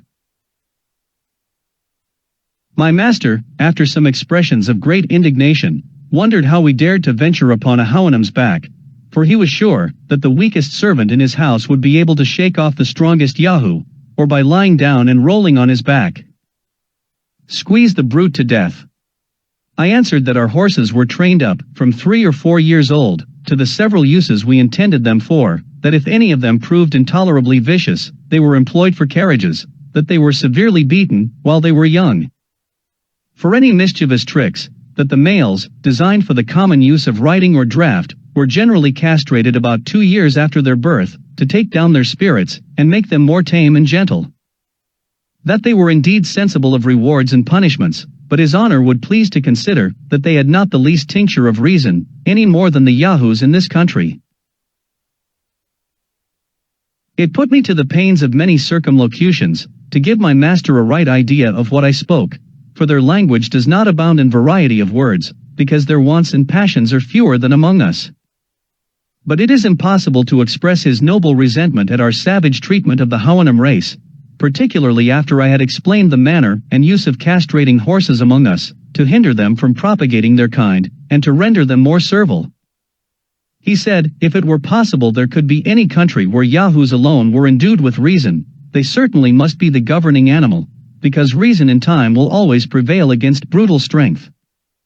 But, considering the frame of our bodies, and especially of mine, he thought no creature of equal bulk was so ill contrived for employing that reason in the common offices of life, whereupon he desired to know whether those among whom I lived resembled me, or the Yahoos of his country.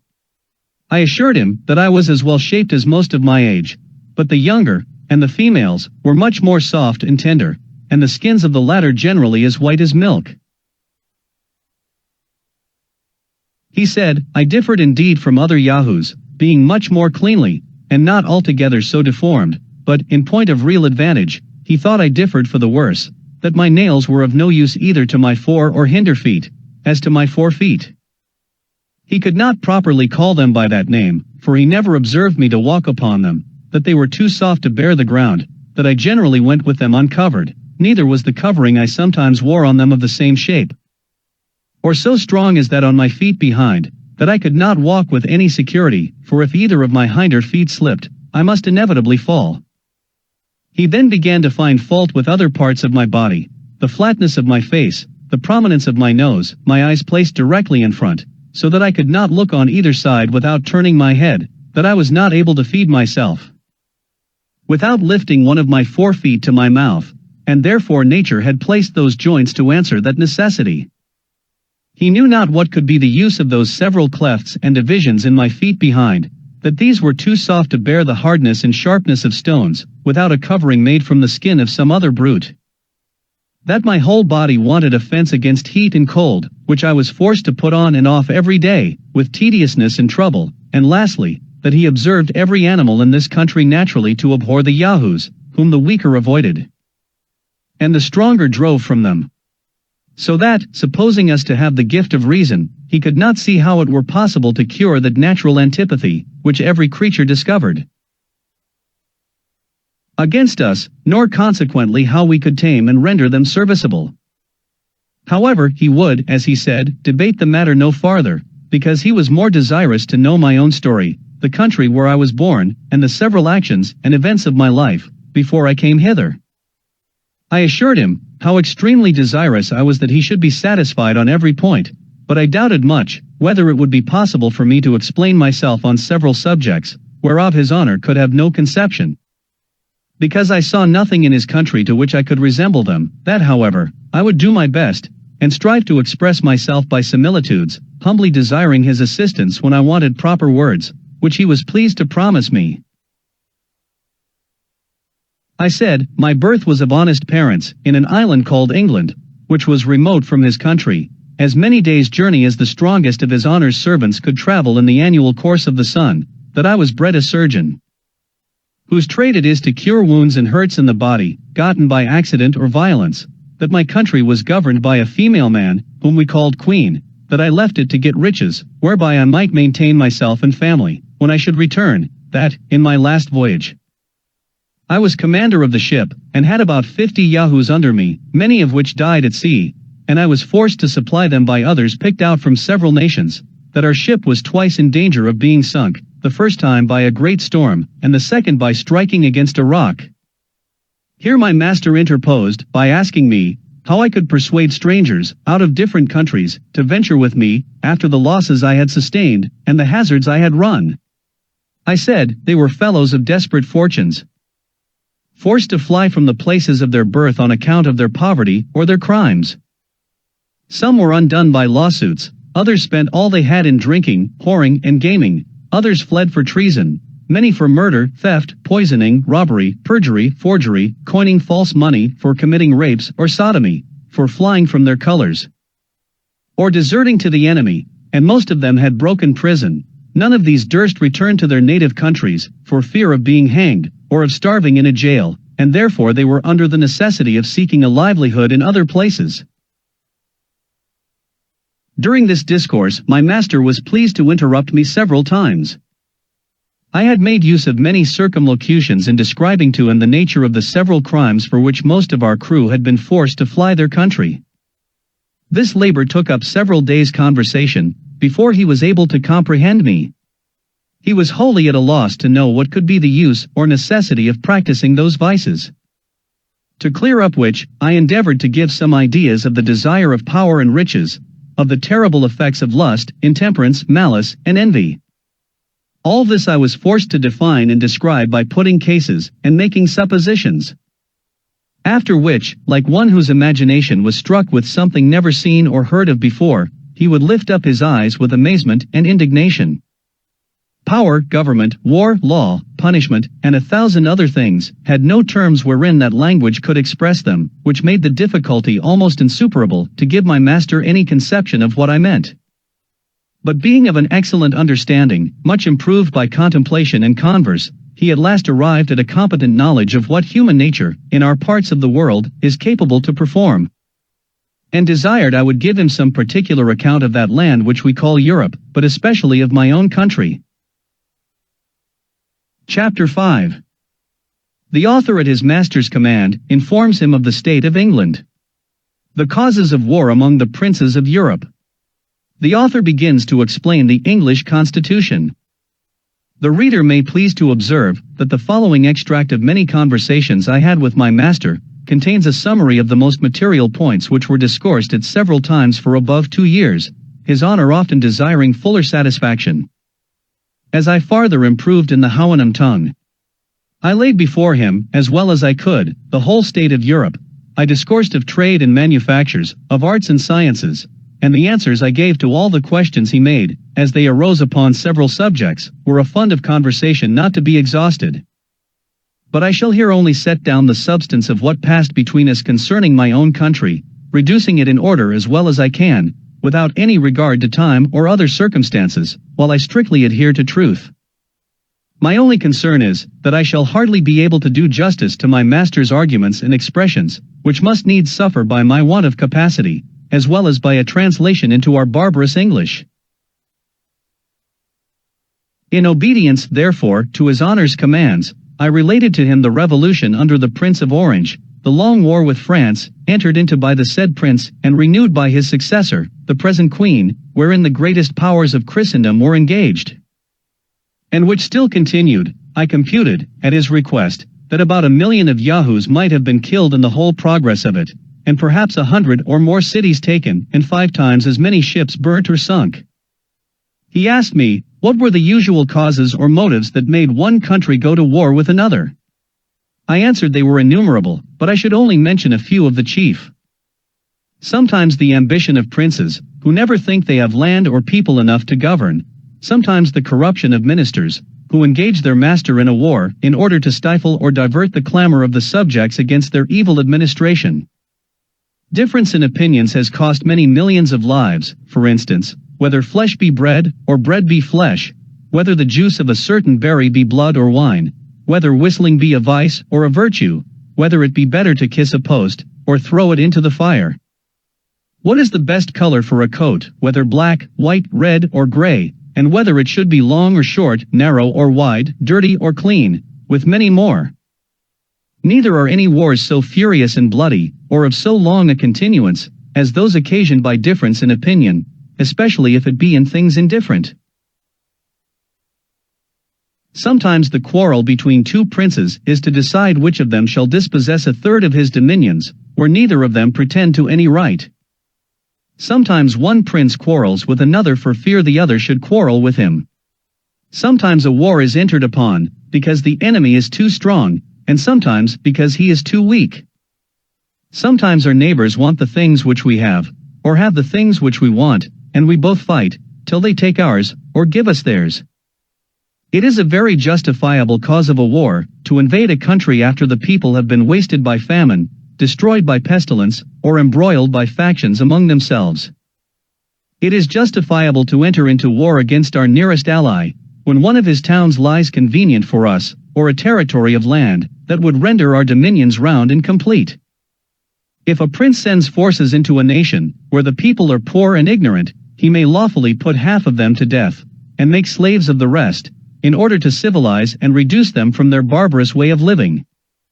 It is a very kingly, honorable, and frequent practice, when one prince desires the assistance of another, to secure him against an invasion, that the assistant, when he has driven out the invader, should seize on the dominions himself, and kill, imprison, or banish the prince he came to relieve. Alliance by blood or marriage is a frequent cause of war between princes, and the nearer the kindred is, the greater their disposition to quarrel. Poor nations are hungry, and rich nations are proud, and pride and hunger will ever be at variance. For these reasons, the trade of a soldier is held the most honorable of all others, because a soldier is a Yahoo hired to kill, in cold blood, as many of his own species, who have never offended him, as possibly he can. There is likewise a kind of beggarly princes in Europe, not able to make war by themselves, who hire out their troops to richer nations, for so much a day to each man, of which they keep 3/4 to themselves, and it is the best part of their maintenance. Such are those in many northern parts of Europe. What you have told me, said my master, upon the subject of war, does indeed discover most admirably the effects of that reason you pretend to. However, it is happy that the shame is greater than the danger, and that nature has left you utterly incapable of doing much mischief. For, your mouths lying flat with your faces, you can hardly bite each other to any purpose, unless by consent. Then as to the claws upon your feet before and behind, they are so short and tender, that one of our yahoos would drive a dozen of yours before him. And therefore, in recounting the numbers of those who have been killed in battle, I cannot but think you have said the thing which is not. I could not forbear shaking my head, and smiling a little at his ignorance. And being no stranger to the art of war, I gave him a description of cannons, culverins, muskets, carabines, pistols, bullets, powder, swords, bayonets, battles, sieges, retreats, attacks, undermines, countermines, bombardments, sea fights, ships sunk with 1,000 men. 20,000 killed on each side, dying groans, limbs flying in the air, smoke, noise, confusion, trampling to death under horses' feet, flight, pursuit, victory, fields strewed with carcasses, left for food to dogs and wolves and birds of prey, plundering, stripping, ravishing, burning, and destroying. And to set forth the valor of my own dear countrymen, I assured him that I had seen them blow up 100 enemies at once in a siege, and as many in a ship, and beheld the dead bodies drop down in pieces from the clouds, to the great diversion of the spectators. I was going on to more particulars, when my master commanded me silence. He said, whoever understood the nature of yahoos, might easily believe it possible for so vile an animal to be capable of every action I had named, if their strength and cunning equaled their malice. But as my discourse had increased his abhorrence of the whole species, so he found it gave him a disturbance in his mind to which he was wholly a stranger before. He thought his ears, being used to such abominable words, might, by degrees, admit them with less detestation, that although he hated the yahoos of this country, yet he no more blamed them for their odious qualities, than he did an ass for its cruelty, or a sharp stone for cutting his hoof. But when a creature pretending to reason could be capable of such enormities, he dreaded lest the corruption of that faculty might be worse than brutality itself. He seemed therefore confident, that, instead of reason we were only possessed of some quality fitted to increase our natural vices, as the reflection from a troubled stream returns the image of an ill-shapen body, not only larger, but more distorted. He added, that he had heard too much upon the subject of war, both in this and some former discourses. There was another point, which a little perplexed him at present. I had informed him, that some of our crew left their country on account of being ruined by law, that I had already explained the meaning of the word, but he was at a loss how it should come to pass, that the law, which was intended for every man's preservation, should be any man's ruin. Therefore he desired to be further satisfied what I meant by law, and the dispensers thereof, according to the present practice in my own country, because he thought nature and reason were sufficient guides for a reasonable animal, as we pretended to be, in showing us what we ought to do, and what to avoid. I assured his honor, that law was a science in which I had not much conversed, further than by employing advocates, in vain, upon some injustices that had been done me. However, I would give him all the satisfaction I was able. I said, there was a society of men among us, bred up from their youth in the art of proving, by words multiplied for the purpose, that white is black, and black is white, according as they are paid. To this society all the rest of the people are slaves. For example, if my neighbor has a mind to my cow, he has a lawyer to prove that he ought to have my cow from me. I must then hire another to defend my right, it being against all rules of law that any man should be allowed to speak for himself. Now in this case, I, who am the right owner, lie under two great disadvantages. First, my lawyer, being practiced almost from his cradle in defending falsehood, is quite out of his element when he would be an advocate for justice, which is an unnatural office he always attempts with great awkwardness, if not with ill will. The second disadvantage is, that my lawyer must proceed with great caution, or else he will be reprimanded by the judges, and abhorred by his brethren, as one that would lessen the practice of the law. and therefore I have but two methods to preserve my cow. The first is, to gain over my adversary's lawyer with a double fee, who will then betray his client by insinuating that he hath justice on his side. The second way is for my lawyer to make my cause appear as unjust as he can, by allowing the cow to belong to my adversary, and this, if it be skillfully done, will certainly bespeak the favor of the bench. Now your honor is to know, that these judges are persons appointed to decide all controversies of property, as well as for the trial of criminals, and picked out from the most dexterous lawyers, who are grown old or lazy, and having been biased all their lives against truth and equity, lie under such a fatal necessity of favoring fraud, perjury, and oppression, that I have known some of them refuse a large bribe from the side where justice lay, rather than injure the faculty, by doing anything unbecoming their nature or their office. It is a maxim among these lawyers that whatever has been done before, may legally be done again, and therefore they take special care to record all the decisions formerly made against common justice, and the general reason of mankind. These, under the name of precedents, they produce as authorities to justify the most iniquitous opinions, and the judges never fail of directing accordingly. In pleading, they studiously avoid entering into the merits of the cause, but are loud, violent, and tedious, in dwelling upon all circumstances which are not to the purpose. For instance, in the case already mentioned, they never desire to know what claim or title my adversary has to my cow, but whether the said cow were red or black, her horns long or short, whether the field I graze her in be round or square, whether she was milked at home or abroad, what diseases she is subject to, and the like, after which they consult precedents, adjourn the cause from time to time, and in 10, 20, or 30 years, come to an issue.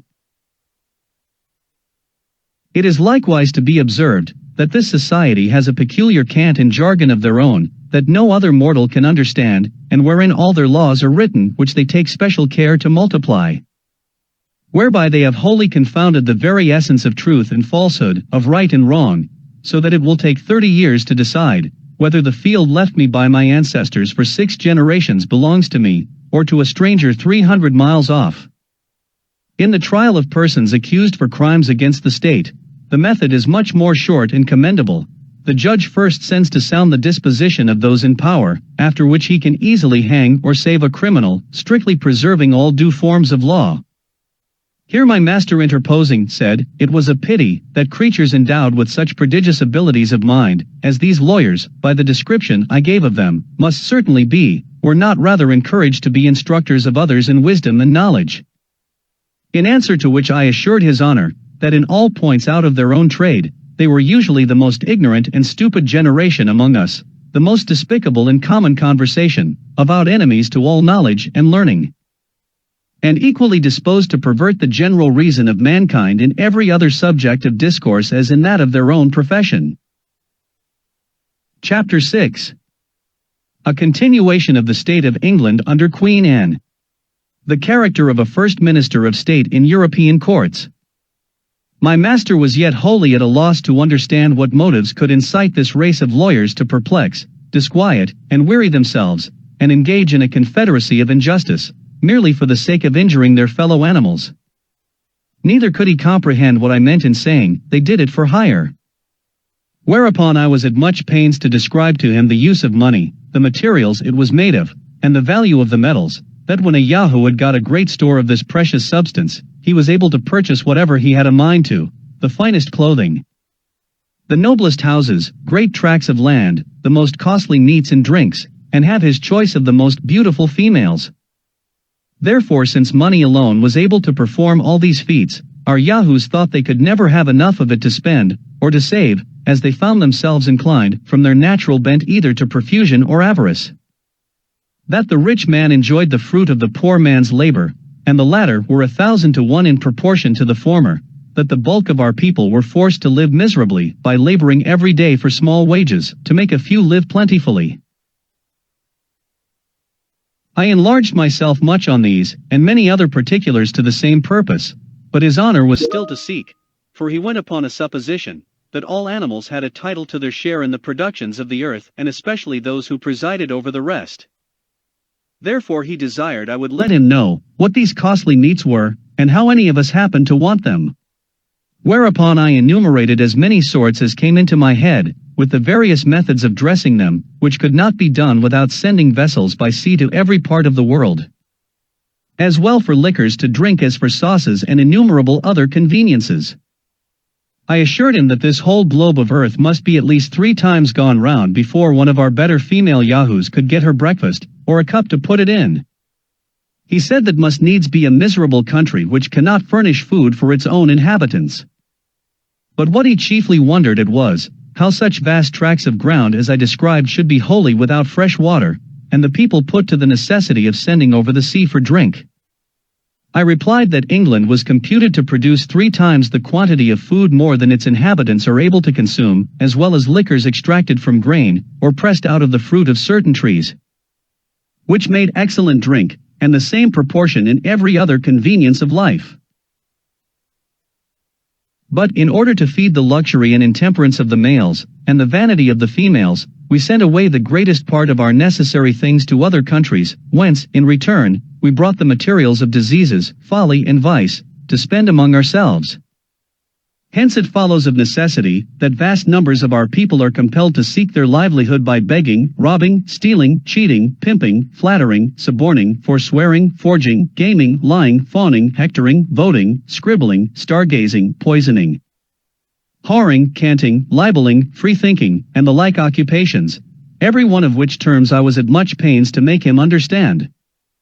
That wine was not imported among us from foreign countries to supply the want of water or other drinks, but because it was a sort of liquid which made us merry by putting us out of our senses, diverted all melancholy thoughts, begot wild extravagant imaginations in the brain, raised our hopes and banished our fears, suspended every office of reason for a time, and deprived us of the use of our limbs, till we fell into a profound sleep, although it must be confessed, that we always awake sick and dispirited, and that the use of this liquor filled us with diseases which made our lives uncomfortable and short.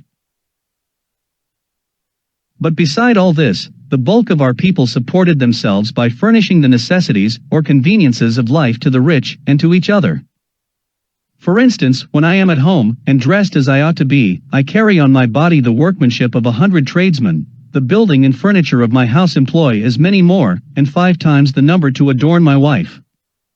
I was going on to tell him of another sort of people, who get their livelihood by attending the sick, having, upon some occasions, informed his honor that many of my crew had died of diseases. But here it was with the utmost difficulty that I brought him to apprehend what I meant. He could easily conceive that a HOUYHNHNM grew weak and heavy a few days before his death, or by some accident might hurt a limb, but that nature, who works all things to perfection, should suffer any pains to breed in our bodies, he thought impossible, and desired to know the reason of so unaccountable an evil. I told him we fed on 1,000 things which operated contrary to each other, that we ate when we were not hungry, and drank without the provocation of thirst, that we sat whole nights drinking strong liquors, without eating a bit, which disposed us to sloth, inflamed our bodies, and precipitated or prevented digestion, that prostitute female yahoos acquired a certain malady, which bred rottenness in the bones of those who fell into their embraces, that this, and many other diseases, were propagated from father to son, so that great numbers came into the world with complicated maladies upon them, that it would be endless to give him a catalogue of all diseases incident to human bodies, for they would not be fewer than 500 or 600, spread over every limb and joint, in short, every part, external and intestine, having diseases appropriated to itself. To remedy which, there was a sort of people bred up among us in the profession, or pretense, of curing the sick. And because I had some skill in the faculty, I would, in gratitude to his honor, let him know the whole mystery and method by which they proceed. Their fundamental is, that all diseases arise from repletion, whence they conclude, that a great evacuation of the body is necessary, either through the natural passage or upwards at the mouth. Their next business is from herbs, minerals, gums, oils, shells, salts, juices, seaweed, excrements, barks of trees, serpents, toads, frogs, spiders, dead men's flesh and bones, birds, beasts, and fishes, to form a composition, for smell and taste, the most abominable, nauseous, and detestable they can possibly contrive, which the stomach immediately rejects with loathing, and this they call a vomit, or else, from the same storehouse, with some other poisonous additions. They command us to take in at the orifice above or below. A medicine equally annoying and disgustful to the bowels, which, relaxing the belly, drives down all before it, and this they call a purge, or a clyster. For nature having intended the superior anterior orifice only for the intromission of solids and liquids, and the inferior posterior for ejection. These artists ingeniously considering that in all diseases nature is forced out of her seat, therefore, to replace her in it, the body must be treated in a manner directly contrary by interchanging the use of each orifice, forcing solids and liquids in at the anus, and making evacuations at the mouth. But besides real diseases, we are subject to many that are only imaginary, for which the physicians have invented imaginary cures. These have their several names, and so have the drugs that are proper for them, and with these our female yahoos are always infested. One great excellency in this tribe is their skill at prognostics, wherein they seldom fail. Their predictions in real diseases, when they rise to any degree of malignity, generally portending death, which is always in their power when recovery is not, and therefore, upon any unexpected signs of amendment, after they have pronounced their sentence, rather than be accused as false prophets, they know how to approve their sagacity to the world by a seasonable dose. They are likewise of special use to husbands and wives who are grown weary of their mates, to eldest sons, to great ministers of state, and often to princes. I had formerly, upon occasion, discoursed with my master upon the nature of government in general, and particularly of our own excellent constitution, deservedly the wonder and envy of the whole world. But having here accidentally mentioned a minister of state, he commanded me, some time after, to inform him what species of Yahoo I particularly meant by that appellation. I told him that a first or chief minister of state, who was the person I intended to describe, was the creature wholly exempt from joy and grief, love and hatred, pity and anger, at least, makes use of no other passions, but a violent desire of wealth, power and titles. That he applies his words to all uses, except to the indication of his mind, that he never tells a truth, but with an intent that you should take it for a lie, nor a lie, but with a design that you should take it for a truth. That those he speaks worst of behind their backs are in the surest way of preferment, and whenever he begins to praise you to others, or to yourself, you are from that day forlorn. The worst mark you can receive is a promise, especially when it is confirmed with an oath, after which every wise man retires, and gives over all hopes. There are three methods by which a man may rise to be chief minister. The first is by knowing how, with prudence, to dispose of a wife, a daughter, or a sister, the second, by betraying or undermining his predecessor, and the third is, by a furious zeal, in public assemblies, against the corruptions of the court. But a wise prince would rather choose to employ those who practice the last of these methods, because such zealots prove always the most obsequious and subservient to the will and passions of their master. That these ministers, having all employments at their disposal, preserve themselves in power by bribing the majority of a senate or great council, and at last, by an expedient, called an act of indemnity. They secure themselves from after reckonings, and retire from the public laden with the spoils of the nation. The palace of a chief minister is a seminary to breed up others in his own trade. The pages, lackeys, and porters, by imitating their master, become ministers of state in their several districts, and learn to excel in the three principal ingredients of insolence, lying, and bribery. Accordingly, they have a subaltern court paid to them by persons of the best rank, and sometimes by the force of dexterity and impudence, arrive, through several gradations, to be successors to their lord. He is usually governed by a decayed wench or favorite footman, who are the tunnels through which all graces are conveyed, and may properly be called, in the last resort, the governors of the kingdom. One day in discourse my master, having heard me mention the nobility of my country, was pleased to make me a compliment which I could not pretend to deserve, that he was sure I must have been born of some noble family, because I far exceeded in shape, color, and cleanliness all the yahoos of his nation, although I seemed to fail in strength and agility, which must be imputed to my different way of living from those other brutes, and besides I was not only endowed with the faculty of speech, but likewise with some rudiments of reason, to a degree that, with all his acquaintance, I passed for a prodigy. He made me observe, that among the HOUYHNHNMS, the white, the sorrel, and the iron grey were not so exactly shaped as the bay, the dapple grey, and the black, nor born with equal talents of mind or a capacity to improve them, and therefore continued always in the condition of servants, without ever aspiring to match out of their own race, which in that country would be reckoned monstrous and unnatural.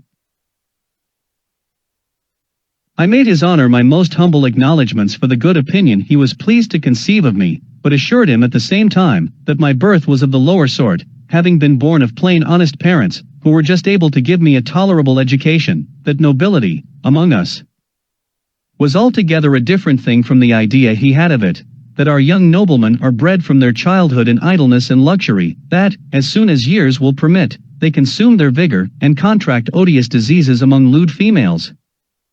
And when their fortunes are almost ruined, they marry some woman of mean birth, disagreeable person, and unsound constitution, whom they hate and despise. That the productions of such marriages are generally scrofulous, rickety, or deformed children, by which means the family seldom continues above 3 generations, unless the wife takes care to provide a healthy father, among her neighbors or domestics, in order to improve and continue the breed. That a weak diseased body, a meager countenance, and sallow complexion, are the true marks of noble blood, and a healthy robust appearance is so disgraceful in a man of quality, that the world concludes his real father to have been a groom or a coachman. The imperfections of his mind run parallel with those of his body, being a composition of spleen, dullness, ignorance, caprice, sensuality, and pride. Without the consent of this illustrious body, no law can be enacted, repealed, or altered, and these nobles have likewise the decision of all our possessions, without appeal. Chapter 7. The author's great love of his native country. His master's observations upon the constitution and administration of England, as described by the author, with parallel cases and comparisons. His master's observations upon human nature. The reader may be disposed to wonder how I could prevail on myself to give so free a representation of my own species, among a race of mortals who are already too apt to conceive the vilest opinion of humankind, from that entire congruity between me and their yahoos. But I must freely confess that the many virtues of those excellent quadrupeds, placed in opposite view to human corruptions, had so far opened my eyes and enlarged my understanding, that I began to view the actions and passions of man in a very different light, and to think the honor of my own kind not worth managing, which, besides, it was impossible for me to do, before a person of so acute a judgment as my master, who daily convinced me of 1,000 faults in myself, whereof I had not the least perception before, and which, with us, would never be numbered even among human infirmities. I had likewise learned from his example an utter detestation of all falsehood or disguise, and truth appeared so amiable to me, that I determined upon sacrificing everything to it. Let me deal so candidly with the reader as to confess that there was yet a much stronger motive for the freedom I took in my representation of things. I had not yet been a year in this country before I contracted such a love and veneration for the inhabitants, that I entered on a firm resolution never to return to humankind, but to pass the rest of my life among these admirable HOUYHNHNMS, in the contemplation and practice of every virtue, where I could have no example or incitement to vice. But it was decreed by fortune, my perpetual enemy, that so great a felicity should not fall to my share.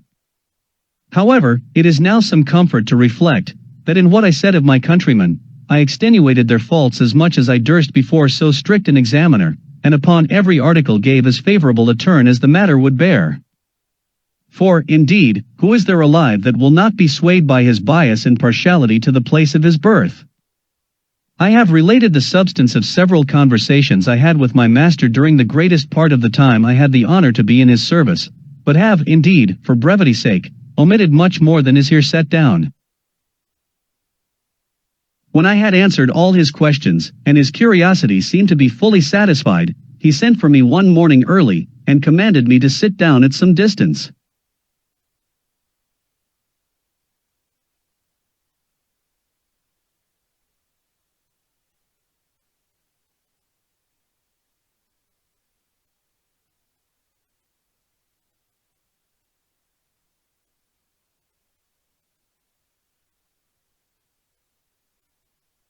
He said he had been very seriously considering my whole story, as far as it related both to myself and my country, that he looked upon us as a sort of animals, to whose share, by what accident he could not conjecture, some small pittance of reason had fallen, whereof we made no other use, than by its assistance, to aggravate our natural corruptions, and to acquire new ones, which nature had not given us, that we disarmed ourselves of the few abilities she had bestowed, had been very successful in multiplying our original wants, and seemed to spend our whole lives in vain endeavors to supply them by our own inventions, that, as to myself, it was manifest I had neither the strength nor agility of a common Yahoo, that I walked infirmly on my hinder feet, had found out a contrivance to make my claws of no use or defense, and to remove the hair from my chin, which was intended as a shelter from the sun and the weather, lastly, that I could neither run with speed, nor climb trees like my brethren, as he called them, the Yahoos in his country.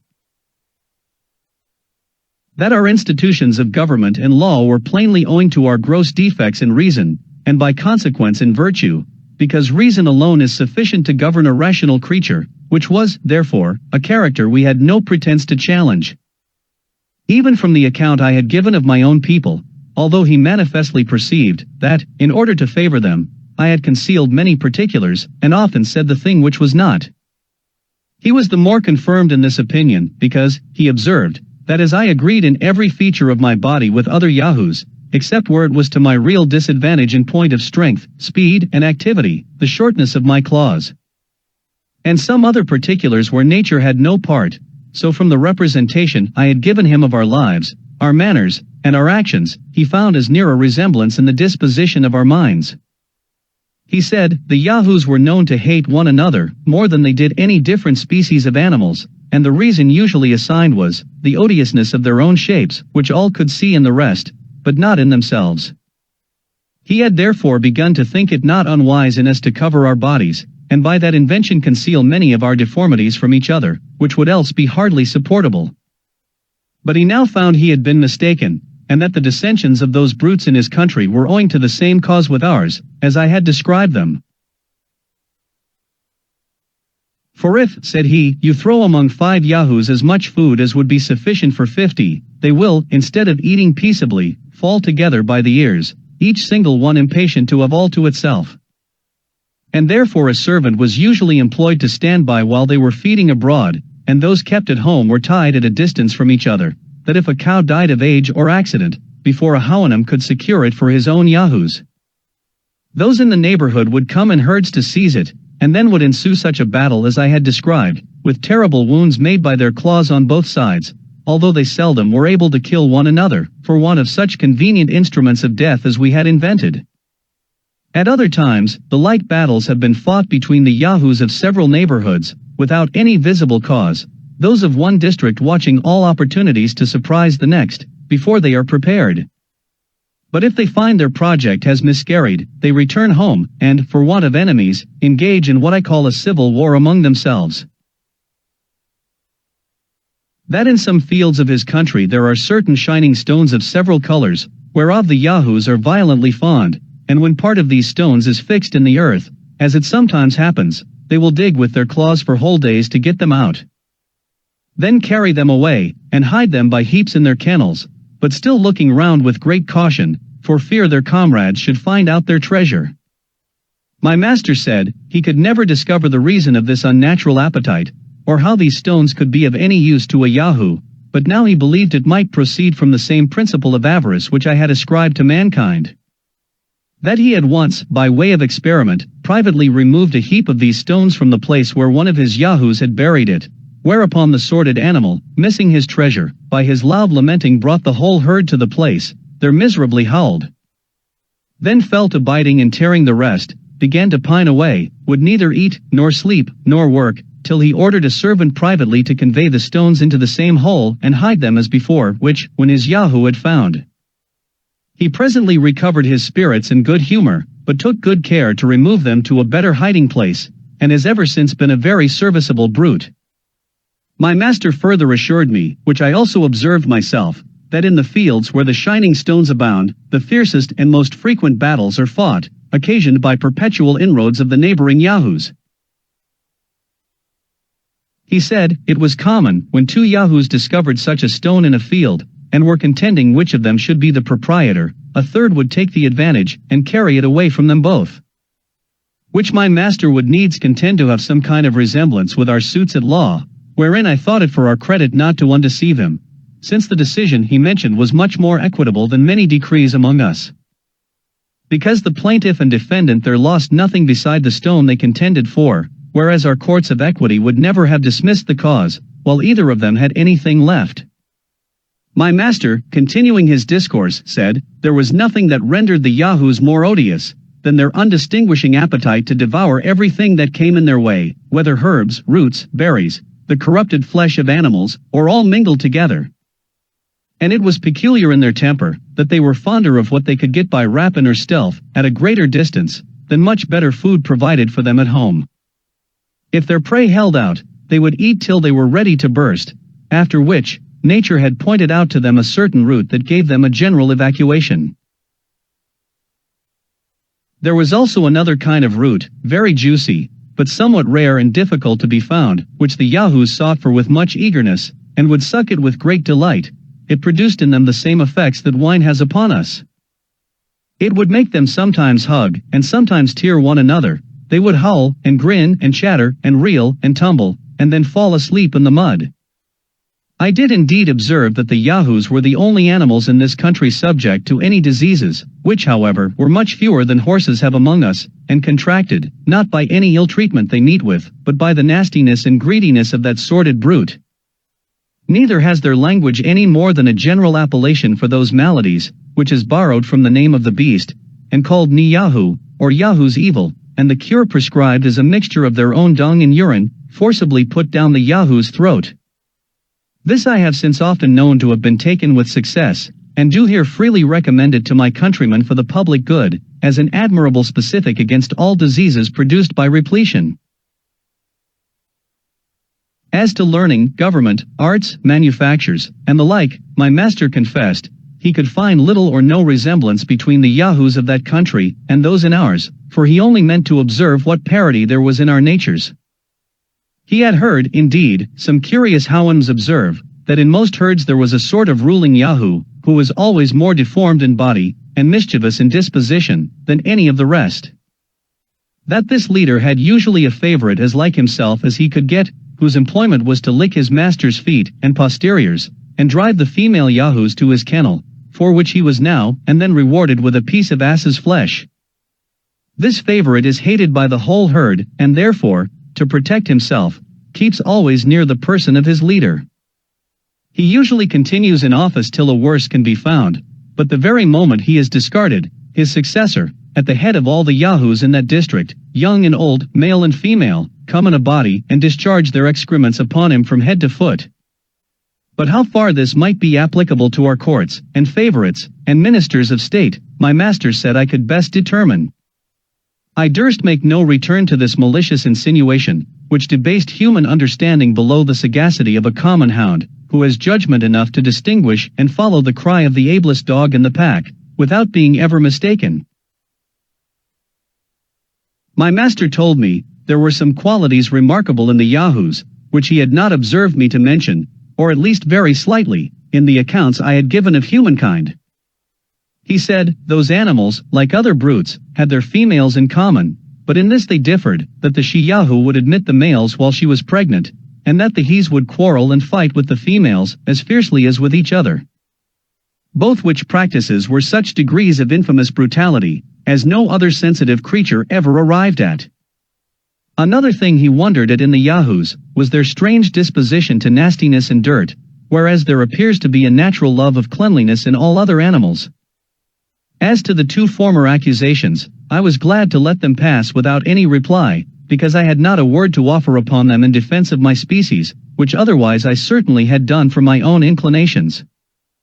But I could have easily vindicated humankind from the imputation of singularity upon the last article, if there had been any swine in that country, which, although it may be a sweeter quadruped than a Yahoo, cannot, I humbly conceive, in justice, pretend to more cleanliness, and so his honor himself must have owned, if he had seen their filthy way of feeding, and their custom of wallowing and sleeping in the mud. My master likewise mentioned another quality which his servants had discovered in several Yahoos, and to him was wholly unaccountable. He said, a fancy would sometimes take a Yahoo to retire into a corner, to lie down, and howl and groan, and spurn away all that came near him, although he were young and fat, wanted neither food nor water, nor did the servant imagine what could possibly ail him. And the only remedy they found was, to set him to hard work, after which he would infallibly come to himself. To this I was silent out of partiality to my own kind, yet here I could plainly discover the true seeds of spleen, which only seizes on the lazy, the luxurious, and the rich, who, if they were forced to undergo the same regimen, I would undertake for the cure. His Honor had further observed, that a female Yahoo would often stand behind a bank or a bush, to gaze on the young males passing by, and then appear and hide, using many antic gestures and grimaces, at which time it was observed that she had a most offensive smell. And when any of the males advanced, would slowly retire, looking off and back, and with a counterfeit show of fear, run off into some convenient place, where she knew the male would follow her. At other times, if a female stranger came among them, 3 or 4 of her own sex would get about her, and stare, and chatter, and grin, and smell her all over, and then turn off with gestures, that seemed to express contempt and disdain. Perhaps my master might refine a little in these speculations, which he had drawn from what he observed himself, or had been told him by others. However, I could not reflect without some amazement and much sorrow, that the rudiments of lewdness, coquetry, censure, and scandal should have place by instinct in womankind. I expected every moment that my master would accuse the Yahoos of those unnatural appetites in both sexes, so common among us. But nature, it seems, has not been so expert a schoolmistress, and these politer pleasures are entirely the productions of art and reason on our side of the globe. Chapter 8. The author relates several particulars of the Yahoos, the great virtues of the HOUYHNHNMS, the education and exercise of their youth, their general assembly. As I ought to have understood human nature much better than I supposed it possible for my master to do, so it was easy to apply the character he gave of the Yahoos to myself and my countrymen, and I believed I could yet make further discoveries, from my own observation. I therefore often begged his Honor to let me go among the herds of Yahoos in the neighborhood, to which he always very graciously consented, being perfectly convinced that the hatred I bore these brutes would never suffer me to be corrupted by them. And his Honor ordered one of his servants, a strong sorrel nag, very honest and good-natured, to be my guard, without whose protection I durst not undertake such adventures. For I have already told the reader how much I was pestered by these odious animals, upon my first arrival, and I afterwards failed very narrowly, 3 or 4 times, of falling into their clutches, when I happened to stray at any distance without my hanger. And I have reason to believe they had some imagination that I was of their own species, which I often assisted myself by stripping up my sleeves, and showing my naked arms and breast in their sight, when my protector was with me. At which times they would approach as near as they durst, and imitate my actions after the manner of monkeys, but ever with great signs of hatred, as a tame jackdaw with cap and stockings is always persecuted by the wild ones, when he happens to be got among them. They are prodigiously nimble from their infancy. However, I once caught a young male of 3 years old, and endeavored, by all marks of tenderness, to make it quiet, but the little imp fell a-squalling and scratching and biting with such violence, that I was forced to let it go, and it was high time. For a whole troop of old ones came about us at the noise, but finding the cub was safe, and my sorrel nag being by, they durst not venture near us. I observed the young animal's flesh to smell very rank, and the stink was somewhat between a weasel and a fox, but much more disagreeable. I forgot another circumstance, that while I held the odious vermin in my hands, it voided its filthy excrements of a yellow liquid substance all over my clothes. But by good fortune there was a small brook hard by, where I washed myself as clean as I could, although I durst not come into my master's presence until I were sufficiently aired. By what I could discover, the Yahoos appear to be the most unteachable of all animals, their capacity never reaching higher than to draw or carry burdens. Yet I am of opinion this defect arises chiefly from a perverse, restive disposition, for they are cunning, malicious, treacherous, and revengeful. They are strong and hardy, but of a cowardly spirit, and, by consequence, insolent, abject, and cruel. It is observed that the red-haired of both sexes are more libidinous and mischievous than the rest, whom yet they much exceed in strength and activity. The HOUYHNHNMS keep the yahoos for present use in huts not far from the house, but the rest are sent abroad to certain fields, where they dig up roots, eat several kinds of herbs, and search about for carrion, or sometimes catch weasels and llamas, which they greedily devour. Nature has taught them to dig deep holes with their nails on the side of a rising ground, wherein they lie by themselves. Only the kennels of the females are larger, sufficient to hold 2 or 3 cubs. They swim from their infancy like frogs, and are able to continue long under water, where they often take fish, which the females carry home to their young. And, upon this occasion, I hope the reader will pardon my relating an odd adventure. Being one day abroad with my protector the sorrel nag, and the weather exceeding hot, I entreated him to let me bathe in a river that was near. He consented, and I immediately stripped myself stark naked, and went down softly into the stream. It happened that a young female yahoo, standing behind a bank, saw the whole proceeding, and inflamed by desire, as the nag and I conjectured, came running with all speed, and leaped into the water, within 5 yards of the place where I bathed. I was never in my life so terribly frightened. The nag was grazing at some distance, not suspecting any harm. She embraced me after a most fulsome manner. I roared as loud as I could, and the nag came galloping towards me, whereupon she quitted her grasp, with the utmost reluctancy, and leaped upon the opposite bank, where she stood gazing and howling all the time I was putting on my clothes. This was a matter of diversion to my master and his family, as well as of mortification to myself. For now I could no longer deny that I was a real yahoo in every limb and feature, since the females had a natural propensity to me as one of their own species. Neither was the hair of this brute of a red color, but black as a sloe, and her countenance did not make an appearance altogether so hideous as the rest of her kind. For I think she could not be above 11 years old. Having lived 3 years in this country, the reader, I suppose, will expect that I should, like other travelers, give him some account of the manners and customs of its inhabitants, which it was indeed my principal study to learn. As these noble HOUYHNHNMS are endowed by nature with a general disposition to all virtues, and have no conceptions or ideas of what is evil in a rational creature, so their grand maxim is, to cultivate reason, and to be wholly governed by it. Neither is reason among them a point problematical, as with us, where men can argue with plausibility on both sides of the question, but strikes you with immediate conviction, as it must needs do, where it is not mingled, obscured, or discolored by passion and interest. I remember it was with extreme difficulty that I could bring my master to understand the meaning of the word opinion, or how a point could be disputable, because reason taught us to affirm or deny only where we are certain, and beyond our knowledge we cannot do either. So that controversies, wranglings, disputes and positiveness in false or dubious propositions are evils unknown among the HOUYHNHNMS. In the like manner, when I used to explain to him our several systems of natural philosophy, he would laugh, that a creature pretending to reason, should value itself upon the knowledge of other people's conjectures, and in things where that knowledge, if it were certain, could be of no use. Wherein he agreed entirely with the sentiments of Socrates, as Plato delivers them, which I mention as the highest honor I can do that prince of philosophers. I have often since reflected, what destruction such doctrine would make in the libraries of Europe, and how many paths of fame would be then shut up in the learned world.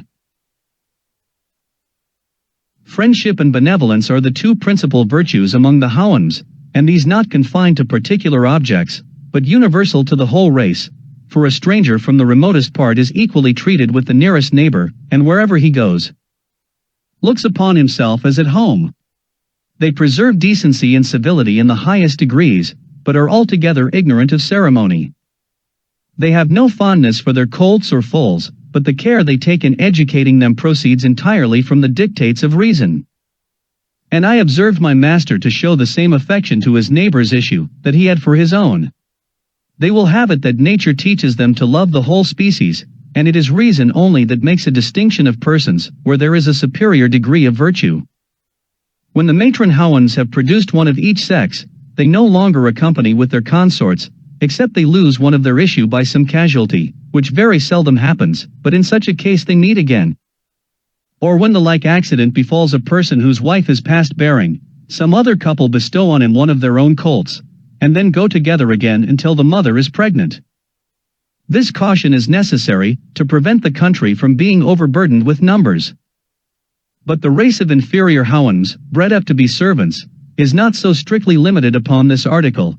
These are allowed to produce 3 of each sex, to be domestics in the noble families. In their marriages they are exactly careful to choose such colors as will not make any disagreeable mixture in the breed. Strength is chiefly valued in the male, and comeliness in the female, not upon the account of love, but to preserve the race from degenerating, for where a female happens to excel in strength, a consort is chosen with regard to comeliness. Courtship, love, presents, jointures, settlements have no place in their thoughts, or terms whereby to express them in their language. The young couple meet, and are joined, merely because it is the determination of their parents and friends. It is what they see done every day, and they look upon it as one of the necessary actions of a reasonable being. But the violation of marriage, or any other unchastity, was never heard of, and the married pair pass their lives with the same friendship and mutual benevolence that they bear to all others of the same species who come in their way, without jealousy, fondness, quarreling, or discontent. In educating the youth of both sexes, their method is admirable, and highly deserves our imitation. These are not suffered to taste a grain of oats, except upon certain days, till 18 years old, nor milk, but very rarely, and in summer they graze 2 hours in the morning, and as many in the evening, which their parents likewise observe. But the servants are not allowed above half that time, and a great part of their grass is brought home, which they eat at the most convenient hours, when they can be best spared from work. Temperance, industry, exercise, and cleanliness are the lessons equally enjoined to the young ones of both sexes, and my master thought it monstrous in us to give the females a different kind of education from the males, except in some articles of domestic management, whereby, as he truly observed, 1/2 of our natives were good for nothing but bringing children into the world, and to trust the care of our children to such useless animals, he said, was yet a greater instance of brutality. But the HOUYHNHNMS train up their youth to strength, speed, and hardiness, by exercising them in running races up and down steep hills, and over hard stony grounds, and when they are all in a sweat, they are ordered to leap over head and ears into a pond or river. 4 times a year the youth of a certain district meet to show their proficiency in running and leaping and other feats of strength and agility, where the victor is rewarded with a song in his or her praise. On this festival, the servants drive a herd of yahoos into the field, laden with hay and oats and milk for a repast to the HOUYHNHNMS, after which, these brutes are immediately driven back again, for fear of being noisome to the assembly. Every 4th year, at the vernal equinox, there is a representative council of the whole nation, which meets in a plain about 20 miles from our house, and continues about 5 or 6 days.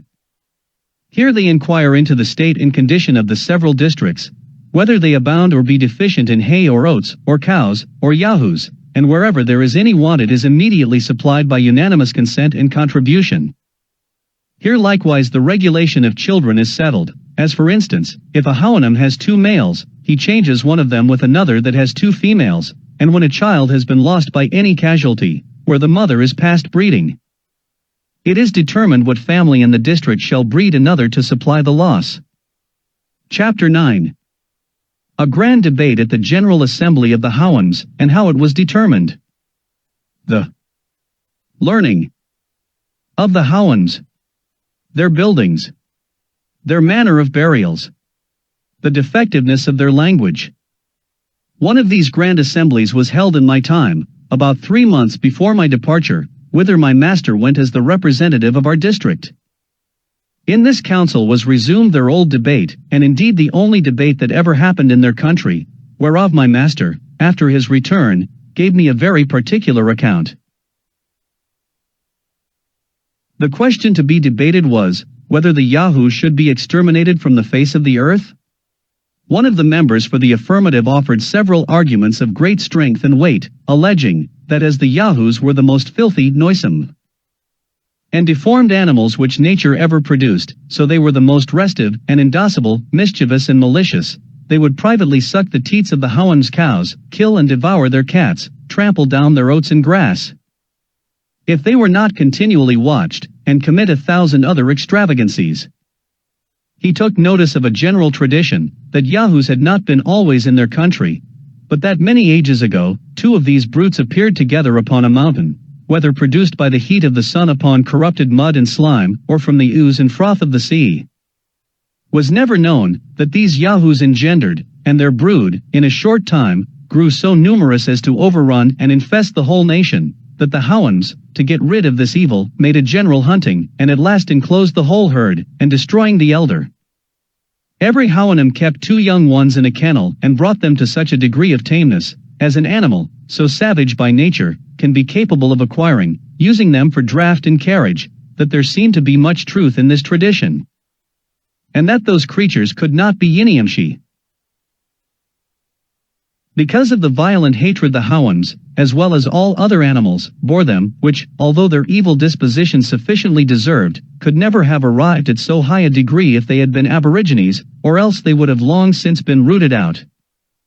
That the inhabitants, taking a fancy to use the service of the yahoos, had, very imprudently, neglected to cultivate the breed of asses, which are a comely animal, easily kept, more tame and orderly, without any offensive smell, strong enough for labor. Although they yield to the other in agility of body, and if their braying be no agreeable sound, it is far preferable to the horrible howlings of the yahoos. Several others declared their sentiments to the same purpose, when my master proposed an expedient to the assembly, whereof he had indeed borrowed the hint from me. He approved of the tradition mentioned by the honorable member who spoke before, and affirmed, that the 2 yahoos said to be seen first among them, had been driven thither over the sea, that coming to land, and being forsaken by their companions, they retired to the mountains, and degenerating by degrees, became in process of time much more savage than those of their own species in the country whence these 2 originals came. The reason of this assertion was, that he had now in his possession a certain wonderful yahoo which most of them had heard of, and many of them had seen. He then related to them how he first found me, that my body was all covered with an artificial composure of the skins and hairs of other animals, that I spoke in a language of my own, and had thoroughly learned theirs. That I had related to him the accidents which brought me thither, that when he saw me without my covering, I was an exact yahoo in every part, only of a whiter color, less hairy, and with shorter claws. He added, how I had endeavored to persuade him, that in my own and other countries, the yahoos acted as the governing, rational animal, and held the HOUYHNHNMS in servitude, that he observed in me all the qualities of a yahoo, only a little more civilized by some tincture of reason, which however, was in a degree as far inferior to the HOUYHNHNM race, as the yahoos of their country were to me, that, among other things, I mentioned a custom we had of castrating HOUYHNHNMS when they were young, in order to render them tame, that the operation was easy and safe, that it was no shame to learn wisdom from brutes, as industry is taught by the ant, and building by the swallow. For so I translate the word lihan. Although it be a much larger fowl, that this invention might be practiced upon the younger yahoos here, which besides rendering them tractable and fitter for use, would in an age put an end to the whole species, without destroying life. That in the meantime the HOUYHNHNMS should be exhorted to cultivate the breed of asses, which, as they are in all respects more valuable brutes, so they have this advantage, to be fit for service at 5 years old, which the others are not till 12. This was all my master thought fit to tell me, at that time, of what passed in the Grand Council. But he was pleased to conceal one particular, which related personally to myself, whereof I soon felt the unhappy effect, as the reader will know in its proper place, and whence I date all the succeeding misfortunes of my life. The HOUYHNHNMS have no letters, and consequently their knowledge is all traditional. But there happening few events of any moment among a people so well united, naturally disposed to every virtue, wholly governed by reason, and cut off from all commerce with other nations, the historical part is easily preserved without burdening their memories. I have already observed that they are subject to no diseases, and therefore can have no need of physicians. However, they have excellent medicines, composed of herbs, to cure accidental bruises and cuts in the pastern or frog of the foot, by sharp stones, as well as other maims and hurts in the several parts of the body. They calculate the year by the revolution of the sun and moon, but use no subdivisions into weeks. They are well enough acquainted with the motions of those two luminaries, and understand the nature of eclipses, and this is the utmost progress of their astronomy. In poetry, they must be allowed to excel all other mortals, wherein the justness of their similes, and the minuteness as well as exactness of their descriptions, are indeed inimitable. Their verses abound very much in both of these, and usually contain either some exalted notions of friendship and benevolence, or the praises of those who were victors in races, and other bodily exercises. Their buildings, although very rude and simple, are not inconvenient, but well contrived to defend them from all injuries of cold and heat. They have a kind of tree, which at 40 years old loosens in the root, and falls with the first storm. It grows very straight, and being pointed like stakes with a sharp stone, they stick them erect in the ground, about 10 inches asunder. And then weave an oat straw, or sometimes wattles, between them. The roof is made after the same manner, and so are the doors. The HOUYHNHNMS use the hollow part, between the pastern and the hoof of their forefoot, as we do our hands, and this with greater dexterity than I could at first imagine. I have seen a white mare of our family thread a needle with that joint. They milk their cows, reap their oats, and do all the work which requires hands, in the same manner. They have a kind of hard flints, which, by grinding against other stones, they form into instruments, that serve instead of wedges, axes, and hammers. With tools made of these flints, they likewise cut their hay, and reap their oats, which there grow naturally in several fields. The Yahoos draw home the sheaves in carriages, and the servants tread them in certain covered huts to get out the grain, which is kept in stores. They make a rude kind of earthen and wooden vessels, and bake the former in the sun. If they can avoid casualties, they die only of old age, and are buried in the obscurest places that can be found, their friends and relations expressing neither joy nor grief at their departure, nor does the dying person discover the least regret that he is leaving the world, any more than if he were upon returning home from a visit to one of his neighbors. I remember my master having once made an appointment with a friend and his family to come to his house, upon some affair of importance. On the day fixed, the mistress and her 2 children came very late. She made 2 excuses, first for her husband who, as she said, happened that very morning to schnun. The word is strongly expressive in their language, but not easily rendered into English. It signifies, to retire to his first mother. Her excuse for not coming sooner was, that her husband dying late in the morning, she was a good while consulting her servants about a convenient place where his body should be laid, and I observed, she behaved herself at our house as cheerfully as the rest. She died about 3 months after. They live generally to 70 or 75 years, very seldom to 80. Some weeks before their death, they feel a gradual decay, but without pain. During this time they are much visited by their friends, because they cannot go abroad with their usual ease and satisfaction. However, about 10 days before their death, which they seldom fail in computing, they return the visits that have been made them by those who are nearest in the neighborhood, being carried in a convenient sledge drawn by Yahoos, which vehicle they use. Not only upon this occasion, but when they grow old, upon long journeys, or when they are lamed by any accident, and therefore when the dying HOUYHNHNMS return those visits, they take a solemn leave of their friends, as if they were going to some remote part of the country, where they design to pass the rest of their lives. I know not whether it may be worth observing, that the HOUYHNHNMS have no word in their language to express anything that is evil, except what they borrow from the deformities or ill qualities of the Yahoos. Thus they denote the folly of a servant, an omission of a child, a stone that cuts their feet, a continuance of foul or unseasonable weather, and the like, by adding to each the epithet of Yahoo. For instance, HHNM Yahoo, Nahom Yahoo, Inlandwilma Yahoo, and an ill-contrived house in Holmroln Yahoo. I could, with great pleasure, enlarge further upon the manners and virtues of this excellent people, but intending in a short time to publish a volume by itself, expressly upon that subject, I refer the reader thither, and, in the meantime, proceed to relate my own sad catastrophe. Chapter 10. The author's economy and happy life among the HOUYHNHNMS. His great improvement in virtue by conversing with them. Their conversations. The author has notice given him by his master that he must depart from the country. He falls into a swoon for grief, but submits. He contrives and finishes a canoe by the help of a fellow servant, and puts to sea at a venture. I had settled my little economy to my own heart's content. My master had ordered a room to be made for me, after their manner, about 6 yards from the house, the sides and floors of which I plastered with clay, and covered with rush mats of my own contriving.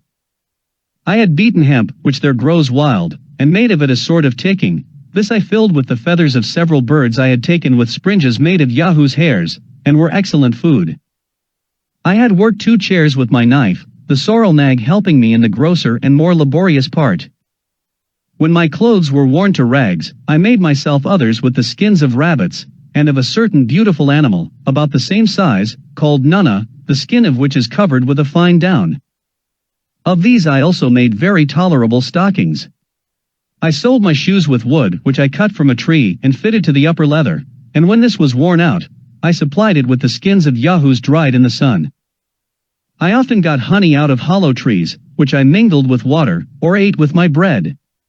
No man could more verify the truth of these 2 maxims, that nature is very easily satisfied, and that necessity is the mother of invention.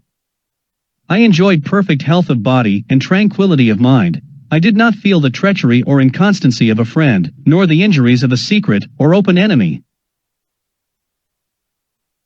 I had no occasion of bribing, flattering, or pimping, to procure the favor of any great man, or of his minion. I wanted no fence against fraud or oppression. Here was neither physician to destroy my body, nor lawyer to ruin my fortune, no informer to watch my words and actions, or forge accusations against me for hire. Here were no gibers, censurers, backbiters, pickpockets, highwaymen, housebreakers, attorneys, bawds, buffoons, gamesters, politicians, wits, splenetics, tedious talkers, controvertists, ravishers, murderers, robbers, virtuosos.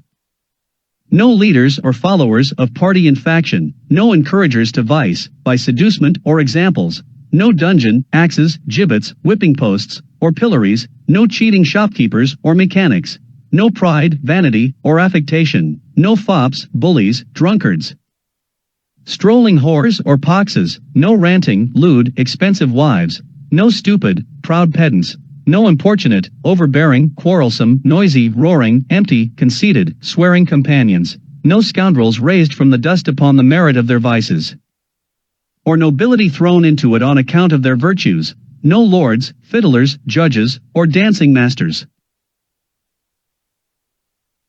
I had the favor of being admitted to several HOUYHNHNMS, who came to visit or dine with my master, where his honor graciously suffered me to wait in the room, and listen to their discourse.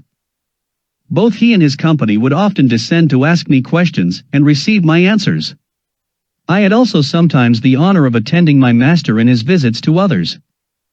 I never presumed to speak, except in answer to a question, and then I did it with inward regret, because it was a loss of so much time for improving myself, but I was infinitely delighted with the station of an humble auditor in such conversations, where nothing passed, but what was useful, expressed in the fewest and most significant words, where, as I have already said, the greatest decency was observed, without the least degree of ceremony, where no person spoke without being pleased himself, and pleasing his companions, where there was no interruption, tediousness, heat, or difference of sentiments. They have a notion, that when people are met together, a short silence does much improve conversation.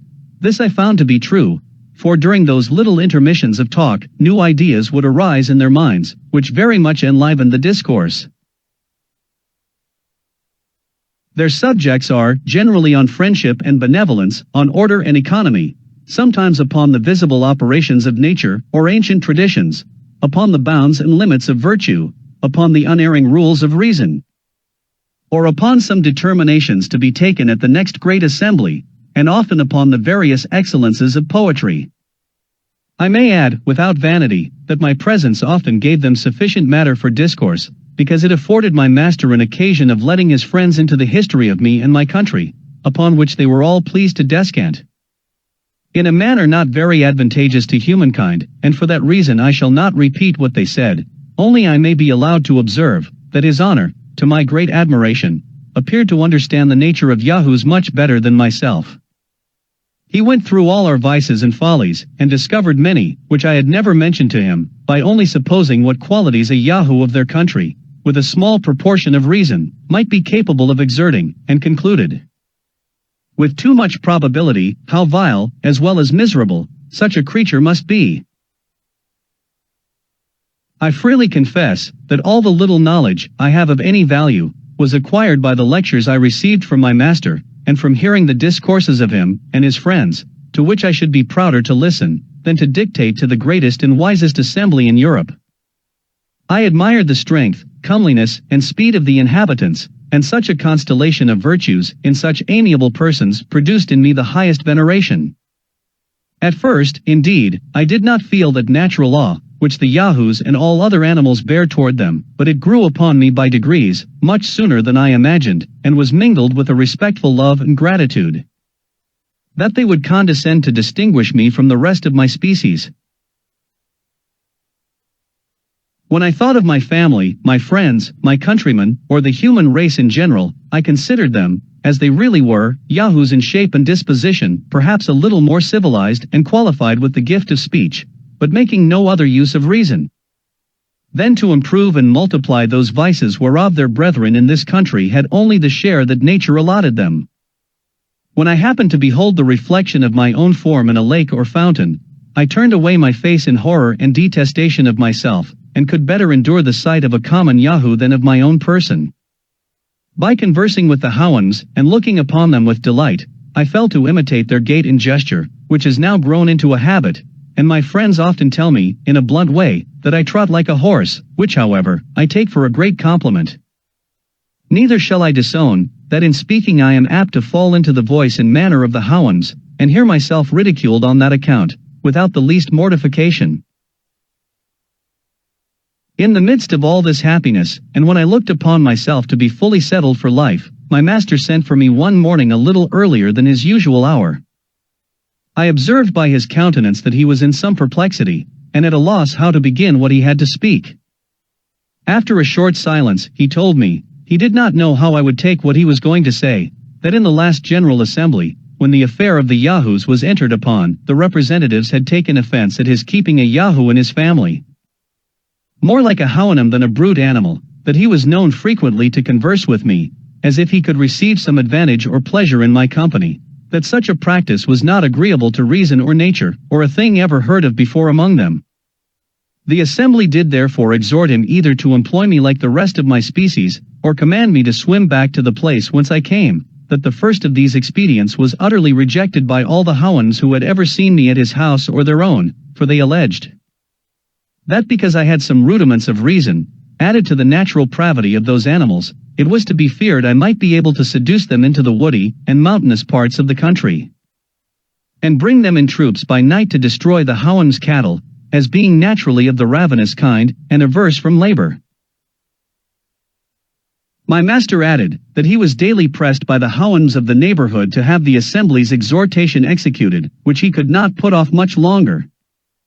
He doubted it would be impossible for me to swim to another country, and therefore wished I would contrive some sort of vehicle, resembling those I had described to him, that might carry me on the sea, in which work I should have the assistance of his own servants, as well as those of his neighbors.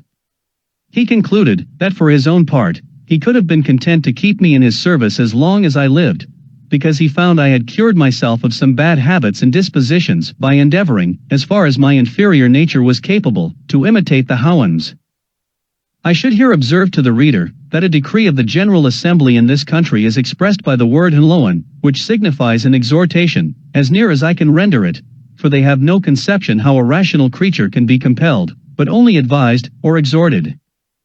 Because no person can disobey reason, without giving up his claim to be a rational creature.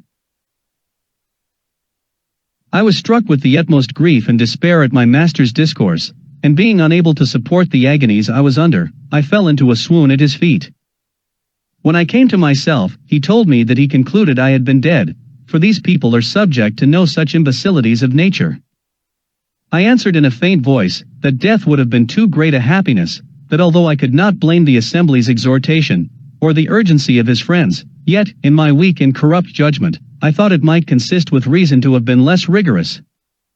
That I could not swim a league and probably the nearest land to theirs might be distant above 100, that many materials, necessary for making a small vessel to carry me off, were wholly wanting in this country, which however, I would attempt.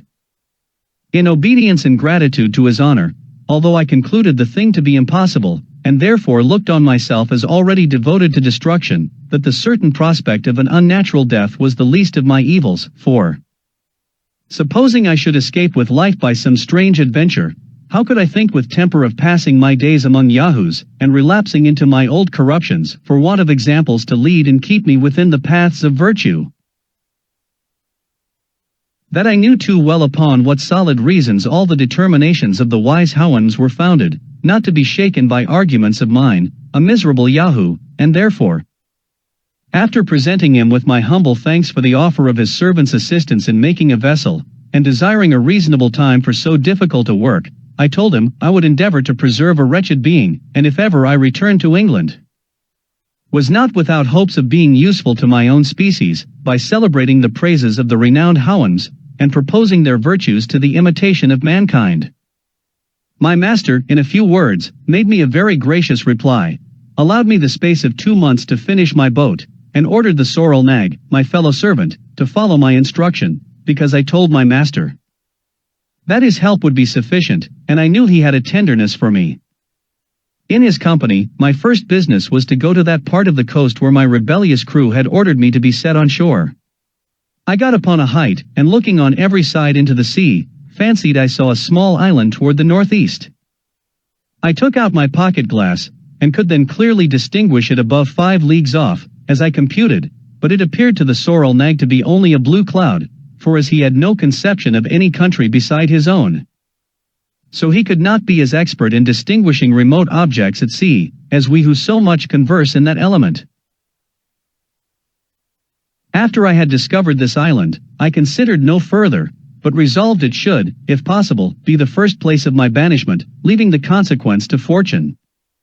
I returned home, and consulting with the sorrel nag, we went into a copse at some distance, where I with my knife, and he with a sharp flint, fastened very artificially after their manner, to a wooden handle, cut down several oak wattles, about the thickness of a walking staff, and some larger pieces. But I shall not trouble the reader with a particular description of my own mechanics. Let it suffice to say, that in 6 weeks' time with the help of the sorrel nag, who performed the parts that required most labor, I finished a sort of Indian canoe, but much larger, covering it with the skins of yahoos, well stitched together with hempen threads of my own making. My sail was likewise composed of the skins of the same animal, but I made use of the youngest I could get, the older being too tough and thick, and I likewise provided myself with 4 paddles. I laid in a stock of boiled flesh of rabbits and fowls, and took with me 2 vessels, one filled with milk and the other with water. I tried my canoe in a large pond, near my master's house, and then corrected in it what was amiss, stopping all the chinks with Yahoo's tallow, till I found it staunch and able to bear me in my freight, and, when it was as complete as I could possibly make it, I had it drawn on a carriage very gently by Yahoos to the seaside, under the conduct of the sorrel nag and another servant. When all was ready, and the day came for my departure, I took leave of my master and lady, and the whole family, my eyes flowing with tears, and my heart quite sunk with grief. But his honor, out of curiosity, and, perhaps, partly out of kindness, was determined to see me in my canoe, and got several of his neighboring friends to accompany him.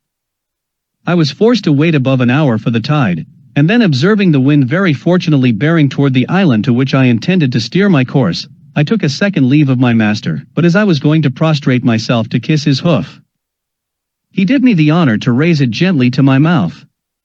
I am not ignorant how much I have been censured for mentioning this last particular. Detractors are pleased to think it improbable, that so illustrious a person should descend to give so great a mark of distinction to a creature so inferior as I. Neither have I forgotten how apt some travelers are to boast of extraordinary favors they have received. But, if these censurers were better acquainted with the noble and courteous disposition of the HOUYHNHNMS, they would soon change their opinion. I paid my respects to the rest of the HOUYHNHNMS in his honor's company, then getting into my canoe, I pushed off from shore. Chapter 11. The Author's Dangerous Voyage. He arrives at New Holland, hoping to settle there. Is wounded with an arrow by one of the natives. Is seized and carried by force into a Portuguese ship. The great civilities of the captain. The author arrives at England. I began this desperate voyage on February 15, 1714, at 9 o'clock in the morning. The wind was very favorable, however. I made use at first only of my paddles, but considering I should soon be weary, and that the wind might chop about, I ventured to set up my little sail, and thus, with the help of the tide, I went at the rate of a league and a half an hour. As near as I could guess. My master and his friends continued on the shore till I was almost out of sight, and I often heard the sorrel nag, crying out, "Nui illa nyha, maja Yahoo, take care of thyself, gentle Yahoo." My design was, if possible, to discover some small island uninhabited, yet sufficient, by my labor, to furnish me with the necessaries of life, which I would have thought a greater happiness, than to be first minister in the politest court of Europe. So horrible was the idea I conceived of returning to live in the society, and under the government of Yahoos. For in such a solitude as I desired, I could at least enjoy my own thoughts, and reflect with delight on the virtues of those inimitable HOUYHNHNMS, without an opportunity of degenerating into the vices and corruptions of my own species. The reader may remember what I related, when my crew conspired against me, and confined me to my cabin, how I continued there several weeks without knowing what course we took, and when I was put ashore in the longboat, how the sailors told me, with oaths, whether true or false, that they knew not in what part of the world we were. However, I did then believe us to be about 10 degrees southward of the Cape of Good Hope, or about 45 degrees southern latitude, as I gathered from some general words I overheard among them, being I suppose to the southeast in their intended voyage to Madagascar. And although this were little better than conjecture, yet I resolved to steer my course eastward, hoping to reach the southwest coast of New Holland, and perhaps some such island as I desired lying westward of it. The wind was full west, and by 6 in the evening I computed I had gone eastward at least 18 leagues, when I spied a very small island about half a league off, which I soon reached. It was nothing but a rock, with one creek naturally arched by the force of tempests. Here I put in my canoe, and climbing a part of the rock, I could plainly discover land to the east, extending from south to north. I lay all night in my canoe, and repeating my voyage early in the morning, I arrived in 7 hours to the southeast point of New Holland. This confirmed me in the opinion I have long entertained, that the maps and charts place this country at least 3 degrees more to the east than it really is, which thought I communicated many years ago to my worthy friend, Mr. Herman Mall, and gave him my 445 reasons for it, although he has rather chosen to follow other authors. I saw no inhabitants in the place where I landed, and being unarmed, I was afraid of venturing far into the country. I found some shellfish on the shore, and ate them raw, not daring to kindle a fire, for fear of being discovered by the natives. I continued 3 days feeding on oysters and limpets, to save my own provisions, and I fortunately found a brook of excellent water, which gave me great relief. On the 4th day, venturing out early a little too far, I saw 20 or 30 natives upon a height not above 500 yards from me. They were stark naked, men, women, and children, round a fire, as I could discover by the smoke. One of them spied me, and gave notice to the rest. 5 of them advanced toward me, leaving the women and children at the fire. I made what haste I could to the shore, and, getting into my canoe, shoved off. The savages, observing me retreat, ran after me, and before I could get far enough into the sea, discharged an arrow which wounded me deeply on the inside of my left knee. I shall carry the mark to my grave. I apprehended the arrow might be poisoned, and paddling out of the reach of their darts, I made a shift to suck the wound, and dress it as well as I could. I was at a loss what to do, for I durst not return to the same landing place, but stood to the north, and was forced to paddle, for the wind, though very gentle, was against me, blowing northwest. As I was looking about for a secure landing place, I saw a sail to the north-northeast, which appearing every minute more visible, I was in some doubt whether I should wait for them or not, but at last my detestation of the Yahoo race prevailed, and turning my canoe, I sailed and paddled together to the south, and got into the same creek whence I set out in the morning, choosing rather to trust myself among these barbarians, than live with European yahoos.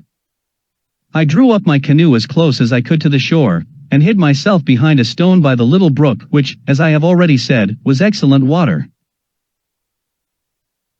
The ship came within half a league of this creek, and sent her longboat with vessels to take in fresh water, but I did not observe it, till the boat was almost on shore, and it was too late to seek another hiding place. The seamen at their landing observed my canoe, and rummaging it all over, easily conjectured that the owner could not be far off. 4 of them, well armed, searched every cranny and lurking hole, till at last they found me flat on my face behind the stone. They gazed a while in admiration at my strange uncouth dress, my coat made of skins, my wooden-soled shoes, and my furred stockings, whence however, they concluded, I was not a native of the place, who all go naked. One of the seamen, in Portuguese, bid me rise, and asked who I was. I understood that language very well, and getting upon my feet, said, I was a poor Yahoo banished from the HOUYHNHNMS, and desired they would please to let me depart. They admired to hear me answer them in their own tongue, and saw by my complexion I must be a European, but were at a loss to know what I meant by Yahoos and HOUYHNHNMS, and at the same time fell a laughing at my strange tone in speaking, which resembled the neighing of a horse. I trembled all the while betwixt fear and hatred. I again desired leave to depart, and was gently moving to my canoe, but they laid hold of me, desiring to know what country I was of, whence I came, with many other questions. I told them I was born in England, whence I came about 5 years ago, and then their country and ours were at peace. I therefore hoped they would not treat me as an enemy, since I meant them no harm, but was a poor Yahoo seeking some desolate place where to pass the remainder of his unfortunate life. When they began to talk, I thought I never heard or saw anything more unnatural, for it appeared to me as monstrous as if a dog or a cow should speak in England, or a Yahoo in HOUYHNHNMS. The honest Portuguese were equally amazed at my strange dress, and the odd manner of delivering my words, which however, they understood very well. They spoke to me with great humanity and said, they were sure the captain would carry me gratis to Lisbon, whence I might return to my own country, that 2 of the seamen would go back to the ship, inform the captain of what they had seen, and receive his orders. In the meantime, unless I would give my solemn oath not to fly, they would secure me by force. I thought it best to comply with their proposal. They were very curious to know my story, but I gave them very little satisfaction, and they all conjectured that my misfortunes had impaired my reason. In 2 hours the boat, which went laden with vessels of water, returned, with the captain's command to fetch me on board. I fell on my knees to preserve my liberty, but all was in vain, and the men, having tied me with cords, heaved me into the boat, whence I was taken into the ship, and thence into the captain's cabin. His name was Pedro de Mendez. He was a very courteous and generous person. He entreated me to give some account of myself, and desired to know what I would eat or drink, said, I should be used as well as himself, and spoke so many obliging things, that I wondered to find such civilities from a Yahoo. However, I remained silent and sullen. I was ready to faint at the very smell of him and his men. At last I desired something to eat out of my own canoe, but he ordered me a chicken, and some excellent wine, and then directed that I should be put to bed in a very clean cabin. I would not undress myself, but lay on the bedclothes, and in half an hour stole out, when I thought the crew was at dinner, and getting to the side of the ship, was going to leap into the sea and swim for my life rather than continue among Yahoos. But one of the seamen prevented me, and having informed the captain, I was chained to my cabin. After dinner, Don Pedro came to me, and desired to know my reason for so desperate an attempt, assured me, he only meant to do me all the service he was able, and spoke so very movingly, that at last I descended to treat him like an animal which had some little portion of reason. I gave him a very short relation of my voyage, of the conspiracy against me by my own men, of the country where they set me on shore, and of my 5 years' residence there. All which he looked upon as if it were a dream or a vision, whereat I took great offense, for I had quite forgot the faculty of lying, so peculiar to Yahoos, in all countries where they preside, and, consequently, their disposition of suspecting truth in others of their own species. I asked him whether it were the custom in his country to say the thing which was not. I assured him, I had almost forgot what he meant by falsehood, and if I had lived 1,000 years in Hohenland, I should never have heard a lie from the meanest servant. That I was altogether indifferent whether he believed me or not, but however, in return for his favors, I would give so much allowance to the corruption of his nature, as to answer any objection he would please to make, and then he might easily discover the truth. The captain, a wise man, after many endeavors to catch me tripping in some part of my story, at last began to have a better opinion of my veracity. But he added, that since I professed so inviolable an attachment to truth, I must give him my word and honor to bear him company in this voyage, without attempting anything against my life, or else he would continue me a prisoner till we arrived at Lisbon. I gave him the promise he required, but at the same time protested, that I would suffer the greatest hardships, rather than return to live among Yahoos. Our voyage passed without any considerable accident. In gratitude to the captain, I sometimes sat with him, at his earnest request, and strove to conceal my antipathy against humankind, although it often broke out, which he suffered to pass without observation. But the greatest part of the day I confined myself to my cabin, to avoid seeing any of the crew. The captain had often entreated me to strip myself of my savage dress, and offered to lend me the best suit of clothes he had. This I would not be prevailed on to accept, abhorring to cover myself with anything that had been on the back of a Yahoo. I only desired he would lend me 2 clean shirts, which having been washed since he wore them, I believed would not so much defile me. These I changed every second day, and washed them myself.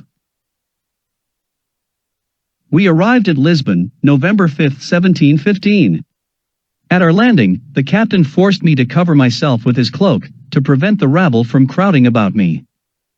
I was conveyed to his own house, and at my earnest request he led me up to the highest room backwards. I conjured him to conceal from all persons what I had told him of the HOUYHNHNMS, because the least hint of such a story would not only draw numbers of people to see me, but probably put me in danger of being imprisoned, or burnt by the Inquisition. The captain persuaded me to accept a suit of clothes newly made, but I would not suffer the tailor to take my measure. However, Don Pedro being almost of my size, they fitted me well enough. He accoutred me with other necessaries, all new, which I aired for 24 hours before I would use them. The captain had no wife, nor above 3 servants, none of which were suffered to attend at meals, and his whole deportment was so obliging, added to very good human understanding, that I really began to tolerate his company. He gained so far upon me, that I ventured to look out of the back window. By degrees I was brought into another room, whence I peeped into the street, but drew my head back in a fright. In a week's time he seduced me down to the door. I found my terror gradually lessened, but my hatred and contempt seemed to increase. I was at last bold enough to walk the street in his company, but kept my nose well stopped with rue or sometimes with tobacco. In 10 days, Don Pedro, to whom I had given some account of my domestic affairs, put it upon me, as a matter of honor and conscience, that I ought to return to my native country, and live at home with my wife and children. He told me, there was an English ship in the port just ready to sail, and he would furnish me with all things necessary. It would be tedious to repeat his arguments and my contradictions. He said, it was altogether impossible to find such a solitary island as I desired to live in, but I might command in my own house, and pass my time in a manner as recluse as I pleased. I complied at last, finding I could not do better. I left Lisbon the 24th day of November, in an English merchantman, but who was the master I never inquired. Don Pedro accompanied me to the ship, and lent me £20. He took kind leave of me, and embraced me at parting, which I bore as well as I could. During this last voyage I had no commerce with the master or any of his men, but pretending I was sick, kept close in my cabin. On the 5th of December, 1715, we cast anchor in the Downs, about 9 in the morning, and at 3 in the afternoon I got safe to my house at Rotherhithe. My wife and family received me with great surprise and joy, because they concluded me certainly dead, but I must freely confess the sight of them filled me only with hatred, disgust, and contempt, and the more, by reflecting on the near alliance I had to them. For although, since my unfortunate exile from the Houyhnhnm country, I had compelled myself to tolerate the sight of Yahoos, and to converse with Don Pedro de Mendez, yet my memory and imagination were perpetually filled with the virtues and ideas of those exalted Houyhnhnms. And when I began to consider that, by copulating with one of the Yahoo species I had become a parent of more, it struck me with the utmost shame, confusion and horror. As soon as I entered the house, my wife took me in her arms, and kissed me, at which, having not been used to the touch of that odious animal for so many years, I fell into a swoon for almost an hour. At the time I am writing, it is 5 years since my last return to England. During the first year, I could not endure my wife or children in my presence. The very smell of them was intolerable, much less could I suffer them to eat in the same room. To this hour they dare not presume to touch my bread, or drink out of the same cup, neither was I ever able to let one of them take me by the hand. The first money I laid out was to buy 2 young stone horses, which I keep in a good stable, and next to them, the groom is my greatest favorite, for I feel my spirits revived by the smell he contracts in the stable. My horses understand me tolerably well. I converse with them at least 4 hours every day. They are strangers to bridle or saddle. They live in great amity with me and friendship to each other. Chapter 12. The author's veracity. His design in publishing this work. His censure of those travelers who swerve from the truth. The author clears himself from any sinister ends in writing. An objection answered. The method of planting colonies. His native country commended. The right of the crown to those countries described by the author is justified. The difficulty of conquering them. The author takes his last leave of the reader, proposes his manner of living for the future, gives good advice, and concludes. Thus, gentle reader, I have given thee a faithful history of my travels for 16 years and above 7 months, wherein I have not been so studious of ornament as of truth. I could, perhaps, like others, have astonished thee with strange improbable tales, but I rather chose to relate plain matter of fact, in the simplest manner and style, because my principal design was to inform and not to amuse thee. It is easy for us who travel into remote countries, which are seldom visited by Englishmen or other Europeans, to form descriptions of wonderful animals both at sea and land. Whereas a traveler's chief aim should be to make men wiser and better, and to improve their minds by the bad, as well as good, example of what they deliver concerning foreign places. I could heartily wish a law was enacted, that every traveler, before he were permitted to publish his voyages, should be obliged to make oath before the Lord High Chancellor, that all he intended to print was absolutely true to the best of his knowledge. For then the world would no longer be deceived, as it usually is, while some writers, to make their works pass the better upon the public, impose the grossest falsities on the unwary reader. I have perused several books of travels with great delight in my younger days, but having since gone over most parts of the globe, and been able to contradict many fabulous accounts from my own observation, it has given me a great disgust against this part of reading, and some indignation to see the credulity of mankind so impudently abused. Therefore, since my acquaintance were pleased to think my poor endeavors might not be unacceptable to my country, I imposed on myself, as a maxim never to be swerved from, that I would strictly adhere to truth, neither indeed can I be ever under the least temptation to vary from it. While I retain in my mind the lectures and example of my noble master, and the other illustrious HOUYHNHNMS of whom I had so long the honor to be an humble hearer. NEC. SI. Miserum. Fortuna. Synonym finxit, vanum etium, mendicem improba finget. I know very well how little reputation is to be got by writings which require neither genius nor learning, nor indeed any other talent, except a good memory, or an exact journal. I know likewise that writers of travels, like dictionary makers, are sunk into oblivion by the weight and bulk of those who come last, and therefore lie uppermost. And it is highly probable that such travelers, who shall hereafter visit the countries described in this work of mine, may, by detecting my errors, and adding many new discoveries of their own, justle me out of vogue and stand in my place, making the world forget that ever I was an author.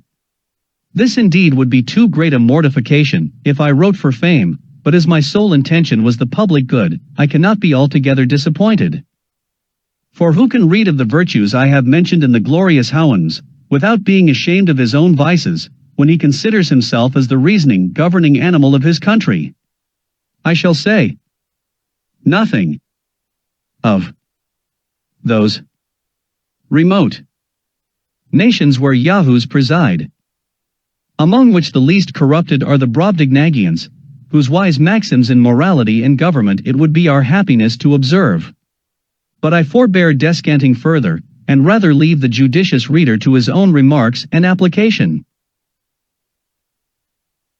I am not a little pleased that this work of mine can possibly meet with no censurers, for what objections can be made against a writer, who relates only plain facts, that happened in such distant countries, where we have not the least interest, with respect either to trade or negotiations. I have carefully avoided every fault with which common writers of travels are often too justly charged. Besides, I meddle not the least with any party, but write without passion, prejudice, or ill will against any man or number of men whatsoever. I write for the noblest end, to inform and instruct mankind, over whom I may, without breach of modesty, pretend to some superiority, from the advantages I received by conversing so long among the most accomplished HOUYHNHNMS. I write without any view to profit or praise. I never suffer a word to pass that may look like reflection, or possibly give the least offense, even to those who are most ready to take it. So that I hope I may with justice pronounce myself an author perfectly blameless, against whom the tribes of answerers, considerers, observers, reflectors, detectors, remarkers, will never be able to find matter for exercising their talents. I confess, it was whispered to me, that I was bound in duty, as a subject of England, to have given in a memorial to a Secretary of State at my first coming over, because, whatever lands are discovered by a subject belong to the Crown. But I doubt whether our conquests in the countries I treat of would be as easy as those of Ferdinando Cortez over the naked Americans. The Lilliputians, I think, are hardly worth the charge of a fleet and army to reduce them, and I question whether it might be prudent or safe to attempt the Brobdingnagians, or whether an English army would be much at their ease with the flying island over their heads. The HOUYHNHNMS indeed appear not to be so well prepared for war, a science to which they are perfect strangers, and especially against missive weapons. However, supposing myself to be a minister of state, I could never give my advice for invading them. Their prudence, unanimity, unacquaintedness with fear, and their love of their country, would amply supply all defects in the military art. Imagine 20,000 of them breaking into the midst of an European army, confounding the ranks, overturning the carriages, battering the warriors' faces into mummy by terrible yerks from their hinder hoofs. For they would well deserve the character given to Augustus, recalcitrat undit tutus. But, instead of proposals for conquering that magnanimous nation, I rather wish they were in a capacity, or disposition, to send a sufficient number of their inhabitants for civilizing Europe by teaching us the first principles of honor, justice, truth, temperance, public spirit, fortitude, chastity, friendship, benevolence, and fidelity. The names of all which virtues are still retained among us in most languages, and are to be met with in modern, as well as ancient authors, which I am able to assert from my own small reading. But I had another reason, which made me less forward to enlarge His Majesty's dominions by my discoveries. To say the truth, I had conceived a few scruples with relation to the distributive justice of princes upon those occasions. For instance, a crew of pirates are driven by a storm they know not whither, at length a boy discovers land from the topmast, they go on shore to rob and plunder, they see a harmless people, are entertained with kindness, they give the country a new name.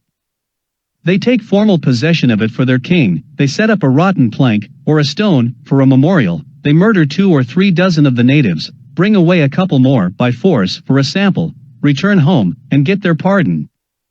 Here commences a new dominion acquired with a title by divine right. Ships are sent with the first opportunity, the natives driven out or destroyed, their princes tortured to discover their gold, a free license given to all acts of inhumanity and lust, the earth reeking with the blood of its inhabitants, and this execrable crew of butchers, employed in so pious an expedition, is a modern colony, sent to convert and civilize an idolatrous and barbarous people. But this description, I confess, does by no means affect the British nation, who may be an example to the whole world for their wisdom, care, and justice in planting colonies, their liberal endowments for the advancement of religion and learning, their choice of devout and able pastors to propagate Christianity, their caution in stocking their provinces with people of sober lives and conversations from this the mother kingdom, their strict regard to the distribution of justice. In supplying the civil administration through all their colonies with officers of the greatest abilities, utter strangers to corruption, and to crown all, by sending the most vigilant and virtuous governors, who have no other views than the happiness of the people over whom they preside, and the honor of the king their master.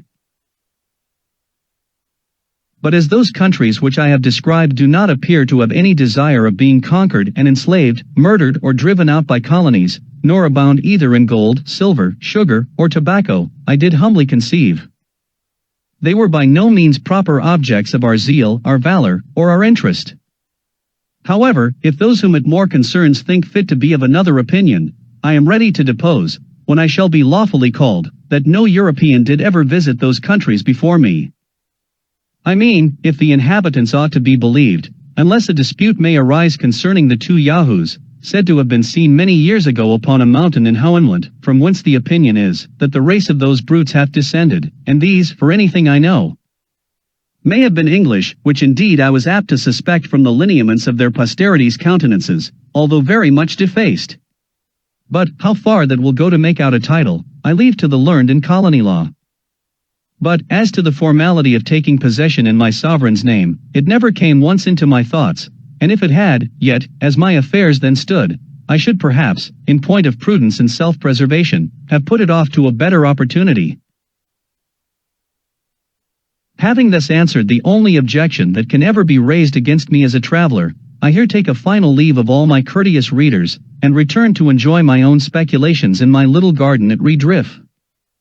To apply those excellent lessons of virtue which I learned among the HOUYHNHNMS, to instruct the Yahoos of my own family, as far as I shall find them docheable animals, to behold my figure often in a glass, and thus, if possible, habituate myself by time to tolerate the sight of a human creature, to lament the brutality to HOUYHNHNMS in my own country, but always treat their persons with respect, for the sake of my noble master, his family, his friends, and the whole HOUYHNHNM race, whom these of ours have the honor to resemble in all their lineaments, however their intellectuals came to degenerate.